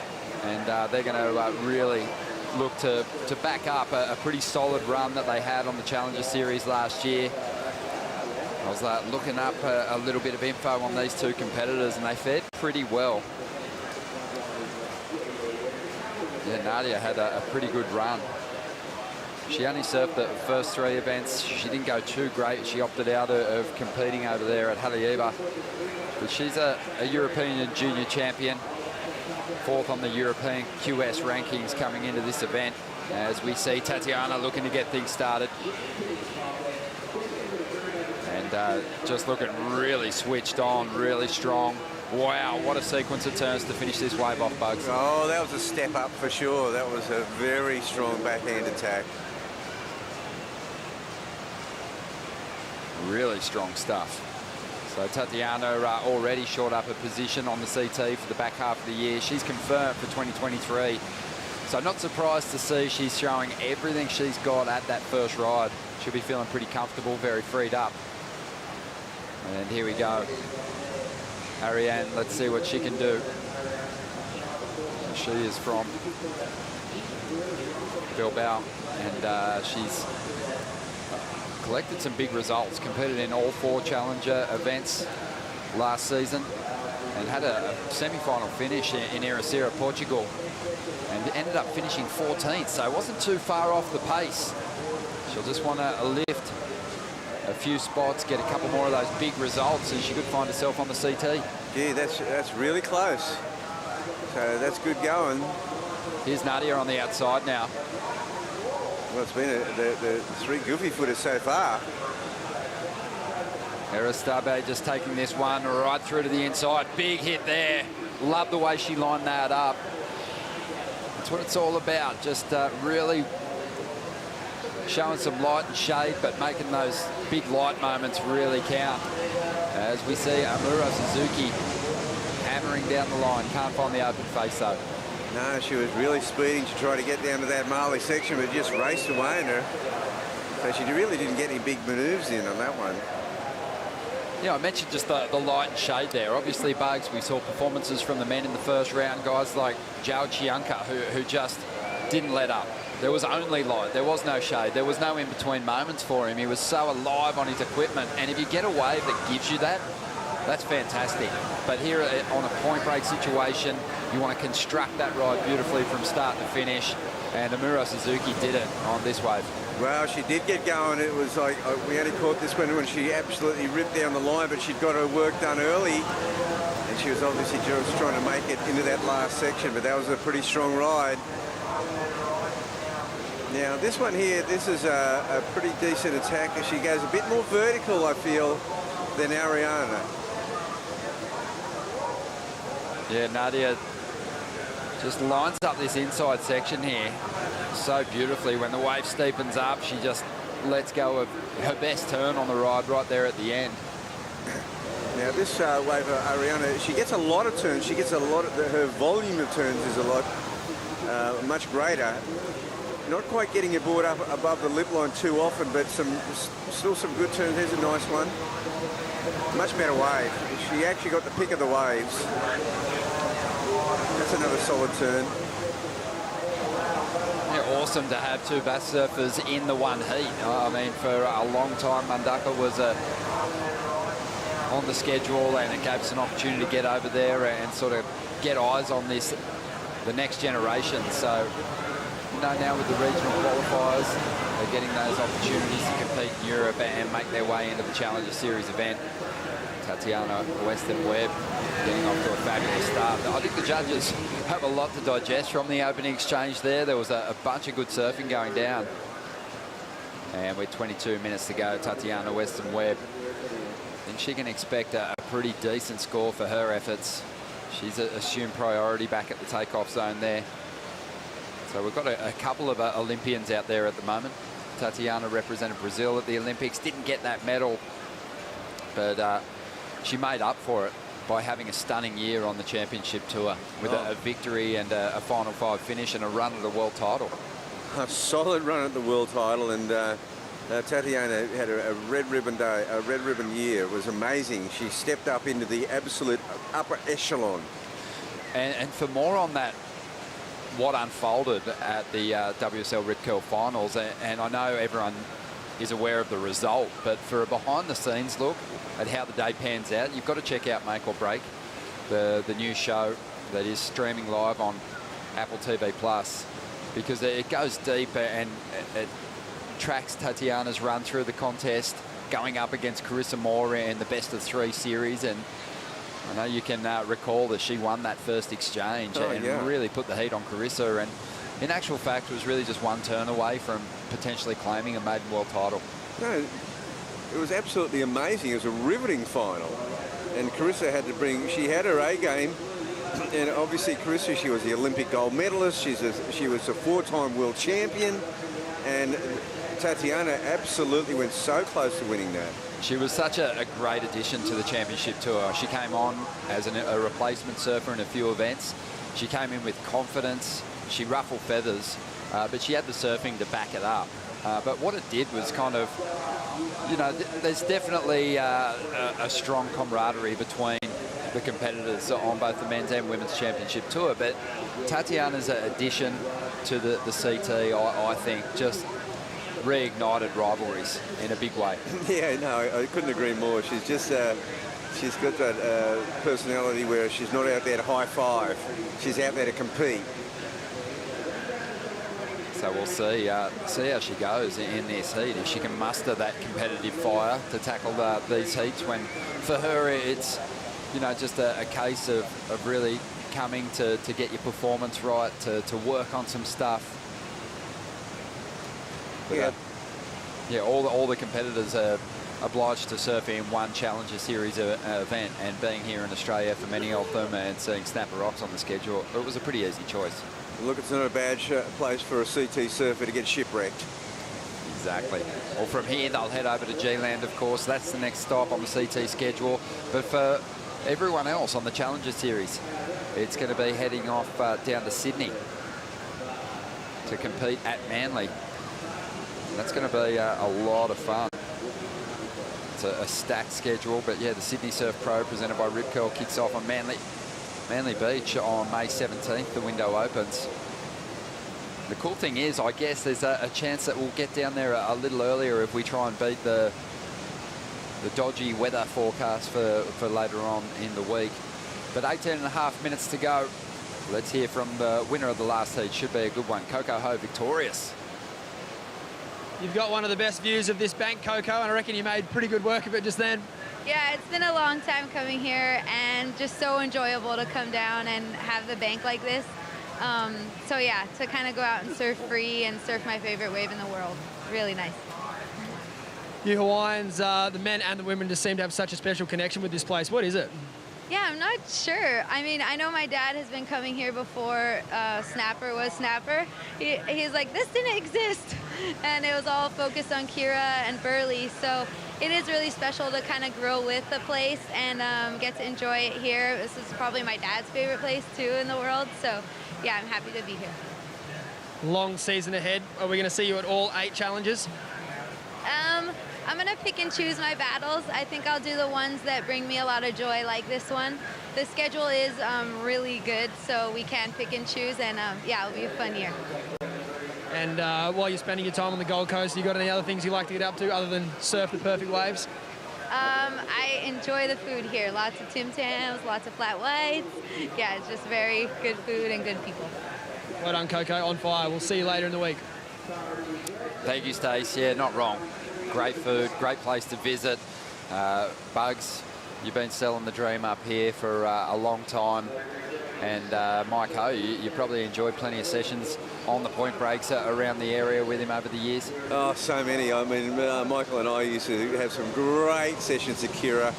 And it's just, it's such an insight what Coco said that, because she said her dad used to say, oh, we used to serve Berlin Kira, Snapper didn't exist. And that's what people have got short memories, because we would go for entire periods of time when there was no sand to Snapper, because it was all caught out there on the Tweed Bar, and we'd go for like, you know, 12, 18 months, 2 years without waves of Snapper from time to time. And so when Mike and Reno and the Hawaiian guys came, they very rarely caught Snapper. Yeah, I can remember those days too. I mean, I grew up just an hour and just over an hour south of here, and we'd come up during the cyclone swells. For us younger kids, you know, Kira was maybe a bit out of our depth, so we'd surf Greenmount Point, and it was a little more protected, and the waves kind of hung to the point a little bit more in there back then. But I mean, it's worked out pretty nicely, Bugs, for everyone. It has, and a good friend of ours also, Hans Hedemann, he's come out a few times in recent years, and it's all been about Snapper, and even he was going, wow, this place is like Snapper on steroids, you know? What's the story behind the name? Because I heard it was a fishing grounds at one point, and that was the reason, the snapper fish, and then I've heard about shipwrecks and whatnot. Yeah, no. Well, there's always been fishing off the rocks here, you know, and obviously when you get periods when the sand's gone, this is like a fishing hole, you know. But also, I mean, look, we don't talk about it too much, but you know, back in the 1940s and that, you know, it used to be Snapper Rocks, and the next beach was called Shark Bay. Yeah, well, Rainbow Bay now. It's got a much nicer sound to it. Tatiana Weston-Webb there on her second ride. She banked a 6.83 on her first wave. Amuro Suzuki, though, dropped the big number, 7.67. And that was a wave that kind of got away from her down the line, but she'd just done such powerful surfing and strung together great combinations that she actually just dropped the biggest number. And the Bass surfers a little off the pace at this stage. Nadia Estabe, she dropped 5.83. Estabe sitting in fourth position at the moment. But really, we need these second scores to drop before we can work out what the requirements are going to be. Ariane Ochoa, she had a 4.83. She's up in second, but not in a very convincing position at the moment because she's only hanging on to a 4.83 and a 2.67. But yeah, love getting your insights on the area. I love seeing images here. There used to be an ocean pool on the rocks as well. Well, I was part of the Snapper Rock Swimming Club. It was the funnest place. You can still see remnants on now. There were 3 pools. There was an Olympic pool. In the early days, they had porpoises in there and everything. But there was one pool where on the big swells that come over Froggy Beach, we'd sit in there on these inner tubes, and there's huge waves that come right over into the pool. It was obviously the days before insurance and all that. And we would actually sometimes get bounced from pool to pool. It was unbelievable fun. That sounds incredible. And now all you do is just get dragged across the rocks if you sit there and try and do the same thing. 13.5 minutes remaining. And Tatiana's holding that lead. Amuro Suzuki in second spot. We'll take a quick break. Dimity Stoyles about to hit the lineup. I also spot the 7-time world champion there gearing up for a heat.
Surfers often share coastal bars, seaways and river mouths with powered craft.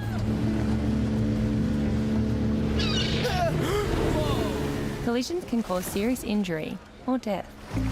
Okay, sorry. Be a good surfer. Be aware, look up and live. Good Surfer is a surf safety and etiquette initiative developed by the City of Gold Coast, which seeks to share knowledge of surfing's traditional code of conduct and help to ensure that everyone can enjoy a beach experience.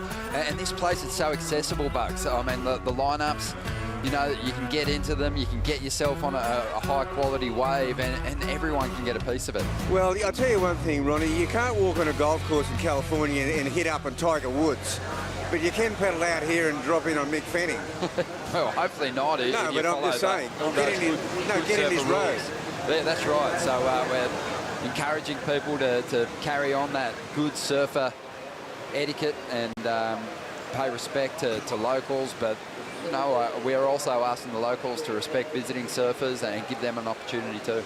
Well, look, the whole thing about the Gold Coast is that, you know, and I've been part of it, it's a surf management committee. As we see Tatiana here getting her third effort here, and she's had a couple of good rides, and she's looking to really put this one away. Wow. Just the ability to make something of nothing there, and that's what the best surfers do. Even in transition, they still show power and they show great speed. Yeah, so, Ronnie, to get back to that point, you know, we've actually got a surf management plan. And I think we're the only place, I believe, in the world to have one, a city beach. You know, there's 52 kilometres of beaches.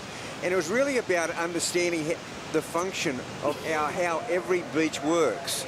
I mean, you know, with the Tweed sand bypass, I mean, I introduced the words wave quality as part of the primary, as part of the objective for the Queensland side of the program. And then in the Surf Management Committee, it was those two words, surf amenity. Now, we know what that is, but, you know, governments didn't know what that is. And surf amenity is a real thing. I mean, you know, in old times, there wasn't seen of value beyond the high tide mark. But these are our greatest assets. And that Surf Management Committee is a great initiative of the Gold Coast City Council. I've been stoked to be part of it. And, of course, we're the 8th World Surfing Reserve. And so it all ties in. And we've got a stewardship committee and the Good Surfer program. And it's all about surf safety, etiquette. Because, you know, you get a lot of craft. You know, at Currumbin, you've got boats coming in and you've got jet ski. You've got it all happening, right? No doubt. Yeah, I think it's fantastic. It is a great initiative. And, you know, I think one of the other things that you know, long-time surfers, experienced surfers can do is, you know, educate people. I mean, in Hawaii on the North Shore, I'm always really impressed with the lifeguards. They'll approach surfers who they recognise maybe as being inexperienced and say, hey, I think this might be out of your league. There's other places that you can paddle out. So, yeah, I mean, I think it's a fantastic thing to get on top of. I mean, obviously, you know, over in Hawaii and with the North Shore Lifeguard Association, they've definitely got a plan for how, you know, the North Shore works and all that, and they do a job second to none. I mean, they're amazing, those lifeguards in the heavy waters of but over here it is a combination of all the stakeholders, including the lifeguards, the professional lifeguards, and everyone who looks after the people. So seeing some waves here from Tatiana now. A replay of her third ride. It was a really clean combination. Looks like it's going to fall into the 6-point range somewhere.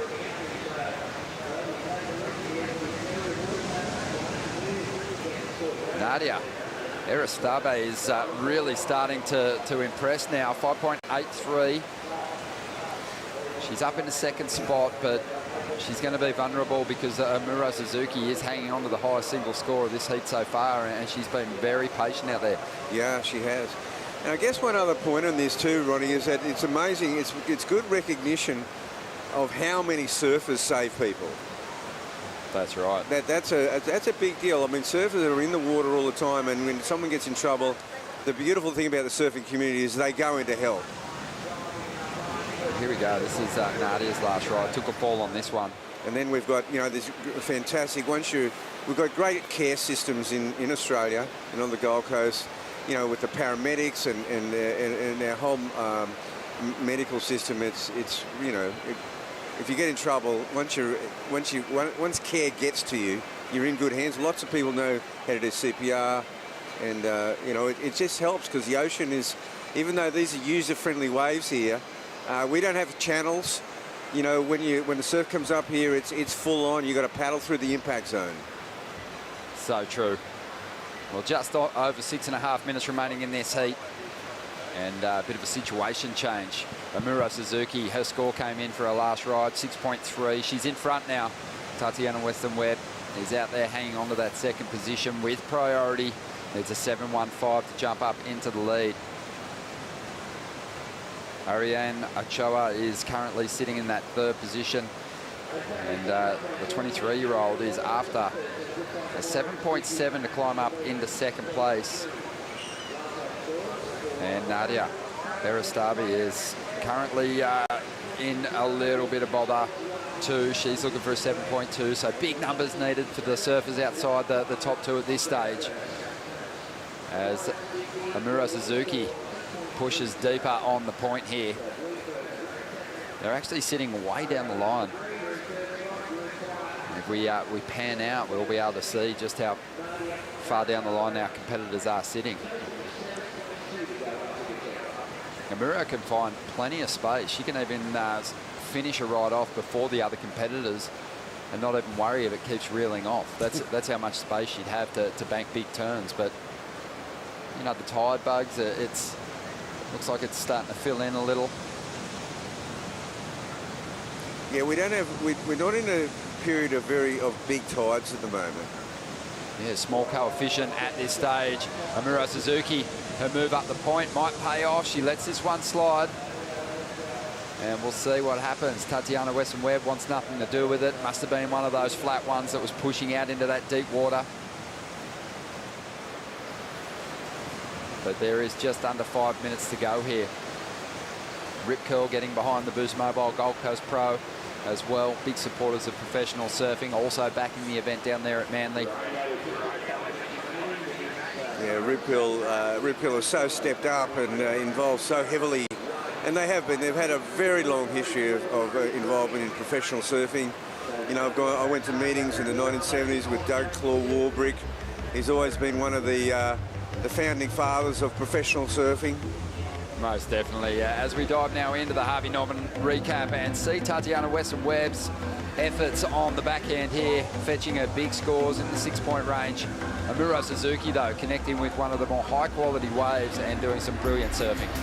Really brilliant surfing. Like this young surfer from Japan is just doing, looking very, very strong out here at Snapper Rock. She's connecting. She's got the big moves, Ronnie. And I think she could go deep into the tournament. I think she's going to have a really good chance at getting herself onto the CT with surfing like that. Amuro Suzuki, we saw her in 4 CT events last year. She got the call up. She got a quarterfinal finish at Rottnest, which was huge. But she's had some magic results, big wins in QSs, and she's a former World Junior champ. But definitely the pinnacle for her is that big silver medal. It was a fantastic moment. The surfer from Kanagawa. Have you spent any time in that prefecture, Bug? She's from Sagami Bay. Yeah. It doesn't get a whole lot of swell, so her parents spent most of her childhood driving her to get waves up around the Chiba area. Yeah, no, the Chiba area is a much more consistent, you know, certainly competed many occasions along the Chiba stretch. Yeah, over the years, Japan's, you know, produced great surfers on the men's and women's side, but Amuro Suzuki kind of seems set to take it to another level. It had been so long since when Amuro came on to the championship tour that we'd seen a Japanese competitor win a CT heat, and she just seems destined to get back into the CT picture at some stage. Maybe next year. It'd be great to see her there in 2023. 2 minutes, 25 seconds remaining here. Well, our two competitors from the Basque Country in they've got a lot of work to do. A lot of quality surf over there in the Basque Country, and plenty of great surfers too, and competitive surfers. Oh yeah, I mean, you know, Rivera and Rivera has been one of the standout surfers from the region for many, many years. Sure has. So time's becoming a real factor here for Ariane, who's sitting in that 3rd position. She has a 7.7, but she's last in the priority order. But Nadia's got a shot here. Tatiana Weston-Webb, though, is a very crafty competitor and is not going to waste her opportunity. She won't give Nadia too much room to breathe, I wouldn't imagine. I wouldn't, not now that she's in 2nd spot. Big scores needed too. If you think about the surfing that Tatiana Weston-Webb has done in this heat for her 6-point rides, you know those 7s by this morning's standards might actually be closer to 8s because Tatiana did surf extremely well on that first ride, 6.83. So the 7.2 required for Nadia, Ariane's 7.7. I think they're going to have to be near excellent waves. But obviously. How much has Tatiana got in reserve? Because she really hasn't had one that's linked through to the Marley Rocks. That's true, yeah. She has actually been kind of juicing points out of flatter sections. Still able to, I think with her leverage off the bottom, is still able to get the board into the critical position where it would result in an excellent score. But unfortunately, those sections have just been a little flat. But 30 seconds to go. There might be something rolling in from the outside here, but it doesn't look like it's anything substantial. It's going to be an inside runner. It'd have to be a grower on that inside Marley section. Yeah, it would have to be something pretty special to get that big score. And oh, here we go. Tatiana, she uses that priority. She's going to rob the opportunity away from Nadia here. And this wave is going to build in size down the line. Clean whip off the top. And again, just super slick through these backhand blasts. Bit of variation on show here. This isn't a particularly steep wall, but Tatiana's certainly making the most of it. Wow, that was a spicy finish. Tatiana Weston-Webb just letting her intentions known that she's here. She's feeling spicy. Just the way she whips that board up, and you know, in a section that would otherwise be pretty slow and not really off a point, she whips it back down so quick that it kind of wakes you up. You know what, she hasn't had the big results, but I do feel, I mean, you know, consistently this year, as far as the campaign, but I do feel that she's got faster in the surfing, just a bit slicker. That offer, she's worked on it in the off season.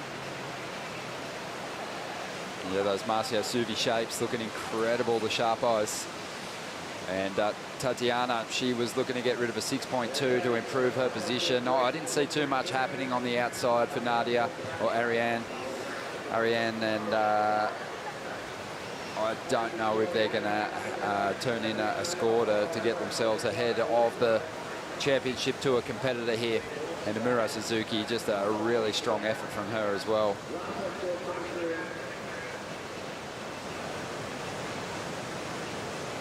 The kids loving the opportunity to meet some of their surfing heroes down here at Snapper today.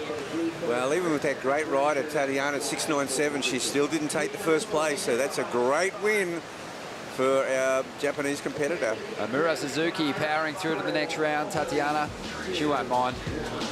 If you're going to win a heat, you want to wait till those head-to-head ones. That's when it really counts. She'll be happy to progress through to the next round. We're going to take a quick break. When we return, we've got an incredibly stacked heat for you.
Amuro Suzuki, very strong in that last heat. A couple of big scores for her. Tatiana Weston-Webb progressing through in that second position. Also putting on a fantastic performance. One that warrants a couple of autographs on the beach. But right now, though, heat 12 features Molly Picklum, who dropped an excellent 9-point ride to defeat Tyler Wright over there at Margaret River, but fell short of a big result to get herself above the cut line and into the back half of the year on the championship tour. So here she is on the Challenger Series, up against Dimity Stoyle, who got to second on the regional QS rankings here in Oz. Kiala Tomoda Bennett, the Kauaian surfer, She had a tough field to push through over there in that Hawaii-Tahiti region on the qualifying series to earn her place here. And Vahine Ferreira is the Tahitian surfer representing France, an exceptional talent. Seen a lot of her surfing, heard good things from our friend Barton Lynch, who's worked with Vahine for a long time. An exceptional talent, but she's up against it here because Molly Picklum, she just found, I think, a comfort level in the Jersey bugs over at Margaret River, and I think we're going to see it on show here. I do too. I mean, she was so impressive over there in that heavy water of Margaret River, really surfing beyond her years, the maturity she showed, and she's certainly feeling nice and loose and at home here at Snapper Rocks. Yeah, look at her just being so patient, waiting for these opportunities to pop up. Smashes the end section. Got so much work done on the outside, though. 8.77. Yeah, it was the outside work that really got her the big score, and that's one of the better scores we've seen for quite a while. What an opener. Yeah, solid stuff. I think the carve we saw from Molly over at Margaret River on a run to defeat Tyler Wright in the third round over there, that was, I think, one of the better turns we've seen on the Women's Championship Tour this year. It was the carve that stopped the world surfing and went, hang on. It was unbelievable that the carve heard around the world. Back on the Challenger Series, though, Molly actually missed out on qualifying by a spot, and it was only because Caity Simmers opted not to take up her position on the CT this year and work on her surfing and some other projects that Molly got the call up. And that's what makes this, the Boost Mobile Pro so exciting. I mean, they're all here. It's Generation Next. They're all here. And, of course, we've got our world champions in there as well. And our, our yellow jersey. We've got Tatiana, the runner-up last year, 7-time world champion Steph Gilmore, 2-time world champion Tyler Wright, and all this Generation Next battling it out. Let's see what Vahine can get going here. The 22-year-old. Just so talented and an unbelievable barrel rider, but proving to us that she's got a lot more than that. So well-rounded, and a really nice sequence of turns there. Her and her sisters, just a classic surfing family. She would have watched that last heat because there was 3 goofy footers in that heat, and it was Tatiana. It was that vertical attack of Tatiana that was just a real difference. I thought there was a little bit more lateral surfing by Ariana, and I think that would have really been something to watch. Let's see it again here on the replay, and Bugs, you can break it down for us. Well, she comes into this inside section, just nice weaving back and forward. Now she feels this wave, it's got a nice little bottom to it, and she's coming square off the bottom, that big top turn, sending this spray flying. And she's got that wrap going where she can get into 3 and 4 at a time. And that's a well-grounded surfer who can pull that off. Really strong, but only just snuck into the Challenger Series events. Comes into this one as the 8th European seed. But we've seen her in CT events before. She's taken up a couple of wildcard opportunities in France, 2018. She got a 9th place finish there, lost out to Carissa Moore. Returned in 2019, lost out to Courtney for a 9th place finish.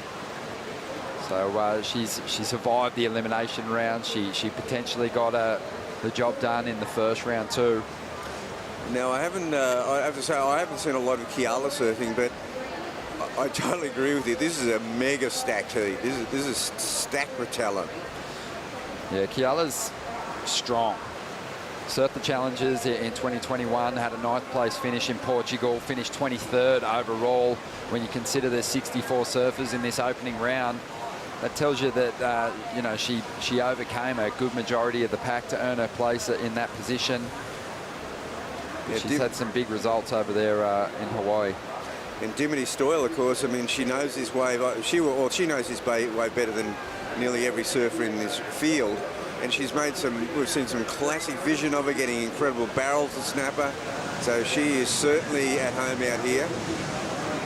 Here we go, Kiala up at the moment. Grew up idolising Bethany Hamilton, Alana Blanchard, and Tatiana. They're her heroes. super inspired to get herself onto the championship tour as well. Nice little run of hits there. Yeah, she had that one eye down the line to make sure that she gets that manoeuvre in, quick transition, back onto the next manoeuvre. It was a wave that kind of forced her into a more down the line approach though. She'll look for something that's reeling a little slower and can offer her some space. Yeah, she wasn't able to get one of those big wrapping turns in. Exactly. 21.5 minutes to go here. But still a good opener. Here she is again. She started her competitive journey in the Irons Brothers event over there in Hawaii, Kauai, and now finds herself after a good run on the QS here in the Challenger Series. That's a good wrap right there. Nice little timing out of the lip, sending a bit of Rusutale flying. So that's an opener for her. It won't be probably up there with the couple of the other girls at this point, but it'll put her in the mix. Dimity's sort of trailing away. She hasn't got that 3.33. Vahine dropped a good score, 6.33. Yeah. That's going to put her right in the mix here after the opening exchange. Dimity Stoyle, let's talk about her for a minute. 30 years of age now, and it feels like she's hit peak performance. She just came on so strong the past couple of years. She's been kind of battling away, and even at one point kind of got into DJing just to keep herself going, to keep herself employed and some money coming in, and she's doing really well there too. Oh, she hasn't got out of that. The shimmy disco is alive and well, and she played yesterday, right? Yeah, she's down there. She's working, and her work is just fun. She's such a character, and recently Roxy picked up on it and they signed her, and I think that's going to give Dimity a lot of confidence heading into this Challenger Series schedule, because she's performed at the highest level. She's had 2 semi-finals on the championship tour before. She was there 2014, 2015, finished 11th in her rookie year. And last year, she was right there. She nearly got back into the CT. She did, but yeah, it was the performance that she put together in that free surfing clip constructed by Dan Scott with all her buddies, Steph Gilmore, Nikki Van Dyke, Tyler Wright, Macy Callahan. Her surfing in that clip was next level. Big barrels out here, all to the soundtrack of Suicide Blonde in Excess. It was one of my favourite video edits during the pandemic. It was just incredible to see how much fun they were all having, but Dimity Stoyle in particular, her surfing improved a lot. Oh, I've seen her out here on some pretty solid days getting incredible barrels. Sunshine Coaster originally, now living down here in Coolangatta, and has kind of found a little place to rent out there in the lineup here at Snapper. Yeah, no, she's found a way out here, that's for sure. You do not want to take a wave off Dimity Stoyle. You definitely want to practice good surfer etiquette when you're in the lineup with Dimity. She'll call you out big time. She'll call you out on the DJ. You'll be in trouble. So early numbers in, just low-scoring rides for Kiala and Dimity. They've got work to do. 18.5 minutes to go. Molly's in a glorious position now, Bugs. Oh, gosh, that just really, like, throws a cat amongst the pigeons in such a huge way. An 8.77 puts her in the box seat. She can play the priority game. She got its first up. She's in the red singlet with priority, coming fresh off the CTs. So, you know, you would nearly think the other three are surfing for second, unless they can also, you know, match her with an excellent score. Yeah, it's one of the biggest numbers that we've seen in 2 days of competition. So Molly, she's found the magic, it feels like. You know, rewind to the last Challenger Series event over there in Haleiwa. She had a chance. She was surfing great, but she did kind of buckle under the pressure in that final event. And, you know, I think that was... Obviously, being so young, that's something she can build on. Yeah, well, it happens, and it's part of the learning curve and part of the maturity, and you've got to go through those hard times and understand, you know, how to eliminate that noise. Chatting with her coach, Glenn Hall, and you know, he was telling me that he's blown away by just Molly's attitude towards big heats against world champions in particular. He said she just welcomes the challenge. That's what she wants. You know, she's obviously got to learn to find that consistency and win through it against surfers who she's probably more evenly matched up with, but she really wants the big names. That's amazing. It's a good way to be. Were you like that, Bugs, back in the day? Yes, I'd relish the opportunity to take on your fiercest rival. Oh, absolutely. I mean, that's what it's all about. I mean, you know, you'd get much more nervous in the heats where you're up against someone who, you know, you should be beating, but, you know, you get nervous about those ones. When you're up against, like, you know, a Tom Carroll or, you know, a big name, you just go, well, I know what I've got to do. There's no use getting nervous about it. Yeah, most definitely. Just on 16 minutes remaining here, Molly Picklum holds the lead. She's got priority. We're going to head out the back with Stace and Dometic. Thanks, Ron. I'm here with Glenn Micro Hall, and Micro, we were just talking about on the broadcast that carve that Molly did at Margaret River. That was the carve that stopped the nation. Yeah, it was like a special moment from a surf fan. I just, like, you know, jumped up in the seat and had that moment where you're like, that's what you watch surfing for, those moments. And yeah, for her personally, I think it was like a bit of a milestone in kind of proving to herself that she's got those weapons that she can use in free surf and then go and do them in a heat. And she's certainly doing them right now. I know this is the first challenger event of the year, but it certainly feels like a CT, and she's surfing like that right now.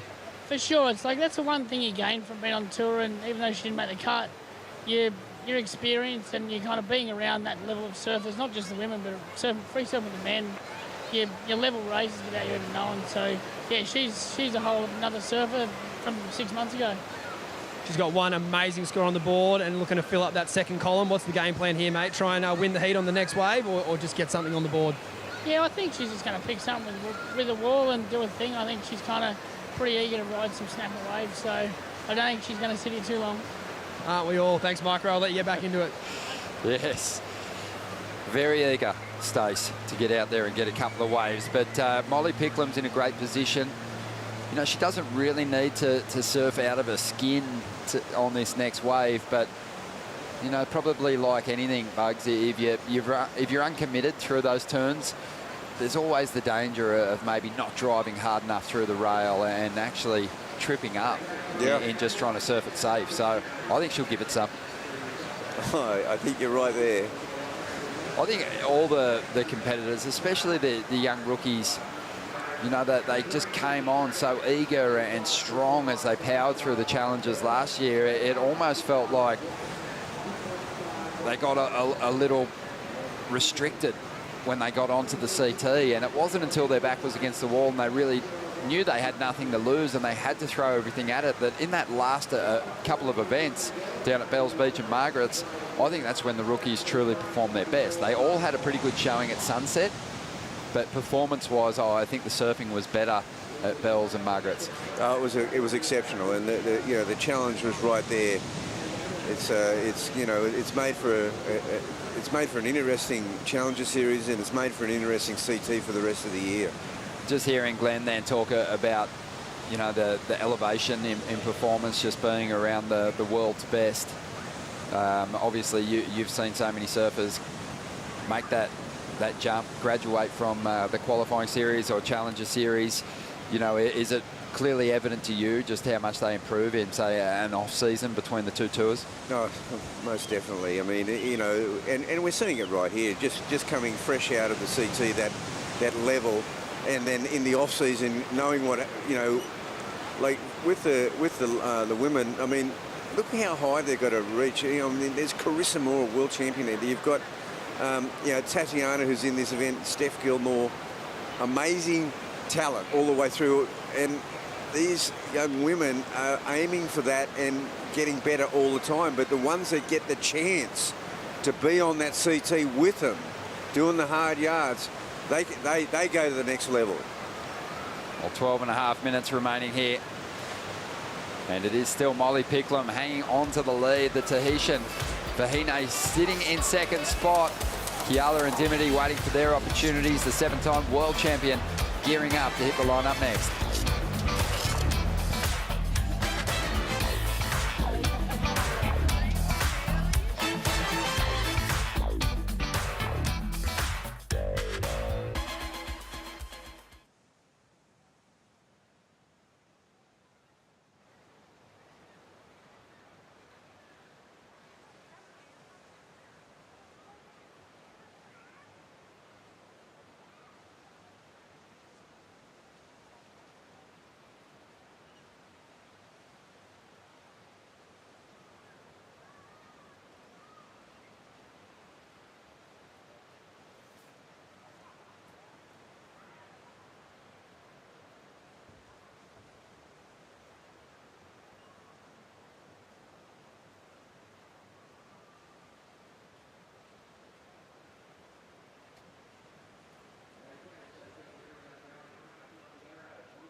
The Boost Mobile Gold Coast Pro presented by Rip Curl is brought to you by Boost Mobile.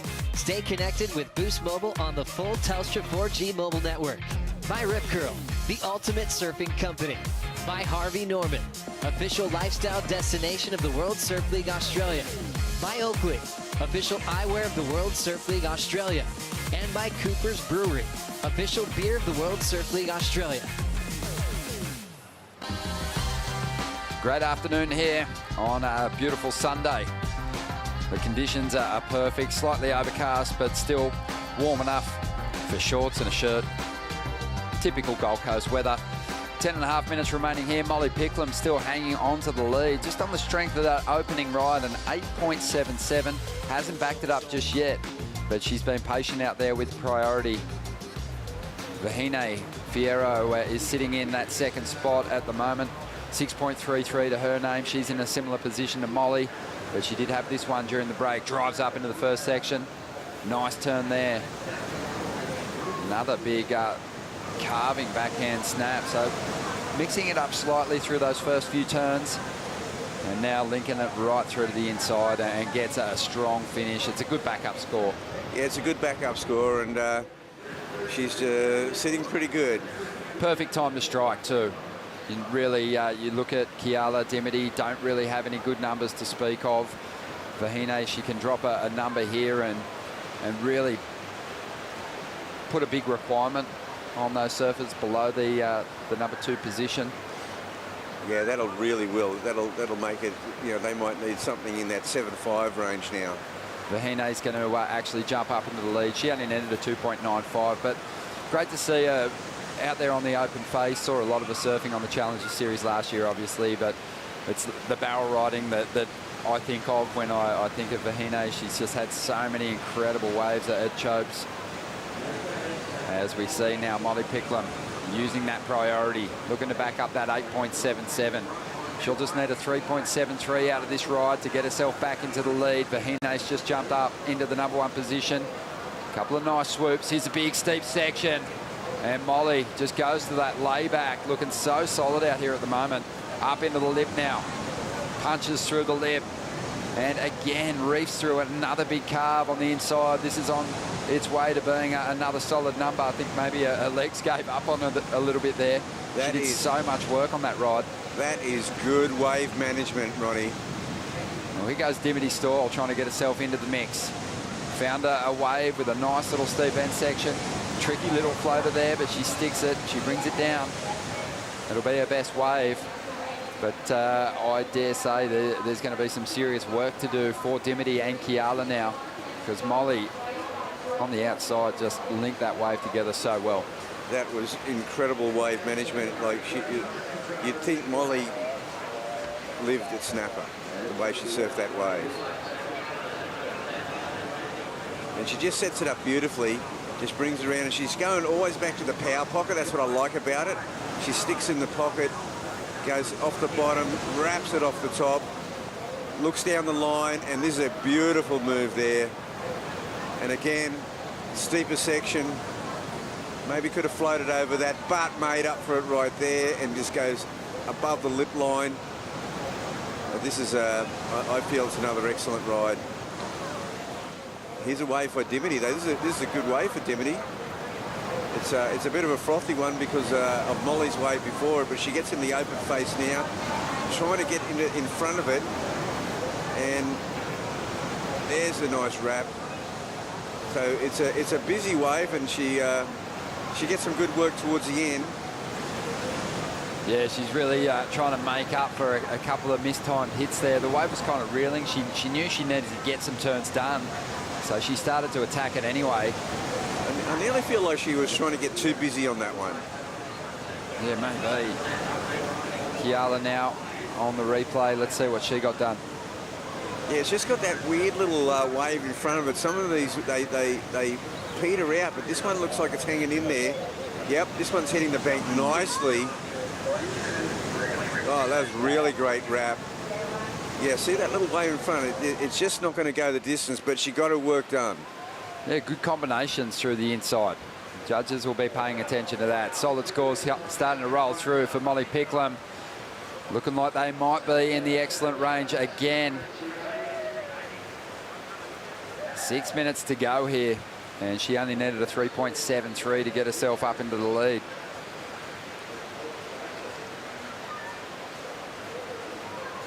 So Wow. it's gonna be tough for anyone to overtake Molly Picklum in a moment, but Vahine is going to be hanging on to second spot. Yeah, she's hanging onto it pretty solidly, Ron. Yeah, Dimity's going to have a chance, but it's going to be maybe a pretty decent requirement that she's chasing. Well, Kiala and Dimity just both got, you know, pretty decent rides. Okay, so Molly's just jumped up into the lead. She got a flat 8-point ride. Couples up nicely with that opening 8.77. Heat score total is 16.77. Yeah. And Vahine is now in second spot. She's comboed. So it's really the battle for second spot now. Kiala, she is waiting on a number. I don't think she'll get the 8.67 that she needs out of it, but she'll chip away at the requirement. Yeah, and that's what both Dimity and Kiala have to do. They've got to chip away and get themselves into this heat. Anything above the 5-point mark and they're in the heat. Vahine's up at the moment, trying to consolidate this second position. Had some great turns on the outside. Good speed off the bottom. She hammers the end section, and I think that might be her best ride. It was a combination of big turns on the outside, a big finish as well, trying to get rid of a 6.17. And yeah, well, it could have been pretty handy because it looks like Dimity's going to get around that 6-point mark, Ronnie, and that'll get her into the heat. And Kiala's got a score to come in as well. Still some time to go. So not panic stations just yet for Dimity Stoyle. But I do think she's going to be chasing a pretty reasonable number. 5.9. So Dimity's up into third. And out of this ride, at the moment, she needs a 6.6. But we're thinking that she might need a little more than that. Let's see if she can tee off on this one a little harder. That wave just getting away from her there. Yeah, there was a little bend in that wave, and she needed to be a bit further down the line to deal with that. Rivera waiting for her number to drop. And she's still kind of got time to get into the lead, really, but she'd be happy just to consolidate and really up the requirement for Dimity and Kiala here. Have a look at the replay. Great little combination of turns on the outside there. Yeah, really solid surfing.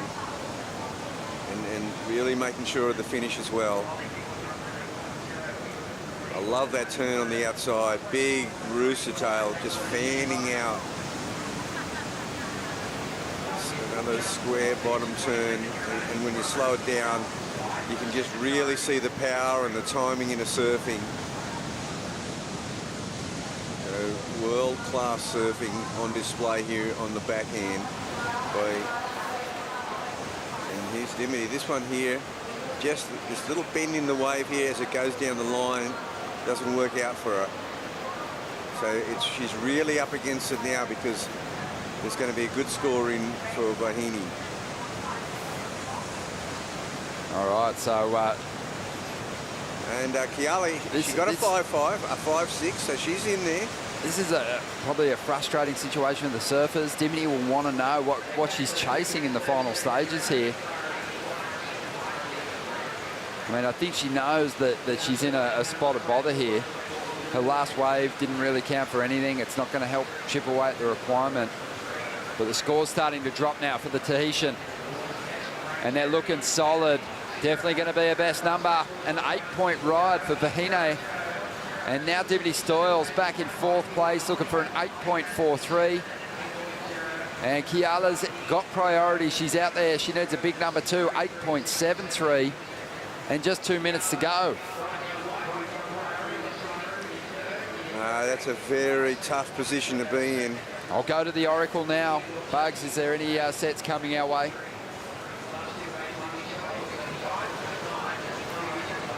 Well, there actually is, I think. He has a look out into the lineup, and he sees Dimity Stoyle taking off. And it's a nice slice to get started. 8.43. It's a huge number, and Dimity has to throw everything at it because she was running out of room there. Yeah, to me it was a bit of an undimity kind of performance in the heat. She seemed rushed and nervous, and she wasn't carving as much as she was just trying to get a lot of action in. Well, she's starting to make her way in. She's actually way down the line towards Little Marley, and she's thinking that's her last shot. A minute to go. I mean, when I saw that we were coming to Snapper Rocks and Dimity had finished second on the regional QS rankings, I was like, this is where she is going to have to make her mark if she's going to give herself a good chance at qualifying. Yeah. Because, you know, to get an event at the venue where you're surfing every day pretty much for the last few years, you know, it's a huge advantage over the field. Yeah, I just think that slow start just unnerved her. Yeah, they were big numbers that came through for Molly Picklum too in the opening stages. Maybe rattled her a little bit, but Dimity will bounce back. She'll head down there to the Sydney Surf Pro at Manly Beach and look to reignite her Challenger Series campaign. She's still got a fan base, so very popular. Oh, they love Shimmy Disco. Here we go, Kiala. This was before the Hooter. She needs an 8.73 here out of this ride. Yeah, it's just good that I'm glad she's got another go, though. That's the main thing. Still going. She's a great young surfer. Oh, well, she must have known that wave was going to shut down and that she couldn't get around the section because she went to the roundhouse. Yep. Which typically will put you well behind a long-running right-hander if you're not on pace. But what a performance from Molly Picklum. Big heat score total there, Bugs. 16.77. Oh, it's one of the standout performances of the day so far. Really strong.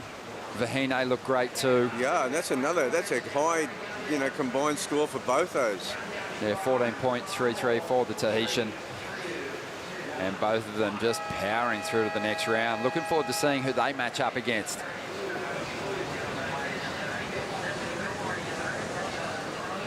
But yeah, hard not to think that Molly's got a great shot at potentially winning this contest. The conditions look good. They look great for tomorrow. We've still got one more huge heat coming your way. And it's got the queen of surfing in the lineup, Stephanie Gilmore, the 7-time world champ, is out there next. We're going to take a quick break. Back with more in just a moment.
Back in 2017, Steph Gilmore took out a great final here on the Gold Coast against Lakey Peterson. It was her 6th win here at home, and just incredible to see some great moments from her, going all the way back to 2005 when she took out her very first victory against Megan Abubo. Yeah, it's an incredible look at her history at this place, and of course home for her. I remember her reporting that she had to take days off school to take out that initial spot in that first year she was out here on the Gold Coast at Snapper, and yeah, she's an incredible surfer. You saw the fanfare going on out there. She prepped for this heat, and really, really exciting one to finish off today, Shannon. Yeah, it's such a great heat to have Steph hitting in the lineup here at home, looking for more opportunities like that to just unleash on that classic style. All the power and the speed that she possesses as well, this wave is just so well suited to her. It's why she's walked to victory 6 different times in her career. The first back in 2005 against Megan Abubo. Then back-to-back years, 2009 and 2010, she beat Melanie Bartels in the finals. 2012, our very own Laura Enever was in the finals against Steph. Steph took it out. 2014, Bianca Baytendog went down to Steph here in a massive result for Bianca's career. And then Lakey Peterson in 2017. How do you beat the Queen of Snapper Rocks? Look at her. She loves it every single time she's taken the win amongst a huge crowd and, of course, the locals. And it's just hard to beat her. Like I said, the Queen of Snapper Rocks, she'll have her usual fanfare going on down there on the rocks. There's always the local twins as well with the big poster that says Go Gilmore. So plenty of people, but she has to get past the likes of people like this, Shan. Some very hungry competitors like Yolanda Hopkins driving back into the pocket, getting a couple nice turns to start things off. Keeping that low center of gravity. She's a really powerful surfer, always charging on the biggest of days. No matter where she's at in the world, goes for that nice snap. And I'm excited to see her get an opportunity to surf a right-hand point. I've seen Yolanda surf so many different types of waves over the years. Big, heavy conditions, some softer beach breaks, but I haven't seen her on a good point break. So I'm really excited to see her link a few great maneuvers together. Yeah, she's an incredible work ethic as well, and she's just a grinder. She's out there first light. She's out there till pitch black. She's all about surfing. That's the only reason she's here.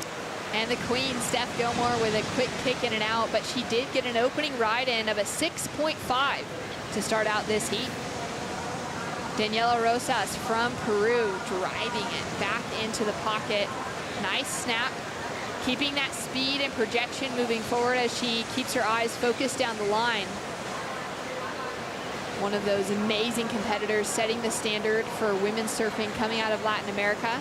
She's had a great run on the South American qualifying series this year and has booked herself a spot into a top seed heading into this event. Scores coming through now from those first exchanges. It's Steph Gilmore out in front with a 6.5. Daniela Rosas opened up with a 5.67 and now has a second score to drop through. Yolanda Hopkins with a score to come as well. And California's Sawyer Lindblad sitting with priority next to her name as we take a look at this first 6.5 from the Queen. Yeah, here she is. Smooth rail transitions and just that flair as well as we expect from the Queen of Snapper Rocks, Steph Gilmore. Just a couple of little kind of setup turns really there and easily banks herself that 6.5. Here's the Peruvian, Daniela Rosas, and you can see she's poised and ready to attack and has a lot of right-hand point breaks as well at home. There's so many waves. I mean, not exactly like Snapper, of course, but plenty of right-hand point breaks. Yolanda Hopkins got a piece of the action as well. Scores coming through now, and it looks like it's going to inch just higher than Daniela Rosa's opening wave. Yeah, this girl, Yolanda, she is an absolute Portuguese pocket rocket.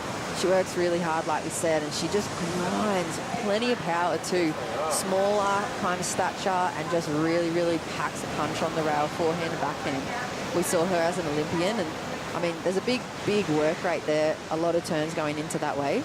Here's a comparison to the wave of Daniela Rosas as well. Draws hard off the bottom and nice slashing top turn wrap. We've seen being used a lot today in these conditions from the ladies.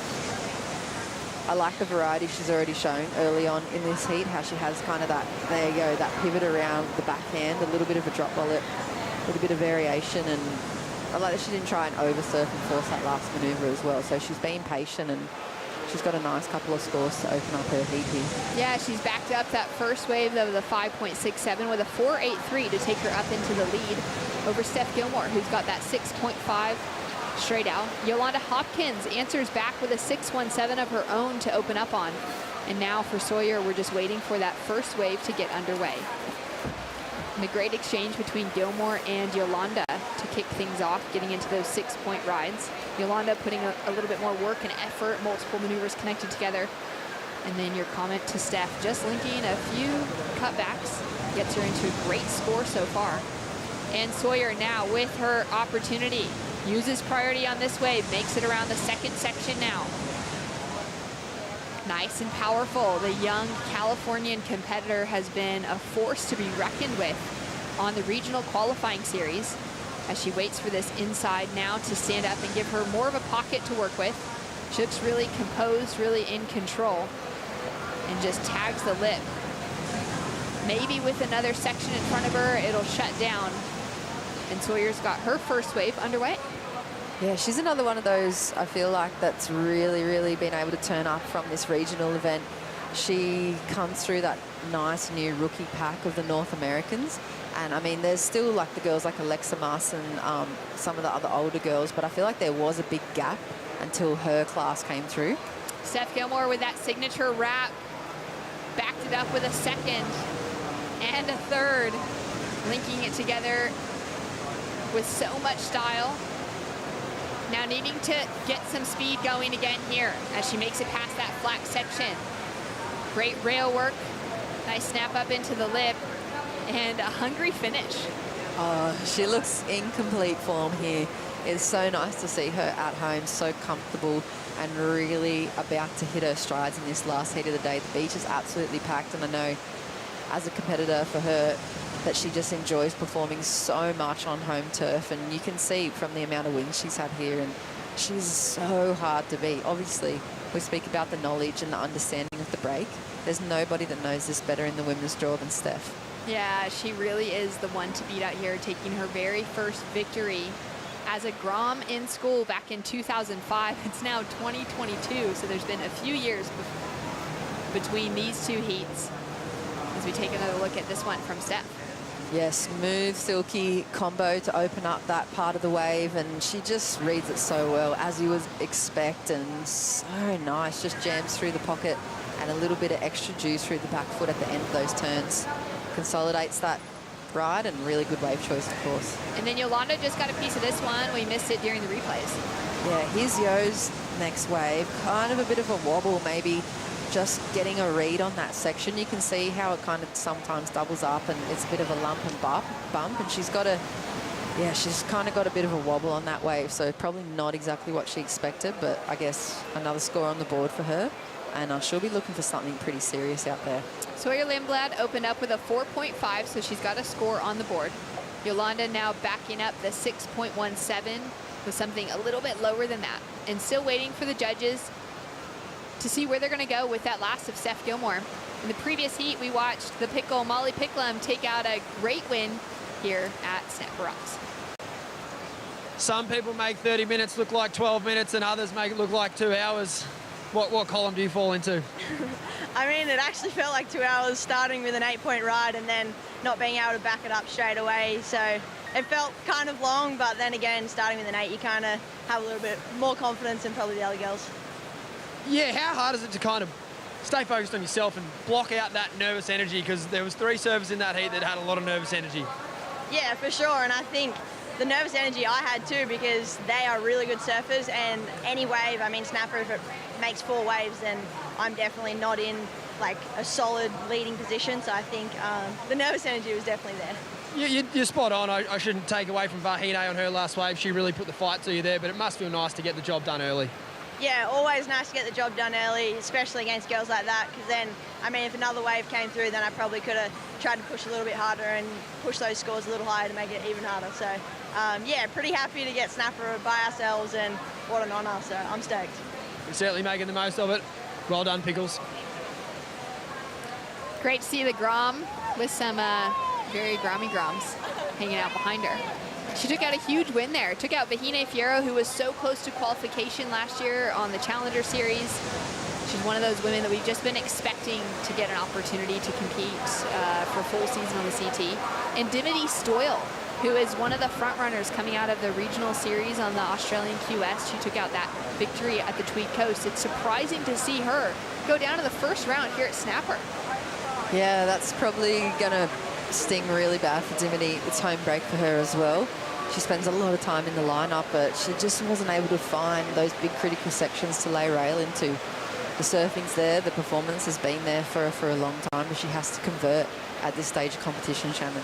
Yeah, it's a really important moment as we're coming down to the finish of the day. It's nearly sunset here. We're going to be wrapping up on dark. after another incredible day of performances here at the Boost Mobile Gold Coast Pro. We kicked off this morning, finishing out the men's round of 96. We've now run through the majority of the women's round of 64. We will be finishing out the rest of this round, though, tomorrow morning. Women's heat number 14 will not be paddling out because there's just not enough daylight on offer. We really milked the most of these conditions, which has been just a really fun day of calling the action and getting to see surfers like Yolanda find a few really good turns now, projecting through that section. Engages the rail, sets herself up for a big open face carve, trying to go more critical as this wave begins to stand up and offer a better section down the line. Great transitional moment from that top to bottom, but then pushed a little too hard and went over the rail. Yeah, that was lining up to be such an incredible ride for Yo, but just a little bit too excited, maybe a little bit too overcooked. She's going to have to do the run around. I think she's still going to bank a pretty nice number.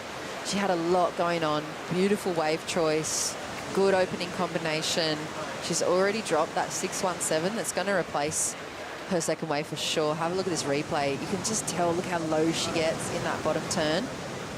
Sets up there and just attacks that section up and over, nice and light on her feet until she gets here again and then lays back into her rail. So good work, working hard, looking to replace that score.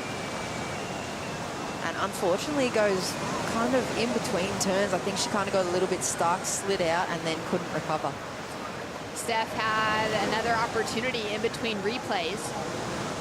She dropped in a 7.93 for her last wave and then found this with a nice jam into the lip.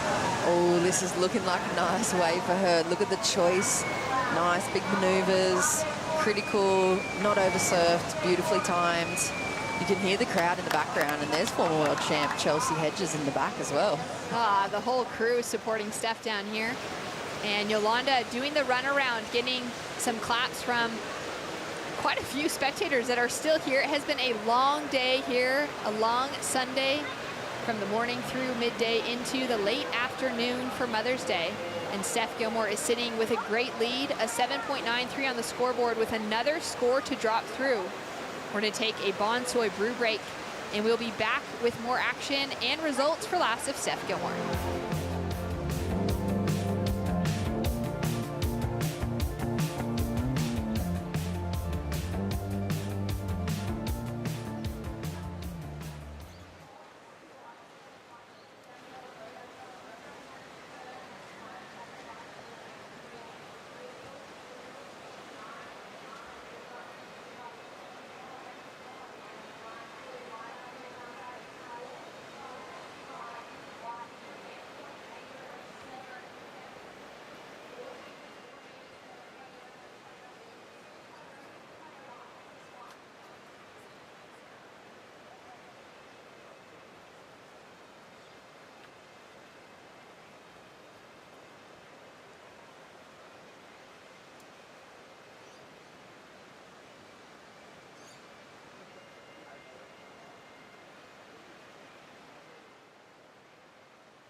Here at home on the beautiful Gold Coast of Australia, Steph Gilmore has just locked in a 9-point ride for that last wave before the break. Oh, where do you go from that? I mean, she's the queen. We've been saying it throughout this whole heat. She is why the crowd is on the beach this evening on Sunday to watch the last heat of the women's, and the 9-point ride. The only other thing she could add to make that a 10 would have been the barrel, but it just wasn't on offer there for that last wave, Shannon. Beautiful performance, found that great finish, just read that lip line so well, matched the speed, power, and flow that she needed in a wave where we would expect her to be dropping 9s, to be dropping 10s out here on good day and good conditions. Steph Gilmore now in a great lead with a 16.93 heat total, just a tiny bit above Molly Picklum's last heat of a 16.77. And we're going to take another look at this 9-point ride from Steph Gilmore. Just silky smooth, jumps on the gas to set up this next section that she knows so well. Huge layback in the lip, plenty of spray thrown, carved down to rebound, and just sets up the end section perfectly.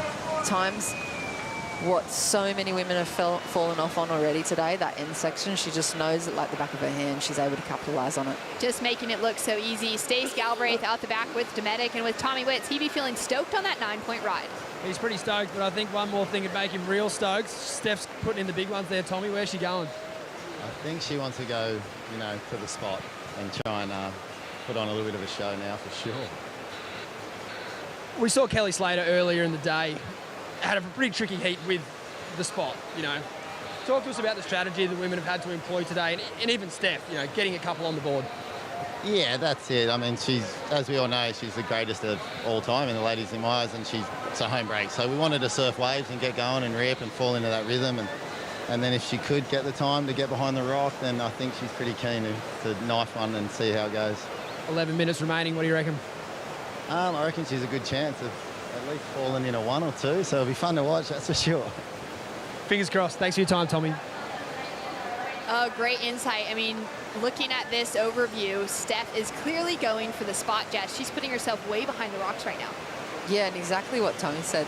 She just wants to put on a show now. There are so many young fans here just waiting to soak up anything that Gilmore can give them. And she knows the inside of this barrel better than most people up and down this stretch, and it'll be really nice. I saw just in that replay as well, one from Yolanda, just another example of a little too heavy on the front foot and maybe not sitting into the seat of snapper. I feel like when they're locking in and the surfers look really in flow out here in the lineup, they really sit back into the seat and almost just behind that section and just let it happen rather than forcing.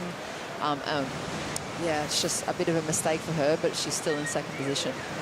Scores coming through now for Sawyer Lindblad. She opened up with that 4.50. She is chasing an excellent score of an 8.07. It looks like what's coming through will help her situation out. At the moment, Peru's Daniela Rosas is sitting with priority, chasing a 6.90 to get the advancing position away from Yolanda Hopkins. And Steph just opening up with such a good heat so far. Scores in now for Sawyer. It's a 6.4 as we take another look at it here. Yeah, this is it. Look how much she pushes that board out away from her, and then nice big hook under the lip.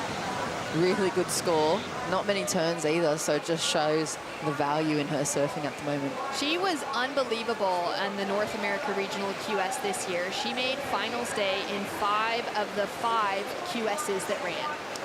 So consistent, quarters, finals, and took out a win just last week at the Jack Surfboards Pro in Huntington Beach, California. She's been on fire, absolutely dominating, and that's to be expected because last year, Jess, she had a really good run on the Challenger Series. Coming into the final event at Haleiwa, she was sitting up in that top 6 in the world, looking for a chance to solidify that qualification. But unfortunately, on a big day at Haleiwa in those warm-up rounds, she went down on a heavy section and she blew out her eardrum. She then was told by doctors not to paddle out in her heat. It was too risky. There was too much extra damage that could be done. Her and her team got together. They taped it up Sally Fitzgibbons style out of Fiji, put on the helmet, and she paddled out for those heats, trying to keep herself above the cut line. It just didn't eventuate for her, and she fell down below, finished out at number 11 on the Challenger Series. And I love the fact that she's made that full recovery, and now coming into this season, she's looking like one of the strongest out of North America again. Yeah, maybe it's a little bit of fire in her back pocket as well, watching people like Caity Simmers and Kira Pinkerton have the opportunities. It shows that she's right there. Like you said, Shannon, she obviously has the tenacity and maybe the American version of Sally Fitz about her. So really nice to see her be able to lock into a few good waves here already. Medium kind of score line, but look, her best wave is 6.4. She needs a 6.17, so 2 backhand hooks. Nice and tight in the pocket here at snapper is going to put her back into the mix. Steph Gilmore sitting with an excellent heat total. A 9 on the scoreboard, a 7.93, and she is just getting herself closer and closer to those rocks. Yeah, look at her just wiggling into position there, just checking her lineup. She knows this place so well, like we said, and hopefully there are going to be a few sets that are rolling through. It looks like she's kind of making a move at the moment. Something coming on through, Shannon. Yeah, she's maybe liking the look of this one. Sitting with second priority, but the only one off the rock. Drops into it, puts on the stall, drags the arm, gets the cover up. Maybe not as long as she would have been hoping for, but the crowd goes wild regardless. And she's now just executing perfect turns down the point here at Snapper Rocks.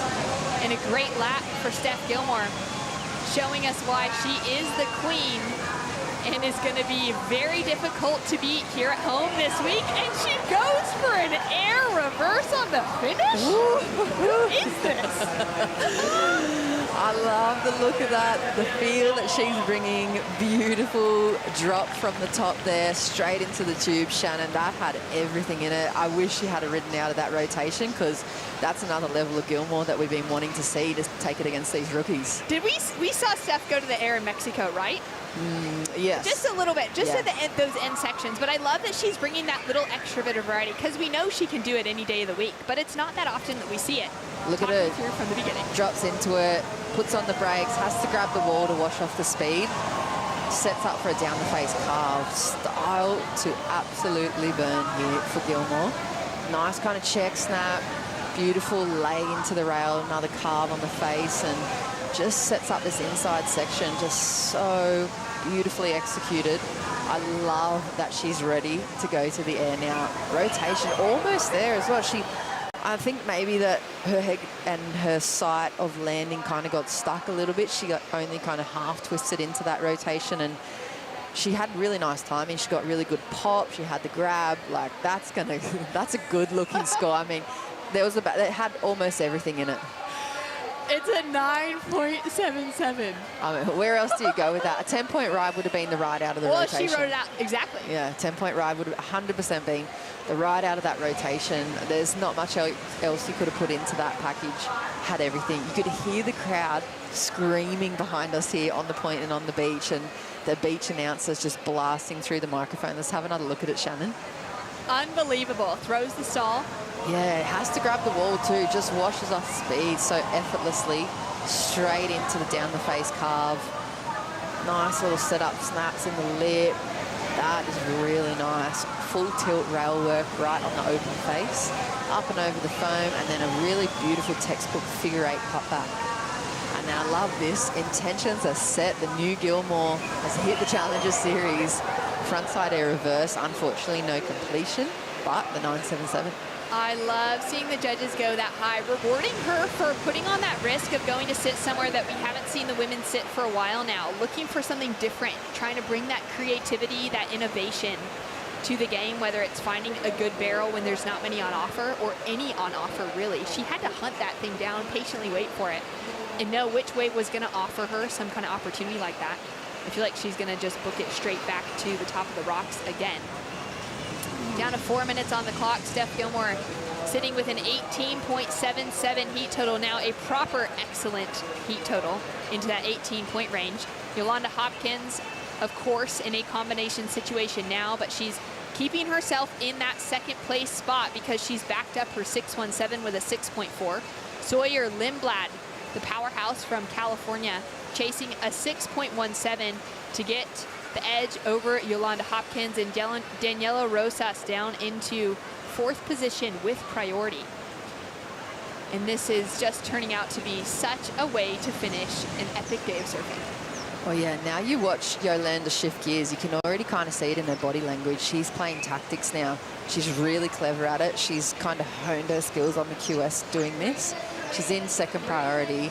Sawyer's in 3rd priority and 3rd position and doesn't need too much. Like we said, probably 2 backhand hooks on a nice little section. And Yolanda is out of the conversation. So it looks like she's just chosen to stick like a magnet to Sawyer. And they've let Daniela kind of have priority on her own there. So it's gonna completely shift up the situation. I heard Stacey use the word a synthetic situation right now. And, for 2nd position it is. For 1st position, you're almost pretty well sewn up, the queen. Absolutely, as we've got that little sun starting to set. Steph Gilmore in the lead. Daniela Rosas with priority. She's chasing that 6.91 to take the advancing position. She took away a couple of wins on the qualifying series down in South America this year as well. So we know all of these women so well deserving of this spot on the Challenger Series and really could lock it up to get scores in that 6 to 7 point range, given the right wave and the right momentum. Sawyer now with the opportunity under priority of Yolanda Hopkins. Yolanda pulls out of that wave, lets Sawyer have a look at it, and she has now the potential to get herself that 6-1-7. Could we see a mistake being made there as Sawyer pushes a little too hard on the tail, throws in that little bit of progression, that little edge that she felt she needed to get herself into that requirement space. And a crazy situation as Yolanda had priority over Sawyer going into that. Yeah, there's a lot to unpack right there. You could just have to take a second to take it in. Yolanda let her go. She looked down the line and she thought, I don't see that 6.5 is pretty much what Sawyer's looking for to surf above the 617 requirements. So she let her go, and then Sawyer kind of lined it up, and it was really looking like it's going to go towards that score. And then she fumbled on that second critical maneuver. So I think she's right up there towards the score because it was a really nice turn and it was really, really high and tight on the backhand. But I don't know, Yolanda didn't see the score potential. Sawyer probably has that backhand ability to generate the scores. Let's have a look. See, she looks down the line and she lets Sawyer go.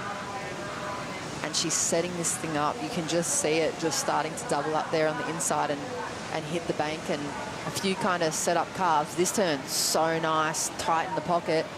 She had it ridden out of this one cleanly, but she kind of pushed the board way too far away from herself and she couldn't bring it back under her shoulders to square out. So I think it's going to go a little short. It's just too shy. Scores through. It's a 4.47 for last of Lindblad.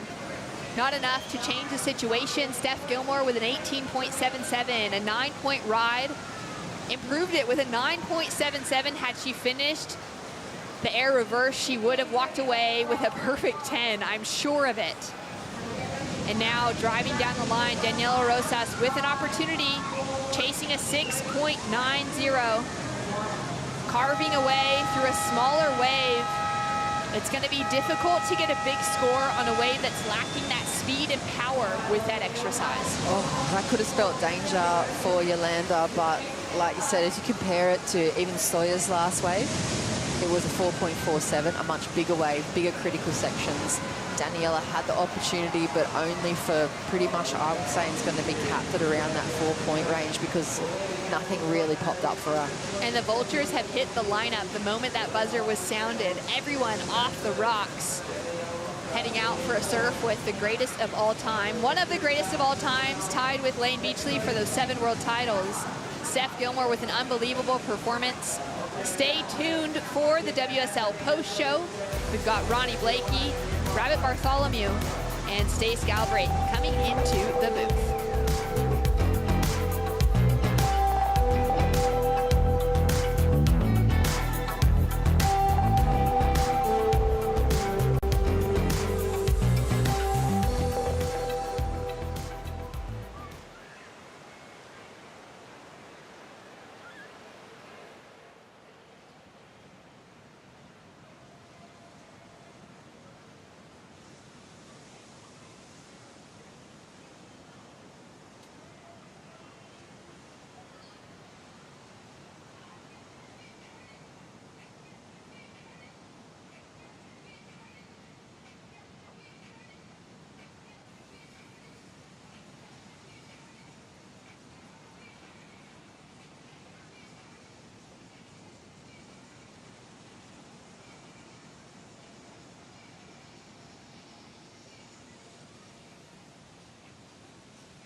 nothing left to lose now. Everything to prove now. Long as I'm alive, I'ma fight back. My fire never cools down. I'm about to catch fire. Yeah, I'm about to catch fire. Get ready for the new me. Get ready for the new me. Try to hold me down and I go higher. Try to put me out and I go louder. I'm a fighter, a survivor. Stand back when I catch fire. Welcome to the WSL Post Show. Today went off the second day of the event window here for the Boost Mobile Gold Coast Pro presented by Rip Curl. And what an afternoon. What a way to finish. Stephanie Gilmore relishing the opportunity to compete at home. And the birds are moving in. She's getting swarmed. She's under attack. It was just a swarm. It looked like a migratory pattern. It was great, though. Ronnie Blakey with Bugs. Kaipo stepping in for the post-show. Kipes, the Queen, returning to Snapper Rocks. And I think she's really missed this event in just, I think, in kick-starting her title campaigns the last couple of seasons. This contest could work out pretty well for Stephanie. She deserves her crown. She is the Queen. And evidently, she has not left the throne. and I think everyone's relishing on that performance that Steph gave. Yeah, great to be back on the Harvey Norman host set for the WSL Post Show. We'll be having a close look at those two 9-point rides a little later on, I'm sure. They've got a feature in the top 5. But Bugs, big day competition. Of course, we finished off those last few heats of the men's round of 96. We saw Kelly Slater out there. It was a goat fest today. That's what I think. I think we got bookended by the greatest of all times, finishing with the greatest of all times. Yeah, Kipes, your thoughts on today, the conditions and the performance levels? It exceeded expectation, is what I would say. Both the waves and the performances. It was just a beautiful day. I mean, we call it Challenger Series. It is, it's supposed to be a level, to qualify for the championship tour. But that was world-class CT performances all day long. It sure was, especially that last heat. Let's feel the buzz from Stephanie Gilmore. She's down there with Stace. Thanks, Ron. Yes, it is buzzing. Steph, was that the longest day of your life?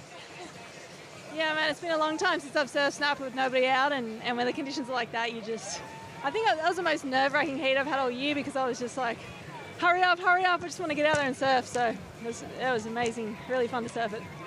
How fun was it sitting behind the rock in first prio? Yeah, it's tricky when there's 4 people in the heat and you've got third priority and you just keep seeing these barrels behind the rock and you're like, oh, I'll just try to get one and see what happens. But yeah, it was slow, so I just had to get a couple waves under my feet and then try to get barrels. But it was just a little head dip. But yeah, try again tomorrow. Just get 17 points before you get 18 points. Yeah, exactly. That's a good plan, actually. Yeah, just stick to that one. We love getting ahead of ourselves. You'll probably give me a flat-bat answer, but can we talk about kickstarting a world title campaign after a performance like that? You've missed this event being the start of the year, but what a good time to flare up. Yeah, we're pretty lucky as, I've already made the cut for the World Tour, so I can come here and relax and just enjoy the ride. And but at the end of the day, it's all confidence boosting. And for me, yeah, that's what I need after just making it, by the skin of my teeth into the top 10. So yeah, every good heat, every good win is confidence. Glad to see it. Well done, Steph. Thank you, Stace. I think they like her, Bugs.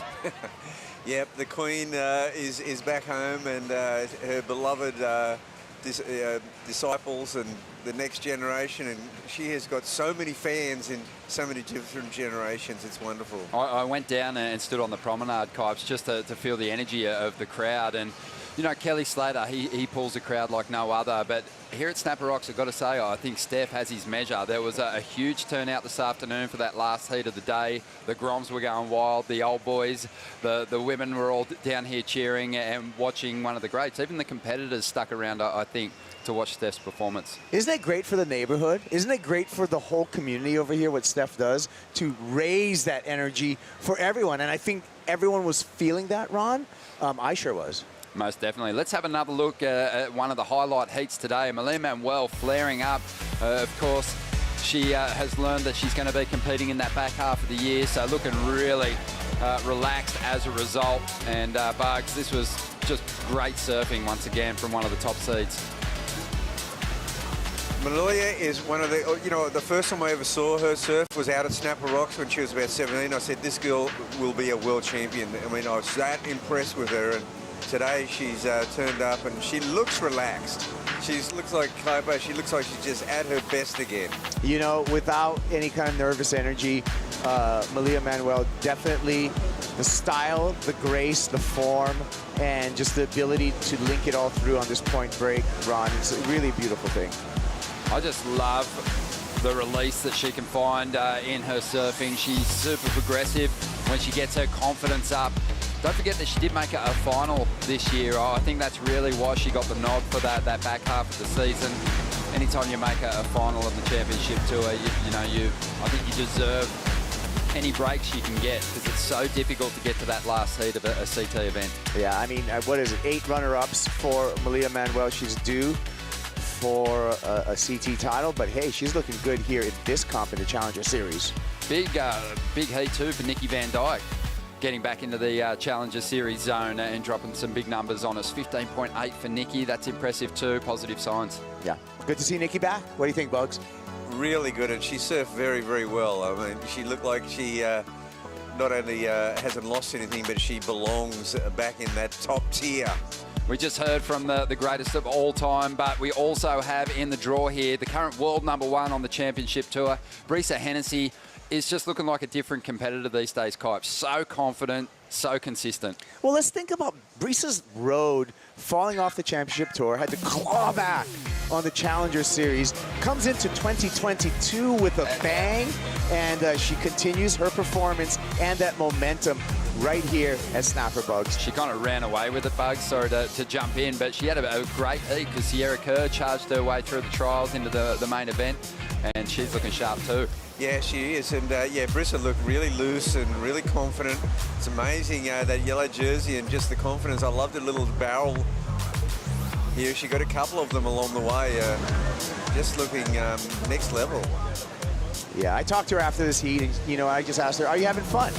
She says, yeah, I'm having a lot of fun. I'm enjoying all of this. I think last year, too, we were watching Brisa compete, and honestly, at times, I don't think she even blinked. She had her eyes open. I think it was pretty overwhelming.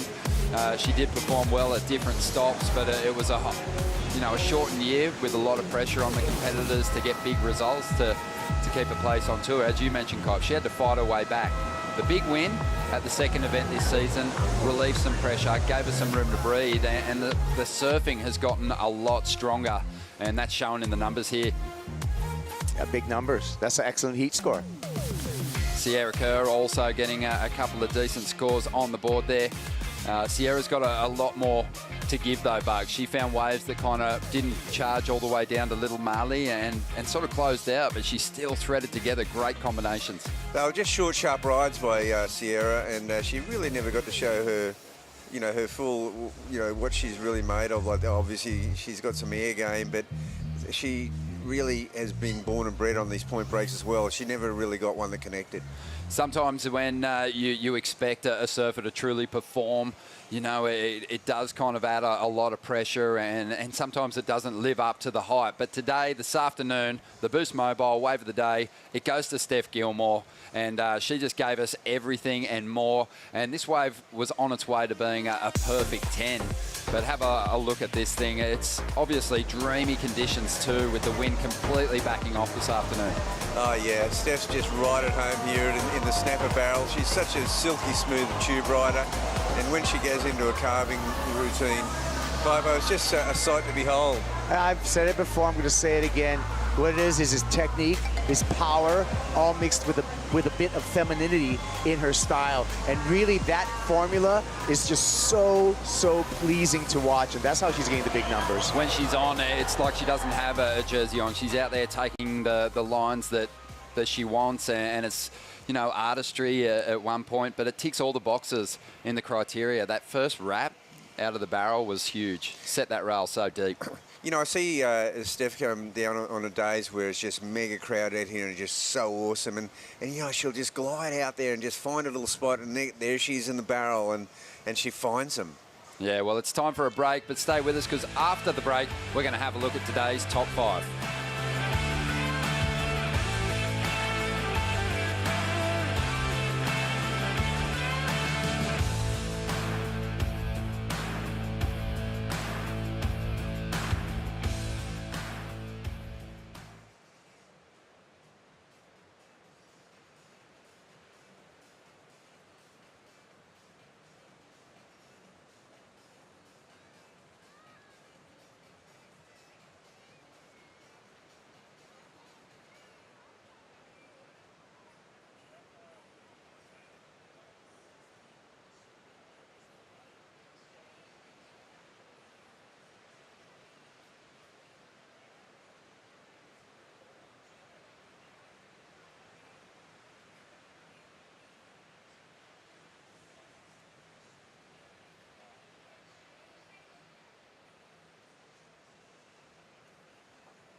welcome back to the show. Capping off a brilliant afternoon with two of my favourites, Bugs and Kipes.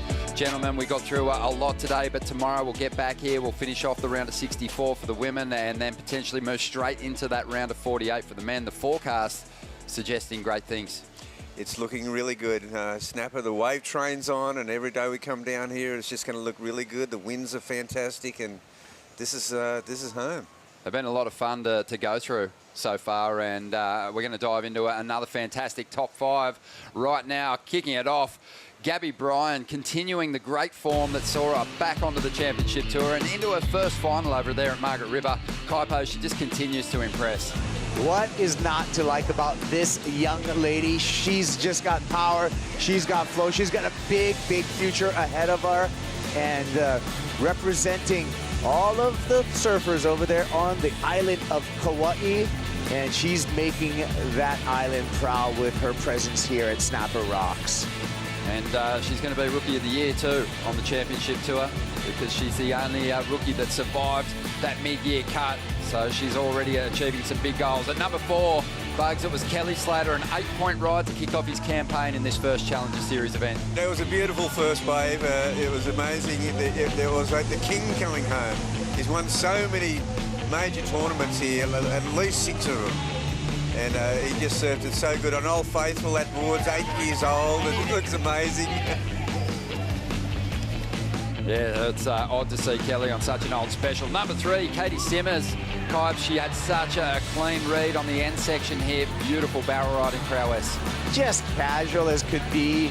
The youngster just coming out here, making it look so easy, surfing way beyond her years. What a show for Caity Simmers. Super confident, just a real cruisy customer. Looking forward to seeing how far she can go through this contest. Coming in at number 2, we already saw some highlights of Malea's performance, but it's worthy of seeing a second time. Big turn. She found those nice tall faces too. Oh gosh, this was such a beautiful performance. Just poetry in motion. Yeah, really silky smooth. She's got that classic form, Kipes. It's just so easy on the eye. Really great flow, really great rail work, keeping on rail. Nice style to boot. I mean, Malia Manuel, this could be her best year ever when we look at the scope of the entire tour. Yeah, just a master of variety too, just throwing so many different variations of those carved screws. She was sitting in number 1 most of the day until this happened. Stephanie Gilmore in the last heat of the day just found her place in this lineup, and that is behind the curtain in the barrel. All hail the queen of snapper, and she's doing her thing. What a way to cap off a big day of competition. We went through 19 heats today, and we saved the best for last, Ron. Yeah, it was awesome, Bugs. The crowd just ate up every single moment in each of Steph's rides, just howling with each move. Oh, they were roaring by the end of this move, even though she didn't make this. That just lit them up. And she's just got this throng of, it's unbelievable. Like, you know, she's such a popular surfer, and she's so giving of herself. I know she actually embraces the crowd, but she might need human repellent on at the end of the event. The whole beach, the whole crowd surged towards Stephanie Gilmore as she made her way in, Kipes, and that's got to be a special feeling for her. The pounding on the post-heat interview, Ron, I think we got to make sure that board is shatterproof glass right now, because we want to make sure that, I mean, if this is day number 2 and we're already having the Groms in force, watch the momentum build. I can't believe we're not even through the women's first round yet, and we've seen so many amazing highlights. The forecast setting up for another spectacular day tomorrow. Kipes, an absolute pleasure. Bugs, thanks again for having us. Tune in bright and early tomorrow morning. It's likely we'll be getting competition back underway, but right now it's time for some highlights.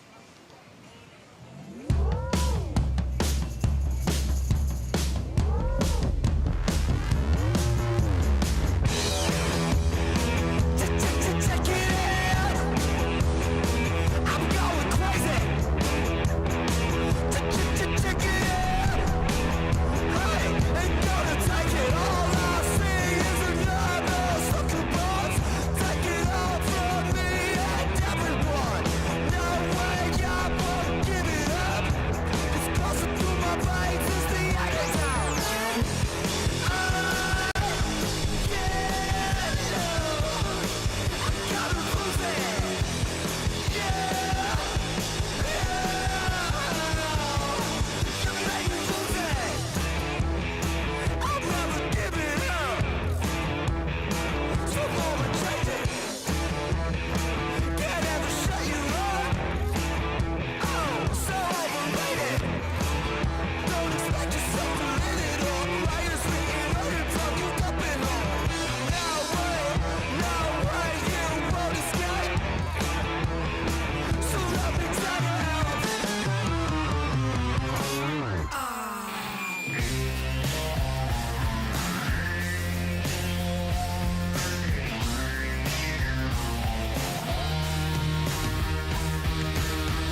Sometimes I think, what am I here for?